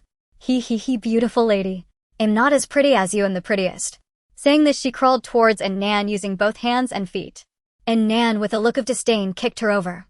Then she turned to Chu Peipei behind her and asked what's wrong with her. Chu Peipei shook her head. "I don't know. When I arrived, I saw her brother frantically smashing the walls while she sat on the ground motionless, as if in a daze." Qian Yinger was still writhing on the ground, her eyes fixed tightly on Nan. After a while, she suddenly seemed to remember something and screamed with wide eyes, bitch." She staggered to her feet and lunged at Nan. And Nan reacted quickly, sidestepping so that she missed and fell heavily to the ground. Qian Yinger lay on the ground, not in a hurry to get up, but instead began to laugh foolishly again. You're Nan. I know you're a bitch." Listening to her call her a bitch repeatedly, and Nan felt a surge of anger rise within her. Although she was used to her inexplicable malice, it was still quite repulsive. She grabbed Qian Yinger's collar and slapped her directly. With a loud slap, a bright red handprint appeared on Qian Yinger's left cheek. So you gave me the drug, huh? Another slap landed on her right cheek. You smashed my house's wall, didn't you? Another slap to the left cheek. Do you dare to insult me here? A slap to the right cheek. You filthy mouth thing. With a series of slaps, Nan relentlessly struck Qian Yinger's face. Chu Peipei watched in shock as Nan's arm released her, pulled out a wet tissue from her pocket, and wiped her hands. She glanced down at her face was swollen like a pig's head. Nan released her, pulled out a wet tissue from her pocket, and wiped her hands. She glanced down at the unconscious Qian Yinger. I see blood on the back of her head. She must have bumped it and knocked herself silly. Chu Peipei said, when I came it was just the two of them. How could they get hurt like this? It's too bizarre. And Nan smiled, we have electricity on our door. She must have been electrocuted and then fell. Chu Peipei nodded, indeed evil will meet its own retribution. She ran into someone else's home to harm others, but ended up harming herself instead. And her brother is no good either, he is acting as a pimp in the neighborhood. He used to sell his sister's body for food, and now he's just left her behind. Selling her body. And Nan raised an eyebrow in interest. In her previous life this was not the case. She didn't expect that after leaving them the two siblings would fall to such depths. Originally she wanted to deal with them directly. But now she suddenly changed her mind. She glanced at the unconscious Qian Yinger on the ground. It had only been 2 months since the calamity and one of her enemies had become a pimp while the other had turned into a fool. She was curious to see what would happen next. What would Bai Wenbin do about his foolish sister? Would the two people who were once so close ever reach a point where they would kill each other for food? And Nan looked at Chu Peipei, you stay here and keep an eye on her for me. I'll go inside to get something. Okay, Chu Peipei nodded. When Nan returned home, Fu Gui rushed over anxiously, wagging his tail and circling around her. Oh, whoa. Sister Nan, are you hurt? He nervously inspected her, sniffing around. And Nan picked him up, relax, I'm fine. Fu Gui sniffed for a while and seeing that she was indeed okay, he gradually calmed down and obediently. And Nan felt warm in her heart. Good dog, you wait for me at home. I'm going out to take care of some business and I'll be back soon. Fu Gui suddenly straightened up. You're going out again. He bit her sleeve, insisting on and Nan gently stroked the fur on his back, softly reassuring him. It's okay, there's no danger this time. She set him down and found some dry food from her space. Chu Peipei had sent her some biscuits. Although they were nothing to Nan, they were life-sustaining food for Chu Peipei, not to mention that she had bravely fought Bai Wenbin for herself today. Thinking about it, what Chu Peipei needed most right now was food. And Nan found a bag of millet, 2 bundles of noodles, a box of compressed biscuits, and several bags of bread. These were all low-key yet filling items. She also took out a barrel of mineral water and several bundles of candles. These could be used to cook porridge and noodles. She carried these items to the door and thought for a moment before pulling out a nail gun and a few boxes of nails from her space. Fu Gui watched as his master was about to go out again. This time he was unwilling to stay at home, biting her pants leg and insisting on following her. And Nan had no choice but to think that since she wasn't going far, she might as well take him with her. She opened the door and Chu Peipei was standing outside watching Qian Yinger obediently. And Nan handed her the food. Thank you for today, go back and rest. Seeing the items in the bag, Chu Peipei hurriedly waved her hands. No. How can I take more? I can't possibly take more of your things. I was originally grateful for the medicine you gave me and wanted to express my thanks with a little gift, but instead you gave me even more. And Nan was too lazy to argue with her, directly stuffing the items into her hands. Take it, no more nonsense. I have other things to do. Oh, and this too. She said, pulling out the nail gun. In the future, things that can be solved with one nail don't need to be dealt with up close anymore. Chu Peipei stared at the nail gun. She handed over, her eyes widening even more. No. This is too valuable, keep it for yourself, I can't accept it. In this chaotic world, weapons are essential for survival. How could one casually give them to others? And Nan directly pushed it into her hands again. Take it, I have more than one nail gun, this one is for you. Chu Peipei had sent her notes twice in her past life, and this time helped her stop Bai Wenbin, which was equivalent to having released goodwill towards her 3 times without reason. And Nan felt a connection with her, and moreover the things she was giving away were not significant to her. She had plenty of food and more than one nail gun. Although she usually appeared indifferent and uninterested in others' affairs, she thought Chu Peipei was quite good and was very willing to help her. Chu Peipei held the food and the nail gun, her eyes glistening with tears. Missin, thank you so much. The words thank you had been said too many times, yet they still could not express her gratitude. She had merely written a note to remind Nan, yet in return, she received precious medicines, food, and weapons in this apocalyptic world. Looking at Nan, she felt surrounded by a warm aura, her lips trembling as she didn't know what to say. It turned out to be Qianyinger, who was lying unconscious on the ground being bitten on the thigh by the little dog Fugue. Fugue bared its teeth and viciously bit off a chunk of thigh meat. "Is it you who harmed my sister Nan?" The intense pain jolted the unconscious Qianyinger awake and she screamed. And Nan looked down at the scene and couldn't help but laugh. "Fugue, stop eating random things, it's dirty." Fugue shook its little head and spat out the piece of meat it had bitten off. Puh. It tasted awful, nowhere near as good as the chicken drumstick sister Nan gave. Qianyinger covered her thigh and howled while her other leg kicked wildly. And Nan, fearing she would hurt Fugue, slapped her face. "Calm down." Then she turned to greet Chu Pepe. "I have some matters to attend to, you should head home first." Chu Pepe nodded, and Nan locked the door, securely instructing Fugue, "Fugue, stay close behind me, don't run around." Then she grabbed Qianyinger's hair and dragged her directly down the stairs. That coward Bai Wenbin ran off by himself, leaving his sister behind with her. As a good neighbor, of course, she had to help him get her back. And Nan straightened her back, holding onto Qianyinger's hair as they descended the stairs. Qianyinger, being pulled, cried woo woo woo in pain, covering her hair with her hands, sitting stiffly on the ground as she was dragged along. When they reached the 12th floor, they ran into Sun Ping, who was hugging his lover Wang Xiaoyu as they ascended. The two were now openly affectionate, not hiding their intimacy at all. This was Wang Xiaoyu's first time seeing Nan in person. She saw Nan with a fierce expression, wielding a large knife in one hand and dragging the girl from the 8th floor by her hair in the other. Even though she was holding a fully grown adult weighing over 100 pounds, Nan appeared to do it effortlessly and without any strain. She was truly a female powerhouse. Without needing Sun Ge to introduce her, Wang Xiaoyu immediately guessed that this was the female tyrant from the 14th floor. The girl on the ground was covered in blood and drooling, looking as if she had been beaten into a daze. "So rude. Too rude." Wang Xiaoyu shivered and tightened her grip on Sun Ping's arm. Sun Ping's muscles also tensed up, fearing that Nan would seek revenge for their earlier demand for food. But he kept a calm facade, smiling politely and ingratiatingly, missing out for a stroll. And Nan cast him a sidelong glance. What an incredibly thick-skinned person, managing to act as if nothing had happened and greeting her so naturally. One would think they were good neighbors who cared for each other.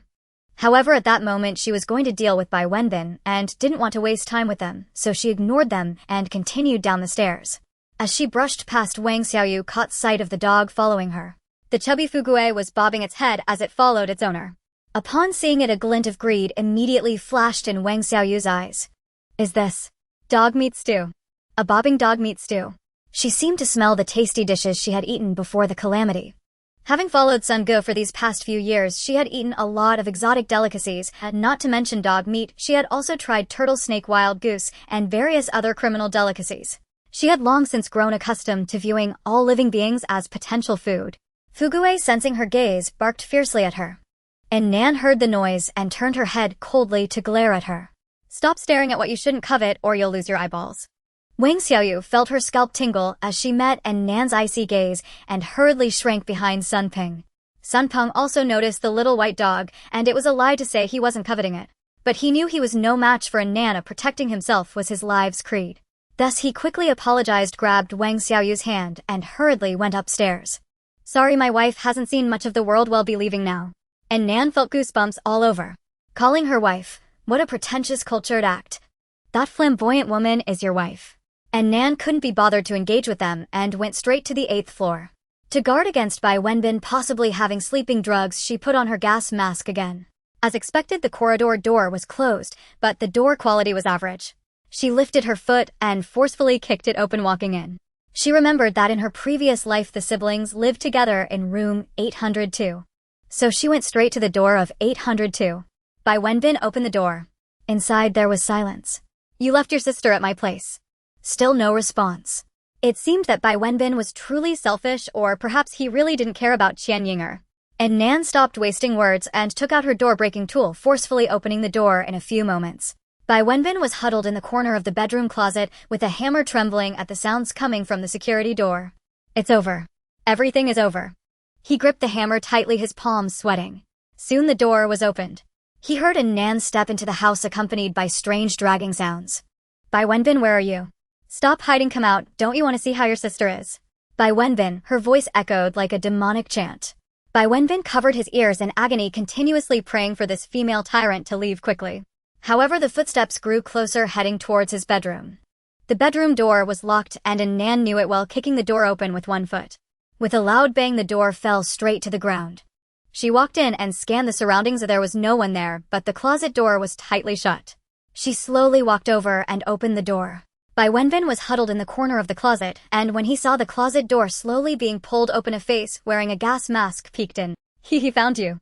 In that instant, Bai Wenbin felt as if his soul had been scared out of him. Don't come near me. He shrank to the back, his heart racing, desperately swinging the hammer in his hand. And Nan had intended to scare him, but seeing him like this, she found it somewhat ridiculous. How could a grown man be more timid than a cat? Cowering in the corner of the closet like a little girl.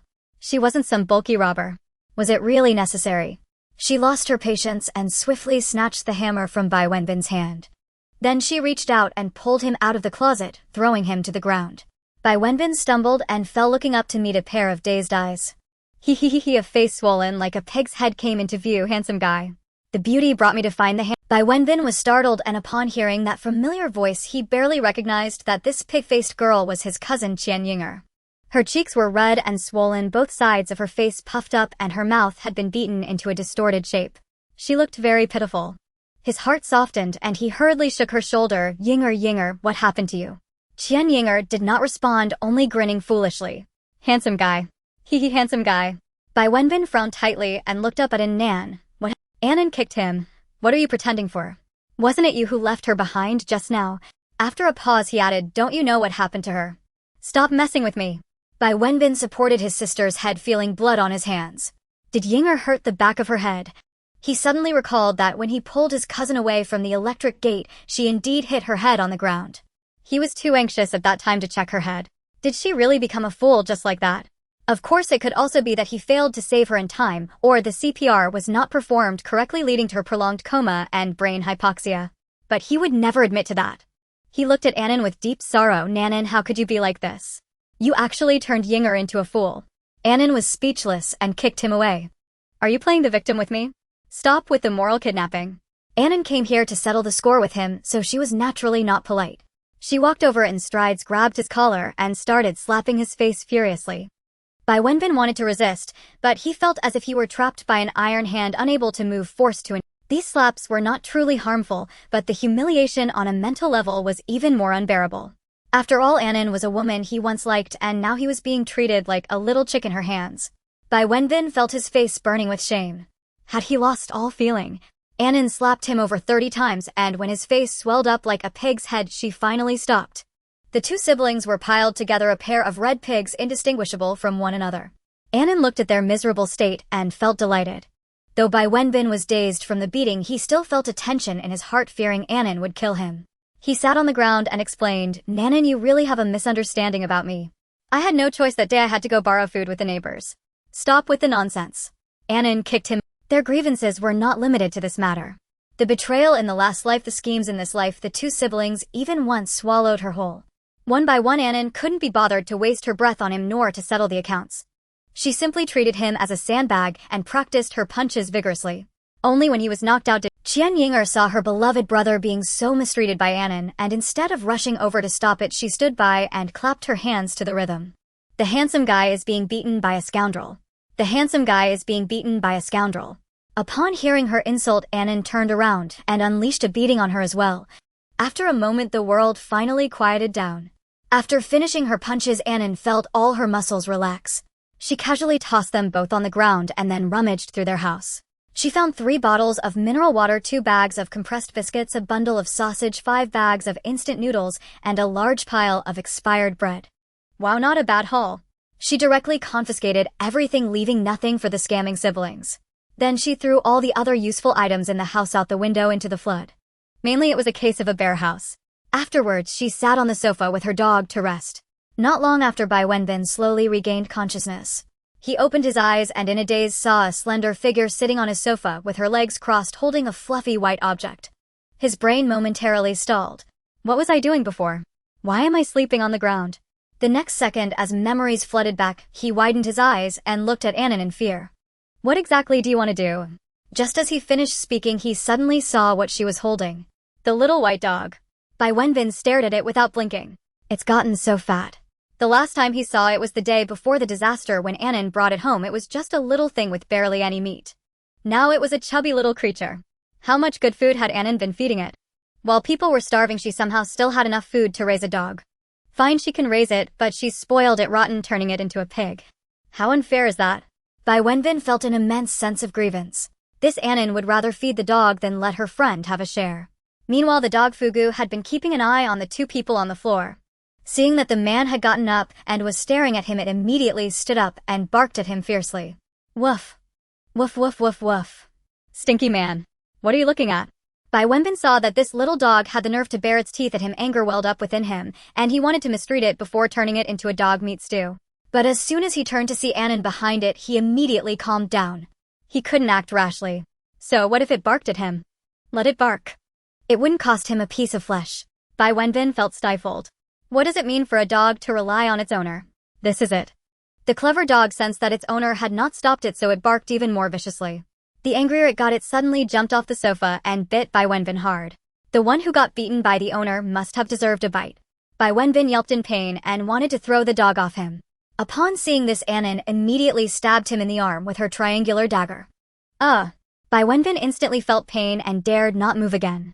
Thus Fugu showed its might on him, biting him all over, while Bai Wenbin did not dare to retaliate. As long as he couldn't help but raise his hand, Annan would immediately stab him. By the time Fugu finally vented enough of its emotions and proudly walked away, there was not a single good spot left on Bai Wenbin's body.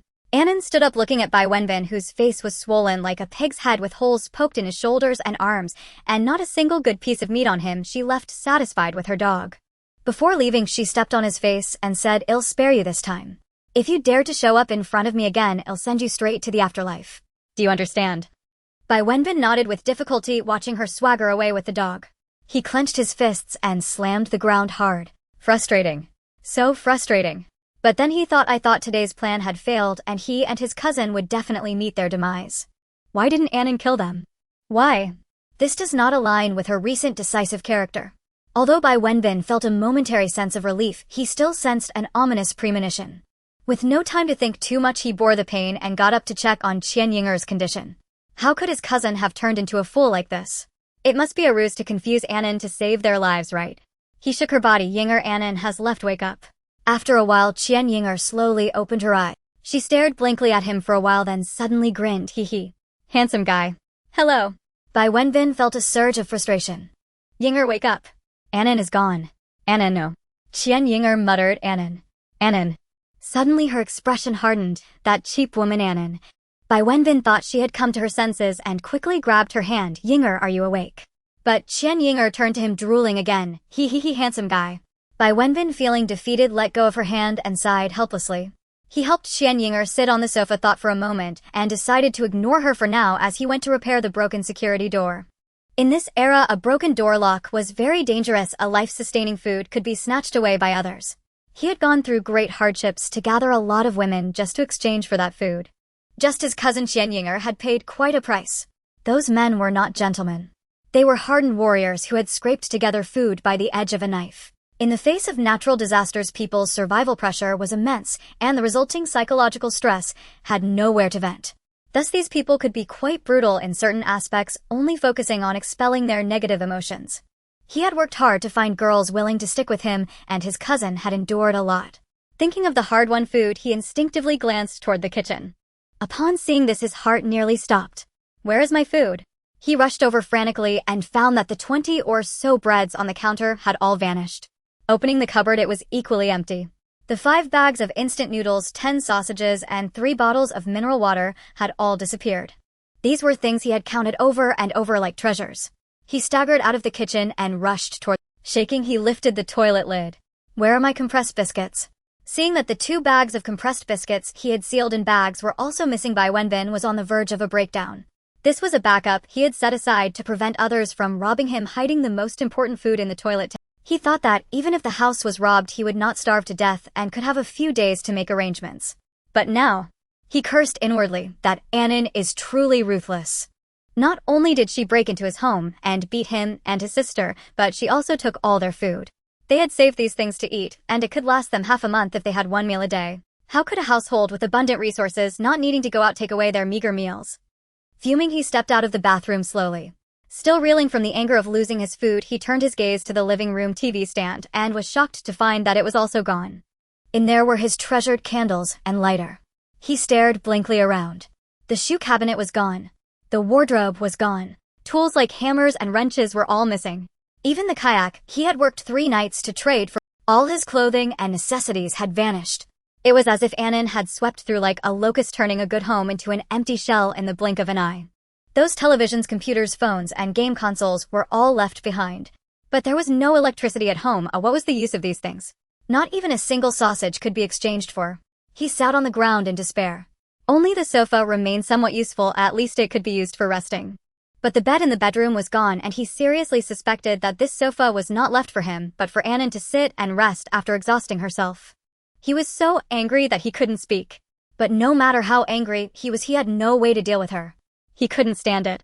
He couldn't take her down. The anger was stuck in his chest, unable to rise or fall. It was unbearable, too unbearable. He regretted immensely why he had provoked that old lady today. Greed led to his downfall, losing the wife and the soldiers. Regret, deeply regretting. Bai Wenbin counted and lamented, wondering how this woman was so powerful that she had moved so many things to her house. But then he thought, wait, their house was on the 8th floor, and hers was on the 14th floor. How could she carry those large cabinets, which were useless to her, up and down 6 flights? Bai Wenbin had a sudden idea, stood up and ran to the window, peeking out to look down. He saw a pile of miscellaneous items floating on the shimmering water surface. Sure enough, she had thrown the things out of the window. Although many had already sunk, the lighter items were still floating on the surface.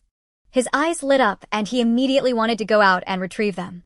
But at that moment, an old lady from the community, who often rummaged through garbage bins, rode over in a large red plastic basin, her eyes sparkling. She picked up Bai Wenbin's kayak, sat down, and quickly began to load other items onto her boat. Bai Wenbin shouted angrily, "Put it down. That's my stuff." The old lady glanced up at the sound, but did not respond, silently speeding up her movements. "Old woman, I said put it down." He ran downstairs in a panic, reaching the window on the 7th floor, but he didn't know how to get across. He didn't know if it was Annan's great strength or the water's push, but everything was far away from him, drifting on the surface, beside the opposite building. Without a kayak and poor swimming skills, he could only rage helplessly, "Old woman, are you deaf? If you take my things again, do you believe I will kill you?" The old lady shot him a glare and fished out a few pieces of clothing from the water, not sparing even his big shorts and warm socks. Bai Wenbin was both humiliated and angry, his throat sore from shouting, but he couldn't stop her. In the end, he could only watch helplessly as the old lady, having finished collecting her things, rode away. Before leaving, she grinned at him, revealing a mouthful of uneven teeth, half of which were missing. "Goodbye, you fat kid who doesn't understand respecting the elderly and cherishing the young." Bai Wenbin was infuriated to the point of smoke coming out of his 7 orifices. Fat kid. He had been working out for years and had been starving lately. How could he be fat?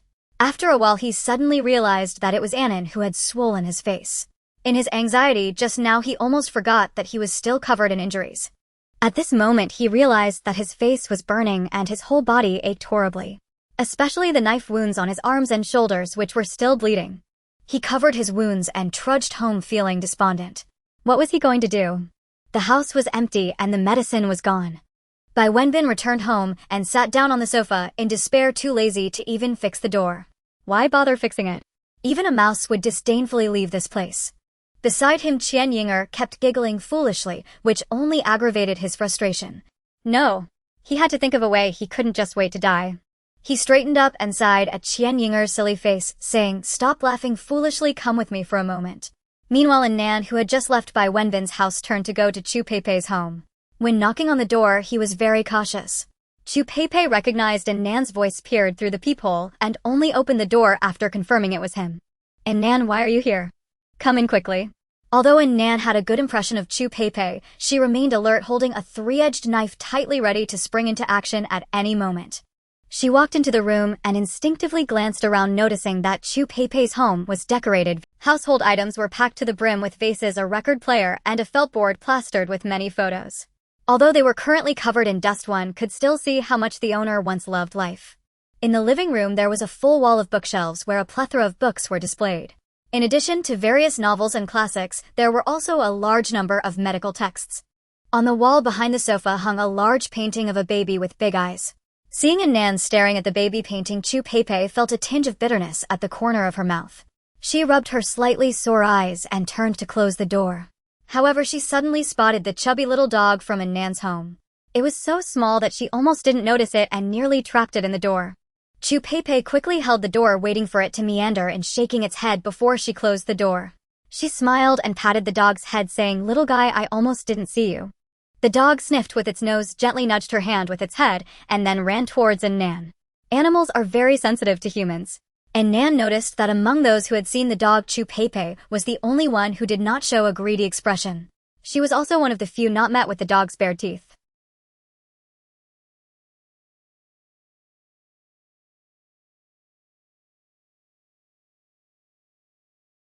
She looked down at the dog, saying, "I once had a dog named Nyo-Nyo, a pug. I raised it for 14 years, and it just passed away 2 years ago.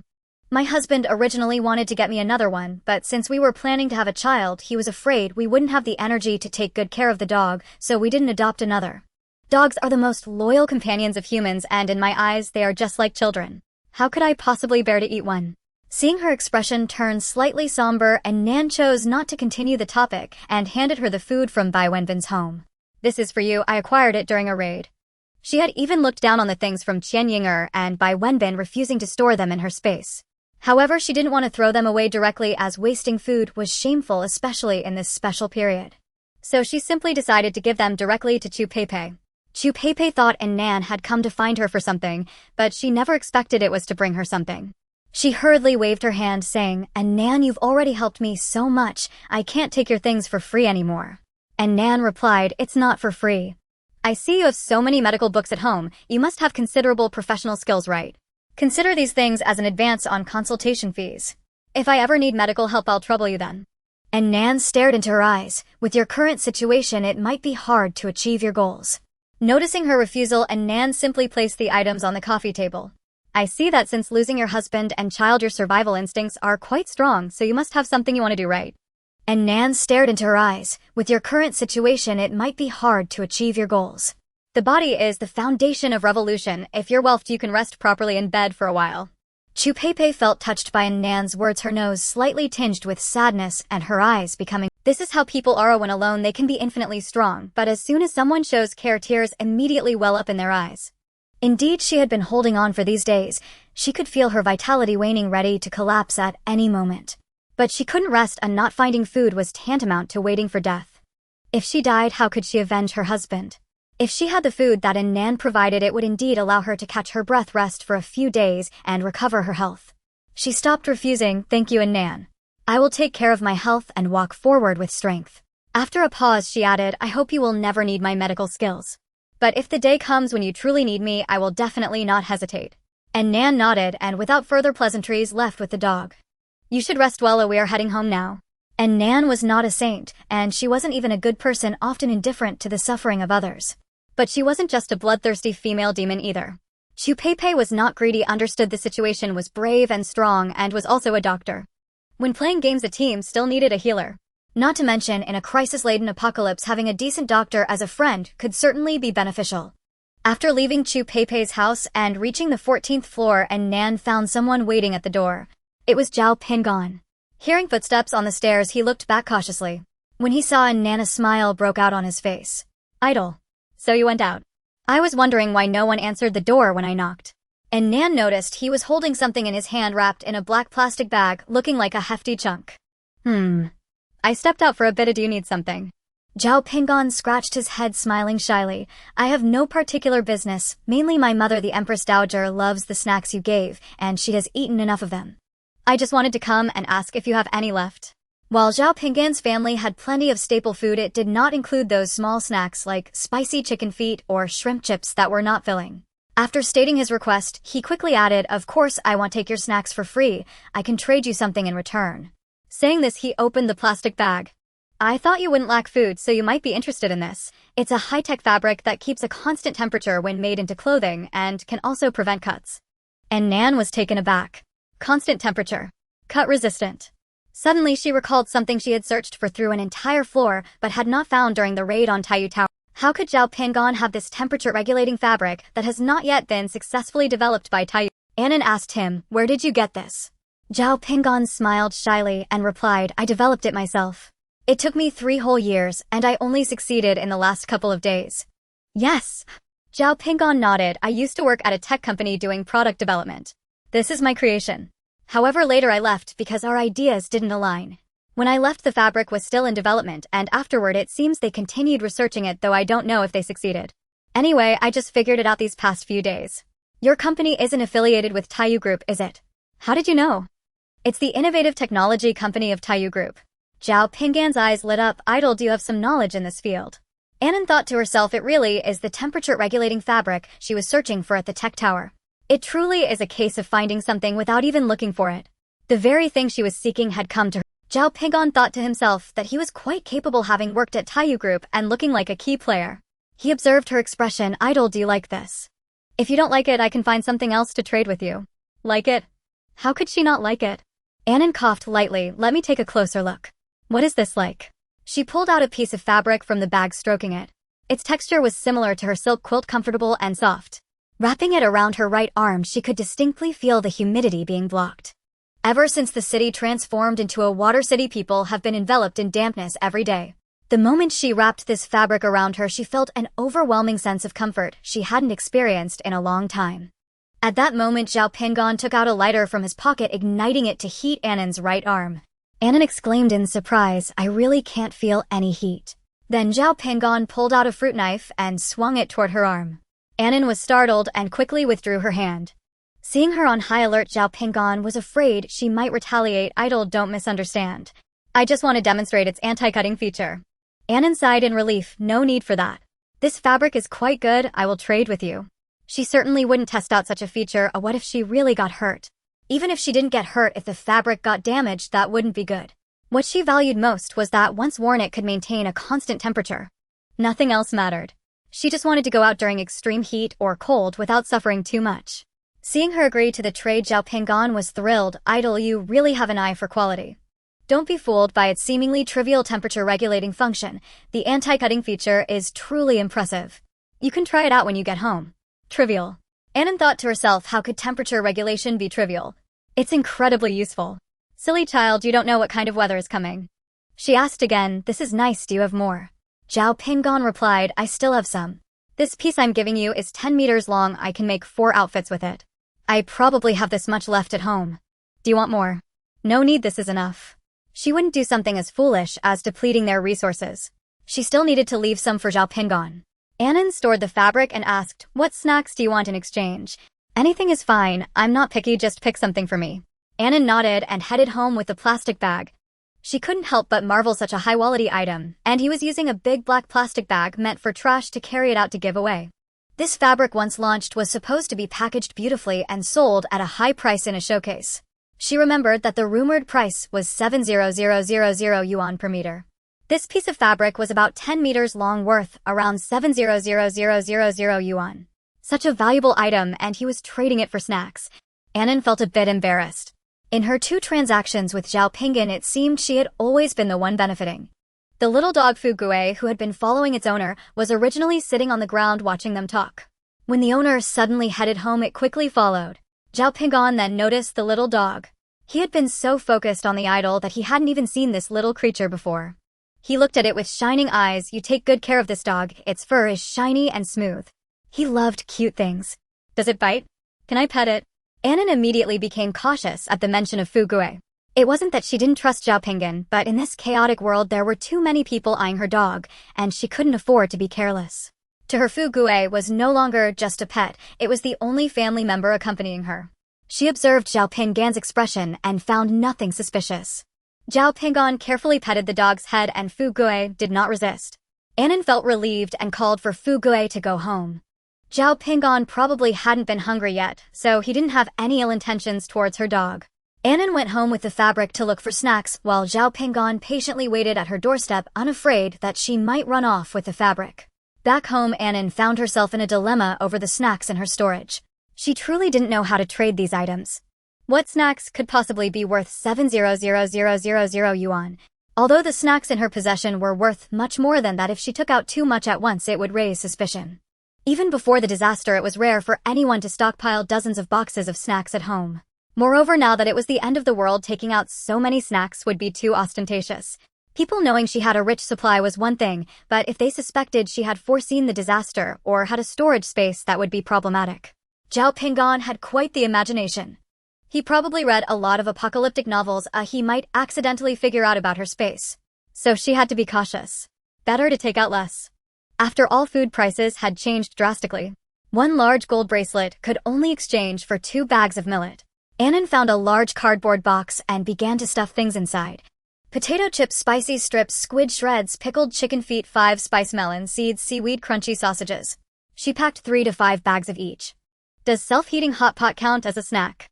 She wasn't sure, but since there was still an empty space in the box, she directly packed 2 boxes in. After packing everything, she took out tape to seal the box, even thoughtfully making a handle with tape for him. Finally, she took out a box of cola. To be honest, these items were worth only a few hundred yuan before the disaster, and now she was trading them for a temperature-regulating fabric worth tens of thousands. She felt a bit uneasy. Zhao Pingan saw her coming out and immediately greeted her with great enthusiasm. He took the 2 boxes from Nan's hands and smiled awkwardly. "Idol, why did you bring me so much?" And Nan was taken aback. Was this kid joking? Unexpectedly, Zhao Pingan weighed the boxes and said, "How about you wait a moment? I'll go home and get you something else. Exchanging so much food for a piece of cloth feels like I'm taking advantage of you." And Nan, realizing he was not joking, and Nan stopped him. "No need, let's leave it at this." Zhao Pingan looked at her. "Idols are truly kind. Idol, next time when my snacks are finished, can I bring things to exchange with you?" And Nan heard him call her idol repeatedly, and goosebumps rose all over her. "I should be a few years younger than you, just call me Nan." "All right, idol." Zhao Pingan lifted the items, greeted her, and prepared to go home. And Nan called out to him, "Hey, aren't you going to check what's inside?" Zhao Pingan smiled openly. "No need. As long as it's snacks, my mom will love them. You wouldn't possibly fill it with a bunch of stones, right? I trust my idol's character, haha." And Nan watched his departing figure, feeling that this kid seemed to be missing a few screws. How to put it, he's exceptionally positive and optimistic. No matter the situation, he can smile brightly. Sometimes even she gets infected by it. Zhao Pingan returned to the top floor with 2 boxes. Hu Tsuelan took the items from him and asked, "You exchanged a piece of rag for so much food." She was astonished. That girl on the 14th floor, though her combat power is decent, her mind seems to be lacking. Someone gives her a piece of cloth and she hands over all the good food. Zhao Pingan replied, "What do you understand? My idol is generous and kind-hearted. Besides, that isn't just a rag, it's a high-tech new fabric. I don't care about high-tech or low-tech. As long as it can be exchanged for good food, it's good technology." Hu Tsuelan said as she opened the box with scissors. Heavens! So much delicious food. She tore open a package of spicy strips and chewed happily. "I told you I stock up on so much dry food without any spicy strips or snacks. My dear mother, which doomsday survival movie has the protagonist hoarding a ton of spicy strips in the warehouse?" Zhao Pingan replied helplessly, "Having dry food is already good enough. So many people outside can't even get expired bread." While eating the spicy strips, Hu Tsuelan took out a self-heating hot pot from the box. How did Nan manage to have those? "Stop talking, we're having hot pot today. My mouth is so bland." Mentioning Nan, Zhao Pingan no longer refuted his idol, indeed, had everything prepared better than him, no denying it. Hu Tsuelan opened 2 bottles of mineral water and poured them into the self-heating hot pot. "You should have stored some hot pot base. Isn't that better than compressed biscuits? After this meal, I'll save the soup. Next time we can boil some noodles." Zhao Pingan nodded. "Okay, I'll handle the noodle rolling." Seeing how frustrated his mom was, who used to refuse to eat leftover dishes, now couldn't bear to throw away the soup base, made him sigh. This doomsday was nothing like he had imagined. The initial thought of stockpiling supplies was due to the little country constantly making trouble, provoking others, and dumping nuclear waste, doing all sorts of ostentatious actions. Living on the same blue planet with such people truly gave him no sense of security. So he prepared for various doomsday scenarios like mutated zombies and natural disasters. When he was stockpiling supplies, he thought it would be so cool to have everything ready for doomsday if it ever came. But now it seems the once ordinary and stable world is the most precious and beautiful. It's just a pity that time cannot be turned back. Although the little country has completely disappeared, the remaining humans are facing unprecedented challenges. Meanwhile, Bai Wenbin went to the 13th floor to borrow a kayak from Sun Peng. When he opened the door, Sun Peng didn't even recognize who he was. Bai Wenbin, with his swollen face, explained for a long time before Sun Peng finally recognized him. Fearing he would borrow without returning, Sun Peng directly lied that the kayak was taken out by Wang Xiaoyu. However, to maintain his good image as the unit leader, he still lent the bathtub to Bai Wenbin for the price of 2 boxes of biscuits. Bai Wenbin didn't even have 2 boxes of biscuits now, he was still on credit. Having obtained the travel tool, he rushed to Building 12 with Qian Ying'er and knocked on Wang Ge's door.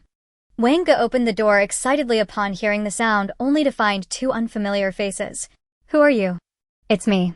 Bai Wenbin." Wang Ge looked at his swollen face, unable to associate it with the refined Bai Wenbin. Bai Wenbin had to point to Qian Ying'er, "My cousin Qian Ying'er." "Wang Ge, you don't recognize her." Wang Ge looked at them, furrowing his brows. "What happened to you?" He glanced behind them. "Where's that beautiful woman you mentioned?" Bai Wenbin forced a flattering smile. "Wang Ge, the beauty didn't come today. How about you make do with this for now?" Saying that, he pushed Qian Ying'er forward. Qian Ying'er stumbled a bit and fell directly into Wang Ge's arms. She was startled and began to cry loudly. Wang Ge was shocked to see her with a pig-like face, crying and smearing her snot all over his face. Is this girl not quite right? He pushed Qian Ying'er away a bit. What is wrong with her? Bai Wenbin awkwardly pulled her back. Behave yourself. Stop crying. He then turned around, awkwardly explaining, "My cousin accidentally hit her head and suddenly became a bit silly." Wang Ge looked at Qian Ying'er with disdain. "Go away. You're too ugly, I don't want you. Next time just bring that beautiful woman over directly." After saying that, he slammed the door shut with a bang. Bai Wenbin's face turned pale, but he had nothing to say, only twisting Qian Ying'er's arm, scolding her, "You better behave." Then he dragged her to other people's homes. However, after climbing an entire building, no one was willing to trade with them anymore. As soon as someone opened the door, they were greeted with a swollen-faced woman whose appearance was unrecognizable, bubbling with snot and a silly smile. Hee. "Hello, handsome guy." Bai Wenbin, feeling utterly helpless, could only take his cousin to find the pervert who had previously drugged them. There was no way he could go home. If he couldn't get food today, he would have to go out hungry tomorrow, and his condition would only worsen day by day. Therefore, he must acquire some provisions today. Bai Wenbin thought to himself that the perverted brother had quite unusual tastes. Perhaps he would accept his cousin's big snot bubble. But that brother did not live in this neighborhood, and it would take a long walk to reach him. Bai Wenbin had no choice but to squeeze into the bathtub with his cousin struggling to paddle. Qian Ying'er was of no help at all and kept causing trouble. She excitedly looked around, saying, "Hee. Water, so much water." While speaking, she splashed water onto Bai Wenbin. "Water. Here, have some water." "Qian Ying'er, stop it. Can you not be so unruly?" Bai Wenbin was already exhausted paddling the boat alone, and now he was drenched in filthy water from her splashing. Especially since he had wounds on his body, getting wet was painful. His eyes felt sore, and a man who stood at 1.80 meters suddenly shed tears. Today was definitely the hardest day of his life. Humiliated and beaten by his former crush, losing food and all supplies, and now being splashed with dirty water by this suddenly foolish cousin on his wounds. The most painful part was that he couldn't even cry under the covers in bed. Because there was no bed. Annan hadn't even left him a bed. He endured the intense pain in his shoulders and arms, gritting his teeth and paddling forward. By the time they finally reached their destination, he was nearly collapsed in the bathtub. At this moment, the sky had darkened somewhat, and he took a deep breath, pulling Qian Ying'er quickly onto the shore. They climbed 5 flights of stairs before finally reaching the perverted brother's home. Upon hearing his voice, the brother opened the door, and what came into view were 2 pig-like faces. Bai Wenbin. Bai Wenbin's eyes filled with tears. This was the only person he had knocked on so many doors today who recognized him at first glance. He excitedly said, "Brother Zhang, it's me." As he spoke, he pushed Qian Ying'er forward a bit, saying, The drug you gave us was very effective, but we still lost. Look at her, she's been beaten into a fool." This time Qian Ying'er didn't call him handsome, but instead, as if she had some psychological shadow, timidly hid behind Bai Wenbin. "Woo, ugly man. Pervert. I'm scared." Bai Wenbin's face turned pale as he forcefully pinched her, saying, "What nonsense are you talking? Quickly greet Brother Zhang." Brother Zhang is their last hope. Although he is a bit of a pervert, it is better to endure some grievances than starve to. Qian Ying'er, crying, hid behind him, refusing to step forward. Brother Zhang, however, appeared unbothered, only showing a hint of disgust. "Stop pushing her, she's smeared her face with tears and snot, it's quite disgusting." Bai Wenbin felt a chill in his heart. It's over. Even this pervert found his cousin's snot disgusting. The more he looked at her, the angrier he became. He didn't know where this girl got so much snot. It had been dripping endlessly all the way. Brother Zhang looked at the 2 of them. Instead of slamming the door like others, he suddenly grabbed Bai Wenbin's hand. He smiled meaningfully, saying, "Little brother, how about you take her place?"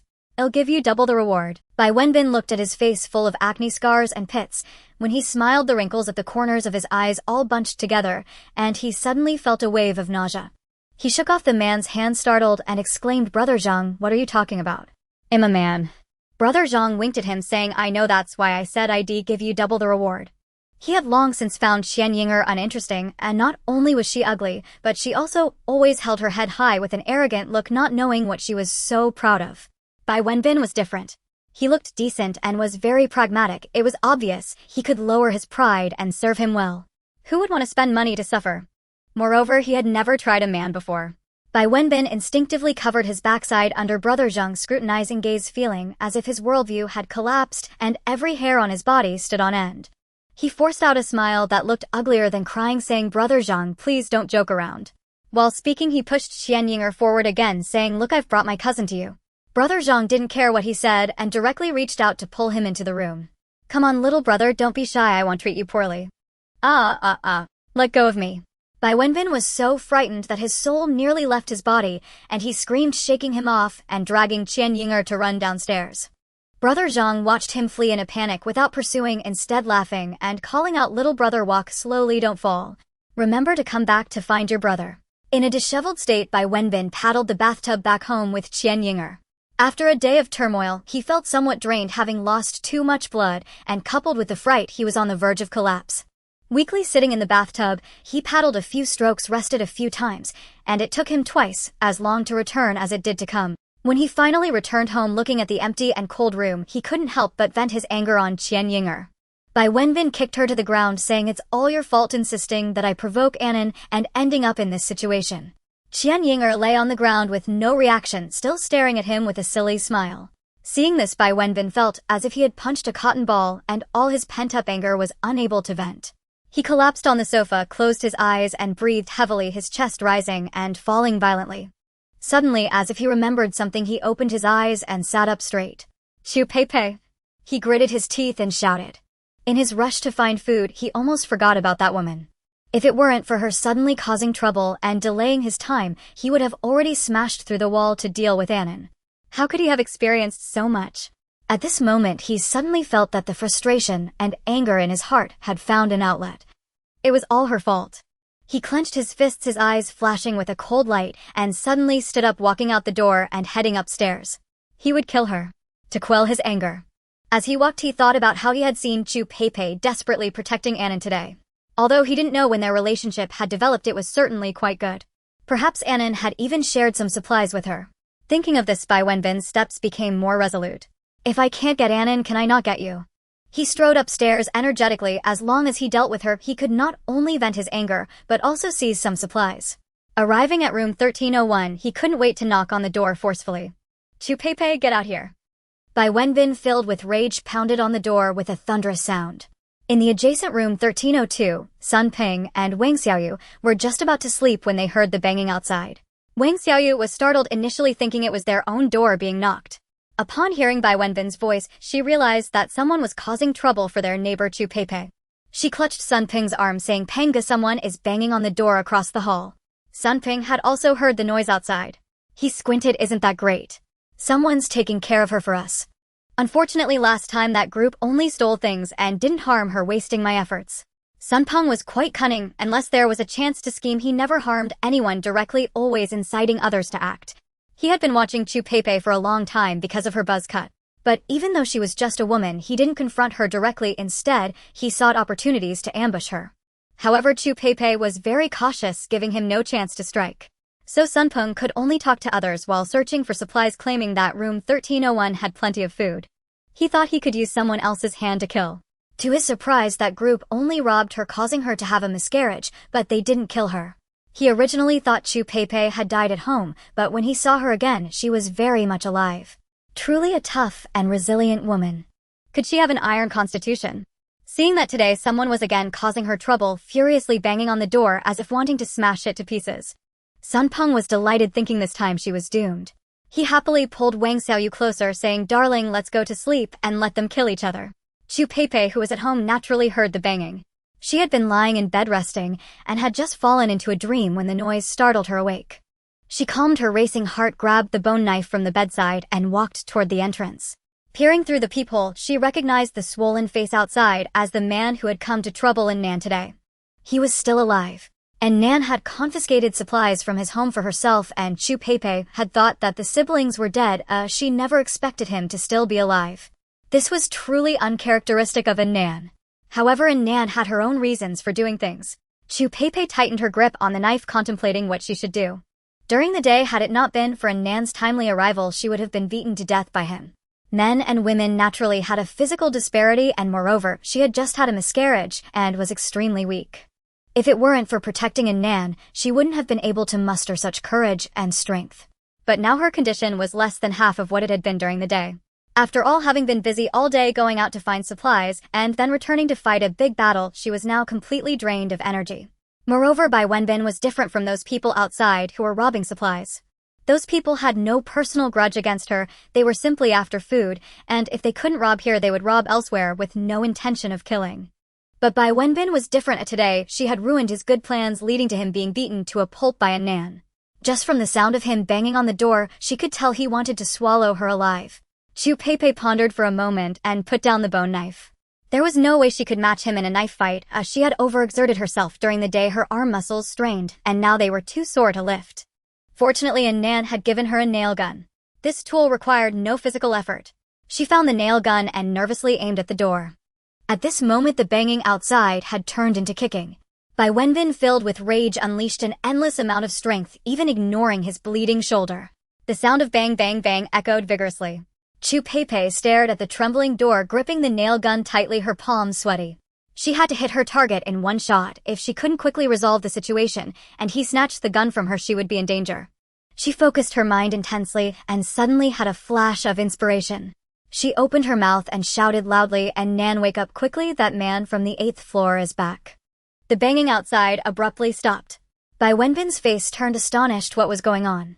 And Nan was sleeping in her house. His mind raced. How could Nan possibly sleep in someone else's house? Did she guess that he would come to take revenge and specifically come to protect Chu Peipei? Or was Chu Peipei just bluffing to scare him? His mind spun in circles, leaving him dazed and unsure of what to do. There was no way Nan had left a huge psychological shadow on him. After so many confrontations, he had not gained any advantage and his fate had become increasingly tragic. Chu Peipei heard the noise outside stop and knew she had hit the jackpot. Little did he know he was scared to death. It seemed he truly feared Nan. During the day, when he was about to counterattack, the moment Nan opened the door, he fled home in a panic. This showed how terrifying Nan was to him. Seeing him hesitating at the door, Chu Peipei thought of giving him another scare. So she shouted again, "Nan, are you up? Come quickly, he's right outside the door." While saying this, she stealthily retreated towards the bedroom. Then she increased her pace, pretending to be Nan, and walked step by step towards the door. When she reached the door, she placed her hand on the doorknob and slowly opened the door. It was a gamble. She was betting that he wouldn't dare to stay. If he did remain outside, she would immediately shoot the nails. Nail that bastard. Chu Peipei gripped the nail gun tightly with one hand and nervously opened the door. Outside, Bai Wenbin heard her call and was already in a mental struggle. Upon hearing footsteps approaching the door, his heart began to race. Could it be that it really was Nan? At that moment, the door slowly opened, accompanied by a sound cutting through the air. A nail whizzed past Bai Wenbin's cheek. His pupils dilated. It was really Nan. Nan's nail gun. Bai Wenbin didn't dare to look any further. He immediately turned and sprinted down the stairs. Chu Peipei smiled. She had won the gamble. She raised her hand and shot at his retreating figure, but unfortunately her aim was off, and Bai Wenbin escaped quickly, only grazing his ear. It seemed she needed to practice her marksmanship tomorrow. Even with a weapon in her hand, she couldn't achieve any effect. Seeing his figure disappear, Chu Peipei closed the door and went back to sleep. Cut it out. She thought it would be a fierce battle, but unexpectedly, this guy was scared off in no time and fled in a panic. Meanwhile, Bai Wenbin with all his might ran home and collapsed onto the sofa. He sat there for a moment to catch his breath, then finally couldn't hold it in anymore and burst into tears. What a frustration. It was utterly suffocating. After crying for a while, he eventually fell into a deep sleep, oxygen deprived. The next day, Bai Wenbin opened his eyes on an empty stomach and gritted his teeth, making a decision. Since Chu Peipei has Nan protecting her, she definitely cannot be harmed any further. It would be troublesome if Nan retaliated. Bai Wenbin woke up Qian Yinger, who was sleeping on the ground. Stay home and don't wander around. I'm going out for a bit." After saying that, he left the house alone. Qian Yinger tilted her head, looking at his desolate figure with confusion. Since Nan dealt with Bai Wenbin and Qian Yinger, he was in a great mood. However, due to inhaling a strong sedative that day, there were still some residual toxins in his body, causing him to occasionally feel dizzy. As a perfectionist, Nan would naturally not tolerate even a slight flaw in his robust body. Dizziness. If it couldn't be cured, how is it any different from that fool Qian Yinger? Chu Peipei's face darkened upon hearing her theory. There is a huge difference. To her surprise, the fierce Nan in a fight was actually so concerned about his life. After Chu Peipei examined him, she believed that the most effective treatment method was acupuncture to adjust the flow of qi and blood in his body, gradually eliminating the toxins. However, she was a Western medical surgeon. Although she was very interested in traditional Chinese medicine and had some knowledge of it, she was merely a beginner in acupuncture. Therefore, she still needed to review medical books to refine her skills before she could perform acupuncture on Nan. Nan had no choice but to take calming and detoxifying medications while waiting for her to figure it out. Meanwhile, Chu Peipei was at home hungrily reading medical books, using herself as a test subject, repeatedly studying acupuncture techniques and acupoints. Fortunately, Nan's physical condition was quite good. He practiced Ba Duan Jin and 8 parts of the Vajra technique daily to strengthen his body, so his life wasn't too affected. As days passed, the number of people starving outside increased. In less than 3 months, human living habits and worldviews underwent tremendous changes. People began to get used to death. Occasionally, when the cries of someone losing a loved one were heard, they would merely walk past numbly. Seeing floating corpses in the water no longer startled them. Instead, they would use paddles or even their hands to push them aside to prevent them from blocking their small boats. Prolonged hunger and high-pressure living made people increasingly indifferent. Nearly everyone's life had undergone earth-shattering changes. The only one unaffected was Nan, who stayed at home every day to cultivate and grow plants. That day, she went to carefully tend to the Radix isatitus in her experimental field, diverting water from the pond behind the villa for irrigation. After finishing her work, she emerged from her space, her belly full of the rich harvest. Just as she landed, she heard the screams of many people outside the window. "Crocodile. There's a crocodile. Ah. Help, the boat capsized. Honey, hurry. Get up here." And Nan went to the window to look outside. She saw the waters below boiling, with several groups of people who had gone out to search for supplies in disarray. Some were in the water, some reached out to pull others, some desperately paddled their kayaks to escape, while others had their boats completely capsized. The few crocodiles floating in the water were the source of their terror. At that moment, a woman with her left hand and left foot missing was already floating on the surface of the water. Several crocodiles were surrounding her, feeding. Blood spread in the water, dyeing a nearby area red. More crocodiles were attracted by the smell of blood. Amidst the horrified cries of the people, one crocodile gradually approached a man who had fallen into the water and suddenly opened its mouth, biting down on the man's right leg.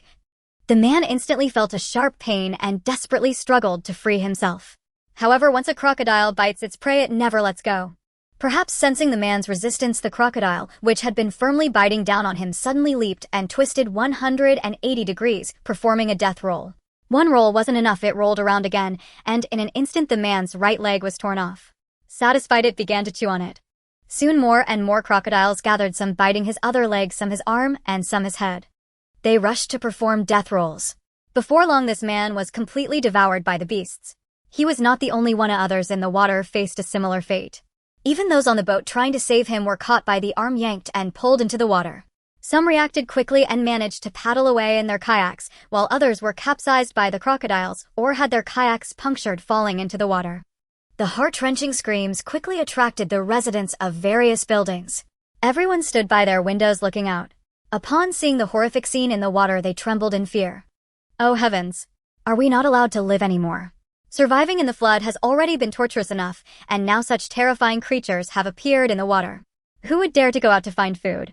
Before long, the water calmed, and on the blood-stained surface, only the crocodiles remained gnawing on the severed limbs. And Nan pulled the curtains shut, no longer looking outside. In her previous life, crocodiles also appeared at this time, injuring many people. Gradually, other fish species would also emerge. The prolonged flooding led to some rivers overflowing, allowing the animals in the water to move around freely, even more so than humans. However, danger often coexists with opportunity. Initially frightened by the crocodiles, people would soon react and start capturing them in large numbers. These beasts were not enough for everyone to share. The title of the dominant species of blue star and the position at the top of the food chain were not given for no reason. Soon the starving people would nearly drive these crocodiles to extinction.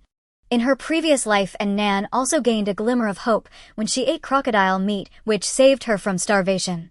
However, in this life, she would not risk her life to hunt crocodiles with others. She had enough red and white meat from chickens, ducks, cows, and sheep in her space to live comfortably until her natural death without needing to eat meat from these creatures soaked in foul water. That water contained not only people's household waste, excrement, and urine, but also rotting corpses. She wouldn't want to put any meat pulled from there into her mouth. It's better not to occupy the survival resources of others. I won't fight, all of it is yours. Like Nan, Chu Pei also thought about how these crocodiles could be eaten. During this time, she had been resting at home, not going out to search for food. Every day was spent studying acupuncture and practicing her shooting skills. Although her shooting and medical skills had improved, the food that Nan had given her was gradually running low. She needed to find a way to go out and search for food. That day, just as she was about to go out, she witnessed a terrifying scene outside the window. She felt a wave of fear. It was a good thing she hadn't rushed out, or she would have been in the water too. Then, staring at the crocodiles enjoying their meal, a thought suddenly popped into her mind. What if it wasn't them eating me, but me eating them? Act upon your thoughts. Previously, in order to study Nan's dizziness, Chu Pei deliberately took the empty bottles of the sleeping drug left by the two siblings back home. Now it just happens to come in handy. She added a little water to the bottle and shook it vigorously. Then she tossed the nails that came with the nail gun into the mix to soak. And Nan mentioned that she had only inhaled a little, and she reacted immediately. So soaking it for an hour should be enough, right? An hour passed and Chu Pei saw that the crocodiles were quietly floating in the water after they had eaten their fill. She held a bone knife in one hand and a nail gun in the other, approaching the window on the 7th floor. There were no crocodiles beside the window. They were all gathered in the water on the opposite side of the building. At this moment, both the water's surface and the neighborhood were eerily quiet. Due to the grim fate of those people earlier, no one dared to go out to search for supplies. Seizing the relatively safe environment, Chu Pei stood in front of the window, slowly extending the arm, holding the nail gun out to attract the crocodiles. The crocodiles were almost all full and languidly lounging around, with only one still swimming restlessly. This particular crocodile was relatively weak, having failed to snatch food from its companions earlier, and in the process of trying to grab food, it accidentally got its right front leg caught in the jaws of another crocodile, resulting in a fatal roll that left it disabled. It was stunned at the time. By the time it came to its senses, there were no human limbs left on the water's surface. Its companions had feasted to their heart's content, leaving it nothing. Only it remained still hungry. It was dejectedly wandering in the water when it suddenly caught a whiff of food. It quickly swam towards that direction. With one front leg missing, its swimming speed was a bit slower. When it reached the window of that building, it saw a human leaning out with its arm extended. What does this mean? Is it going to feed me? You humans are quite nice. Knowing that this crocodile is missing a front leg, you've come to offer me some food. Chu Pei watched as a crocodile moved closer to her, feeling a bit nervous. This was her first time hunting a ferocious beast, and she wasn't sure if the residue of the sleeping drug on the nails would work. Seeing the crocodile had approached her, it opened its massive jaws. Chu Pei immediately retracted her hand while simultaneously firing several nails at it. The shooting practice over the past few days paid off. Not a single nail was wasted, and each shot hit the crocodile precisely. And Nan had chosen the most powerful model when purchasing the nail gun. With its extremely fast firing speed and short range, even though crocodile skin is tough and thick, the nails still penetrated its flesh. With its mouth wide open, 3 nails shot directly into its gaping maw. The crocodile also got hit by 2 nails. In pain, it closed its long mouth, causing the last nail to lodge directly into its eye. This unfortunate crocodile thrashed wildly in the water, splashing waves everywhere. Watching its massive body roar in the water made Chu Pei feel a bit afraid. So she fired a few more shots. It wasn't until she had shot all the nails soaked in the sleeping drug that the crocodile finally stopped thrashing. Looking at the now quiet crocodile, Chu Pei's face lit up with surprise. Did it really work? She cautiously looked around to confirm there were no other crocodiles nearby before leaning out and prodding it with the bone knife. Seeing it had indeed fainted, she quickly extended her arm to pull it towards her. The crocodile was larger than her, and Chu Pei used all her strength, gritting her teeth, to drag it through the window. Why does this crocodile only have 3 legs? After throwing it onto the landing in the hallway, Chu Pei was at a loss. She had seen her grandmother slaughter pigs in the countryside when she was young, but she had never seen anyone process a crocodile. How should I kill it? Chu Pei pondered for a moment, but didn't dare to waste too much time. She didn't know how long the effects of the sleeping drug would last on beasts. It would be a problem if it woke up. Forget it, after all it's an animal like a pig. All I have to do is slit its throat, bleed it out, and gut it. Chu Pei briskly took the iron wire she had wrapped around her waist before leaving and nervously started to wrap it around the crocodile's mouth. This step was essential. When she cut into it later, it would definitely wake up from the pain, and at that point she wouldn't be able to handle it. After wrapping the iron wire tightly around it, she still felt uneasy and wrapped it with tape several times.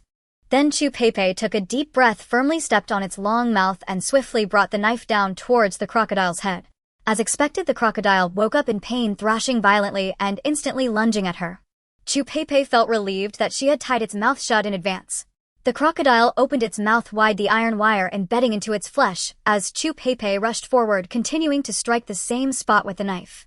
It would be a lie to say she wasn't scared. She had never faced a ferocious beast in her life, despite this beast being tied up, drugged, and missing a leg. After several strikes, blood gushed out, and the crocodile gradually quieted down. Chu Pei tentatively poked it with her foot, confirming that it had slumped and ceased breathing. Just to be safe, she first completely severed the crocodile's head before finally letting out a sigh of relief. She untied the iron wire and tossed it along with the nail gun bone knife and tape onto the ground. Then she collapsed onto the steps. At that moment, a line from her teacher during her school days suddenly echoed in her mind. The greatest difference between humans and animals is the ability to create and use tools. The teacher was not deceiving me. Thank you, teacher. Thank you, tools. If she had to engage in hand-to-hand combat, there was no way she could defeat this giant. Watching the crocodile meet on the ground, Chu Pei felt an immense sense of satisfaction. The last time she felt this way was when she was successfully admitted to her desired medical university. After all these years of steady progress in the medical field, she never expected that one day she would have to fight to the death against a crocodile. The fierce sounds of her struggle attracted the neighbors from nearby floors. As soon as they stepped out, they saw Chu Pei wildly hacking at the crocodile's head with a big knife. Everyone was stunned by the scene of her slaying the crocodile. People stood at a distance, none daring to approach to help, but upon seeing that she had indeed killed the crocodile and was resting, they all gathered around. Chu Pei, you are really amazing. This big crocodile, you can't eat it all by yourself. Why don't you share some with us? Yes.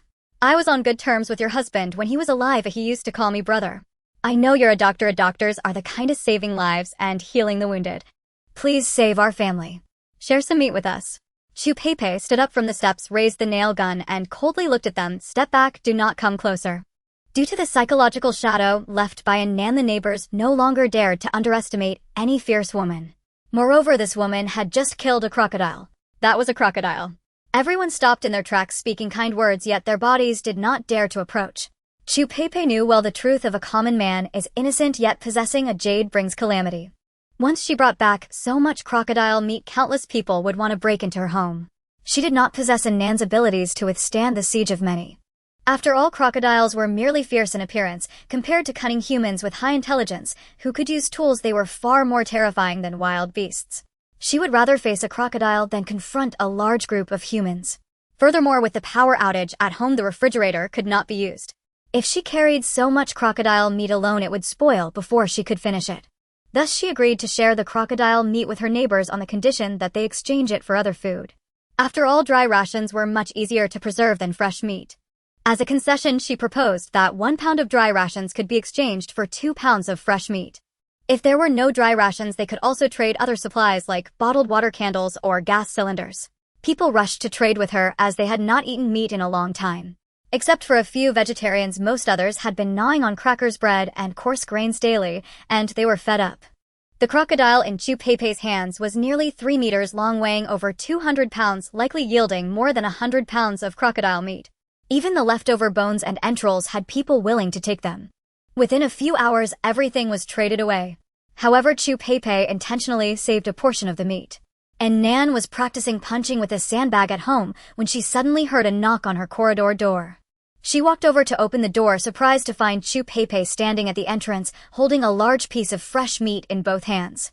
Seeing the crocodile skin on top, she widened her eyes. Is this crocodile meat? Chu Pei nodded. Yes, today a group of crocodiles suddenly swam into the community, and I killed one. And Nan looked at her blood-stained appearance. You killed it. Who did you kill it with?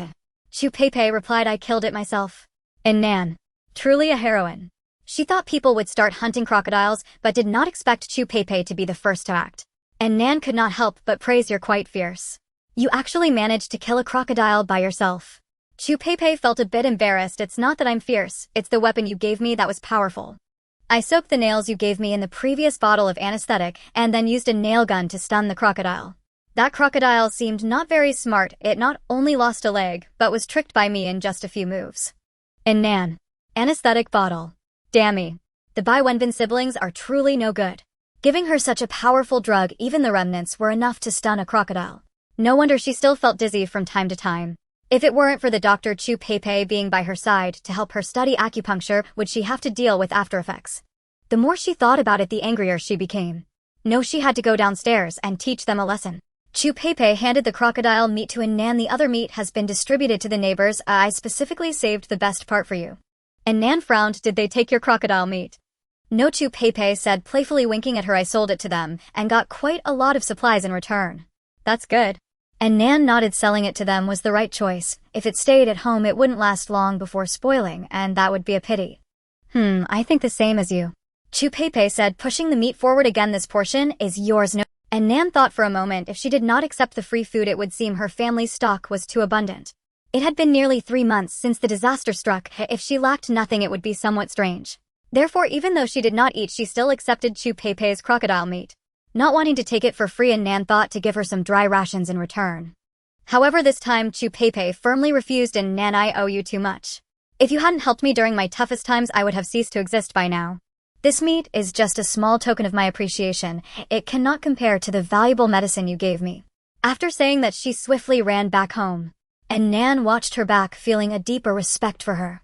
What a wonderful woman, a strong yet grateful. Just her handwriting is a bit ugly. And Nan recalled the note that looked like a chicken claw. She smiled slightly, taking the meat home to store it, then changed clothes to prepare to go downstairs. When Fu Gue saw her about to go out, he clawed at her while howling. Sister Nan, what are you going to do? You haven't finished practicing your boxing yet. And Nan squatted down to pat his head. You stay home and wait for me. I'm going out to hit a sandbag. She reached the 8th floor just as Bai Wenbin was coming back outside with Qian Yinger. The siblings had gone out early today, and upon returning, they were terrified to see crocodiles all over the water surface. Fortunately, they were all full and did not actively come to attack them. Bai Wenbin paddled the newly acquired kayak, quickly rowing towards their building. Entering through the 7th-floor window, he saw a lot of bloodstains and several fallen crocodile teeth in the corridor. What happened? He walked home with his cousins, still feeling apprehensive. Just as he entered the house and was about to close the door, he saw Nan had followed them in and immediately threw a punch at him. His nose instantly bled. Bai Wenbin covered his nose in Nan. Don't go too far. What kind of person runs into someone else's home to hit them for no reason? Seeing her raise her hand to hit again, Bai Wenbin hurriedly raised his own hand to try to block her arm. Unexpectedly, Nan had developed immense strength. His actions were like trying to stop a truck with his bare hands, and his arm nearly got twisted off. And Nan glared fiercely. Don't move, behave yourself, or I'll finish you off. Bai Wenbin dared not move, covering his head with his hands, silently enduring. It wasn't that he didn't resist. He had resisted 1,000,000 times. But it was useless. This time, Nan didn't use any weapons. Her iron fist hit him as if it was going to break his bones. He had no idea what he had done to provoke this ant. Just as he felt he was about to faint, she finally stopped. Bai Wenbin breathed a sigh of relief and raised his head, only to see her turn around and start beating Qian Yinger again. Qian Yinger was inexplicably beaten, and her already dazed gaze became even more foolish, crying while also having a runny nose. And Nan punched for a while, then stopped, feeling she was too dirty. She crossed her hands and moved her wrists a bit. Ding, today's boxing session has been clocked in. Bai Wenbin saw that she finally stopped and helplessly asked, why did you come to hit us again today? Is it just to practice your punches? Little did he know that it was Chu Pei who had brought him disaster by using an aphrodisiac to drug the nails. Less nonsense. And Nan impatiently pushed him away, directly shoving him onto the sofa. Bai Wenbin immediately jumped up with a cry. His reaction was even more exaggerated than when she had beaten him earlier. And Nan looked at him with confusion. What's wrong? Did you get hemorrhoids? Watching his enemy have bad luck was so delightful that it could almost extend his life by a year. And Nan maliciously pushed him again. Bai Wenbin sat on the sofa yelling as if he were being slaughtered, beads of sweat popping out on his forehead. What was going on? Could getting hemorrhoids hurt this much? She turned to Qian Yinger, who was still sniffling, and asked, what? Qian Yinger, who had just been beaten by her, cautiously shrank back and honestly replied, "Brother got his, but beaten by a pervert." The pervert didn't hit Yinger, he hit brother. And Nan was taken aback by this, then looked at Bai Wenbin meaningfully. "It's been a while since I've seen you. What have you been busy with lately?" Bai Wenbin, infuriated that his cousin was revealing everything, turned pale with anger. "Qian Yinger is having problems with her brain right now. Don't listen to her nonsense." And Nan curled her lips, hands behind her back, and wandered around his house. "Not bad, you've got quite a few new things." Bai Wenbin watched her warily. "What do you want to do this time? You can hit me, but you can't take my food and supplies. Otherwise, I'll fight you." And Nan burst out, No, I'm a good person. How could I take away the things you worked hard to earn selling flowers?" "Selling what flowers?" "Chrysanthemums, of course." "Ha, I'm dying of laughter." Bai Wenbin's expression was extremely grim, and Nan ignored him and left in high spirits. "I won't throw anything today. I'll leave him a way out. Seeing how hard he tries to live, I wonder how much worse it can get." In her last life, relying on her space, they weren't exactly starving, but at least they didn't lose their dignity. Unexpectedly, without her, it was the first natural disaster, and the siblings ended up in this dire state. It's bad enough that the sister sold her body and became a fool. Now even the brother has taken up this line of work. Life is truly not easy. Soon the story of Chu Pei battling crocodiles spread through the neighborhood, and people opened up new ideas, imitating her, and trying to find ways to kill crocodiles to fill their stomachs. For a time the outside became lively again. That day, while studying acupuncture, Chu Pei suddenly heard a knock on her door. She peeked through the peephole and saw a man. He was handsome and neat-looking, fair-skinned, and wore gold-rimmed glasses.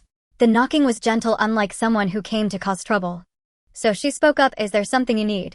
"Hello, I'm Zhao Pingon from the top floor, and Nan recommended me to come find you." And Nan recommended Zhao Pingon from the top floor. The one who, like Nan, had resources so abundant that he was besieged by all the neighbors. Then he shouldn't be coveting the little things in her home. But out of caution, Chu Pei still didn't open the door and replied through it, "Hello, Zhao Pingon, what can I do for you?" "It's like this, and Nan said you do acupuncture. Could you please help me take a look at my mother's leg injury?"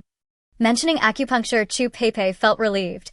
It seemed that Nan had truly introduced him, as the fact that she could do acupuncture was known only to Nan. She immediately opened the door. "What happened to your mother?" "She hurt her knee this morning while dancing at home, and now she doesn't dare to walk." "Do you think it can be treated?" Chu Pei nodded. "Such joint injuries are easy to treat, as long as the needles are applied in time. She'll recover in a few days." While speaking, she couldn't help but sigh in her heart. This family is doing quite well. While others are starving and walking weakly, this aunt actually has the energy to dance at home. Zhao Pingon breathed a sigh of relief upon hearing her answer. He had originally worried about not finding a doctor and delaying the condition, but unexpectedly found one downstairs. Indeed, idols are reliable. The person recommended must be good too. "Then please come upstairs with me. Don't worry about the consultation fee. I will definitely not shortchange a doctor recommended by a Nan." Chu Pei nodded, feeling warm inside, and Nan is truly good to her. She never expected that knocking on the door for medicine would lead to such a benefactor. She brought her needles and followed Zhao Pingon upstairs. Zhao Pingon's home was filled with supplies, so he naturally wouldn't let just anyone in, and instead brought his mother out to treat her in the space between units 1501 and 1502. Hu Tsuelan sat in a chair looking nervous. "Child, tell your aunt the truth. Does it hurt?" This aunt was acting like a little child. Chu Pei smiled gently. "Don't be nervous, it won't hurt. You can close your eyes." After finishing the knee acupuncture points, she heard from Zhao Pingon that she also had anxiety, so she casually added a few more needles for calming. After 40 minutes, when the needles were removed, Hu Tsuelan stood up and found that although she couldn't walk freely, yet it didn't hurt as much anymore. She exclaimed, "Little girl, your medical skills are quite good. If you keep getting treated for a week, the effect will improve more and more. I can come every day these days." After the treatment, Zhao Pingon gave her a bag of potatoes, a bag of vegetables, and a few bottles of mineral water as payment. Chu Pei looked at the bag of vegetables, shocked. It's been 3 months since the disaster, and they still had vegetables to eat. Forget everything else, just this fresh produce is worth a lot. As if seeing what she was thinking, Zhao Pingon explained, "My mom likes to grow vegetables at home when she's idle. If you like them, I'll give you vegetables as payment for the treatments in the future." His family had a generator and seeds, and he had developed a new type of fertilizer, so they wouldn't be short on vegetables for a while. Chu Pei did not refuse. Right now her home has crocodile meat as well as dry food and other supplies exchanged from neighbors, but they didn't have any vegetables. After 3 months without vegetables, her digestion was already affected. After leaving Zhao Pingon's place, Chu Pei went straight to the 14th floor. Since Nan introduced her to a patient, she naturally wanted to share some of what she received. Especially this vegetable, it was simply wonderful. Now whenever Chu Pei got something good, she immediately wanted to share it with her. And Nan opened the door and saw her standing outside with a beaming smile. And Nan, thank you for introducing me to the patient. I brought you some vegetables. And Nan looked at the things in her hands. They must have come from Zhao Pinggan's place, right? Indeed, they were good things. However, she had plenty in her space, so there was no need to take hers. She waved her hand and didn't accept. It seems the treatment went well.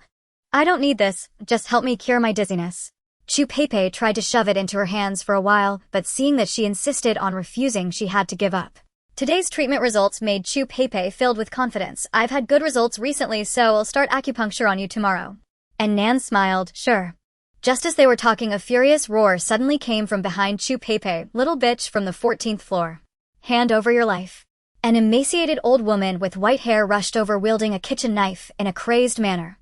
Chu Pei had her back turned and did not notice her, while Nan's line of sight was completely blocked by Chu Pei failing to realize when the old woman had climbed upstairs. By the time the two noticed her, she had already charged to the doorway. The madwoman appeared frail, yet she suddenly pushed Chu Pei down with surprising strength. She then swung the kitchen knife at Nan. And Nan's pupils shrank suddenly, but he reacted swiftly, crouching down instantly to evade the attack. Simultaneously, he placed both hands on the ground, shifting his weight onto his left leg, and swiftly swept his right leg toward the old woman's ankle. With a sweeping kick, the madwoman fell to the ground. As she fell, she lost grip of the knife, which fell directly onto her thigh. Before she could cry out in pain, Nan rushed forward, yanked the knife out, and struck down hard again. Blood splattered instantly, and without hesitation, Nan swung the knife again. One slash after another, he rained down over 20 fatal blows. The sound was like chopping through bones. It wasn't until the person on the ground had stopped breathing that Nan discarded the battered kitchen knife. Originally of poor quality, it was now rendered dull from the onslaught. She let out a sigh of relief and slowly stood up, leaning on her knees. She couldn't be too hasty. The adrenaline had surged earlier, and standing up too quickly made her fear brain hypoxia. Beside her, Chu Pei watched the shocking scene, scared, speechless. From the moment she was pushed down to the time the madwoman lost her breath, less than a minute passed, and in that fleeting moment, Nan had executed a counterattack. The scene was drenched in crimson, utterly horrific. And Nan pulled up a stunned Chu Pei. Are you? Chu Pei instinctively nodded, then quickly shook her head. No. How could this be? You, a warrior who can take on crocodiles, scared by such a small scene. This madwoman isn't even enough to fill the teeth gaps of that crocodile. Chu Pei quickly replied, but that's different. I had the nail gun you gave me while you did this barehanded, relying solely on yourself. Honestly, if that madwoman had attacked me, I would definitely be dead by now. And Nan's reaction was so fast, not only did he evade the sneak attack, but he also countered with her own weapon.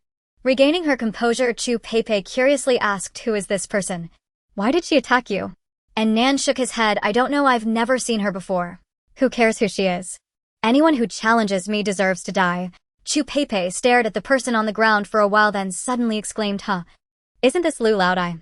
She squatted down, pushed aside the disheveled white hair, and examined the face of the person on the ground closely. With high cheekbones and a pinched face, although emaciated, she could still vaguely recognize the sharp and acerbic features of Lu Laodai. It's her. Lu Laodai. Chu Pei explained to Nan, she is the mother of the Lu brothers who used to live on the 7th floor. And Nan suddenly realized. He didn't know Lu Laodai, but he remembered the Lu brothers. Did they come to her house to break in only to become her first kill this time around? Is this their old mother? No wonder Nan didn't recognize her. This old woman had never dared to approach him before. When her son died, she merely sobbed in the hallway with the neighbors and never dared to come looking for trouble. Chu Pei looked at Lu Laodai with curiosity. Wasn't this old woman chased out by the residents of the 5th and 6th floors?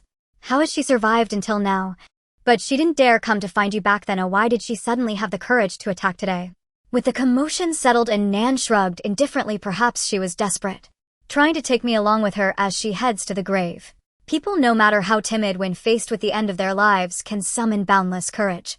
The billionaires cherish life, while terminally ill patients fear no one. Chu Pei nodded. She was driven out from her home. It's a miracle she lasted this long. Perhaps she knew she couldn't hold on anymore, which is why she came to ambush you. Ambush. And Nan smirked derisively. Who ambushes while shouting slogans? Did she think she was acting in a drama? She hadn't even struck anyone yet, but was already shouting like a broken gramophone. Was she taken out? At this moment Chu Pei had fully recovered from her shock and spat at the person on the ground. Those Liu brothers brought this upon themselves. If you ask me, this old woman is not worth mourning. It's good she didn't harm you. Saying this, she gazed at Nan with admiration. You're really amazing. I was so scared just now. And Nan smiled. In time you could do it too. Chu Pei paused, then quickly waved her hands. No, let's not take our time with it. I just hope this flood will evaporate soon. She clenched her fist, her eyes shining. Our lives will eventually return to normal. And Nan did not respond. The flood would indeed be evaporated as the scorching heat was about to make its entrance. However, she would not crush Chu Pei's confidence. After all, people need hope to muster the courage to take steps forward. The two lifted Lu Laotai's corpse and tossed it out the window into the hallway. With a splash, a huge water disturbance erupted on the surface. Several crocodiles swam over in a frenzy. Soon yet another life quietly vanished from this world. In the days that followed, Chu Pei first went to the 14th floor to help Nan with acupuncture, then went to the 15th floor to treat Hu Quilin's leg. A week passed and both of their bodies gradually regained health. And Nan quickly did several squats and no longer felt dizzy. She exclaimed with delight, your acupuncture technique is really good, it cures diseases. Through this treatment I have gained more expectations for traditional Chinese medicine. Pei, keep studying and in a few days take my pulse and see if I have any dampness or coldness. If so, help me adjust it well with acupuncture. You earn food, I earn an indestructible body, let's improve together. Chu Pei cheerfully agreed, marveling inwardly at this little girl who truly valued her life. What Chu Pei did not know was that for Nan, since she could live again, how could it be just about surviving? She intended to live more freely, more splendidly, and more strongly. And Nan's dream was simple and unpretentious. It was to possess both a curvy figure and the strength of an ox. With the appearance of crocodiles, soon many other fish species also emerged in the water. Zhao Pingan's home had plenty of grain and vegetables, but there was no meat. The frozen meat he had previously bought was already consumed. Both mother and son were carnivorous enthusiasts. Recently, they had relied on snacks like spicy chicken feet exchanged from Nan to taste some meat. Thus, various fish in the water immediately became Zhao Pingan's target. However, his biggest problem was that neither he nor his mother could swim. So he invited the capable swimmer Chu Pei to fish together. In this way, if he accidentally fell into the water, there would be someone to save him. Regardless of whether she could rescue him, at least having Chu Pei on the boat gave him some sense of security. The situation in the water was complex. Although Zhao Pingan's family had a kayak, it was far from as sturdy and safe as a speedboat, so he went to borrow one from Nan. And Nan originally had little interest in the fishing operation, but when the two of them warmly invited her and allowed her to just provide the boat without having to participate, they ultimately agreed to share the catch. After thinking for a moment, Nan agreed. However, since she wasn't putting in any effort, she firmly insisted on taking the smallest share. Zhao Pingan crafted a fishing device and paired it with a newly developed powerful sedative. Together with Chu Pei, they successfully killed many crocodiles. They also caught a good number of other fish. With everyone frantically fishing, the problem of hunger was finally alleviated. It even formed a large water market for trading. The fish caught by everyone varied widely and could easily be exchanged with one another. Those who couldn't fish could also trade grain for meat. Those with no food could offer some survival supplies in exchange for grain. In no time, the water market. Having stayed at home for a long time, Nan also thought about visiting the trading market to see if there were any chemical fertilizers available. Since she planned to plant medicinal herbs in her space in the future, fertilizers were definitely essential. For now, she was using the fermented farmyard manure from her and Fuguis droppings, but she still needed to stock up on various chemical fertilizers to feel secure. At the same time, Zhao Pingan and Chu Pei also wanted to stroll around the market. In addition to the crocodile meat they kept for themselves and the fish that had been turned into dried fish, they planned to take the excess to the market to exchange for more useful supplies. So the three of them agreed to set off together. Several of them sat in Nan's speedboat, which towed Zhao Pingan's kayak behind. Even so, they couldn't fit all the crocodile meat inside, leaving some at home to prepare for another trip the next day. The location of the water market was in an empty water area in the Zhongguan district. When the three arrived, the market was at its busiest, with shouts ringing out continuously. Fresh fish meat. Who wants some? Rice that has been soaked in flood, low priced. Knives, axes, everything available, only accepting dry food in exchange. The market was filled with the most primitive barter system, with cash being unwanted. After all, for most people, filling their stomachs was the most important thing right now. Cash cannot be eaten. The several of them paddled around the boat, discovering that there was indeed a variety of items for exchange, but fish constituted the majority. However, Nan had not seen any transactions for chemical fertilizers. After all, no one would bother to bring such things back home, and they were likely submerged at the bottom of the water. Furrowing her brow, Nan thought if she went diving to salvage them, would they be unusable? Just then Zhao Pangon suddenly pointed ahead in surprise, saying, "Look, someone is selling baby chicks." Amazing, after 3 months of natural disasters there are still surviving chickens. The group slowly paddled closer. They saw a large cardboard box on the other boat filled with chirping yellow chicks. Since these chicks did not have much meat on them and raising them required time and grain, this stall did not attract many visitors. The old man selling the chicks saw them approach and immediately greeted them warmly. "Are you all interested in buying chicks?" He had been waiting here for several hours with no one expressing interest in trading. Seeing their interest, he quickly began to enthusiastically recommend them. And Nan had enough chicken meat in her space and didn't need to bother raising chickens at home. Her home already had a fugue. As for Chu Pei, her grain was limited, and she had no spare energy to raise chickens. However, Zhao Pingan was very interested. His family lacked grain and vegetables, but was in dire need of meat, especially a steady supply of it. He looked at these chicks with bright eyes.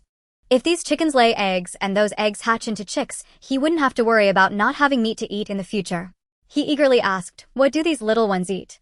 The old man replied enthusiastically, "Just feed them millet every day. If it weren't for my family having no surplus grain, I wouldn't sell them. Let me tell you, these chickens are a blessing. If it weren't for my wife liking to raise some livestock at home, we wouldn't have made it this far." Zhao Pingon didn't care about any blessings. He only saw crispy fried chicken, yellow braised chicken, 3-up chicken, big plate chicken, and salt-baked chicken lining up to wave at him. After some haggling, he finally exchanged 2 pounds of crocodile meat for 10 chicks. The group continued to browse. There were many selling fish at the market, but it was rare to see someone with 2 boats full of crocodile meat. After all, capturing crocodiles was extremely challenging, and crocodile meat was relatively firm and very filling. Therefore, the meat they had in hand was in high demand, and before long they exchanged it for many items. Chu Pei exchanged for 100 pounds of various dry foods like millet potatoes and sweet potatoes, as well as 2 boxes of mineral water, 3 boxes of matches, and 2 gas cylinders. Zhao Pingan, on the other hand, traded for some hardware accessories, 80 pounds of millet, 10 chicks, and a pair of rabbits. The woman selling the rabbits kept patting his shoulder, saying, "Young man, you have a good eye. These can breed a lot. In 30 days, you can have a litter of over 10 passed down generation after generation, and you won't be able to eat them all." Zhao Pingan nodded vigorously and even encouraged Nan to buy a pair to raise. And Nan didn't particularly like eating rabbit meat. She had bought some at the farmer's market before and later emptied a rabbit's nest in the mountains. So she declined, saying, "I won't raise them. Rabbits have too strong a smell at home." Zhao Pingan nodded. Indeed, not everyone lived in the same space as he did, with 2 houses on the same level. Even if they raised livestock that stank, it wouldn't affect them.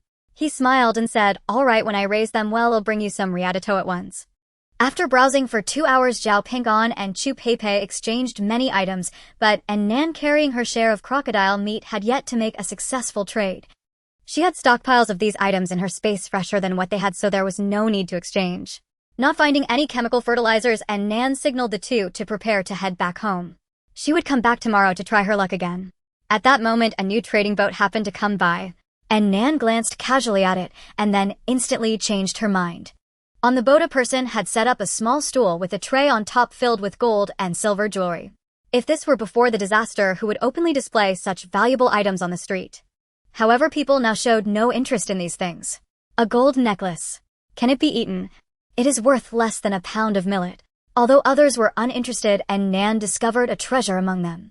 A jade bracelet of excellent quality. This was a valuable item for her. Although the area of her space no longer expanded, it would still absorb jade, and the bracelet on her hand would continue to undergo a quality improvement. Therefore, Nan firmly believed that her space must still be upgrading, although she had yet to figure out exactly how it had improved. And Nan called out to the person and steered the boat closer. The person's face brightened. Was someone really coming to trade so soon? He had already exchanged these items with his neighbors in his community, but no one was willing to trade with him. Thinking that a market was crowded, he came here hoping for luck. After some haggling, Nan finally managed to trade 4 pounds of crocodile meat for it. And Nan examined the bracelet, feeling very satisfied. This trade was a great profit for her. After all, a pound of crocodile meat was only worth about 100 yuan before the disaster. 4 pounds of crocodile meat cost less than 500 yuan. Yet this bracelet, with its ample water content and old quality, would have cost no less than 50,000 yuan before the disaster. Most importantly, it could help her upgrade her space. The person across from her was also very happy. Although the bracelet had once been valuable, very few were willing to buy it now.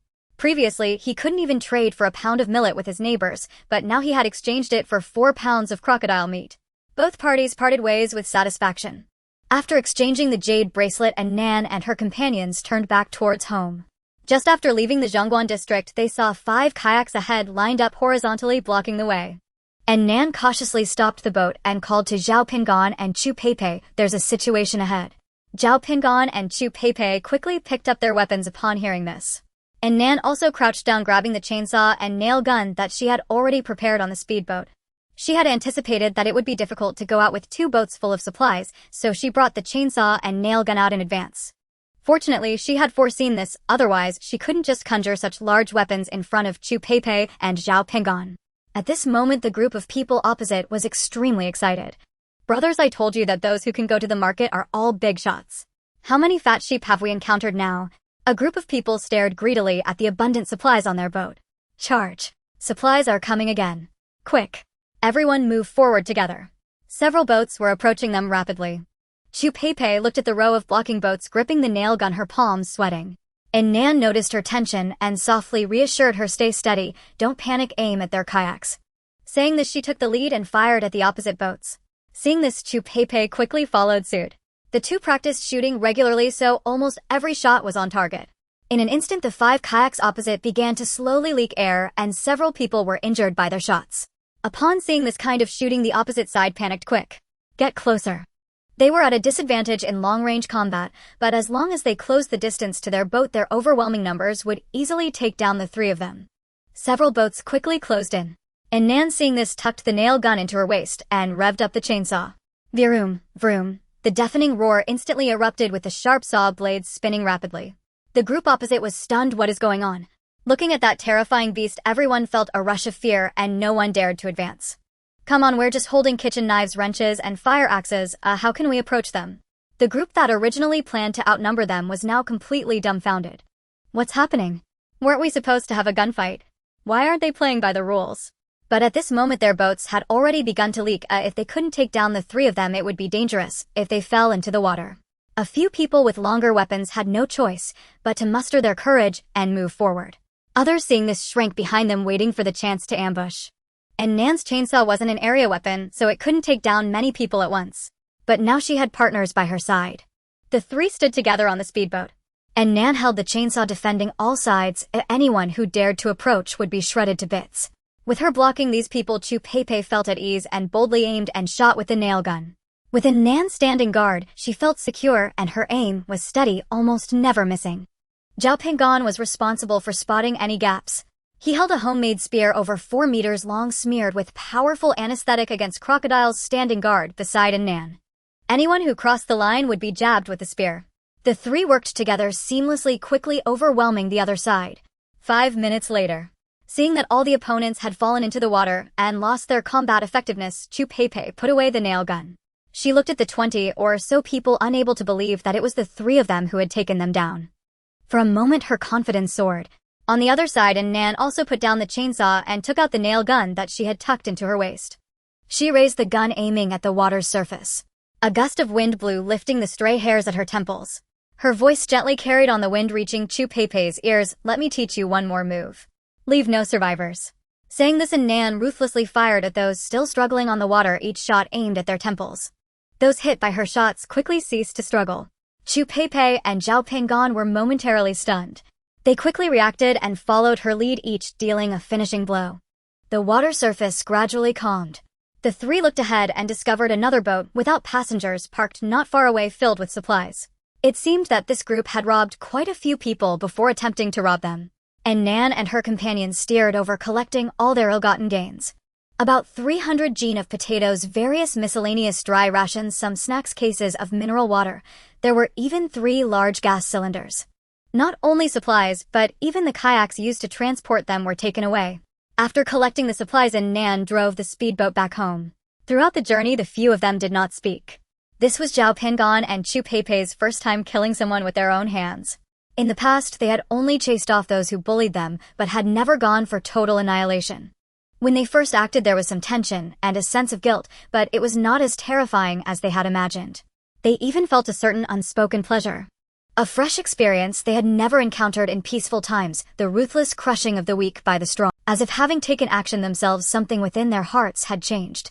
The speedboat quickly returned to the community. The previously dazed Chu Peipei suddenly exclaimed, "Look, has the water level dropped?" The water level has indeed dropped a bit. Chu Peipei clearly remembers that 10 days ago when she caught the crocodile for the first time, the water surface was just 2 centimeters below the window of the 7th floor. Now upon closer inspection, the water level has surprisingly fallen to the midpoint between the 6th and 7th floors. If it drops a bit more, the 6th floor will be exposed. Annan recalled that in her previous life the floodwaters completely dissipated nearly 4 months after the disaster struck.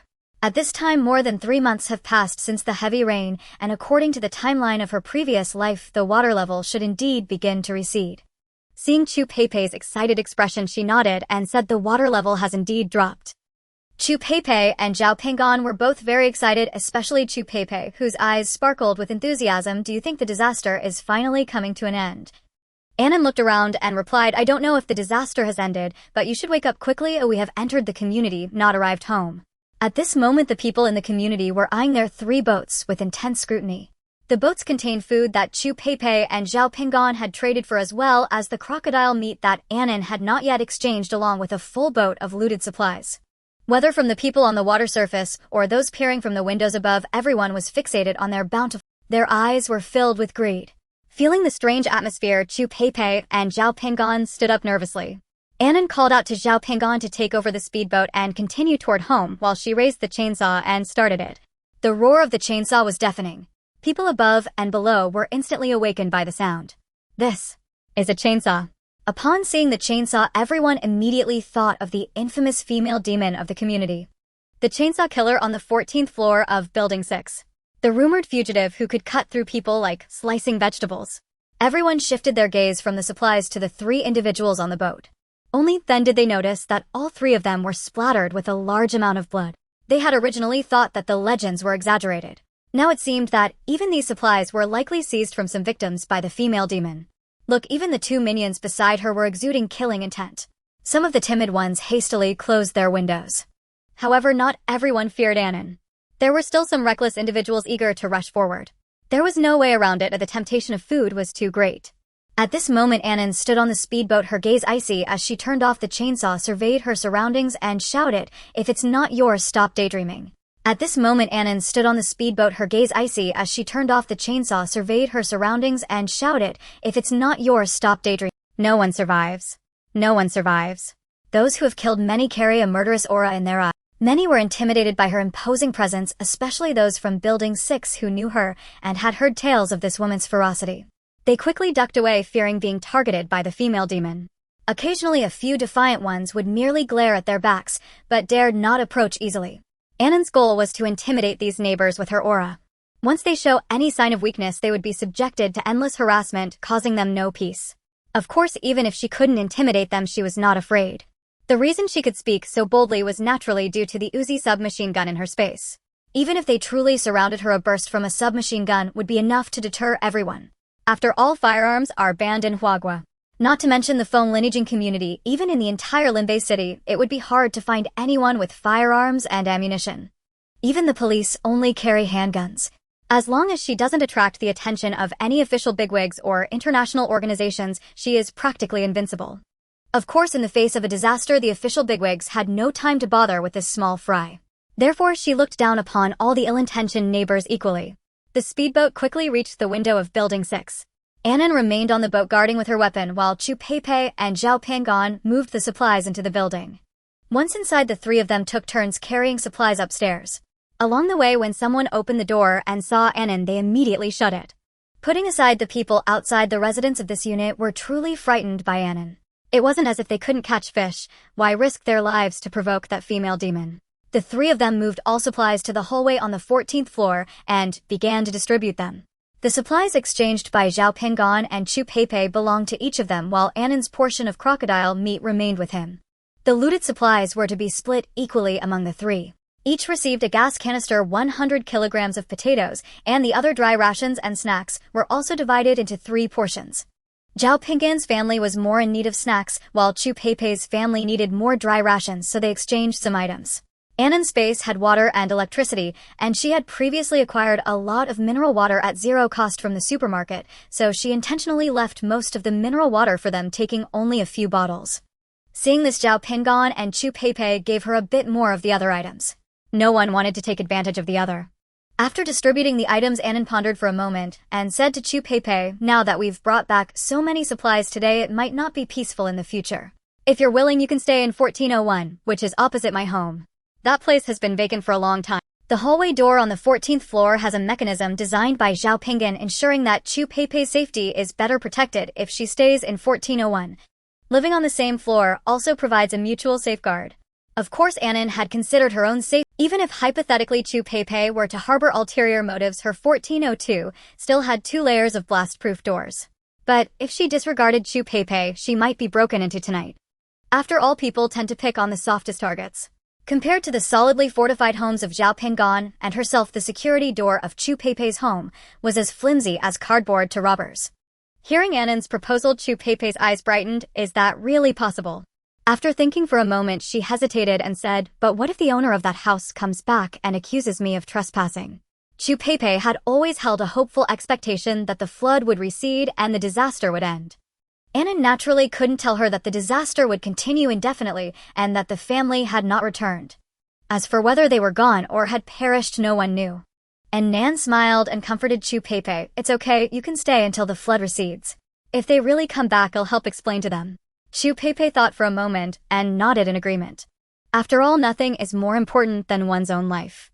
In fact, Nan was also a bit worried before speaking of the looks from those neighbors today were truly terrifying. She looked at Nan gratefully and said, "Nan, thank you." Zhao Pinggan, who was listening nearby, was also happy for Chu Peipei. "That's great. Living on the 14th floor is much safer. It's still my idol, beautiful and kind-hearted." And Nan was too lazy to listen to his flattery and urged him to hurry up and move things home. Then she said to Chu Peipei, "Wait for me here for a moment." She then turned and went home, retrieving the universal lockpicking tools brought by the Bai Wenbin siblings. Together with Chu Peipei, they pried open the door of 1401. Inside there were only a few pieces of furniture, all covered with dust sheets. Chu Peipei tried her best to avoid touching the owner's belongings as she moved in the supplies. She then went downstairs again to grab other supplies and medical books from home. Sitting in the new house, she carefully counted her supplies.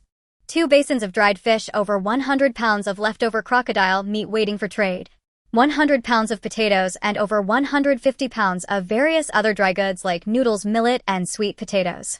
2 basins of dried fish, over 100 pounds of leftover crocodile meat waiting for trade, 100 pounds of potatoes, and over 150 pounds of various other dry goods like. Looking at the supplies in the room, she also thought of the 2 layers of hallway doors outside and Nan living across from her. Her sense of security greatly increased. Ever since meeting Nan, every day has been filled with good occurrences. On the other side, Zhao Pinggan had just arrived at his front door and found 2 corpses lying in front of his house. He was first taken aback, then felt a bit amused.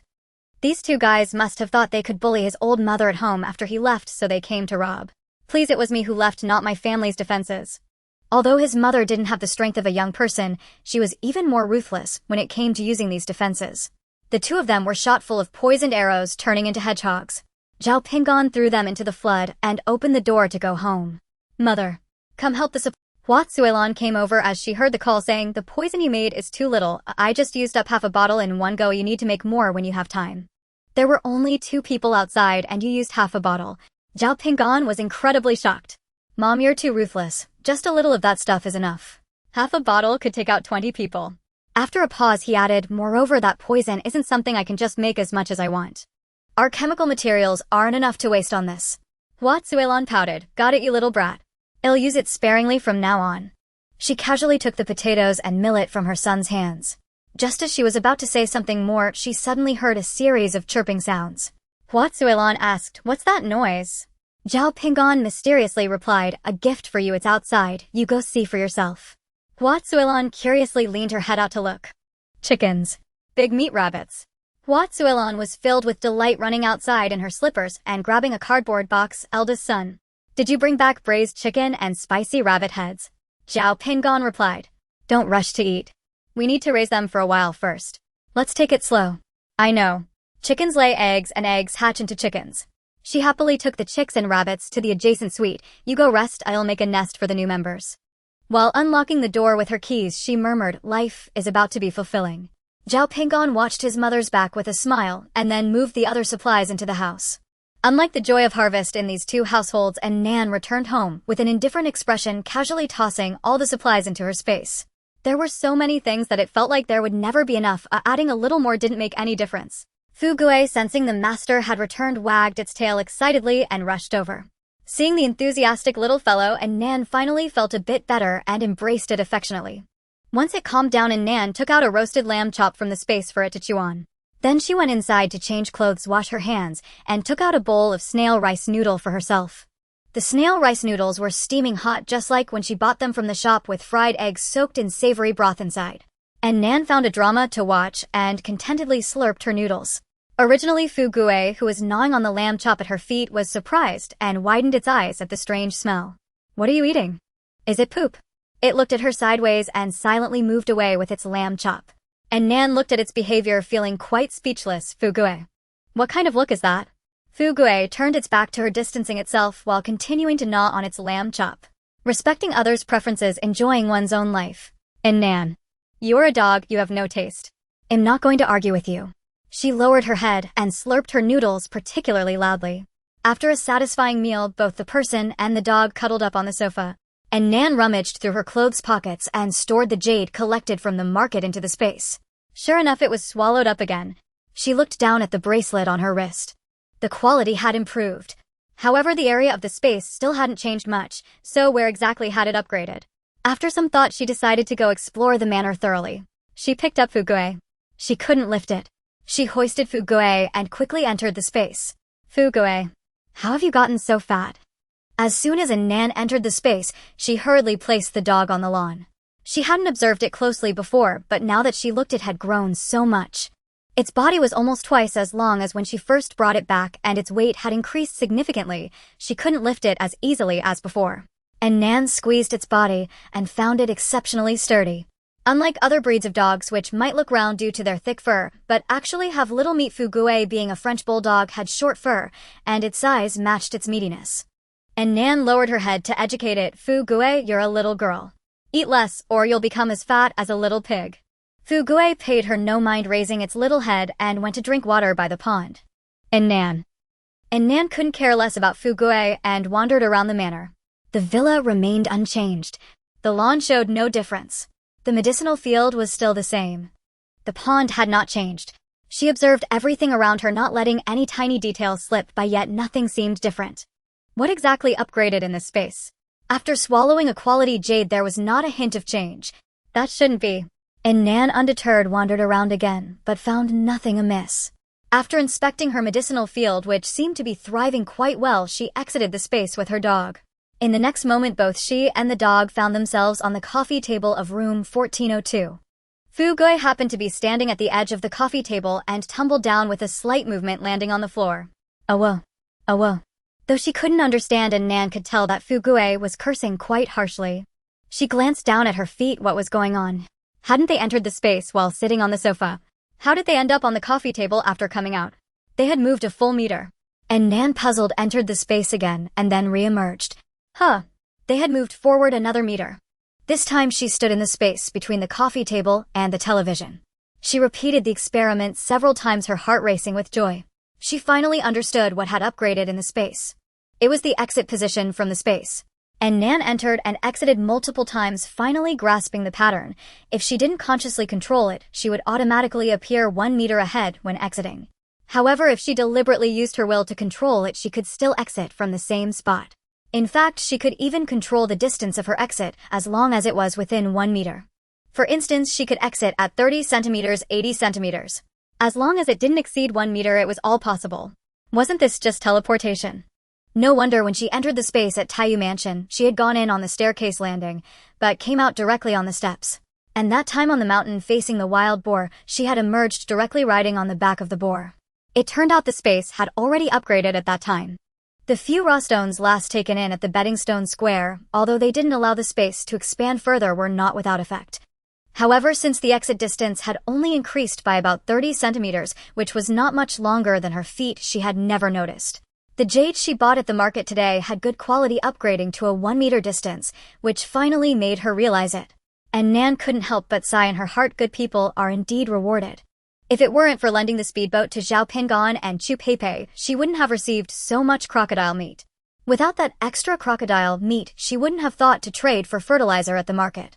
This was almost like getting a jade for free. And Nan simply and bluntly rounded it off. I lent out a speedboat and unlocked the teleportation super ability. Just as she was feeling pleased, a sudden flash of inspiration struck her, and she remembered something. She pressed her wildly beating heart and went to the wall between the living room and the bedroom, entering the space. When she came out again, she indeed found herself in the bedroom. This was no different from wall passing technique. As long as the thickness of the wall did not exceed 1 meter, she could completely enter the space from one side of the wall and come out from the other side, achieving wall passage. And Nan was so excited she could hardly breathe. In her previous life, she had only regarded the space as a storage room and temporary shelter, never realizing it could upgrade to unlock such marvelous uses. 1-meter teleportation wall passing techniques. If applied in battle, others would think she had awakened some sort of superpower, who would suspect she was actually relying on her spatial abilities. Previously, she worried that the time she could enter the space each day was too limited. Like that time in the battle against the wild boar, she could only hide in the space for an hour. If the enemy stayed put for over an hour, she would have to face the danger. But now it was different. She only needed to enter the space and then quietly come out from another location, like behind the enemy. Then she could instantly launch a counterattack. And Nan was so thrilled she almost shouted. Meanwhile, Fu Gue was already dumbfounded, curled up in the corner of the living room, watching its owner flash around the room. If paired with flickering lights and wearing a white outfit, it would simply be a scene from a supernatural movie. And Nan, tired from all the excitement, slumped onto the sofa, her mind racing. Now the distance threshold for entering and exiting the space is 1 meter. If she continues to collect jade, can this distance be increased further? What exactly could it upgrade to? 5 meters? 10 meters? 100 meters? Surely she couldn't just flash out of the space and end up abroad. And Nan stroked her chin in contemplation. That probably wasn't very likely. Most likely it would stop upgrading once it reached a certain point, just like the area of the space. Having a 1-meter distance was already quite sufficient for her. It was hard to imagine how happy she would be if it upgraded further. At that moment, she felt more confident about her future life. That night, Nan slept exceptionally soundly. The next day, as Chu Peipei had just gotten up, she heard a knocking sound coming from outside the door. She opened the door to see Nan standing outside, brimming with energy. Sister Peipei. Good morning. Chu Peipei looked at her radiant complexion, quite astonished. What happened? She had never seen Nan this happy before. Good morning, Nan, you look quite well today. Nan naturally wouldn't tell Chu Peipei about the space. She blinked and said, oh, it's nothing. I had a spring dream last night, and today I feel particularly refreshed. Chu Peipei looked at her, her face full of disbelief. What kind of nonsense was she saying? And Nan remained calm. Are you ready? If so, let's head out. Chu Peipei nodded dazedly, and Nan immediately went upstairs to call Zhao Pingan. Let's go to the market to see if there are any more jade pieces. And Nan was very much looking forward to today's itinerary.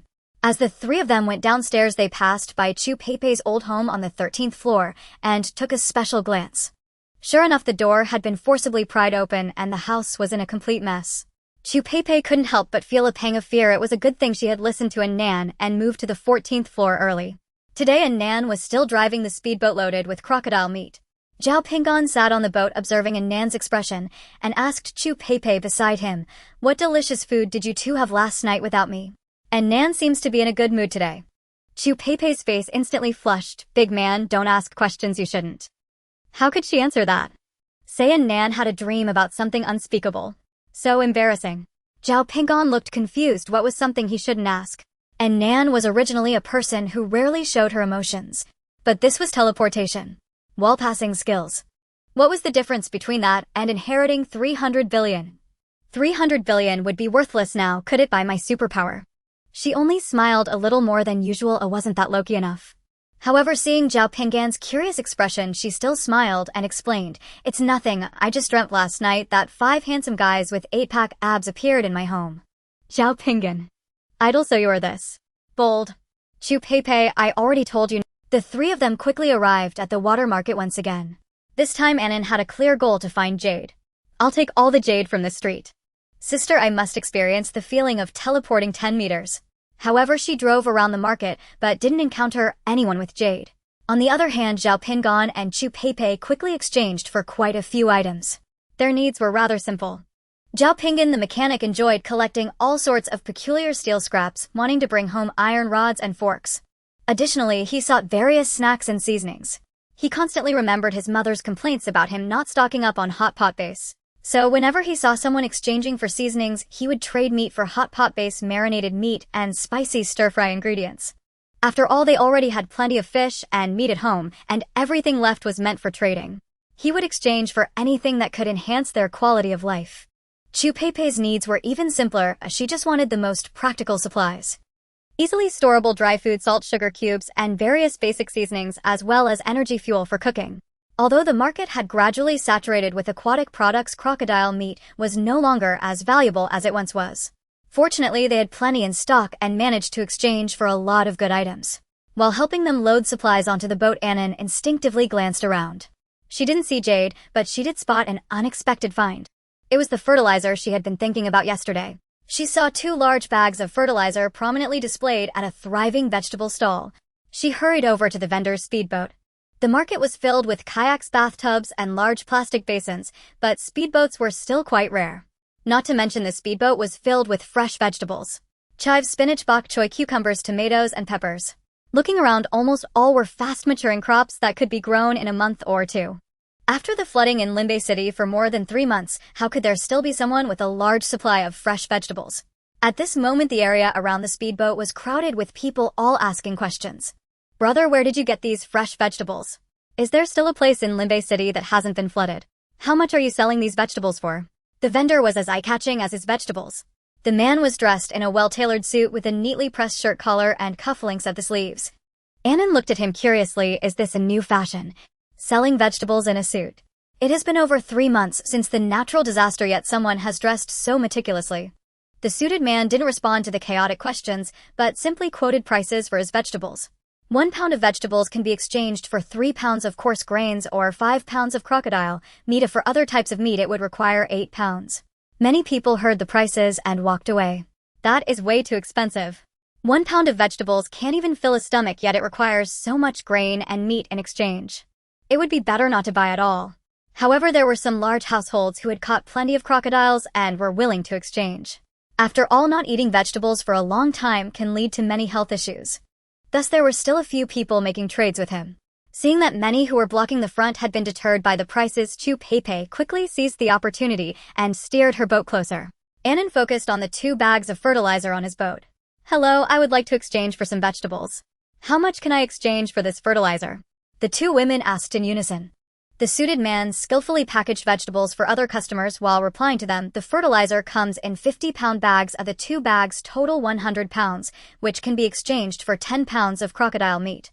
As for vegetables, how much do you want to exchange? Chu Peipei had already traded for quite a few items, so she exchanged her remaining 30 pounds of crocodile meat for 6 pounds of vegetables. She specifically chose cucumbers, tomatoes, and peppers, which are easy to save seeds from. Not only can they be eaten directly, but they can also be planted on her home balcony. Annan readily exchanged 10 pounds of crocodile meat for the fertilizer. Do you have more fertilizer at home? If it's cheaper, I'll take it all. The suited man looked somewhat surprised. Are there still people living in the water city with such a high demand for fertilizer? Zhao Pingan and Chu Peipei were also curious. Annan, why are you buying so much fertilizer? Annan replied, oh, I'm growing vegetables at home too. Zhao Pingan laughed at her. Growing some vegetables requires this much fertilizer. Annan certainly wouldn't tell him that she had a large piece of land to cultivate, so she just smiled. I'm not very good at growing vegetables. I want to stock up on this stuff for peace of mind. Besides, it's not easy to come by this stuff. If it's not available in the future, wouldn't I need to buy more? Listening to her reasoning, Zhao Pingan also wanted to buy some. The suited man scratched his head. I still have quite a bit of fertilizer at home. I can sell you 1,000 pounds, but you'll have to wait until tomorrow. Annan immediately stated she could come back tomorrow. Seeing this, Chu Peipei asked the suited man to bring her some soil for planting vegetables as well. She curiously asked him, where do you grow so many vegetables? Having traded quite a bit with him, they were considered big customers, so the suited man cheerfully replied, I live up in the mountains and casually grew some vegetables. Up in the mountains. Annan thought to herself that most likely means he lives in a villa area halfway up the mountain. Especially with his attire. Annan looked at him. I have a question too. The suited man saw her serious expression and replied, please go ahead. Why are you wearing a suit to sell vegetables? Come on. It's been over 3 months since the disaster and there are still people dressed like CBD elites wearing suits. Isn't that worth being curious about? What a high self-requirement. It's even more exaggerated than that beauty in the neighborhood who must wear Chanel, carry LV, and have a full makeup on just to go downstairs to take out the trash. After all, that beauty now just throws on a sweatshirt and looks messy when she goes out. The suited man looked a bit embarrassed. Actually, there's no special reason. Mainly, I don't have any other clothes besides suits. As a key business player in the company and the most capable assistant to CEO Gu, having a wardrobe full of suits is the bare minimum respect for this job. Moreover, dressing like this allows me to be in the best shape to meet my boss at any time. Annan and her friends were stunned. What a ridiculous capitalist. Even in a disaster, he still wants to be ready to meet his boss. It's truly heartbreaking to hear and see. Annan thought, thankfully, I'm a laid-back, unemployed person at home. Indeed, there's no easy money to be made in this world. While they were chatting, suddenly a haughty voice echoed from a distance. Oh, Long Kongan, not only are you farming now, but you're also selling vegetables. Annan looked toward the voice and unexpectedly found someone she did not expect. A speedboat approached the surface of the water. On board were a woman and 2 men. The woman wore sunglasses and was dressed in the latest luxury brand outfit, holding a half-empty bottle of Perrier. The 2 men appeared to be her bodyguards, one steering the boat while the other vigilantly scanned the surroundings. Aside from the snacks and drinks the woman was consuming, there was nothing else on the boat, clearly indicating they weren't there to exchange supplies. It was more like a picnic with delicious food. Upon seeing this woman, Annan's brow furrowed instantly. In Xiaobei, she was the illegitimate daughter raised by her scoundrel father outside. Not long before the calamity struck, her mother had just passed away, and Xingyi had brought in Xiaobei and her mother into the family. That was when Annan had seen her for the first time. At first glance, she was incredibly irritating. Her features bore a resemblance to her own, yet her dressing style was a complete imitation of hers. Even her name seemed like a mockery. Annan and Xiaobei. With such similar names, should they not round it out with an east and west, forming a mahjong table? How unlucky. Beside them, Chu Pei watched, and Xiaobei, exuding an air of superiority, unable to help but exclaim, the princess of a wealthy family truly is fortunate. Even in times of disaster, their lives are not as dire as ours, the ordinary people. Chu Pei came from the most ordinary background. She relied on herself, worked hard to study, attended university, and entered a hospital, steadily striving to finally buy a house and a car, establishing her own corner in the city. Though she bore the burden of a mortgage and car loan, life was still gradually improving. Who would have thought that in one fell swoop everything would revert to zero? Yet looking at others, it seemed that this calamity had hardly affected her luxurious life. Annan looked at Xiaobei's smug appearance, feeling disdain within. Has a country chicken flown up to a branch and truly thought itself a phoenix? What kind of princess is she?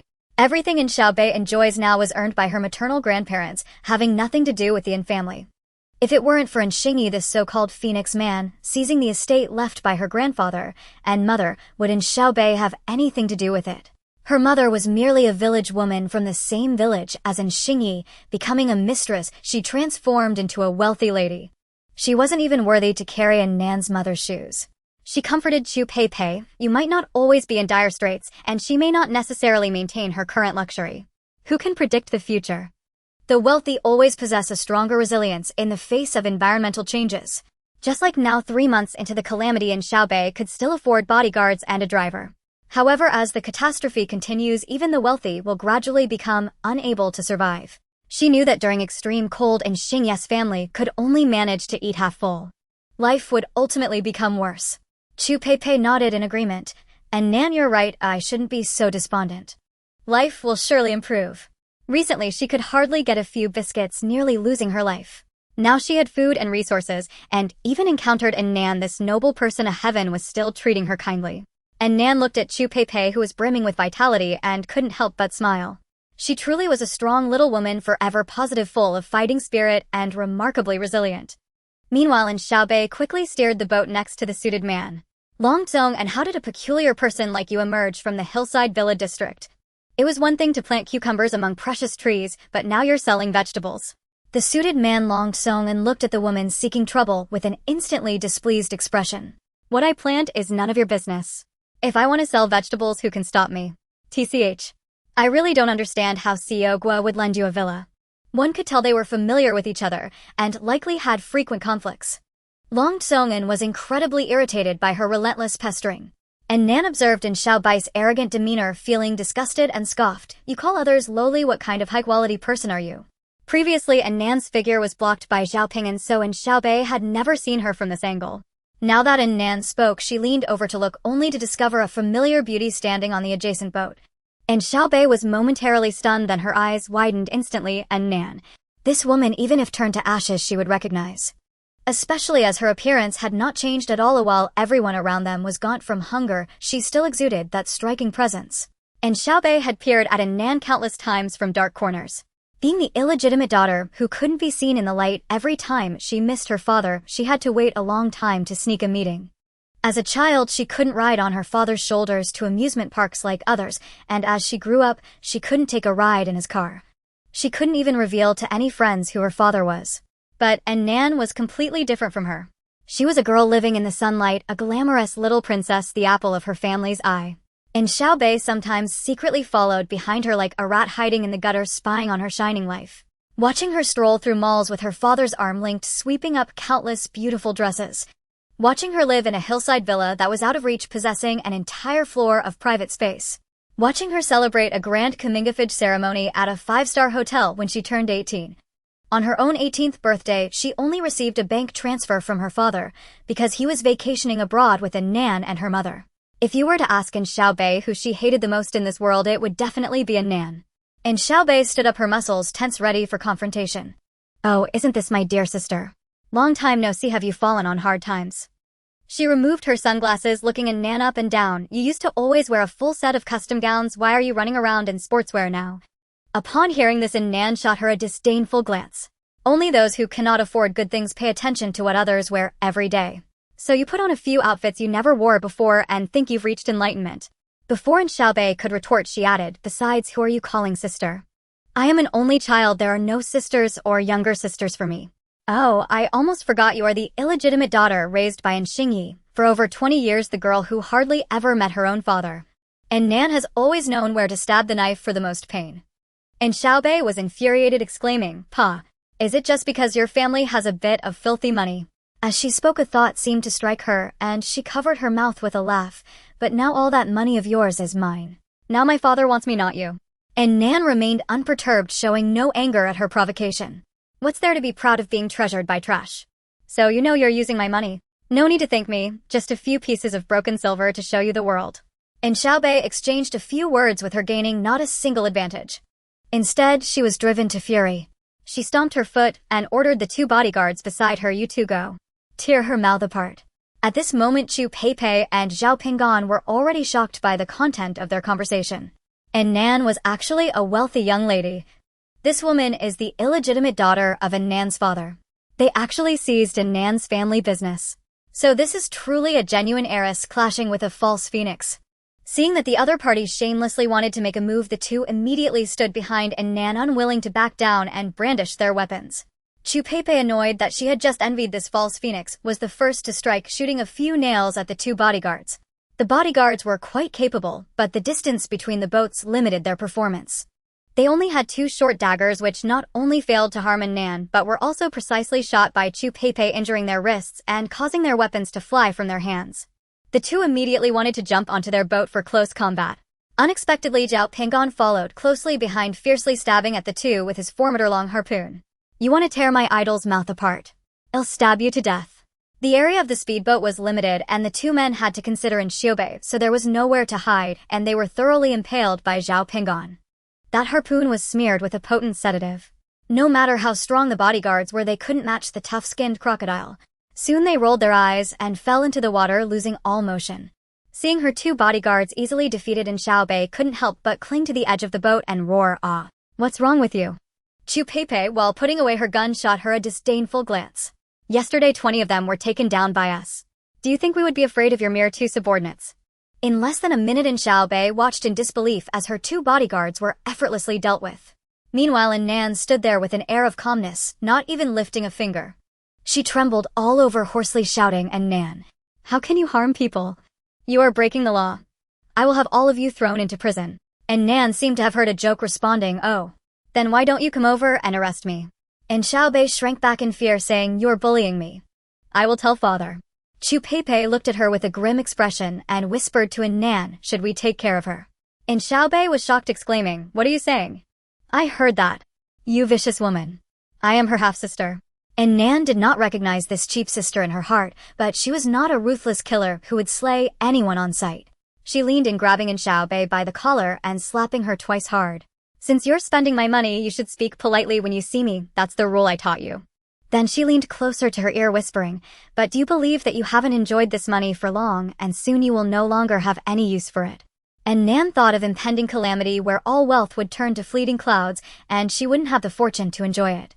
But Xiaobei thought she was going to kill her and was so scared that her pants gradually became wet. Seeing this, Nan smirked, "Go back and tell your cheap father something for me. Today I spare your life, which counts as repaying him for 20 years of raising me. From now on you go your way, and I will go mine. I and Nan will forever look down on him." And Xiaobei was released by her and collapsed onto the boat. Stunned for a moment, she hurriedly scrambled to start the boat. She didn't even care about the 2 bodyguards who had fallen unconscious in the water. There were crocodiles in the water. She dared not jump in, and besides, those 2 might have already drowned by now. Seeing her flee in panic, Nan called out from behind to scare her, "You dress so stylishly in these treacherous times. Be careful not to be mistreated." And Xiaobei felt furious inside, but did not dare to lash out. She certainly knew the world was chaotic now, with roadblocks, robberies, and bullying of young girls everywhere. If it weren't for the boredom at home, and having brought 2 bodyguards, she wouldn't have dared to roam outside. Trembling, she started the speedboat and fled in tears, a stark contrast to her earlier arrogance, and the suited man Long Kongan watched her escape in panic, feeling a sense of satisfaction rise within him. "The enemy of my enemy is my friend." He cheerfully gave all the remaining vegetables on the boat to Nan and the others. "Beautiful lady, your name is Nan, right? At first glance I could tell you have an extraordinary temperament. Indeed you are a heroine. Let me introduce myself, I am Long Kongan. Tomorrow at this time I will deliver fertilizer to you on time."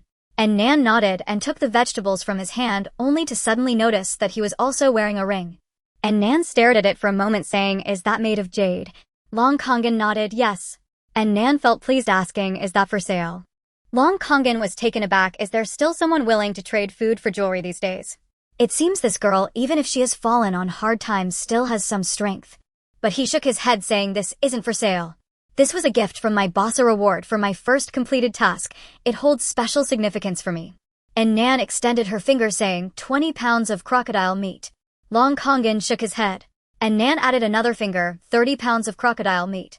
Still shaking his head, Long Kongan frowned. The bracelet she received last time was of much better quality, but only cost 4 pounds of crocodile meat. If it weren't for the fact that he made a good profit selling vegetables, she wouldn't have offered such a high price. 50 pounds. It couldn't be more. Any more would attract too much attention. Long Kongan still shook his head, saying, "Miss and I have to go home now. This ring really cannot be sold. It would be bad if my boss found out." And Nan had to give up, thinking to herself, it seems this big brother is genuinely not in need of food. This item can't be eaten. If it were someone else, they would have traded it long ago. However, she was not discouraged, for jade and gemstones could not be spoiled or burned. There would always be opportunities to acquire them later. Having received the jade bracelet and fertilizer in these 2 trips to the trading market, she had already made a considerable profit. After all the crocodile meat used for exchange was all caught by Zhao Pingan and Chu Peipei, she had only provided a speedboat. After agreeing on the trading time for tomorrow with Long Kongan, and Nan and the others also started the speedboat and left. Today the supplies on the boat of the 3 were even more abundant than yesterday. Just the scrap metal collected by Zhao Pingan took up quite a bit of space. On the way home, Chu Peipei curiously asked, "Didn't anyone come to rob us today?" The cargo collected yesterday was truly delightful. Not to mention those 100 pounds of potatoes alone would last her a long time. Chu Peipei definitely couldn't bring herself to rob others. But if someone were to rob her, taking their supplies in return would count as acting on behalf of justice, right? Chu Peipei stopped talking, cautiously scanning the surroundings with a nail gun. "Let me take a look. Is there anyone reckless enough to come and attempt a robbery?" As the saying goes, what is remembered will echo back. Indeed, Chu Peipei encountered a few robbers on the road. However, they were not targeting her. Not long after the 3 left the water market, they heard shouts not far away. "Brothers. The one who transported a boat full of rotten vegetables this morning actually exchanged quite a bit of food and meat. Got it, got it. Let's take him down. Pretty boy, what are you showing off in your tattered suit for?" Smart ones better hand over their supplies quickly, or we might just show you some mercy and spare your life. Tattered suit. Annan heard the commotion, looked over, and it was indeed the suited man Long Kongan she had made a deal with. At this moment Long Kongan was surrounded by 3 kayaks with a dozen men brandishing weapons and shouting at him. Frowning, he negotiated, "Let's talk things over. I can give you a part of the toll, but it's impossible for me to hand everything over to you." This was Long Kongan's first outing to exchange supplies, and he never expected to be targeted so quickly. The supplies on the boat were meant to feed his wife and children, so he certainly couldn't just hand them over. He nervously gripped his weapon, a large sickle. "Toll."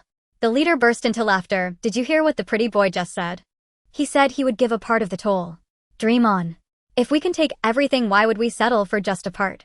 Stop wasting time with him, just kill him and take all the supplies." Long Kongan knew a fight was inevitable.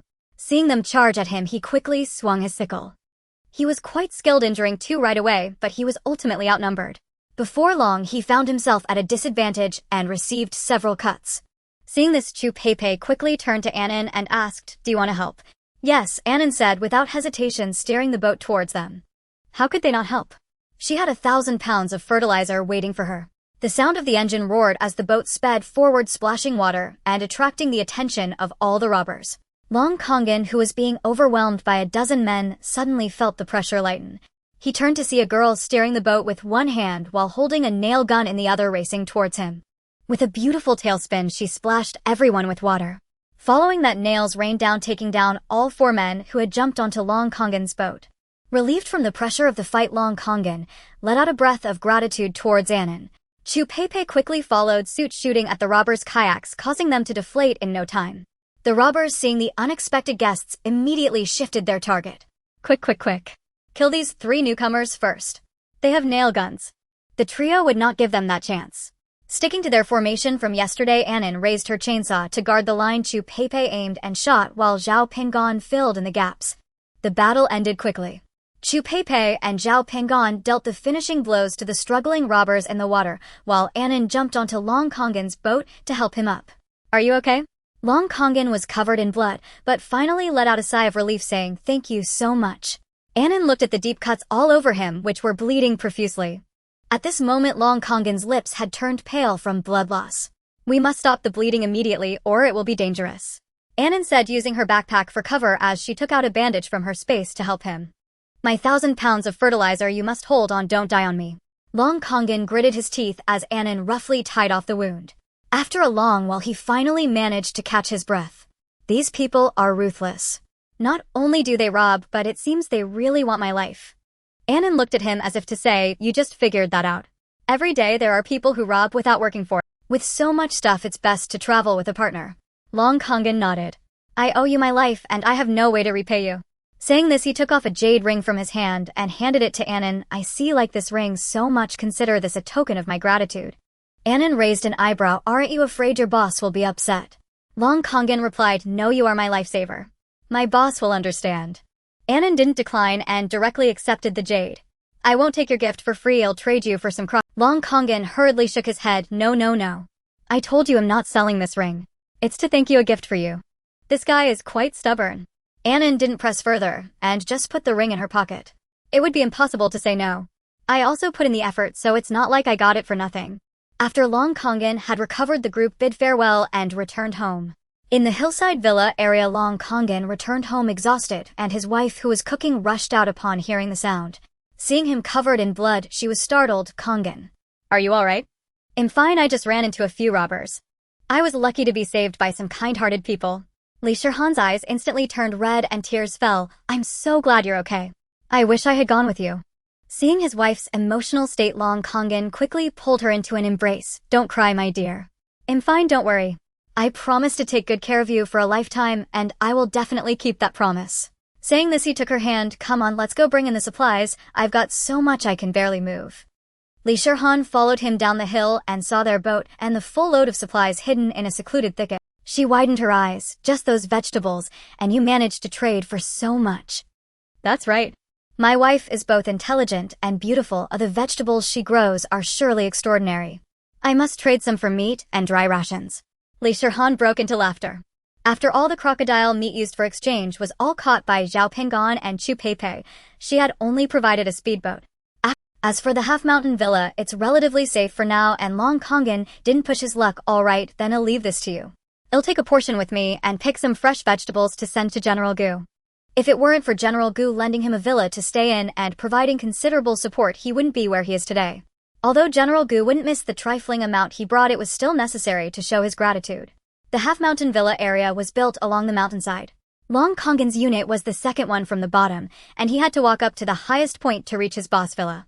It was not only the highest point, but also the most luxurious villa. In the past there were quite a few servants and security personnel, but now they had all been sent home, leaving the villa in quiet solitude. Long Kongan scanned his face at the grand entrance and walked inside, recalling Enziobia's haughty expression. "TCH, what are you pretending for? Our boss business is the largest in Beishur, and it doesn't require your grandstanding." As he entered the villa, he faintly heard a woman's voice from the media room filled with a sobbing tone. It was all a mistake. Long Kongan first placed his things in the kitchen, then followed the sound to the media room. He pushed open the door, and inside was a man dressed in a black loungewear, sleeves loosely rolled up, collar slightly open, lazily lounging on a genuine leather sofa. It was none other than their illustrious and heroic General Gu. He was elegantly holding a glass of red wine. Watching The Legend of Huan Huan. Long Kongan thought. What does the CEO usually watch at home? Financial news. Current affairs. Global warming. No, it could also be a 76-episode Grand Palace drama.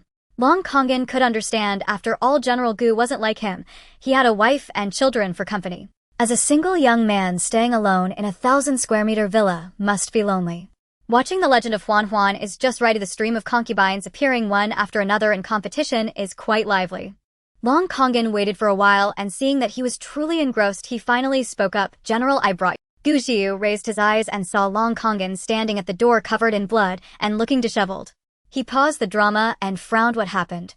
Long Kongan grinned. "It's nothing, General. I just went out to sell vegetables and ran into a few robbers." Selling vegetables. Gu Jiu's brows tightened further. "Did you take up a part-time job outside?" "No, General. It was my wife who grew some vegetables at home. I took them out to trade for some fresh meat and dry rations to stock up a bit for peace of mind. And I brought some for you too." Gu Jiu replied, "No need to bring me any, keep it for yourself." After a moment's thought, he asked, "What's the situation outside now?" Long Kongan truthfully replied, "It's a complete mess. It's like two different worlds compared to our side of Luan Mountain." He pointed to the wounds on his body. "Robbery and murder have become commonplace. If it weren't for meeting my savior today, I wouldn't have made it back." "Savior?" "Yes, my savior. She took out 4 people in an instant." Speaking of Nan, Long Kongan was filled with admiration. "She is truly beautiful and kind-hearted. She helped me out at the market and later saved me from the hands of more than a dozen robbers. You might have met her. Her name is Nan, and she used to live around the half-mountain villas." Nan. Gu Jiu lightly echoed the name. "I haven't heard of her." Long Kongan said, "There are many people in the villa area, and she has already moved away, so it's normal that you don't recognize her. In any case today, I really owe it all to her and her friends." Long Kongan's face was filled with admiration whenever Nan was mentioned. Gu Jiu looked at him in disbelief, surprised at his completely captivated expression. After all, previously, he only showed such expressions when discussing his own boss. "By the way, boss," Long Kongan cautiously observed his expression, "the ring you gave me, I also gave it to Miss Nan. She really likes that thing.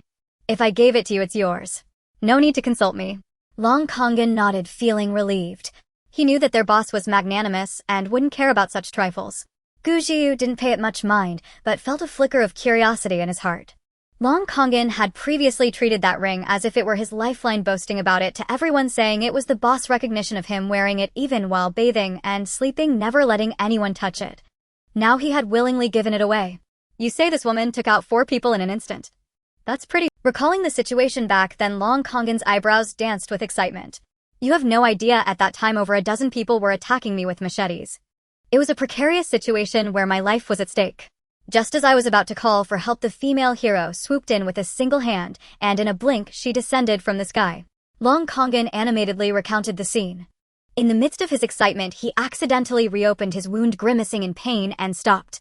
Gu Jiu saw him clutching his wound in agony and waved him off. "Since you've safely brought back the supplies, go home and rest."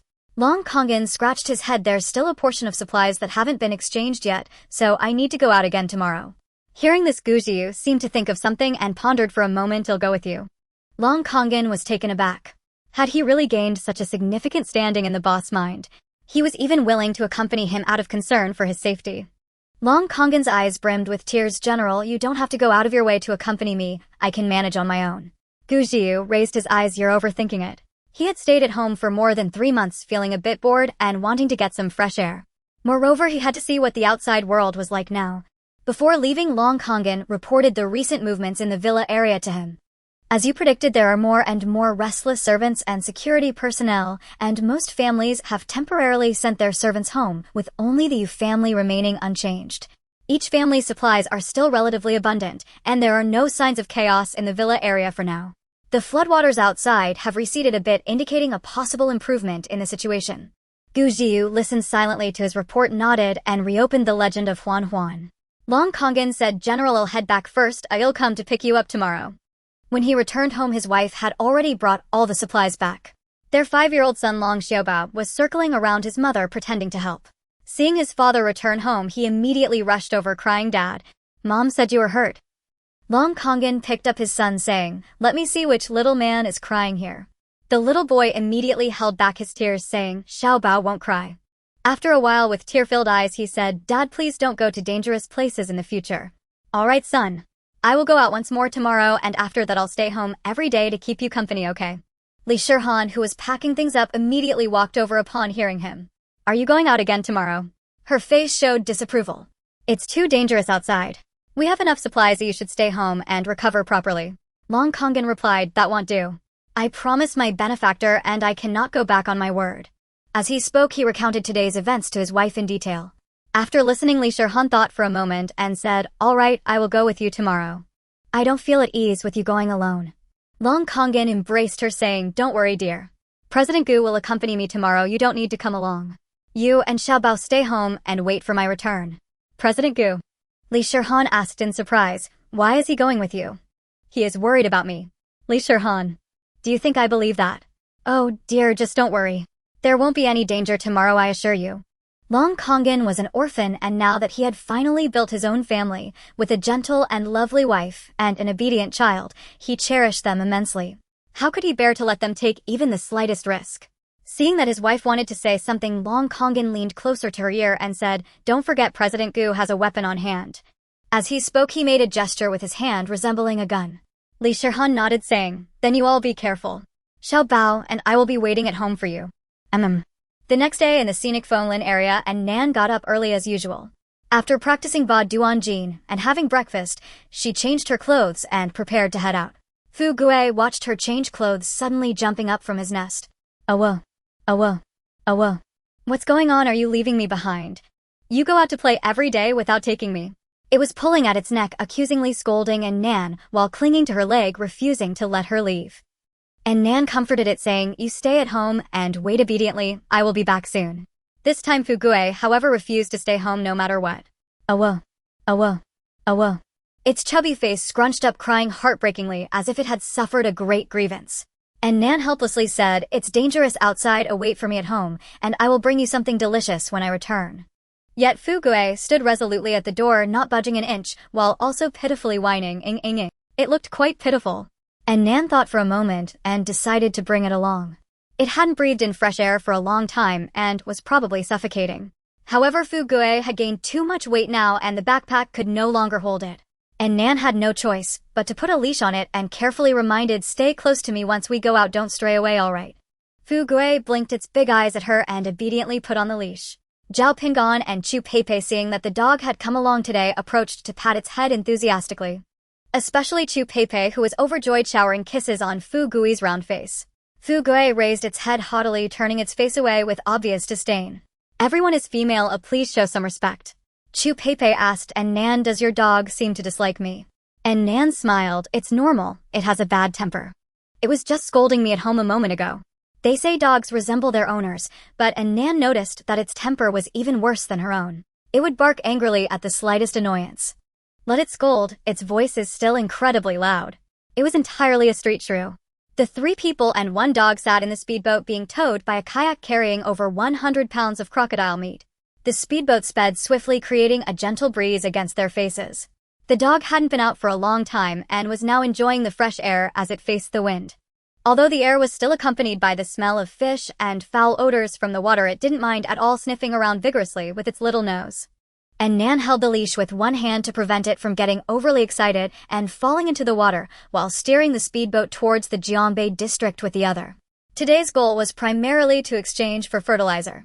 Thus, when she parted ways with Long Kongan yesterday, they didn't arrange to meet at the crowded Zhongguan district market, but chose the relatively secluded Jeonbei district instead. The Jeonbei district was the place where Nan had previously swept clean an entire shopping mall and office building. At this moment, the mall was submerged, leaving only the top floor above water. The windows had also been broken by those searching for supplies. However, they definitely found nothing. After all the good stuff from that whole floor was quietly resting in her space now. And Nan passed by with an expression as usual, as if she had never been to this place. Soon the three of them arrived at the agreed location. The speedboat was turned off the water surface, regained its calmness, and all around was quiet with not a single boat in sight. Most boats were concentrated at the water market in Zhongguan district, and those committing robbery were also gathered there. Therefore, although they had transported a lot of crocodile meat, Nan and her companions did not encounter any disturbances. The group quietly waited. Before long, the sound of an engine approached, and the three people and one dog immediately looked over cautiously. A speedboat came along towing a kayak as well. There were only two people on the speedboat, too far away to clearly see their faces. But soon a familiar voice called out, "Benefactor. I'm here." The other party was driving the speedboat while excitedly waving their hand. It was indeed Long Kongan. He steered the boat over quickly. And Nan thought to herself, this person is quite obedient. Today, he indeed did not go out alone, and even brought a companion. "You seem to be in good spirits. Is your wound not hurting anymore?" And Nan greeted him while subconsciously glancing at his companion. At a glance, she couldn't help but be taken aback. The man was lazily leaning against the speedboat, his facial features deep and well-defined, with a high nose bridge and narrow phoenix-like eyes peeking through the messy hair on his forehead. At a glance, she couldn't help but be taken aback. The man was lazily leaning against the speedboat, his facial features deep and well-defined, with a high nose bridge and narrow phoenix-like eyes. Even by Wenbin, who had always been around her, could be considered a handsome guy with an 8 or 9 out of 10 appearance. Yet this was the first time she was so captivated by a man's beauty. "They've been discovered." And Nan coughed awkwardly and turned his gaze away. Chu Peipei and Zhao Pingan stared at the man without blinking, still in shock. However, Long Kongan had long been accustomed to his boss' aggressive appearance and calmly responded to Nan, "Thanks to the timely rescue from my benefactor, I'm perfectly fine now." And Nan nodded, about to say something, when suddenly an unexpected turn of events occurred. The well-behaved Fu Gui suddenly leapt onto Long Kongan's boat. Its short legs propelled it accurately onto the opposite boat, but it landed face first, performing a face plant. However, it seemed completely unfazed by the fall, quickly shaking its head and getting back up, excitedly bounding towards the man lounging there. Then, it buried its head into his embrace. Fu Gui's dog food was well-earned, its body plus. Gu Jiu let out a muffled grunt as it collided with him. He stared blankly at the little creature in his arms, clearly surprised that it would suddenly rush towards him. Fu Gui didn't care about being forward. With its eyes squinted, it rubbed its head against him, its paws excitedly clawing and its tail wagging furiously. Everyone was stunned by Fu Gui's sudden actions, and Nan, still holding the other end of the leash, stood. Since adopting Fu Gui, she had never seen it so affectionate towards anyone. Could it be that dogs also judge by appearance? Fu Gui's big eyes sparkled as it gazed at the man, accompanied by a series of affectionate whines. "What is a lapdog?" "This is it." Gu Jiu chuckled slightly as he lifted Fu Gui by its armpits, looking into its eyes. "Little one, what do you want?" Fu Gui widened its eyes, wagging its tail even more vigorously. A droplet of saliva slowly dripped from the corner of its mouth. Gu Jiu, Long Kongan, Chu Peipei, Zhao Pingan, and Nan. So embarrassing. And Fu Gui, come back. And Nan's voice carried a hint of anger. Fu Gui quickly broke free from Gu Jiu's hold and ran towards its owner. After running a few steps, it looked back longingly. Alas, one cannot have both the handsome man and the owner. Fu Gui reluctantly jumped back onto its owner's speedboat. Long Kongan watched its lively expression, his lips twitching. "A benefactor, is this your dog?" And Nan. "I don't want to admit it." Long Kongan, perceptive to the mood, quickly changed the subject. "This is my boss, Guzong. Guzong, this is my life-saving benefactor, Miss Nan." And Nan felt embarrassed by the infatuated dog and nodded randomly. The man, who had been sitting still, calmly stood up. He walked to the bow of the boat and slowly extended his hand towards Nan. "Gu Jiu, His hand was pale and well-defined with neatly trimmed nails. And Nan instinctively reached out to shake his hand. And Nan. Their hands lightly touched before both withdrew. Gu Jiu turned his gaze to Fu Gui at her feet, chuckling softly. Your dog is very cute. His voice was low and magnetic. Woof woof woof. The dog excitedly barked again. Fu Gui. My name isn't Fu Gui. And Nan gritted her teeth. This enchanting creature was nothing like a CEO. Having been single for over 20 years, it was her first time feeling the destructive power of someone's appearance. She couldn't help but sigh inwardly if only this handsome face could be hers. At least it would buy her 5 seconds of distraction before doing something bad. After exchanging greetings, and Nan urged Long Kongan to hurry up with the exchange of supplies, thinking to return home quickly. She disliked the feeling of losing control today. Securing the dog tightly to the engine, the group began moving crocodile meat and fertilizer. Besides the fertilizer, Long Kongan also brought some soil for planting vegetables as promised. Despite his injuries, Gu Zong didn't act like a typical CEO, personally helping him with the lifting. As the two sides crossed paths, and Nan attentively noticed a bulge at Gu Ziu's waist, as if he had something concealed hidden beneath his clothing. She couldn't help but stare for 2 seconds. Seeming to sense her gaze, Gu Ziu raised an eyebrow and cast a sidelong glance at her. And Nan quickly averted her eyes. She thought to herself, judging by the silhouette and size, it should be a handgun. While her hands continued to move, a sense of vigilance grew within her. She had thought she was the only one with a hard piece, but unexpectedly encountered another one so soon after the first disaster. Is this really Hua country where guns are so commonplace? However, others could boldly carry theirs at their waist while she had to hide hers in her space. After all, hers had an unsavory origin and could not be flaunted. If that mysterious big shot discovered it, it would be troublesome to settle the scores with her. After all, she had emptied his stash and marketplace. While moving supplies, and Nan thought to herself, the disaster has only lasted for over 3 months. That big shot must still be alive. It's better to keep a low profile. Whatever, just wait a bit longer. The ceaseless disasters will eventually wear him down. He won't last long. Achoo! Gu Jiu suddenly sneezed beside her. As Nan was passing by while carrying something, she distanced herself in disdain at the sound. Is he catching a cold? She hoped he wouldn't infect her. With many hands, the supplies were quickly exchanged. Long Kongan reluctantly bid farewell. Benefactor, where do you live? Will we have the chance to meet again? And Nan, of course, would not easily reveal her address. No worries, fate will bring us together again. Long Kongan nodded. You're right. Let's hope to meet again. I wish you all the best. And Nan, having received the desired supplies, and Nan and her group left without stopping. Long Kongan gazed at their retreating figures, unable to help but sigh. They say dogs resemble their owners. The benefactor looks so cold and aloof, yet her dog is surprisingly affectionate. Gu Jiu said nothing, resting against the speedboat, his long fingers rhythmically tapping the edge of the boat. Long Kongan gazed at their retreating figures, unable to help but sigh. They say dogs resemble their owners. The benefactor looks so cold and aloof, yet her dog is surprisingly affectionate. He just wanted to hurry home to be with his wife and kids. His wife was at home taking care of the kids and managing the vegetable garden. She must be so tired. In contrast, Gu Zong, being a solitary figure, didn't even want to go back. After all, what was the point of returning to that cold and empty luxury villa? There wasn't even anyone to talk to. So pitiful. He should accompany him. Gu Jiu was unaware that his assistant had already imagined him as the most pitiful person in the world. He leisurely leaned against the boat, watching the passing scenery. Not long after leaving Jianbei district, the once deserted waters suddenly became lively. Not far ahead, 7 boats were gathered. 5 kayaks surrounded a speedboat and another kayak. I thought the boats were filled with supplies, but it turned out to be all fertilizer. Just 1 dog on board is somewhat useful, but it's just a small breed. Not enough to fill our gaps. Brother, I want that woman, she's beautiful. The woman beside her will do too. I like that man. A group of people were loudly discussing without a care while the 3 on the speedboat remained. It was Nan and her companions. Chu Pei glanced at their empty boat and impatiently said, stop the nonsense. Get lost now. There's nothing on the boat, what are you robbing? It's a waste of my emotions. Hey! Seeing her talk big, they immediately rushed over. Realizing that things couldn't end peacefully, and Nan stood up. For some reason, she felt a surge of anger in her heart today. Looking at the group across from her, several men displayed extremely lewd smiles, intensifying the fury within her. What are you staring at? Never seen a beauty. No ambition. She raised her chainsaw, pulled the nearest one over, and immediately sawed off half of his body. In an instant, red liquid sprayed everywhere. The others holding rusty kitchen knives were momentarily stunned by the scene, and the ones closest instinctively stepped back. And Nan didn't give them that chance, casually grabbed another one, and this time aimed directly at his neck. "Weren't you the one who said you wanted me?" The man trembled all over, his lips quivering as he tried to defend himself, but in the next moment his head was severed from his body.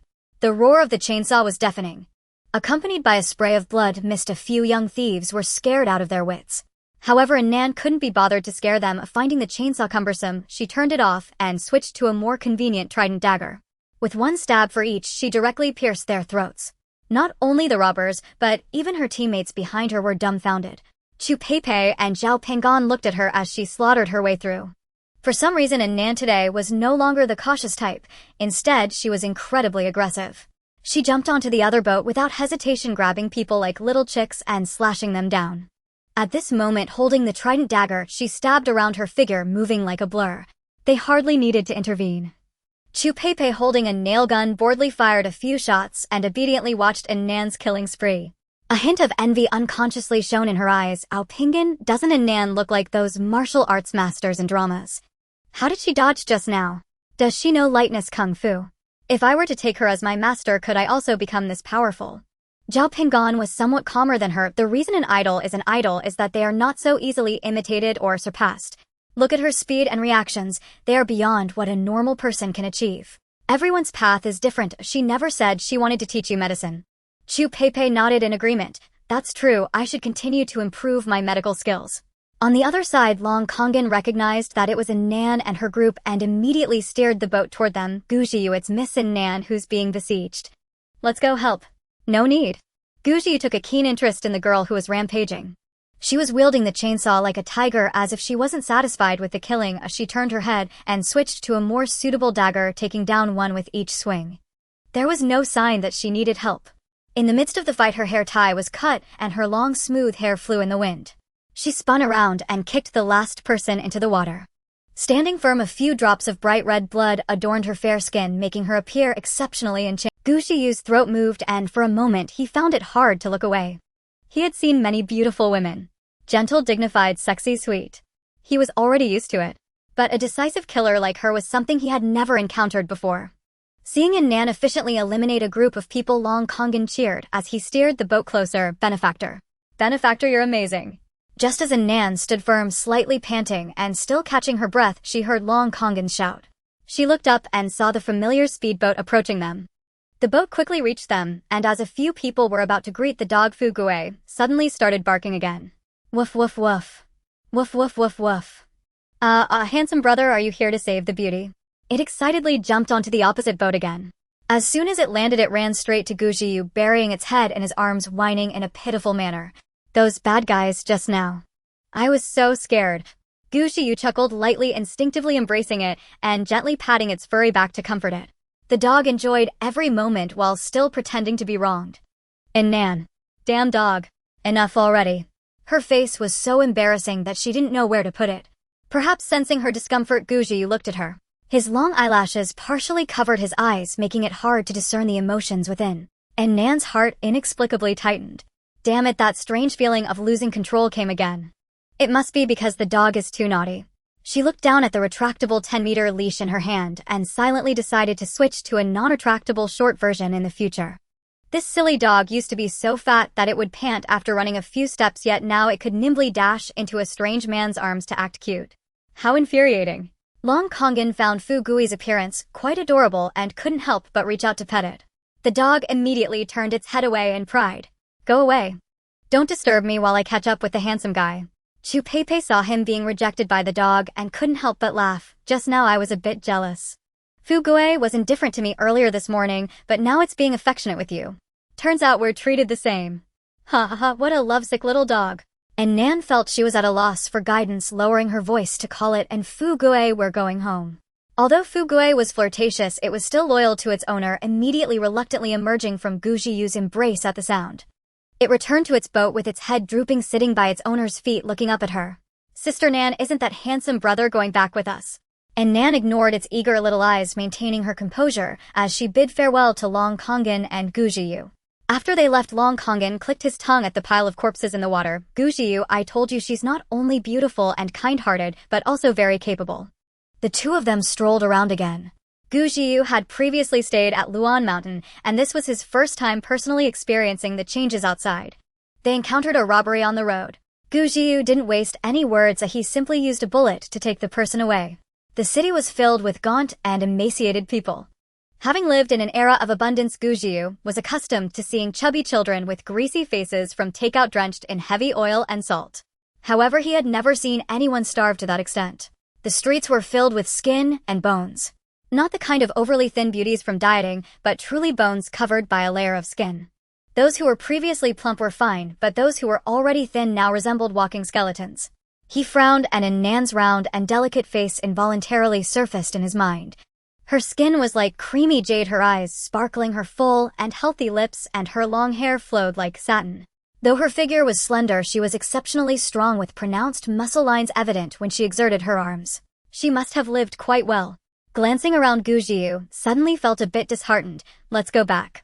Upon returning to the neighborhood, Nan and her group found the water level had dropped a bit more. Though not by much, since it was nearing the 6th floor window. Getting into the corridor now required using one's hands to push against the 7th floor window ledge to successfully climb in. Though it was considerably more laborious than before, the decrease in water level was ultimately a good thing. The group struggled to carry bags of fertilizer into the building, then took them in batches to the 14th floor. While passing by the 8th floor, they heard a tantalizing sound from inside. Shout by, speak louder, don't be shy, I love to listen. Immediately followed by a series of indecent noises. The group was carrying the second batch of fertilizer when they were startled by the sound and nearly lost their grip. Listening to the familiar voice of Bai Wenbin, and Nan's stomach churned. Fu Gue, who had never seen much of the world, was drawn to the door of 801, standing there to listen closely. And Nan's face turned green, and Fu Gue, don't eavesdrop. Come back quickly. While calling him, she thought about giving Fu Gue a good bath when they got back. He was standing too close to the door, feeling as if he had been tainted by that sound. The group made several trips back and forth, and the noise never ceased. It wasn't until 3 minutes later that the noise abruptly stopped. And Nan and her companions happened to be passing by with the last batch of fertilizer when the door of 801 suddenly swung open. Qian Yinger dashed out from inside with a dazed smile. Hee. Let's go out to play. The group instinctively looked into the room. They saw Bai Wenbin sprawled naked on the dining table with a burly man over 200 pounds and sporting a beard tying his belt behind him. It was a sight too shocking. And Nan thought, could he be getting an eye infection? At that moment, Bai Wenbin, panting, looked up and met the gazes of the three outside, momentarily stunned. When he realized what was happening, he felt extreme shame. He let out a scream and hurriedly tried to grab his pants that were thrown on the ground, trembling as he attempted to put them on. The bearded man also noticed the people outside, but he didn't care. Instead, he chuckled and patted Bai Wenbin's behind. With a loud smack, it echoed. Bai Wenbin felt as if the slap had landed on his face, striking at his very soul. His face flushed as he put on his pants, tears welling in his eyes. The bearded man, having tied his belt, left with a beaming face, licking his lips and muttering, Zhang Ge's introduction is indeed impressive. And Nan didn't care who this Zhang Ge was, as she only felt that Bai Wenbin's image in her heart had become even more disgusting. Although she already knew he was selling himself, hearing it and seeing it were two different matters. It was even more revolting than she had imagined. Yet at the same time, a sense of vengeful pleasure welled up within her. She smirked, deciding to stoke the flames of his fragile nerves further. Bai Wenbin, your skills are quite impressive. That big guy from earlier was very satisfied with you. Bai Wenbin, filled with shame and indignation, wished he could find a hole to hide in. He was a doctoral student, the object of admiration for countless female university students, with a bright future ahead. Yet at this moment he felt like a stray dog bullied by uneducated brutes just to get a bite to eat. The most hateful part was that the one person he least wanted to know about this had seen it with their own eyes. At that moment it was more painful than being killed. He let out a mournful cry from his chest, rolling and scrambling to the door, slamming it shut. He then slid down to the ground, helplessly crying. Listening to the sobs coming from inside, Zhao Pingon and Chu Peipei wiped their arms, feeling a chill run down their spines. For some reason, having just witnessed that shocking scene, hearing his voice again now made them think of the royal eunuchs from television dramas. And Nan was in a good mood.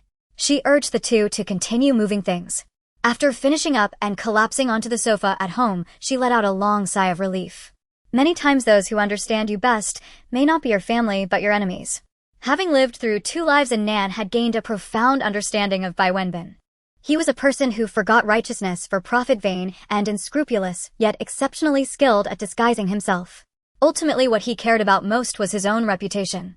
His good looks and academic credentials allowed him to wrap himself in a facade of false nobility. He held himself in high regard, believing he was destined to be superior. Even in pursuing Nan, he had never looked down on her, considering her merely a stepping stone on his path to success. Such a vain and arrogant person, stripped of all his modesty, exposing his incompetence and weakness before others, was akin to carving flesh from his heart. Nothing could be more painful than this. Reflecting on his devastated expression, Nan felt pleased and opened a bottle of red wine for herself.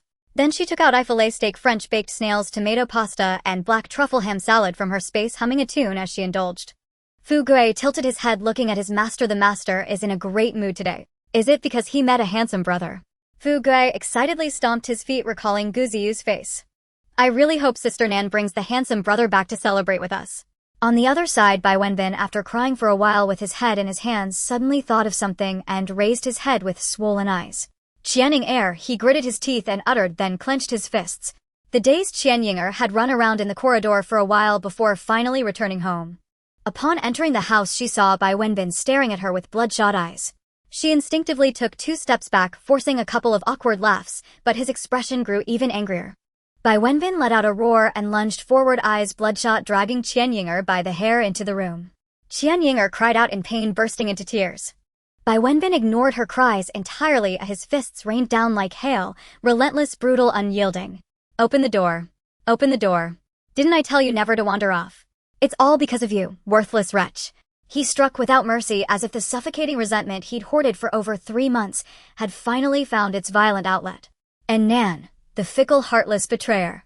The inexplicable cataclysm. The meager rations that could never fill a stomach. The deranged Zhang brother. And those bestial men. Each punch he threw was a blow against this accursed world itself. He beat Qianying relentlessly for half an hour, until his strength utterly failed him, and collapsed spent and trembling. Then, with cold indifference, he delivered one final kick before slumping onto the sofa to rest. His face was numb, his gaze hollow, fixed blankly upon the figure lying on the floor. As though the bloodied, broken form crumpled there bore no relation to the sister he once cherished. Once their bond had been tender, genuine. Qianying had always idolized her cousin, brilliant, handsome, admired, elevating him to near-deific status, feeding Bai Wenbin's insatiable vanity. Thus their affection had flourished since childhood. In adulthood they became neighbors, intimate, conspiratorial, plotting together how to ascend into high society through Nan's influence. Though the cataclysm shattered their ambitions, these past months had seen them clinging to one another, splitting a single loaf of bread in 2 to survive. Yet today, without warning, Bai Wenbin turned violently upon her. Worse still, he seemed to have discovered a terrifying new frontier. Thereafter, at the slightest provocation, he would beat Qianying savagely, reducing her utterly to a vessel for his pent-up anguish. After all, she was already broken, mindless, vacant. And how could a mindless creature feel pain? From then on, Building 6 echoed daily with horrors, shrill, agonized screams tearing through the air. Everyone knew the fair-skinned young man in apartment 801 of Building 6 had lost his mind. By day, he brought men home to sell flowers, and by night he battered his own demented sister. Just from the sounds alone one could tell how ghastly it was. At first only fists fell, but soon scalding echoes joined the chorus. His cruelty deepened, twisted, grotesque. People sighed in grim pity. Poor girl, once radiant as a blooming flower, now reduced beyond recognition by her own brother. And Nan had heard the rumors, but felt no pity for Qianying. Neither sibling deserved compassion, each was more deserving of their fate than the other. She no longer even spared them the faintest flicker of schadenfreude. Her sole focus now was preparing for the coming inferno heat. Day by day the floodwaters receded, soon dropping to the 5th floor. People cheered, convinced normalcy would soon return. But Nan alone knew a far graver calamity loomed. Once the waters vanished entirely, the inferno heat would descend without delay. Then temperatures soaring to 60 degrees Celsius would trap humanity in an inescapable furnace. Unlike the flood, where adaptation, however grim, offered paths to survival, the inferno offered no crocodiles to hunt, no foul water to swallow with clenched teeth. Only unrelenting heat and thirst so profound it would parch the soul. It would be like casting people naked into a desert without oasis or shadow. And Nan urged Chu Peipei and Zhao Ping'an to continue fishing and trading for supplies. For only those who hoarded grain now would later barter for the most precious resource of all, water. Yet she would never reveal her foreknowledge of the cataclysm. Her past life suffering had taught her this truth. Not even her dearest friends would ever learn of her spatial artifact or her rebirth. So instead, she prodded their ambition with quiet barbs. Your combat prowess hasn't improved at all these past months. Shall we train again? Provoked, they stormed out, hunting crocodiles in furious catharsis.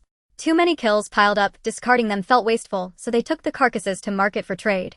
With the waters receding, many believed the disaster was ending and began spending rations, freely trading them eagerly for crocodile meat to improve their meals. Crocodile meat surged in value overnight, and Chu Peipei and Zhao Ping'an returned laden with supplies.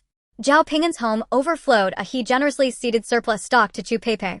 Chu Peipei in turn transformed into a veritable warehouse, her apartment brimming with goods, until no more space remained and crocodiles grew scarce. Only then did they pause to rest. Meanwhile, Nan stayed indoors, learning needlework. Yes, needlework. Her home retained electricity, air conditioning, ample food, and clean water. The inferno's sole inconvenience for her was stepping outside. Fortunately, Zhao Ping'an had gifted her temperature-regulating fabric. Once skillfully tailored into garments, the inferno would hold no terror for her. Yet the fabric was exquisitely rare, limited in quantity, so she practiced first on ordinary cloth, following video tutorials with meticulous patience. Countless fabrics were ruined before she mastered the art of crafting perfectly fitted garments. Only then did she reverently unroll the precious temperature-regulating fabric. 10 days passed in a blur. The floodwaters sank to the second floor, and at last Nan completed the garment, flesh-toned gossamer thin, impossibly soft, worn like a second skin, weightless and sublime. Satisfied, she nodded before the mirror and set about making a second piece for Fu Gui. French bulldogs with their shortened nasal passages and heavy musculature were especially vulnerable to heat stroke. And her Fu Gui, spoiled by affluence, pampered into exquisite fragility, must never suffer. She measured him carefully with a soft tape, studying pre-purchased pet garments intently before beginning his custom suit. Fu Gui watched intrigued as his master, who once trained rigorously each dawn, now spent her days threading needles with serene concentration. Outside, the world grew increasingly animated, crowds chattering, footsteps echoing, vibrant, restless, alive. He sensed the shift instinctively. That day, as Nan lifted Fu Gui to slip the finished garment over him, suddenly a thunderous wave of cheers erupted beyond the window. And Nan followed the sound to the window. She saw that the last bit of stagnant water downstairs had finally disappeared. Although the ground was still a bit damp, there was no longer any standing water. People poured out of their homes in groups, disregarding the garbage and rotting corpses scattered about, stumbling and running in all directions. They shouted loudly, "This is truly a moment to witness history. The natural disaster has finally ended. We made it through." People ran to share the news, embracing each other in tears of joy, whether familiar or strangers. Even former enemies who had once fought over resources now set aside their grievances to celebrate their new lives together. And Nan's door was knocked on, and she opened it to find Chu Peipei. Tears glistened in her eyes as she hugged Nan tightly. "And Nan, the disaster is over." And Nan was taken aback for a moment, gently returning the embrace, feeling a bit complicated inside. Chu Peipei must be very excited right now, right? The days of fearing for their lives and starving were finally coming to an end. But she did not know that all of this was merely a fleeting joy. At that moment, Zhao Ping'an also came downstairs. However, he was not as excited as Chu Peipei. Instead, he wore a worried expression. "Don't you think the water receded too quickly? I have a feeling of unease." Pa. Chu Peipei quickly interjected, "You're such a jinx, don't say anything reckless." Zhao Ping'an scratched his head and smiled. All right. I won't say anything reckless." After all, the flood receding was indeed something to be happy about. However, Nan poured cold water on their excitement. "I think Zhao Ping'an has a point." Chu Peipei frowned. "Hey, and Nan, why are you scaring people too?" And Nan said earnestly, "Isn't there an old saying? After a great disaster there must be a great plague." Upon hearing this, Chu Peipei suddenly froze. Indeed, after the flood receded, the outside was filled with decaying corpses and garbage that had been soaked for 4 months, making it very easy for an epidemic to occur. As a doctor, she understood better than anyone the horrors of viruses and bacteria. Chu Peipei frowned, suddenly recalling the pandemic that had entered history decades ago. There was no flood disaster, no burning, killing, or looting. Merely a suddenly erupted virus had caused countless lives to be forever suspended in that year. At that time, the medical system was still functioning normally, and it was still terrifying. Not to mention now, when all the medical equipment and medicines had been submerged for 4 months. If a plague were to break out, Chu Peipei's expression turned grim. And Nan noticed her look and knew she was taking it seriously continuing, so let's not rush to go out recently to avoid getting infected with any germs. Let's wait at home for a while before making any decisions. Chu Peipei and Zhao Pingan both nodded. And Nan let out a sigh of relief. In fact, the so-called Great Plague was merely a figure of speech. The reality was that extreme heat was approaching and the temperature was rising too quickly and too high, killing many germs before they had a chance to ferment. During the peak of extreme heat there had indeed been a few minor epidemics, but they were not too serious. And Nan's intention to scare Chu Peipei was also to prevent her from dying outside without understanding the situation. The group said their goodbyes and headed home while Nan's intention to scare Chu Peipei was also to prevent her from dying outside without understanding the situation. The group said their goodbyes and headed home while Nan continued to dress Fu Gui in a temperature-regulating suit. Pff. She couldn't help but burst into laughter at the sight of the dog in its outfit. The temperature-regulating suit was skin-colored and fitted, when worn by Nan it looked perfectly normal as an undershirt covered by regular clothes on the outside. But when the same material was put on Fu Gui, it became utterly comical. The once plump little Fu Gui, now dressed in a thin translucent skin-colored temperature-regulating suit, looked as if it had stolen someone else's sexy stockings. And Nan burst into laughter. Fu Gui, trapped by the outfit and unaccustomed to it, immediately ran to the mirror upon seeing its owner's expression. Ow, ow, ow. Ow, ow, ow. The moment it saw its reflection in the mirror, its fur stood on end, and it barked furiously. Where did this perverted little dog come from? After barking for a while, it finally realized that it was looking at itself. Fu Gui, enraged, snorted angrily and glared at Nan. Ow, ow, ow, ow, ow. Immediately. Right now. Get this ugly outfit off me. And Nan, laughing so hard she was nearly out of breath, hurried to help it take it off when she saw how furious it was. Once the dog was free, it ran to the mirror to admire itself. Yes, this is the pure and flawless, exquisitely beautiful me. Fu Gui, when the weather heats up, don't come begging me to wear that outfit. And Nan laughed as she placed the outfit into its little wardrobe. 801. Bai Wenbin was at home doing his daily workout, pulling on Qian Yinger's hair and banging his head on the ground. After banging dozens of times, he finally let go. He felt like he had just completed a satisfying aerobic exercise, comfortably sitting on the sofa to drink water when he suddenly heard cheers from outside. He ran to the window and saw that the stagnant water had completely vanished. Bai Wenbin tightly griped the window sill, his heart filled with overwhelming joy. I finally made it through. No longer would he be humiliated daily just to get a meal. He wanted to continue his PhD studies, to pursue a wealthy beauty, to reach the peak of life. Before he could recover from his excitement, he suddenly heard a commotion behind him. He turned around to see Qian Yinger, who had been barely alive on the ground, staggering to her feet. She lifted her head, blood slowly trickling down from her forehead. Bai Wenbin looked at her impatiently, about to take action again when he suddenly heard her speak. Cousin. Bai Wenbin was taken aback. This was the first time she had spoken without her usual silly giggle since she had lost her mind. He tentatively called out to her, Yinger. Qian Yinger painfully rubbed her head. Cousin, why does my whole body hurt so much? Bai Wenbin's expression brightened. Yinger, are you back to normal? Then he became a bit anxious. How do you feel? Qian Yinger frowned. I don't know why, but my whole body hurts. What happened? I clearly remember that I knocked out that despicable Nan and tried to pry open her door then. Qian Yinger clasped her head in pain. Cousin, why can't I remember anything? Bai Wenbin, seeing this, happily rushed over to help her up. If you can't remember, then don't think about it. You hit your head, and I just helped you treat it. Yes. Bai Wenbin wore a pained expression. A lot has happened recently, and I can't explain it all to you right now. But his eyes brightened. Everything has finally turned sweet after the bitter. He pulled Qian Yinger to the window. Look. Qian Yinger looked outside and saw the bustling crowd. The stagnant water that had troubled them for so long was completely gone. She widened her eyes in disbelief. The flood is gone. In Qian Yinger's memory, she had just been suffering from hunger, tormented by the twisted Zheng for supplies and hallucinogenic drugs, and in the blink of an eye the natural disaster had ended. She was stunned for a moment, feeling as if all this was a dream. However, the intense pain in her body reminded her that everything was real. Qian Yinger asked Bai Wenbin in surprise, Cousin, why do I have so many injuries? What has happened recently? Bai Wenbin's expression was somewhat unnatural. After pondering for a moment, he finally spoke. It was Nan. Nan beat you up. Qian Yinger was filled with rage upon hearing this. It's Nan again. Bai Wenbin saw her gritting her teeth and feared she might go to the 14th floor to cause trouble, dragging him into more suffering, and hurriedly advised, Yinger, don't be impulsive. We're no match for a Nan. Last time we used such potent hallucinogens, we didn't gain any advantage. Instead, we were dealt with very harshly. Thinking of their recent experiences, Bai Wenbin couldn't help but shudder. In any case, you should avoid provoking her for now. The natural disaster has ended. Once order is restored, we can report her to the authorities. She has killed so many people and the neighbors all witnessed it.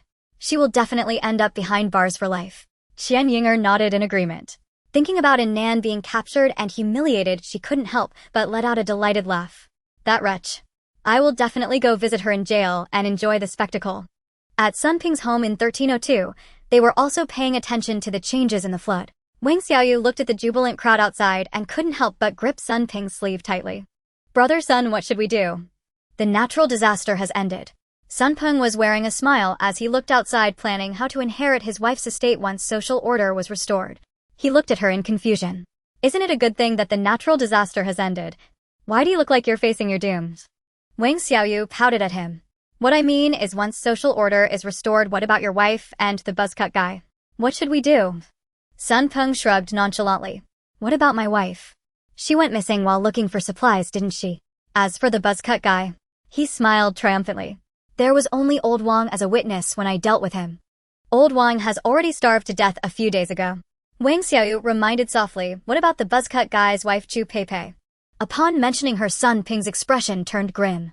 Chu Peipei has no evidence and is not a witness, but thinking of her relentless nature, it would indeed be quite troublesome. Wang Xiaoyu pouted. Yeah. I saw her searching for so many supplies, intending to use someone else to do her dirty work, but unexpectedly, she moved to the 14th floor instead. Her friend Nan is not to be trifled with. Nan. Sun Peng scoffed disdainfully. The past is the past and the present is the present. The natural disaster has ended. How can she continue to act lawlessly? And Nan is not like me. Everyone saw her when she committed murder. Sun Peng grinned slyly. I'll first create some trouble for that and Nan to keep her preoccupied, and then we can take advantage of the situation to deal with Chu Peipei. Wang Xiaoyu giggled and playfully pushed his chest. You're really resourceful. The next day, Nan did not go out as usual, practicing her agility at home. Ever since acquiring the jade ring from Long Kong, the distance for exiting the spatial realm had increased by 10 centimeters. After half a month of practice, Nan could now skillfully utilize this external aid. She faced the fierce beast, her voice low. Make your move, brave warrior. The beast let out a fierce roar from its throat and then leaped at her with incredible speed. In the moment before contact, Nan smiled slightly and vanished into thin air. The beast missed its target and fell to the ground. In the next moment, it felt a chill at its neck as a cold weapon was pressed against its body. You lost, warrior. The fierce-looking dog instantly reverted to a harmless, adorable appearance upon hearing this. It wobbled its head back, sticking out its tongue. Sister Nan, are you done practicing? I don't want to play this silly game anymore. It yawned out of boredom, wiggled its little backside, and ran back to its nest, then returned with its food bowl. With a thud, it dropped it at Nan's feet. Feed me. And Nan smiled and brought over its food bowl, which was indeed as large as a basin. That's right, as big as a basin. The dog, a French bulldog, generally does not exceed 60 centimeters in length when fully grown. But at just 9 months, it had already reached over 80 centimeters in length and was still growing. Most exaggerated was its appetite, which rivaled that of Nan's 2 meals despite being a small breed. At first, Nan consciously controlled its food intake, fearing it would become too fat and suffer health issues. Who would have thought that every day it would look pitifully underfed, lacking the energy to move, lying in its nest as if it had been mistreated. And Nan had no choice but to compromise, increasing its food intake and allowing it to grow naturally. As a result, it not only avoided any health issues, but became stronger and more vigorous. Thus the food bowl grew larger day by day. And Nan poured dog food, freeze-dried vegetables, salmon flakes, trace elements, and a bowl of pet goat milk. The dog eagerly dug in. And Nan was so tempted by its eating that she also decided to indulge. Just as she entered the kitchen, she heard a knock at the door. How annoying. There's always someone disturbing me when I'm eating. And Nan sluggishly walked out. A Chu Peipei had already arrived at the hallway door, peering through the peephole. Is anyone home? And Nan lives here, right? Upon seeing Nan, Chu Peipei quietly allowed her to see the peephole and whispered, it seems to be the police. Police. And Nan raised her brow and also leaned to the peephole to look outside. There was a young and unfamiliar face dressed in a blue police uniform knocking on the door with determination. Is Ms. and Nan home? I am the local police officer. Please open the door and cooperate with the investigation. And Nan did not open the door but asked through it, what is it? The person outside, hearing a voice from within, immediately said, "You are a Nan, right? You are being accused of intentional murder. Please come with me for an investigation." And Nan still did not open the door, carefully observing him through the peephole. At this moment, some neighbors were drawn by the sound peeking from the landing between the 13th and 14th floors. "Oh, a kind-hearted person called the police, and they are here to deal with this female tyrant. Great. Once she is taken away by the police, we can check her room to see how much supplies she has. Heaven has eyes. Finally, someone can manage this arrogant woman. She killed the person living opposite my door. I can testify in court. Let's see how she deals with this. Is she still so bold as to go against the authorities? I've disliked her for a long time at such a young age. Why does she have so many supplies? Such is human nature, often envying those who have and mocking those who do not. Since the disaster, everyone has looked pale, but Nan remains rosy and vibrant, clearly living quite well. Not only that, but she fiercely drove away those who coveted her supplies. Recently, whenever people saw her at the market, she always returned with her arms full, which made others gnash their teeth in envy. Seeing her finally in trouble, the crowd grew excited and more people gathered to watch the commotion. Many nearby were gloating, shouting, "Officer, you finally made it. This female tyrant is simply committing crimes in the neighborhood." "Yes, officer, we can all testify. She has killed quite a few people. It is said that she is a fugitive, wanted criminal, a psychopathic murderer. Before the disaster, you must arrest." Seeing the police present, those neighbors who had long envied Nan were no longer afraid and eagerly placed blame on her. Eagerly waiting to see her misfortune, the young police officer turned around with righteous indignation and raised his hand to stop the crowd's chatter. "Everyone please be quiet. Do not interfere with my investigation." Then he addressed the door, "Ms. and Nan, please open the door immediately and cooperate with the investigation at the police station." Inside, Chu Peipei was extremely nervous, looking at Nan with concern. "The disaster has just ended. How could someone report you now?" She comforted her. "Don't be afraid. I can testify that those people bullied you first. You were just acting in self-defense." And Nan let out a light laugh. "What do I have to fear?" Then she shouted at the door, "I will count to 3. Leave my doorstep immediately, or don't blame me for not giving you a chance." This stunned everyone present. Not only the curious neighbors outside, but even Chu Peipei behind her was taken aback. This woman is too formidable. Indeed, she gave no regard to anyone. The people outside frowned upon hearing her words. "And Nan, resist severely. Please do not make unnecessary resistance." 3. And Nan ignored him and began counting. The young police officer said, "Please open the door immediately." 2. Otherwise, don't blame me for being rude. 1.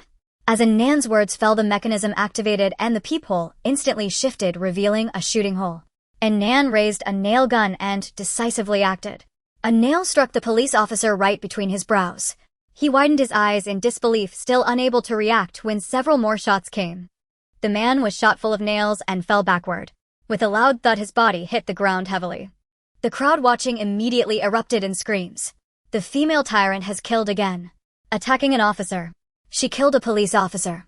At this moment, the hallway door of the 14th floor suddenly opened. There stood a beautiful girl with a venomous expression, fiercely brandishing a nail gun. "Shut up. You're so loud." The crowd fell silent in an instant. She dared to take action against the police, who would still dare to speak. And Nan looked over one by one, and whenever her gaze landed on someone, they hurriedly averted their eyes. She coldly said, "What are you still gathering here for? Do you want to go down and accompany him?" The crowd was taken aback, pushing and shoving, and all fled in a hurry. And Nan felt the world finally returning to tranquility and contentedly closed the door. At this moment, even Chu Peipei was stunned by her. She trembled and said, "And Nan, you've caused a big mess." How could Nan be crazy enough to lay hands on a police officer? But Nan looked indifferent and said, "Let me give you a popular science lesson. Not everyone on a white horse is a prince, and not everyone in uniform is a police officer."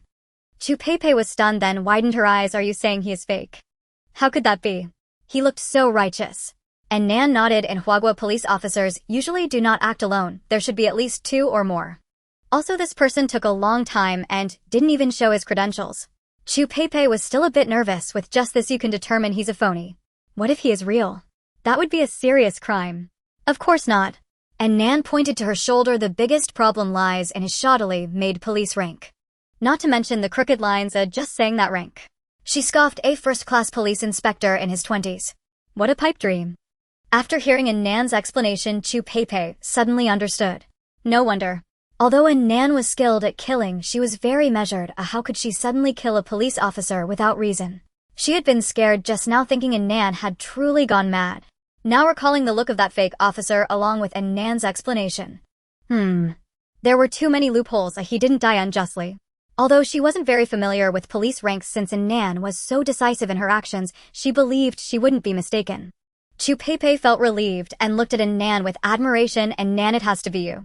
If it were me, I would have been intimidated by him and followed him. She shuddered at the thought if I had really gone with him, who knows what terrible things might have happened.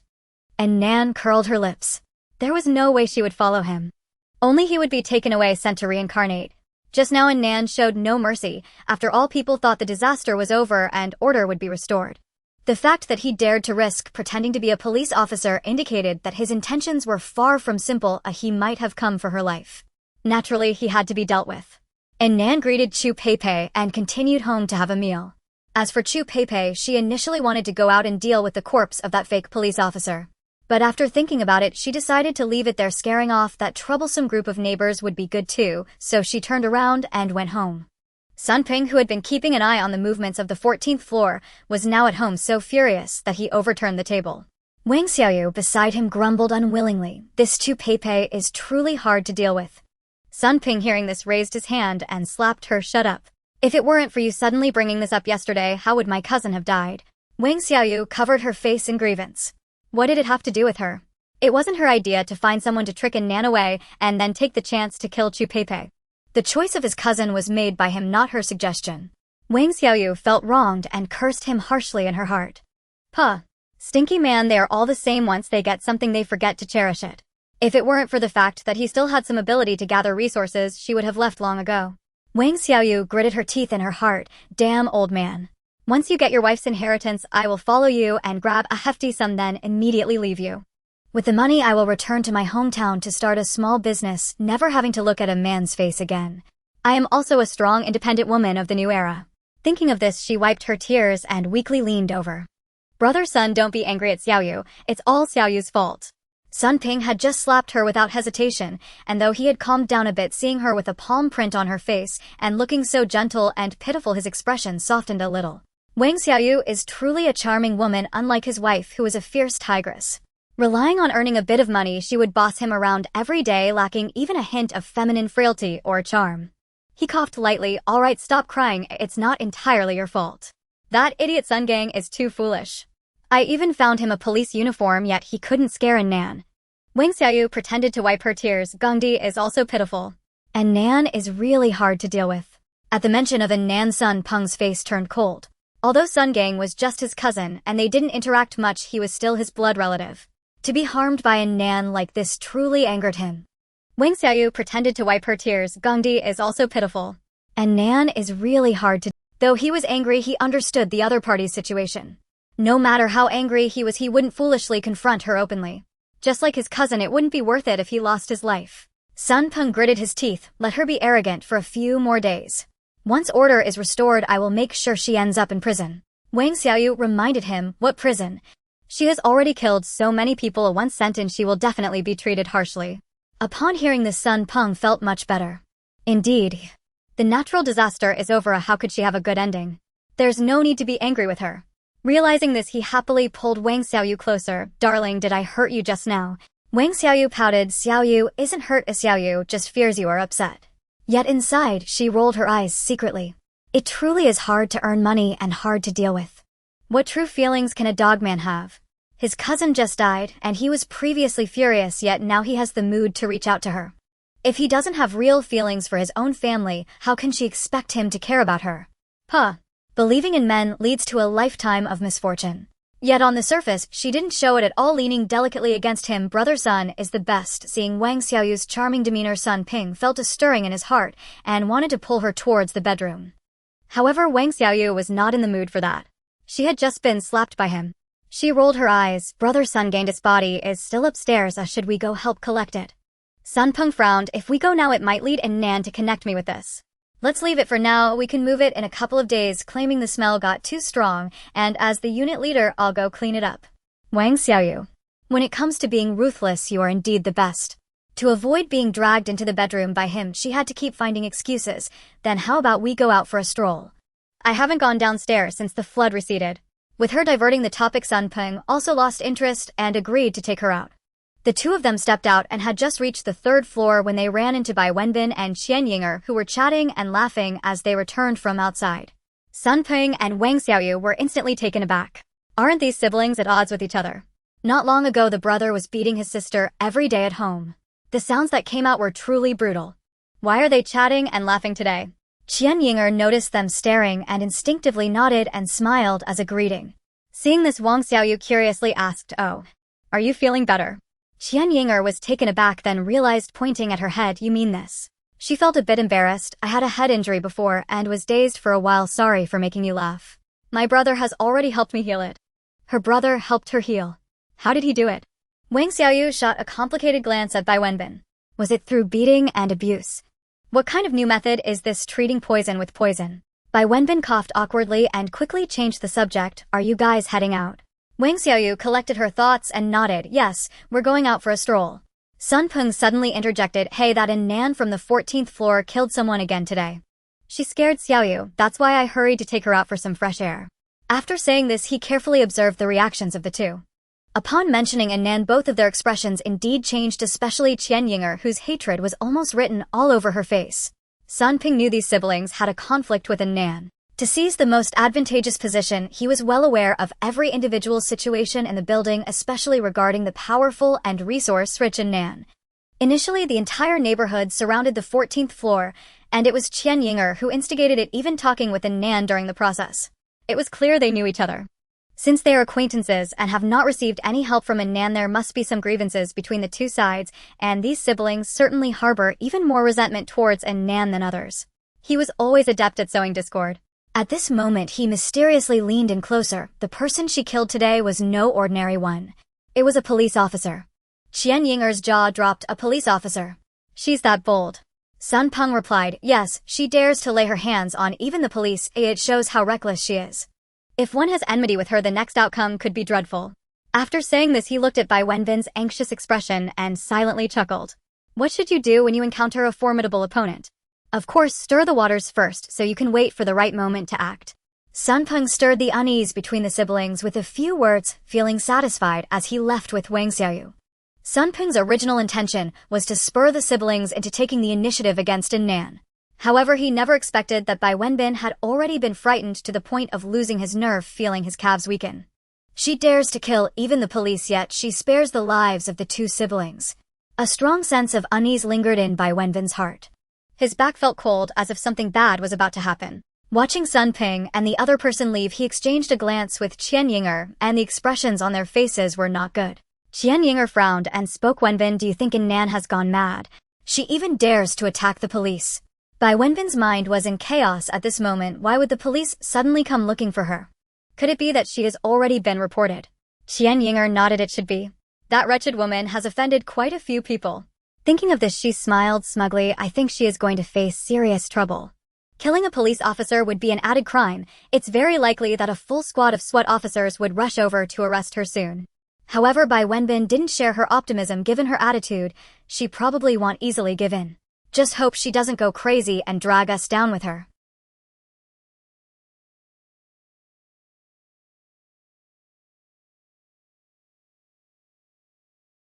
Bai Wenbin frowned tightly. "Wait until she's arrested, then you can go visit her in prison and watch the show. For now, listen to me, we should go out and lay low. If you want to leave, go ahead." "I definitely won't leave. I want to see her taken away by the police." Bai Wenbin helplessly said. "Then I have to go." "Be careful." Qian Yinger looked at her cousin's cowardly demeanor, infuriated. "Why are you so timid now? Isn't Nan really that terrifying?" Bai Wenbin nodded. "Terrifying. I can't afford to offend her." The two argued all the way home, with Bai Wenbin dividing supplies in two, leaving one portion for his cousin and taking one for himself, preparing to leave. Qian Yinger called out to him, "Where are you going to hide?" "To the place I used to rent. I still have 2 spare keys." "But you already ended the lease. Isn't it vacant?" Bai Wenbin replied, "I just moved out and a natural disaster struck. How could it be rented out so quickly? Even if that place hasn't been rented out, who knows if someone has squatted there during the floods. You can't just barge in like that." Bai Wenbin pondered for a moment. "You're right, I can't rule out that possibility. I shouldn't take so many things over at once." He took out enough food for a day. "It'll only take a little supply first to scout the way. If someone is inside, I'll come back. If not, I'll stay there." If I don't come back, you'll need to make a trip tomorrow and help me bring the other things over. Qian Yinger. Unable to argue with her cousin, she could only nod in agreement. As she watched him leave, she couldn't help but complain, this is absurd and my cousin is scared stiff by that wretch. Bai Wenbin left with his backpack thinking that once his cousin arrived tomorrow he would force her to stay, insisting that they wait until Nan faced justice before returning. Although he had used Qian Yinger as a punching bag during this time, beating her daily, now that everything had passed and the disaster was over, his cousin had regained her senses. No matter what, she was still his sister, and he would do his best to keep her safe. That woman in Nan never played by the rules. He had already guessed part of her intentions during this time. The reason she spared his and his cousin's lives was to slowly torment them. Once she was truly targeted by the authorities in a desperate situation, she would definitely drag him and his cousin down with her. She wouldn't allow them to live in peace. Thus going out to lay low was the right choice. At this moment, Nan, who had just finished eating at home, sneezed twice in a row. Who's talking about me behind my back? Rich Gu heard her sneeze, lifted his rear, and quietly moved a little further away. Could the master be catching a cold? Hope I don't catch it from her. And Nan noticed his little movements, feeling a surge of anger. Hey! You ungrateful little dog, how dare you look down on me? Saying this, she picked up Rich Gu and showered it with kisses on its face. Rich Gu closed its eyes tightly, weakly resisting. After a while of playing around, Nan put it down and prepared to bask in the sun by the window for health benefits. Just in case she did catch a cold, a little sun exposure to sweat could enhance her internal yang energy. Tomorrow afternoon the temperature would begin to rise and extreme heat would arrive, making it impossible to bask later on. Just as she reached the window, she caught a glimpse of a familiar figure out of the corner of her eye, and upon closer inspection, it was actually Bai Wenbin. He was carrying a backpack, taking tiny steps, looking awkward, as if he was walking with his butt cheeks clenched. And Nan found it somewhat amusing. Was this guy being overly diligent, developing a work-related condition? She recalled that in her past life, when the extreme heat first arrived, Bai Wenbin suffered from heat stroke, enduring great suffering before he barely survived. But in this life there would be no more luck. Heat stroke was the last punishment he would face. After toying with them for a while, it was time to send the siblings on their way. The next day, Nan was performing her 8-section brocade exercises, facing the window as usual, when she suddenly saw Qian Yinger appear downstairs, also carrying a bag. Not only was she carrying a bag, but she was also dragging 2 suitcases. And Nan immediately stopped. What was going on? After Qian Yinger had become foolish, she had been laughing foolishly every day, running around without being able to walk properly. Now she was actually calm enough to drag 2 suitcases outside. And Nan looked at the person downstairs and quickly realized Qian Yinger had regained her intellect. Moreover, judging by her appearance, she was planning to run away. Yesterday, Bai Wenbin had also left the community with a backpack. Although she didn't know why the siblings were leaving separately and why they had entrusted all the luggage to Qian Yinger. But wanting to escape was out of the question. Originally, they were 2 mice she intended to toy with, but now they wanted to flee from her grasp. And Nan raised her head and looked at the exceptionally red sun today. It was getting hot, a time to send them on their way. Fortunately, she had already changed from her loungewear into workout clothes suitable for going out. Without needing to change her clothes, she directly went to the entrance, put on her shoes, and rushed out with a dagger. Qian Yinger, still covered in injuries, was not walking very fast. While dragging her suitcase, she was mentally cursing her cousin. What a waste of time. And Nan was about to face a great disaster, yet he didn't stay in the community to watch the commotion, but chose to hide away. Dragging her suitcase so far to bring him supplies was such a hassle. What if Nan was taken away by the police during this time? Wouldn't she miss out on a good show? As she marched forward filled with resentment, she didn't notice that someone had quietly followed her from behind. Kangwon Community. A black SUV sped past countless piles of garbage and decaying corpses on the ground. The vehicle came to a halt in front of a residential building, and a man in a suit stepped out from the driver's seat. He strode quickly to the back seat, opened the door, and welcomed another person out. A long, slender leg stepped out first, followed by a robust man with broad shoulders and an upright posture. It was none other than Long Kongan and Gu Jiu. Long Kongan closed the car door and said, "Mr. Gu, thank you for accompanying me on this detour to my home. Actually, you could have just waited in the car. I'll be out with the things shortly." Gu Jiu adjusted his clothes and replied, "No problem, I need some exercise." With that, he took the lead towards the building entrance. Long Kongan remarked, "The boss is really interesting. He got tired of the treadmill and climbing machine at home and came to run up the stairs in our humble neighborhood." Just as he thought this, he saw his boss go to the wrong door and hurriedly reminded him, "Mr. Gu, not this unit. It's the one further ahead." Gu Jiu paused, swiftly turned and headed towards the adjacent unit. "You should mention it earlier next time." Long Kongan thought to himself, with those long legs of yours you took 3 steps for every 2 I could take. I didn't even have a chance to speak. He quickly caught up saying, Mr. Gu, please slow down, and my home is on the 7th floor, 702. The two arrived upstairs to find the front door had already been violently forced open by someone else, now lying in a battered heap on the ground. The room was empty but in a complete mess. Long Kongan had anticipated this situation, but fortunately the valuable items had already been moved to the villa halfway up the mountain. However, in the rush, he had left behind some clothes, shoes, and daily necessities. Some inconspicuous small items like a sewing kit were unfortunately forgotten when his wife wanted to use them. This time, accompanying his boss for inspection, they happened to be near home, so he planned to bring some things back as instructed by his wife.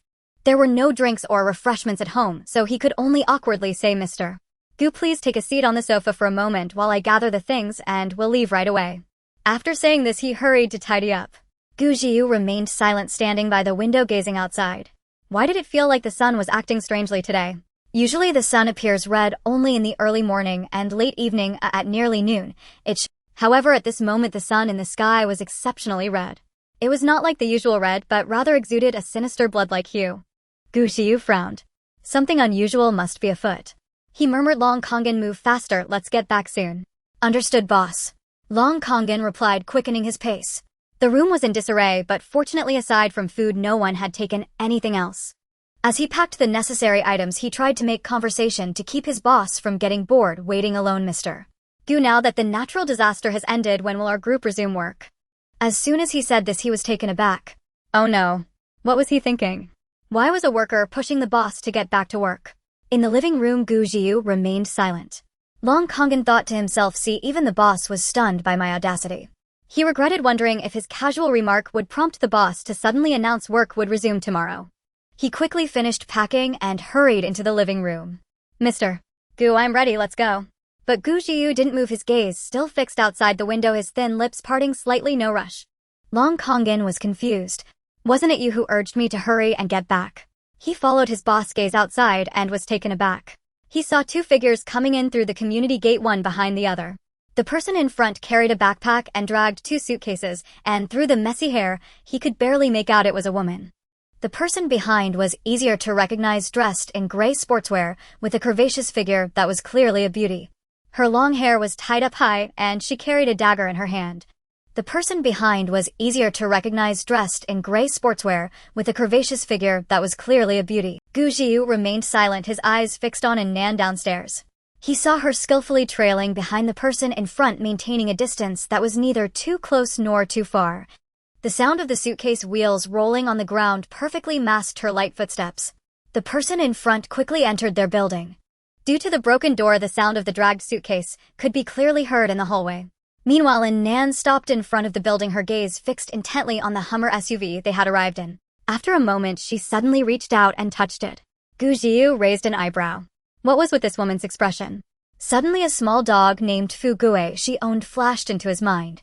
It had the same expression when it jumped into his arms. He watched Nan downstairs with interest. She finished touching it, walked around the car, and touched it again. At this moment, the woman dragging the suitcase had already reached the 7th floor, and from the sound she was currently stopping in front of their neighbor's door, 701. Long Kongan glanced at his boss. Gu Jiu extended a finger to his lips, signaling for silence. Long Kongan nodded silently, standing beside him. Listening to the boss was always right. He didn't know what the benefactor was planning. If they went out now, it might. The house next door had always been rented out, and he vaguely remembered the recent tenant was a handsome guy living. He didn't know why a woman would come here. He had no idea why the benefactor was following her either. Long Kongan strained his ears, carefully listening to the sounds outside. Although there was no door to their home now, since the entryway faced the dining room, one had to turn left to enter the living room. Therefore, unless someone walked into the house, even if someone peered in from outside, they wouldn't be able to see him and Mr. Gu standing in the living room. From the sound, the woman dragging the suitcase was knocking on the door of 701. She knocked while shouting, "Cousin, open the door. I'm here." After knocking for a while with no response, she pulled down her backpack from behind and rummaged through it while muttering impatiently, "Where did this person go? Fortunately, he left me a key, otherwise am I supposed to just stand here and wait foolishly? Where's the key? So annoying. If Nan gets caught when I return, I'll really be angry." At that moment, a clear, melodious voice suddenly came from inside. "Who is going to catch me?" Qian Yinger jumped at the sound and the key she had just found slipped from her hand, clattering to the ground. Qian Yinger couldn't care less about picking up the keys on the ground and quickly turned around. She looked up at the person on the stairs in shock. And Nan, how did you end up here? Seemingly realizing something, Qian Yinger's expression turned grim. Are you following me? And Nan did not answer her question and asked again, who do you say kidnapped me? Qian Yinger scrutinized her warily. The police. What did you do yesterday that you don't even know yourself? And Nan smirked slightly at her response. She thought this woman had caused some trouble again, hiring someone to find her. She never expected that she was worried about being arrested for supposedly killing a police officer. That was overthinking it. And Nan said, since I'm going to be taken away, why are you running away? Qian Yinger widened her eyes. Who said I was running? I came to deliver something to my cousin. Oh, then why is your cousin running? Qian Yinger was at a loss for words. How could she explain this? How could she say that her cousin knew Nan was about to be captured and still got scared and ran away? It would be so embarrassing. She shouted weakly, my brother has multiple houses. He changes where he lives. How is that any of your business? Besides, you haven't answered my question yet. Why do you keep turning it around and asking me? It was only at this moment that Qian Yinger realized she had been led by Nan. She hadn't received an answer to her own question, yet she had been responding to Nan's inquiries without fail. She put her hands on her hips to bolster her confidence. Why are you here? Are you following me? And Nan remained calm. Yes. Do you have a problem with that? You. How can you be so Qian Yinger looked at her, feeling inexplicably frustrated. You have hurt me so badly, and I haven't even settled the score with you yet. As she spoke, she rolled up her sleeves, revealing her arms covered in burn marks from some unknown source. And Nan raised an eyebrow, looking at the grotesque scars. Who said this was my doing? If it wasn't you, then who else? Qian Yinger exclaimed sharply, my cousin told me it was you taking advantage of me when I was out of my mind. And Nan couldn't help but laugh. Bai Wenbin said I did this. This guy really had no shame. He abused his own sister and didn't dare to admit it, pushing the blame onto others. Qian Yinger thought she was being mocked, her hands trembling with anger. And Nan, on what basis are you so arrogant? You don't think you can kill a police officer and get away with it, do you? Now that the natural disaster has ended, you're going to be in big trouble. And Nan appeared indifferent. Oh, is that so? Qian Yinger. So arrogant. Too arrogant. It really makes me furious. Qian Yinger felt as if she was striking with heavy punches, but each hit landed on cotton. And Nan looked at her, who was becoming furious from her few words, and suddenly thought of what kind of demise would be most suitable for her. She smirked inwardly, but suddenly became serious. The natural disaster has indeed ended, and the authorities have issued a statement saying they will provide subsidies to the survivors of this flood. What? Qian Yinger was taken aback by her sudden statement. When did this happen? How come she hadn't heard of it? But seeing in Nan's earnest expression, it didn't seem like a joke, so she couldn't help but ask seriously, really? They are also offering subsidies. And Nan nodded yes, and they said that those whose houses were illegally occupied can also demand tenfold rent and compensation for property loss. Qian Yinger's eyes lit up upon hearing this. And Nan looked at her, seemingly realizing something. Right, your 802 apartment was occupied by the neighbor downstairs, wasn't it? Then you could be getting rich. In the neighboring room, Long Kongan was left puzzled. What nonsense was his benefactor talking about? How could the authorities possibly issue such an outrageous statement? Qian Yinger's intelligence had just recovered, and her mind, already not very clear, was now completely led by Nan. She no longer cared about any grudges and started calculating in her mind. Her house had been occupied for 4 months, and the rent could be over 10,000. Tenfold would be 100,000 plus the compensation for property loss and subsidies. She suddenly realized, I can finally buy a car. And Nan watched her excited expression, finding it somewhat amusing, but she continued speaking. Actually, the reason I suddenly cut ties with you before is also due to a reason. Qian Yinger immediately looked at her upon hearing this. She was most curious about why Nan had suddenly turned against them. And Nan showed a melancholic expression. Isn't it because I'm jealous of you? Qian Yinger was taken aback. Jealous of me? And Nan. Jealous? Of me? She couldn't believe it. What did she have that was worth Nan's jealousy? And Nan said, you know the Gu group, right? Upon hearing her mention the Gu group, Gu Jiu and Long Kongan, who were eavesdropping in the adjacent room, were both taken aback. Why were they being mentioned? Outside, Qian Yinger nodded in a daze. The leading enterprise in Linbei City, the Gu group, she had certainly heard of it. The president of their group likes you. Qian Yinger's eyes nearly popped out. Likes me. Long Kongan in the next room also stared in disbelief. He looked incredulously at his boss. You like that woman outside? Gu Ziyu's forehead twitched and he pressed his lips together, casting a cold glance at him.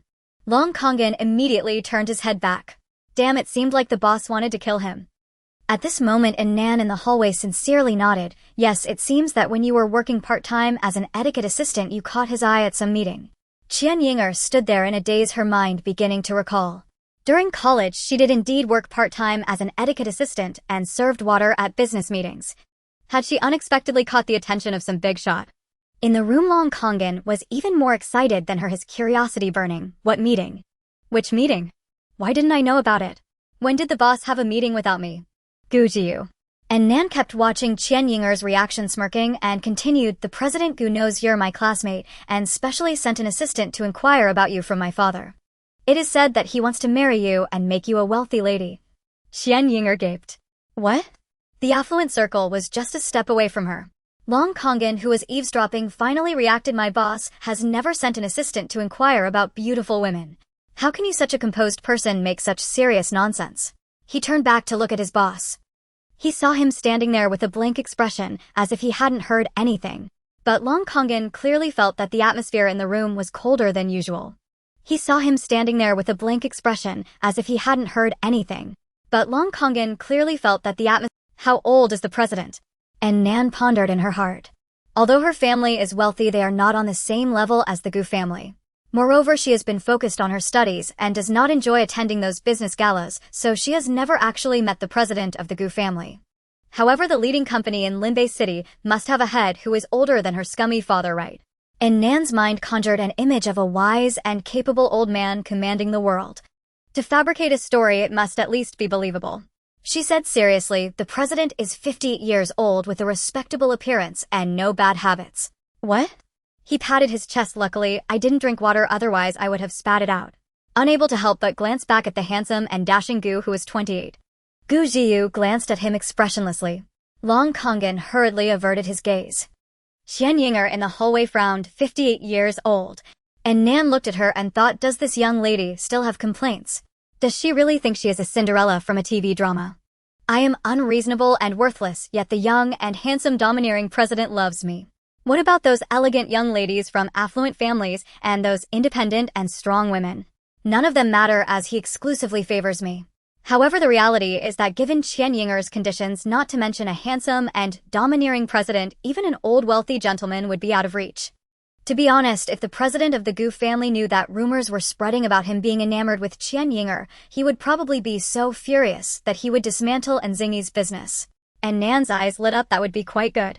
A familiar old saying echoed in her mind. The president waved his hand. It's getting chilly, let Xingye go bankrupt. Qian Yinger saw Nan's dazed expression and waved her hand in front of her. Nan. And Nan quickly snapped back to reality and continued to spin her tale. Isn't a large age gap a good thing? When $1 billion inheritance falls upon you, you'll still be youthful. And Nan understood Qian Yinger, knowing that she cared little for love and handsome men, but was more enamored with wealth and status. Sure enough, upon hearing her words, Qian Yinger's heart raced with excitement and her dry face flushed red. It seemed she thought of something else, but if there's an inheritance, wouldn't his children have to share some too? And Nan. This Qian Yinger is truly insatiable. I merely wanted to fabricate a beautiful future for her, but I didn't expect her to demand so much even in a daydream. And Nan impatiently said, he can't. So there are no offspring. Inside the room, Gu Jiu only heard a voice echoing repeatedly in his ear. He can't. He can't. He can't. Long Kongan turned around, trembling, his heart pounding. Are you crazy, benefactor?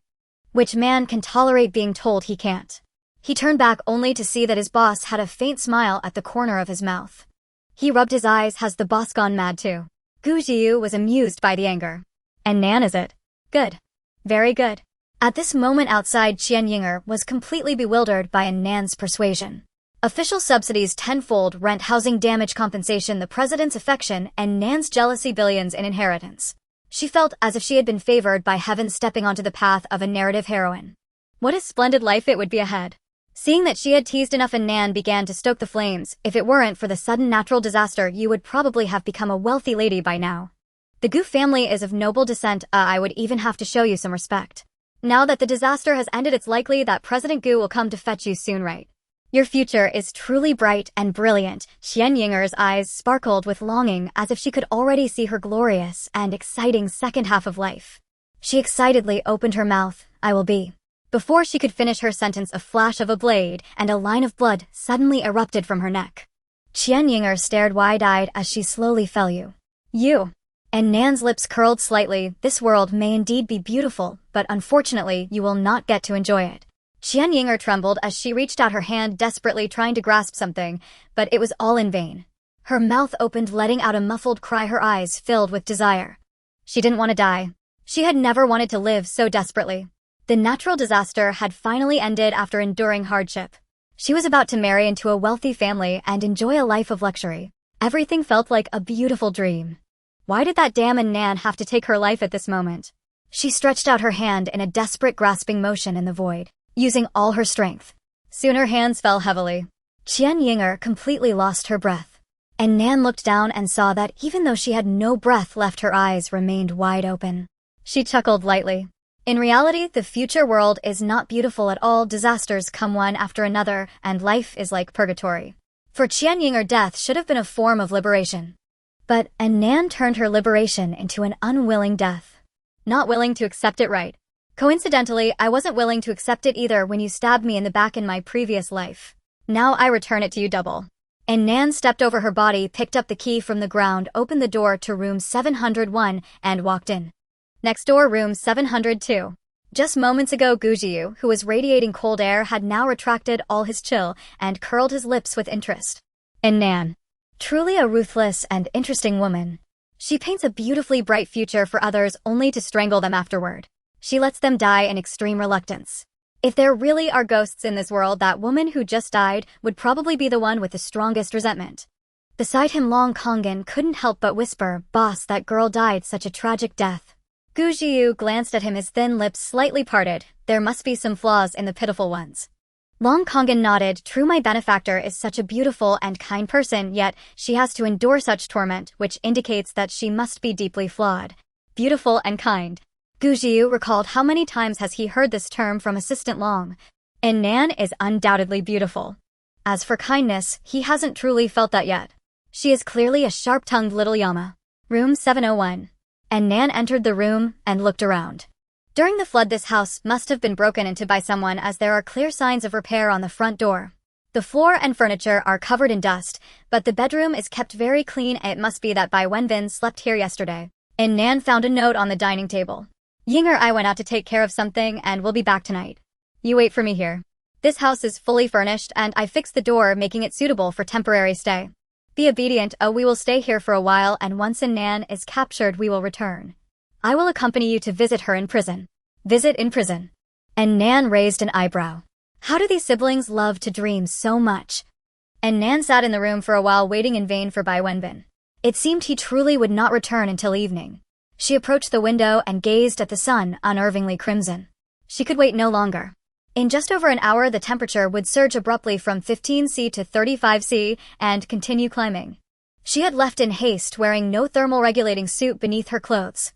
Such a violent thermal shift outdoors would severely damage her body. More critically, Fu Gue remained alone at home.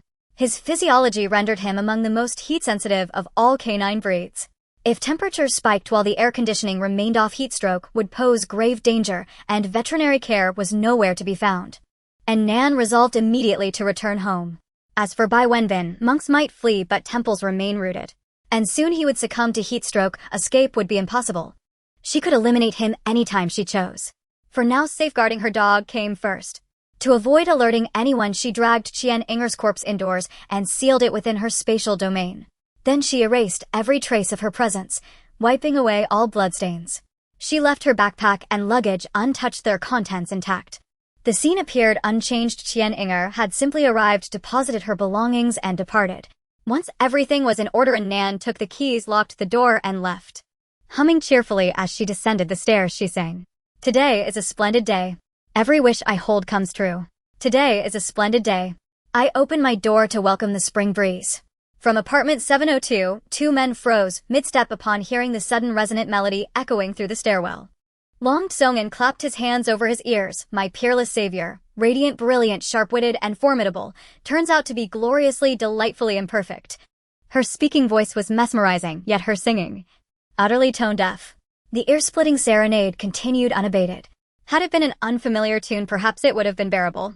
But this song, so deeply ingrained, made every wrong note excruciating. She knew precisely when the next pitch should rise, yet failed utterly to lift her voice. Though the following notes demanded steadiness, she twisted them into jagged, unpredictable turns. Gu Jiu rose from the sofa, long fingers pressing thoughtfully against his brow. A rare fissure appeared across his usually imperturbable face. He stood by the window watching Nan stride lightly out of the building's entrance. At last the sonic assault ceased. Outside, Nan's attention was instantly seized by the imposing black Hummer parked nearby. Most women favored sleek aerodynamic sports cars, but she had always been drawn to rugged, unapologetic off-roaders. Especially now, in the unforgiving reality of the apocalypse, this brute force machine held an irresistible allure. She reached out, instinctively running her palm along its broad flank. Show off. So dazzling, just sitting here tempting me. Alas, no key, otherwise this bold female bandit would have claimed it for her spatial domain on the spot. Recalling the Night 15, a vehicle so fiercely charismatic it defied description, her restless spirit settled somewhat. No matter. My Black Knight could buy 5 of these. One must not covet excessively.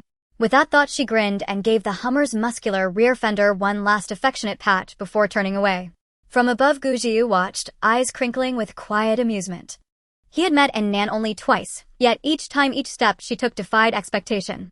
A woman who never played by convention inevitably stirred deeper curiosity. This was Gu Jiu's first encounter with a woman bestowing such shamelessly possessive, almost predatory admiration upon an inanimate automobile. His mind drifted once more to her little dog, the one that drooled openly at him. Indeed, the dog truly takes after its master. His gaze lingered on her retreating figure as he called to Long Songin. Let's go back. Sword in hand, Nan strode out of the residential complex, growing increasingly agitated with every step. She had walked here earlier, trailing Qian Inger, taking over an hour. Now she wished to drive, but the surrounding neighborhoods teemed with people. Summoning a vehicle from her spatial domain would draw too much attention. She would have to walk back. Her thoughts drifted again to the majestic Hummer. How wonderful it would be to drive it away. Just then the low hum of an approaching engine broke the silence behind her. The floodwaters had barely receded and most vehicles still lay waterlogged and idle. The road was nearly deserted, so Nan instinctively turned to look. There it was, the very Hummer she'd admired moments before. The black SUV roared up and slowed to a halt beside her. The driver's window slid down smoothly, revealing an unexpectedly familiar face. Long Songin. He beamed, savior. We meet again. And Nan blinked in surprise. What uncanny coincidence, the car she'd touched so fondly belonged to someone she already knew. She asked, is this your car? Oh no, I'm just borrowing it. It belongs to my boss, Long Songin replied with a grin. Where are you headed? We'd be happy to give you a ride. And Nan glanced toward the rear window, tinted and opaque, revealing nothing of the passenger. Yet, she suspected, almost certainly, that the man inside was none other than Gu Zong, the very one who had captivated Fu Gue beyond reason. What was his name again? She recalled their first handshake, the delicate curve of his lips as he spoke. Yes, Gu Jiu. Without hesitation she agreed. That would be wonderful, thank you. I'm heading to Phone Lineaging. Refusing a ride would be sheer folly. Just minutes earlier she'd lamented how grueling the walk home would be, especially with the imminent heat wave. Now Providence had delivered exactly what she needed, like a pillow arriving just as one drifts into slumber. Long Songin wouldn't have stopped unless his boss had expressly permitted it. She sheathed her blade, preparing to circle around to the front passenger seat, only to be halted by his voice. Savior, please sit in the back. He stepped out and opened the rear door for her. And Nan glanced inside, and there he was, unmistakable. Tall and poised, his black trench coat hung open over charcoal gray casual attire, an ensemble that curiously harmonized perfectly with her own. His features were sculpted with precision, slender phoenix eyes, sharply defined lips, still a visage so arresting it arrested breath itself. And Nan offered a polite smile. Hello, Gu Jiu, good to see you again. She'd considered addressing him as Director Gu, as Long Songin did, but since he'd introduced himself fully last time, and they appeared near the same age, and since she was neither his employee nor a business associate, she opted simply for his given name. Gu Jiu acknowledged her with a slight courteous nod. And Nan climbed in smoothly and settled beside him. Long Songin closed the car door, returned to the driver's seat, and restarted the car. And Nan gazed out at the scenery rushing by outside the window and couldn't help but sigh in her heart. It really is faster with 4 wheels. Just this one press of the accelerator would take me ages to cover on foot. In a good mood, she swept her gaze around the car she had become so fond of after touching it several times. The interior was as rugged and grand as she had imagined, and the genuine leather seats were quite comfortable.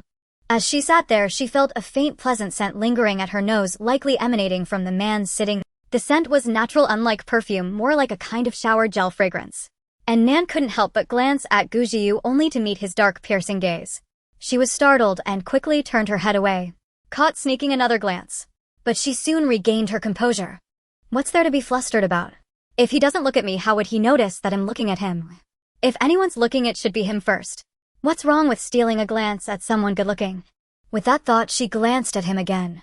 This time he didn't look back at her but calmly stared ahead, his long eyelashes casting a shadow beneath his eyes. And Nan couldn't help but scrutinize him closely. His jawline was so defined that there wasn't an ounce of excess flesh. His nose was tall and straight, and his entire face appeared as if it had been meticulously crafted in a game, exquisite and standard. Long Kongan grew vegetables at the villa on the mountainside, so it's highly probable that Gu Jiu also lived at that villa. How come she had never noticed before that there was such a stunning man living up in the hills? Could it be because everyone usually sat in their cars when going out? Gu Jiu felt her unwavering gaze upon him and swallowed uncomfortably, his Adam's apple bobbing. And Nan immediately realized. This man definitely knew she was looking at him. He probably thought of her as a lovesick girl.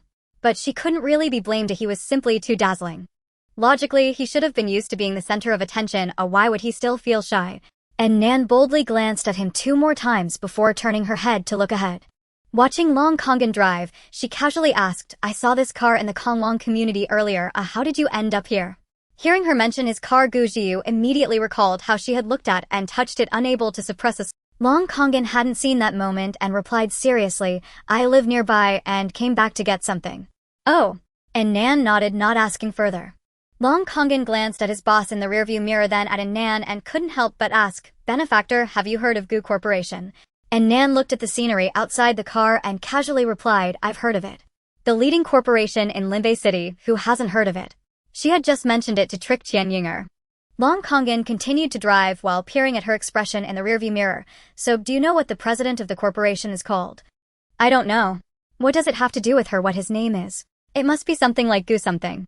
Just as the words left her mouth, she suddenly thought of something. Rich people living in the villa on the mountainside. Last name Gu. She abruptly looked at Gu Jiu beside her. Suddenly it dawned on her that this Hummer had just stopped in front of the building where Bai Wenbin lived. Long Kongan had just mentioned Gu Corporation. Even a fool could guess at this point.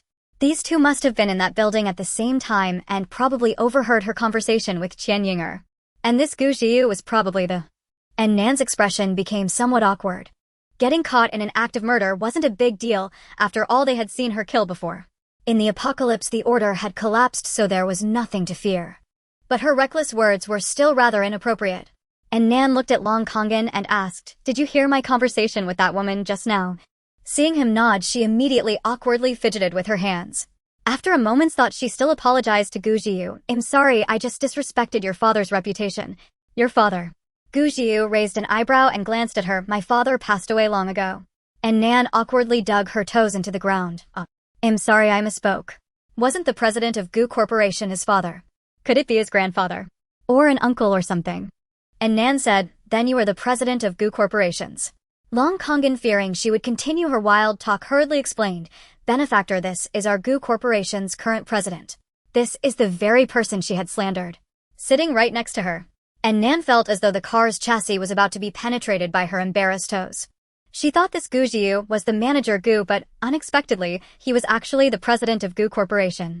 How is that reasonable? A president so young. The captain of such a huge ship as Gu Corporation was just a kid in his 20s. No way. And Nan couldn't help but wonder if he just looked young and handsome, but was actually nearly 40. May I ask, how old are you this year, President Gu? 58. Gu Jiu shot her a sideways glance. And Nan. This vengeful man. Long Kongan burst out laughing and explained to her, My boss is 28. And Nan's pupil shook. She was now 22, just a fresh university graduate with no job. If you count her 4 years from her previous life, her inner age was already 26, a 26-year-old unemployed person. Yet Gu Jiu was only 28, but already the ruler of the leading corporation in Limbei City. Comparing herself to him was futile. How could she have slandered such an outstanding person for liking Qian Yinger? Puh. Qian Yinger didn't deserve him. And Nan glanced at Gu Ziyu's emotionless handsome face. After thinking for a moment, she still earnestly apologized. I'm sorry, I shouldn't have said you were infatuated with that woman, nor should I have said you were 58. I definitely shouldn't have mentioned anything about inheritance. President Gu, you are young, handsome, strong, and will surely live a long and healthy life. As Nan sincerely spoke, she tried to recall what else she had said. It seemed there was nothing else. So she wrapped it up in short. Today I spoke nonsense. I shouldn't have dragged you into it because of my personal grievances, and I apologize to you. After saying that, there was a long silence in the car, and she raised her eyes to look at Gu Ziyu's reaction. She saw him lightly part his lips and ask, do you really like cars? Why did he suddenly change the subject? But she politely replied, it's okay, it depends on the car. What about this off-road vehicle?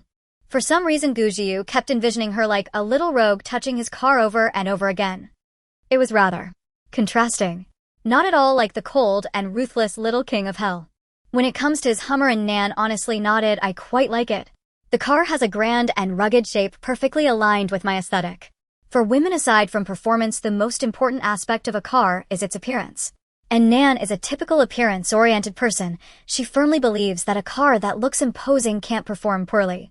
Take for example the Night 15 in her garage. Its exterior alone sets it apart as an exceptional vehicle, and its performance is outstanding.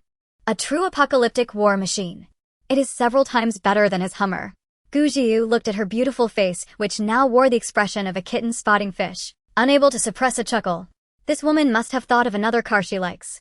The car soon arrived at the entrance of the Feng Lin Yijing community, and Nan thanked him before eagerly getting out. Had she known that the real person she had slandered was in the car, she would have walked back on her own two legs to avoid such an awkward situation. From now on, she really shouldn't speak carelessly. Take care, you two, and safe travels. She politely bid farewell and closed the door, preparing to leave. Unexpectedly, the rear window of the car suddenly rolled down, and Gu Ziyu leaned over, his phoenix eyes fixating on her. He slowly said, let me clarify, it's not impossible. Then the window rolled up and the Hummer sped away, leaving Nan with a head full of questions. What's not possible? After pondering for a moment, she suddenly understood, her face flushing. That vengeful man. While walking home, she couldn't help but slap her own mouth for her careless words. What ridiculous things had she said? Upon returning home, the beloved dog Fuguai immediately rushed over, happily wagging its little tail to welcome its owner back. It joyfully circled around Nan a few times, but then suddenly stopped. It sniffed her carefully with its little nose, and its tail ceased wagging. This scent. Fuguai looked at her in disbelief. Did you meet my handsome brother? And you didn't take me with you? When Nan saw it suddenly freeze, looking at her with a reproachful expression, she immediately understood what was going on. You little love-struck dog, your nose is quite sensitive. Oh well. Fuguai morphed into a fierce little warrior, continuously barking at its owner. Seeing this, Nan directly tapped its head. How outrageous. Are you scolding me for a man? Fuguai immediately looked aggrieved and began whining. At that moment, some melodramatic scenes from soap operas suddenly flashed through Nan's mind. She made a heartbroken face. A daughter should not stay home for a guy riding a yellow-haired motorcycle. Do you have to turn against your family? Fuguai didn't understand what she was saying, but it seemed like its owner was angry. It tentatively moved to her feet, pawing at her. But Nan had now fully embraced her role as a dramatic actress, continuing her accusation. He didn't even cook you a bowl of plain porridge, and after just one meeting you're ready to abandon your mom and this home. Fuguai, what on earth are you talking about? Regardless of what its owner was saying, it looked like she was genuinely upset, so it hurriedly became obedient, rubbing its little head against her, trying to comfort her. Looking at its cute little face, Nan immediately softened, laughing as she picked it up. All right, rebellious daughter, I forgive you. Fuguai sighed in relief, continuing to act adorably while feeling quite bitter inside. What's going on? Clearly it was the owner sneaking around behind its back, secretly meeting her handsome brother, yet it was the one apologizing. It lay in Nan's arms, utterly confused. However, the scent of its owner made it feel immensely reassured. Forget it, next time it would just go out with its owner to avoid being left behind at home. After pampering Fuguai for a while, Nan rolled up her sleeves and brought out the solar generator from her space. Previously, she thought this thing was not as good as a fuel generator, but during extreme heat periods, the gap between them would significantly narrow due to the ample sunlight. Especially since diesel and gasoline are now non-renewable resources. Although she had stored quite a bit in her space, they were consumables and clearly not as cost-effective as harnessing the sun's energy. She set up the solar panels on the balcony to share the load of running the air conditioning and other appliances with the fuel generator. Once all preparations were complete, Nan changed into comfortable home clothes and headed to the kitchen to cook. After hiking for over an hour today, she decided to be lazy, canceling all other fitness plans and preparing to cuddle with her dog while enjoying some skewers and watching dramas. Just as she finished threading half of the beef and lamb skewers, a sudden wave of stifling heat surged into the previously cool room. Fuguai, who had been lying at her feet with its eyes closed, suddenly opened its eyes, panting and standing up. And Nan wiped her hands and took out the thermometer, which read exactly 35 degrees. The extreme heat disaster was about to begin, just like in her previous life. However, unlike last time, she was prepared this time, and no matter how harsh the environment became, it would not affect her and Fuguai's beautiful little life. And Nan comforted her dog and calmly turned on the air conditioning, closing the windows to continue threading the meat. Fuguai felt the room return to a comfortable temperature and lay back down calmly. In stark contrast to the tranquility of her home, the outside was a chaotic mess. Over the last 2 days since the flood receded, many people preferred to stay outside. Even though the streets were littered with mud, garbage, and decomposing bodies, they were still willing to come out and wander around. There's a saying, people need to stay in places without roofs. After staying cooped up at home for a long time, people would become depressed. Especially over the past 4 months, the entire city had turned into a water city, and many who were not good swimmers hardly went out unless they were looking for supplies. Even those who were good swimmers only went out to search for survival supplies, often clashing with others and getting hurt. People hadn't simply come out to take a walk or bask in the sun like they had in the past 2 days for a long time. Thinking about the flood receding and the disaster ending, many people happily gathered in the community to chat. Several retired gentlemen speculated about the government's post-disaster reconstruction measures and beneficial policies.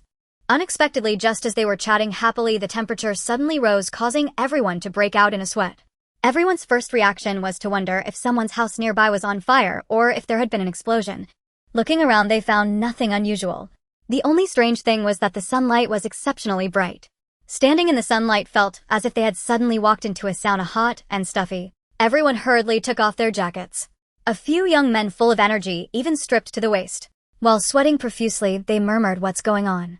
It's November, it's surprising enough not to feel cold, but how did it suddenly get so hot?" A group of people began to discuss among themselves. What's going on with the weather this year? It's not only pouring rain, but also suddenly getting warmer. Winter is approaching, yet it hasn't cooled down at all, it's getting hot again. Could it be that the beautiful country can't stand the silence and has developed some weather weapon? That shouldn't be the case, right? Before the internet went down, I saw online that they were suffering as well. How could a weather weapon harm their own country? That's hard to say. Isn't there a saying, harming others ultimately harms oneself? There are too many reckless actions that can backfire. The women certainly couldn't continue chatting casually like the men. They hurriedly rushed home. Once they returned home, they could take off their clothes to cool down a bit. The men, unable to come to any conclusions, only felt increasingly hot, saying little, and hastened upstairs to go home. In recent years, global warming has become increasingly serious, with summer temperatures rising year after year. A temperature of 35 degrees is no longer a rare occurrence. What is strange, however, is that it should be the month when snow is about to fall, yet it has not cooled down at all. What was once a cool 15 degrees has suddenly risen by 20 degrees, causing people to sweat profusely. For those outside, those living nearby were fine lying down at home, comforting themselves that a calm heart brings coolness. Those farther from home were the ones suffering. During the floods, many cars were swept away by the rising water, and most people couldn't find their vehicles at all. Even the cars that could be found had turned into damp, waterlogged wrecks, completely undrivable. As a result, most people chose to walk. These individuals sensed the change in temperature, wanting to escape the scorching sun and return home to rest, yet they could only walk back step by step under the blazing sun and high temperatures. Bai Wenbin belonged to the unluckiest group. At this moment, he was sweating profusely on his way home, feeling hotter with each step. Even after removing all his outerwear and shirt, he couldn't find relief. Originally, he hadn't planned to go out today, intending to wait at home for his cousin to arrive and then keep her there. However, he suddenly remembered upon waking that his eccentric brother Zheng still owed him a case of mineral water. That was his hard-earned labor compensation. The food at home was enough for him and his cousin to survive until water and electricity were restored, but the current water supply wouldn't last for many days. Now that the floodwaters had receded, he couldn't make do with boiling floodwater anymore. Thus, he went to find brother Zhang one last time. Inevitably, he was forced to negotiate physically. Besides a case of mineral water, he also received a bag of millet. Coming out from Brother Zhang's house, Bai Wenbin was already exhausted. After just a few steps, he was hit by the 35-degree heat. It took a full 3 hours to walk from Brother Zhang's place to Kangwang community. He felt increasingly hot after walking for a short while also carrying a case of mineral water and a bag of millet. Before the disaster struck, he was still a studious student who had never experienced physical hardships. At this moment, carrying his load while drenched in sweat and walking home was nothing short of torture. After a while, he reconsidered and thought about going back to Brother Zhang's place to temporarily escape the heat. But recalling the unbearable torment he had just experienced at Brother Zhang's, he couldn't help but clench his legs together, grit his teeth, and continue on his way home. On the road, he encountered another person who was also hurrying along. The person had dark skin and a strong physique. Seeing the delicate Bai Wenbin, he couldn't help but say, "Young man, your body is too weak. It's just a bit hot. Why are you so exhausted? Do you need me to help carry that water?" This person had worked at construction sites for many years, developing a sturdy physique and strong willpower. High temperatures and labor were already second nature to him. Bai Wenbin glanced at the other person warily. This was the life resource he had worked so hard to obtain. How could he easily hand it over to someone else? Therefore, he fiercely refused the offer. The man looked at him, shook his head, and said, "Tsk tisk, ungrateful. Just keep it to yourself." With that, he quickened his pace, leaving Bai Wenbin far behind. The sun's rays were scorching, and as Bai Wenbin walked, he felt parched, unscrewing the mineral water and pouring it into his mouth. However, this did not make him feel any better. Instead, he grew more and more exhausted, hotter and hotter, thirstier and thirstier. It was only when he was close to fainting from the pain that he finally reached home. He had only 2 bottles of mineral water left in his hands. Bai Wenbin looked around. The supplies Yinger had sent him were there, but he didn't see her figure, as she must have dropped off the items and left. He felt a bit of a headache. This cousin of his really doesn't listen to advice, insisting on staying over there to watch Ainan's jokes. Hopefully she can get what she wishes for. Anyway, he couldn't be bothered with her anymore. Bai Wenbin was so exhausted that he collapsed directly onto the bed, feeling dizzy, his skin burning, accompanied by symptoms like tinnitus, nausea, and dry heaving. He thought through gritted teeth, damn it. It would have been better not to go out. This trip only left him with a lot of torment from Brother Zhang, and the water he brought back was nearly all consumed. It was equivalent to a wasted effort. He had suffered so much on the way. Now he felt utterly uncomfortable all over. What kind of wind was this cursed weather blowing? Why did the temperature suddenly rise so high? Bai Wenbin scolded inwardly while clicking his tongue. He had been busy all day and still hadn't eaten anything. But he was already too weak to get out of bed, so he casually grabbed a handful of the millet he had brought back and stuffed it into his mouth raw. Without caring to pick through it, he imagined it as delicious meat in his mind. "Eat fuguai." Ainan tossed 5 skewers of lamb into the dog bowl. She opened a can of cold beer and held a large handful of lamb skewers, alternating between taking a sip of beer and a bite of meat as she ate. Meanwhile, she continued grilling pork belly and vegetable rolls. Fuguai quickly finished everything in its bowl and looked up, staring at the food in her hand. Ainan replied, "These are mine salted. You can't eat them. Heavy salt is detrimental to a dog's health, so Ainan specially grilled a salt-free version of the meat for it. Here, you can have this grilled quail first." Saying this, Ainan placed 2 grilled quails that had cooled down into its food bowl. Fuguai lowered its head and devoured them, crunching the bones loudly. Beef and lamb skewers, grilled quail, pork belly, soy sauce noodles, meat skins, and vegetable rolls. Once both the person and the dog had eaten enough, Ainan took out the remaining crocodile meat to grill, planning to send some to Chu Pei and Zhao Pingon. They had helped her a lot before, and the crocodile they caught had also exchanged for quite a bit of supplies. The source of fresh meat like beef and lamb was unclear, so she couldn't give it to others, but grilled crocodile meat would surely please them. She processed the crocodile meat, brushing it with oil and sprinkling seasoning all in one go, filling the air with a fragrant aroma.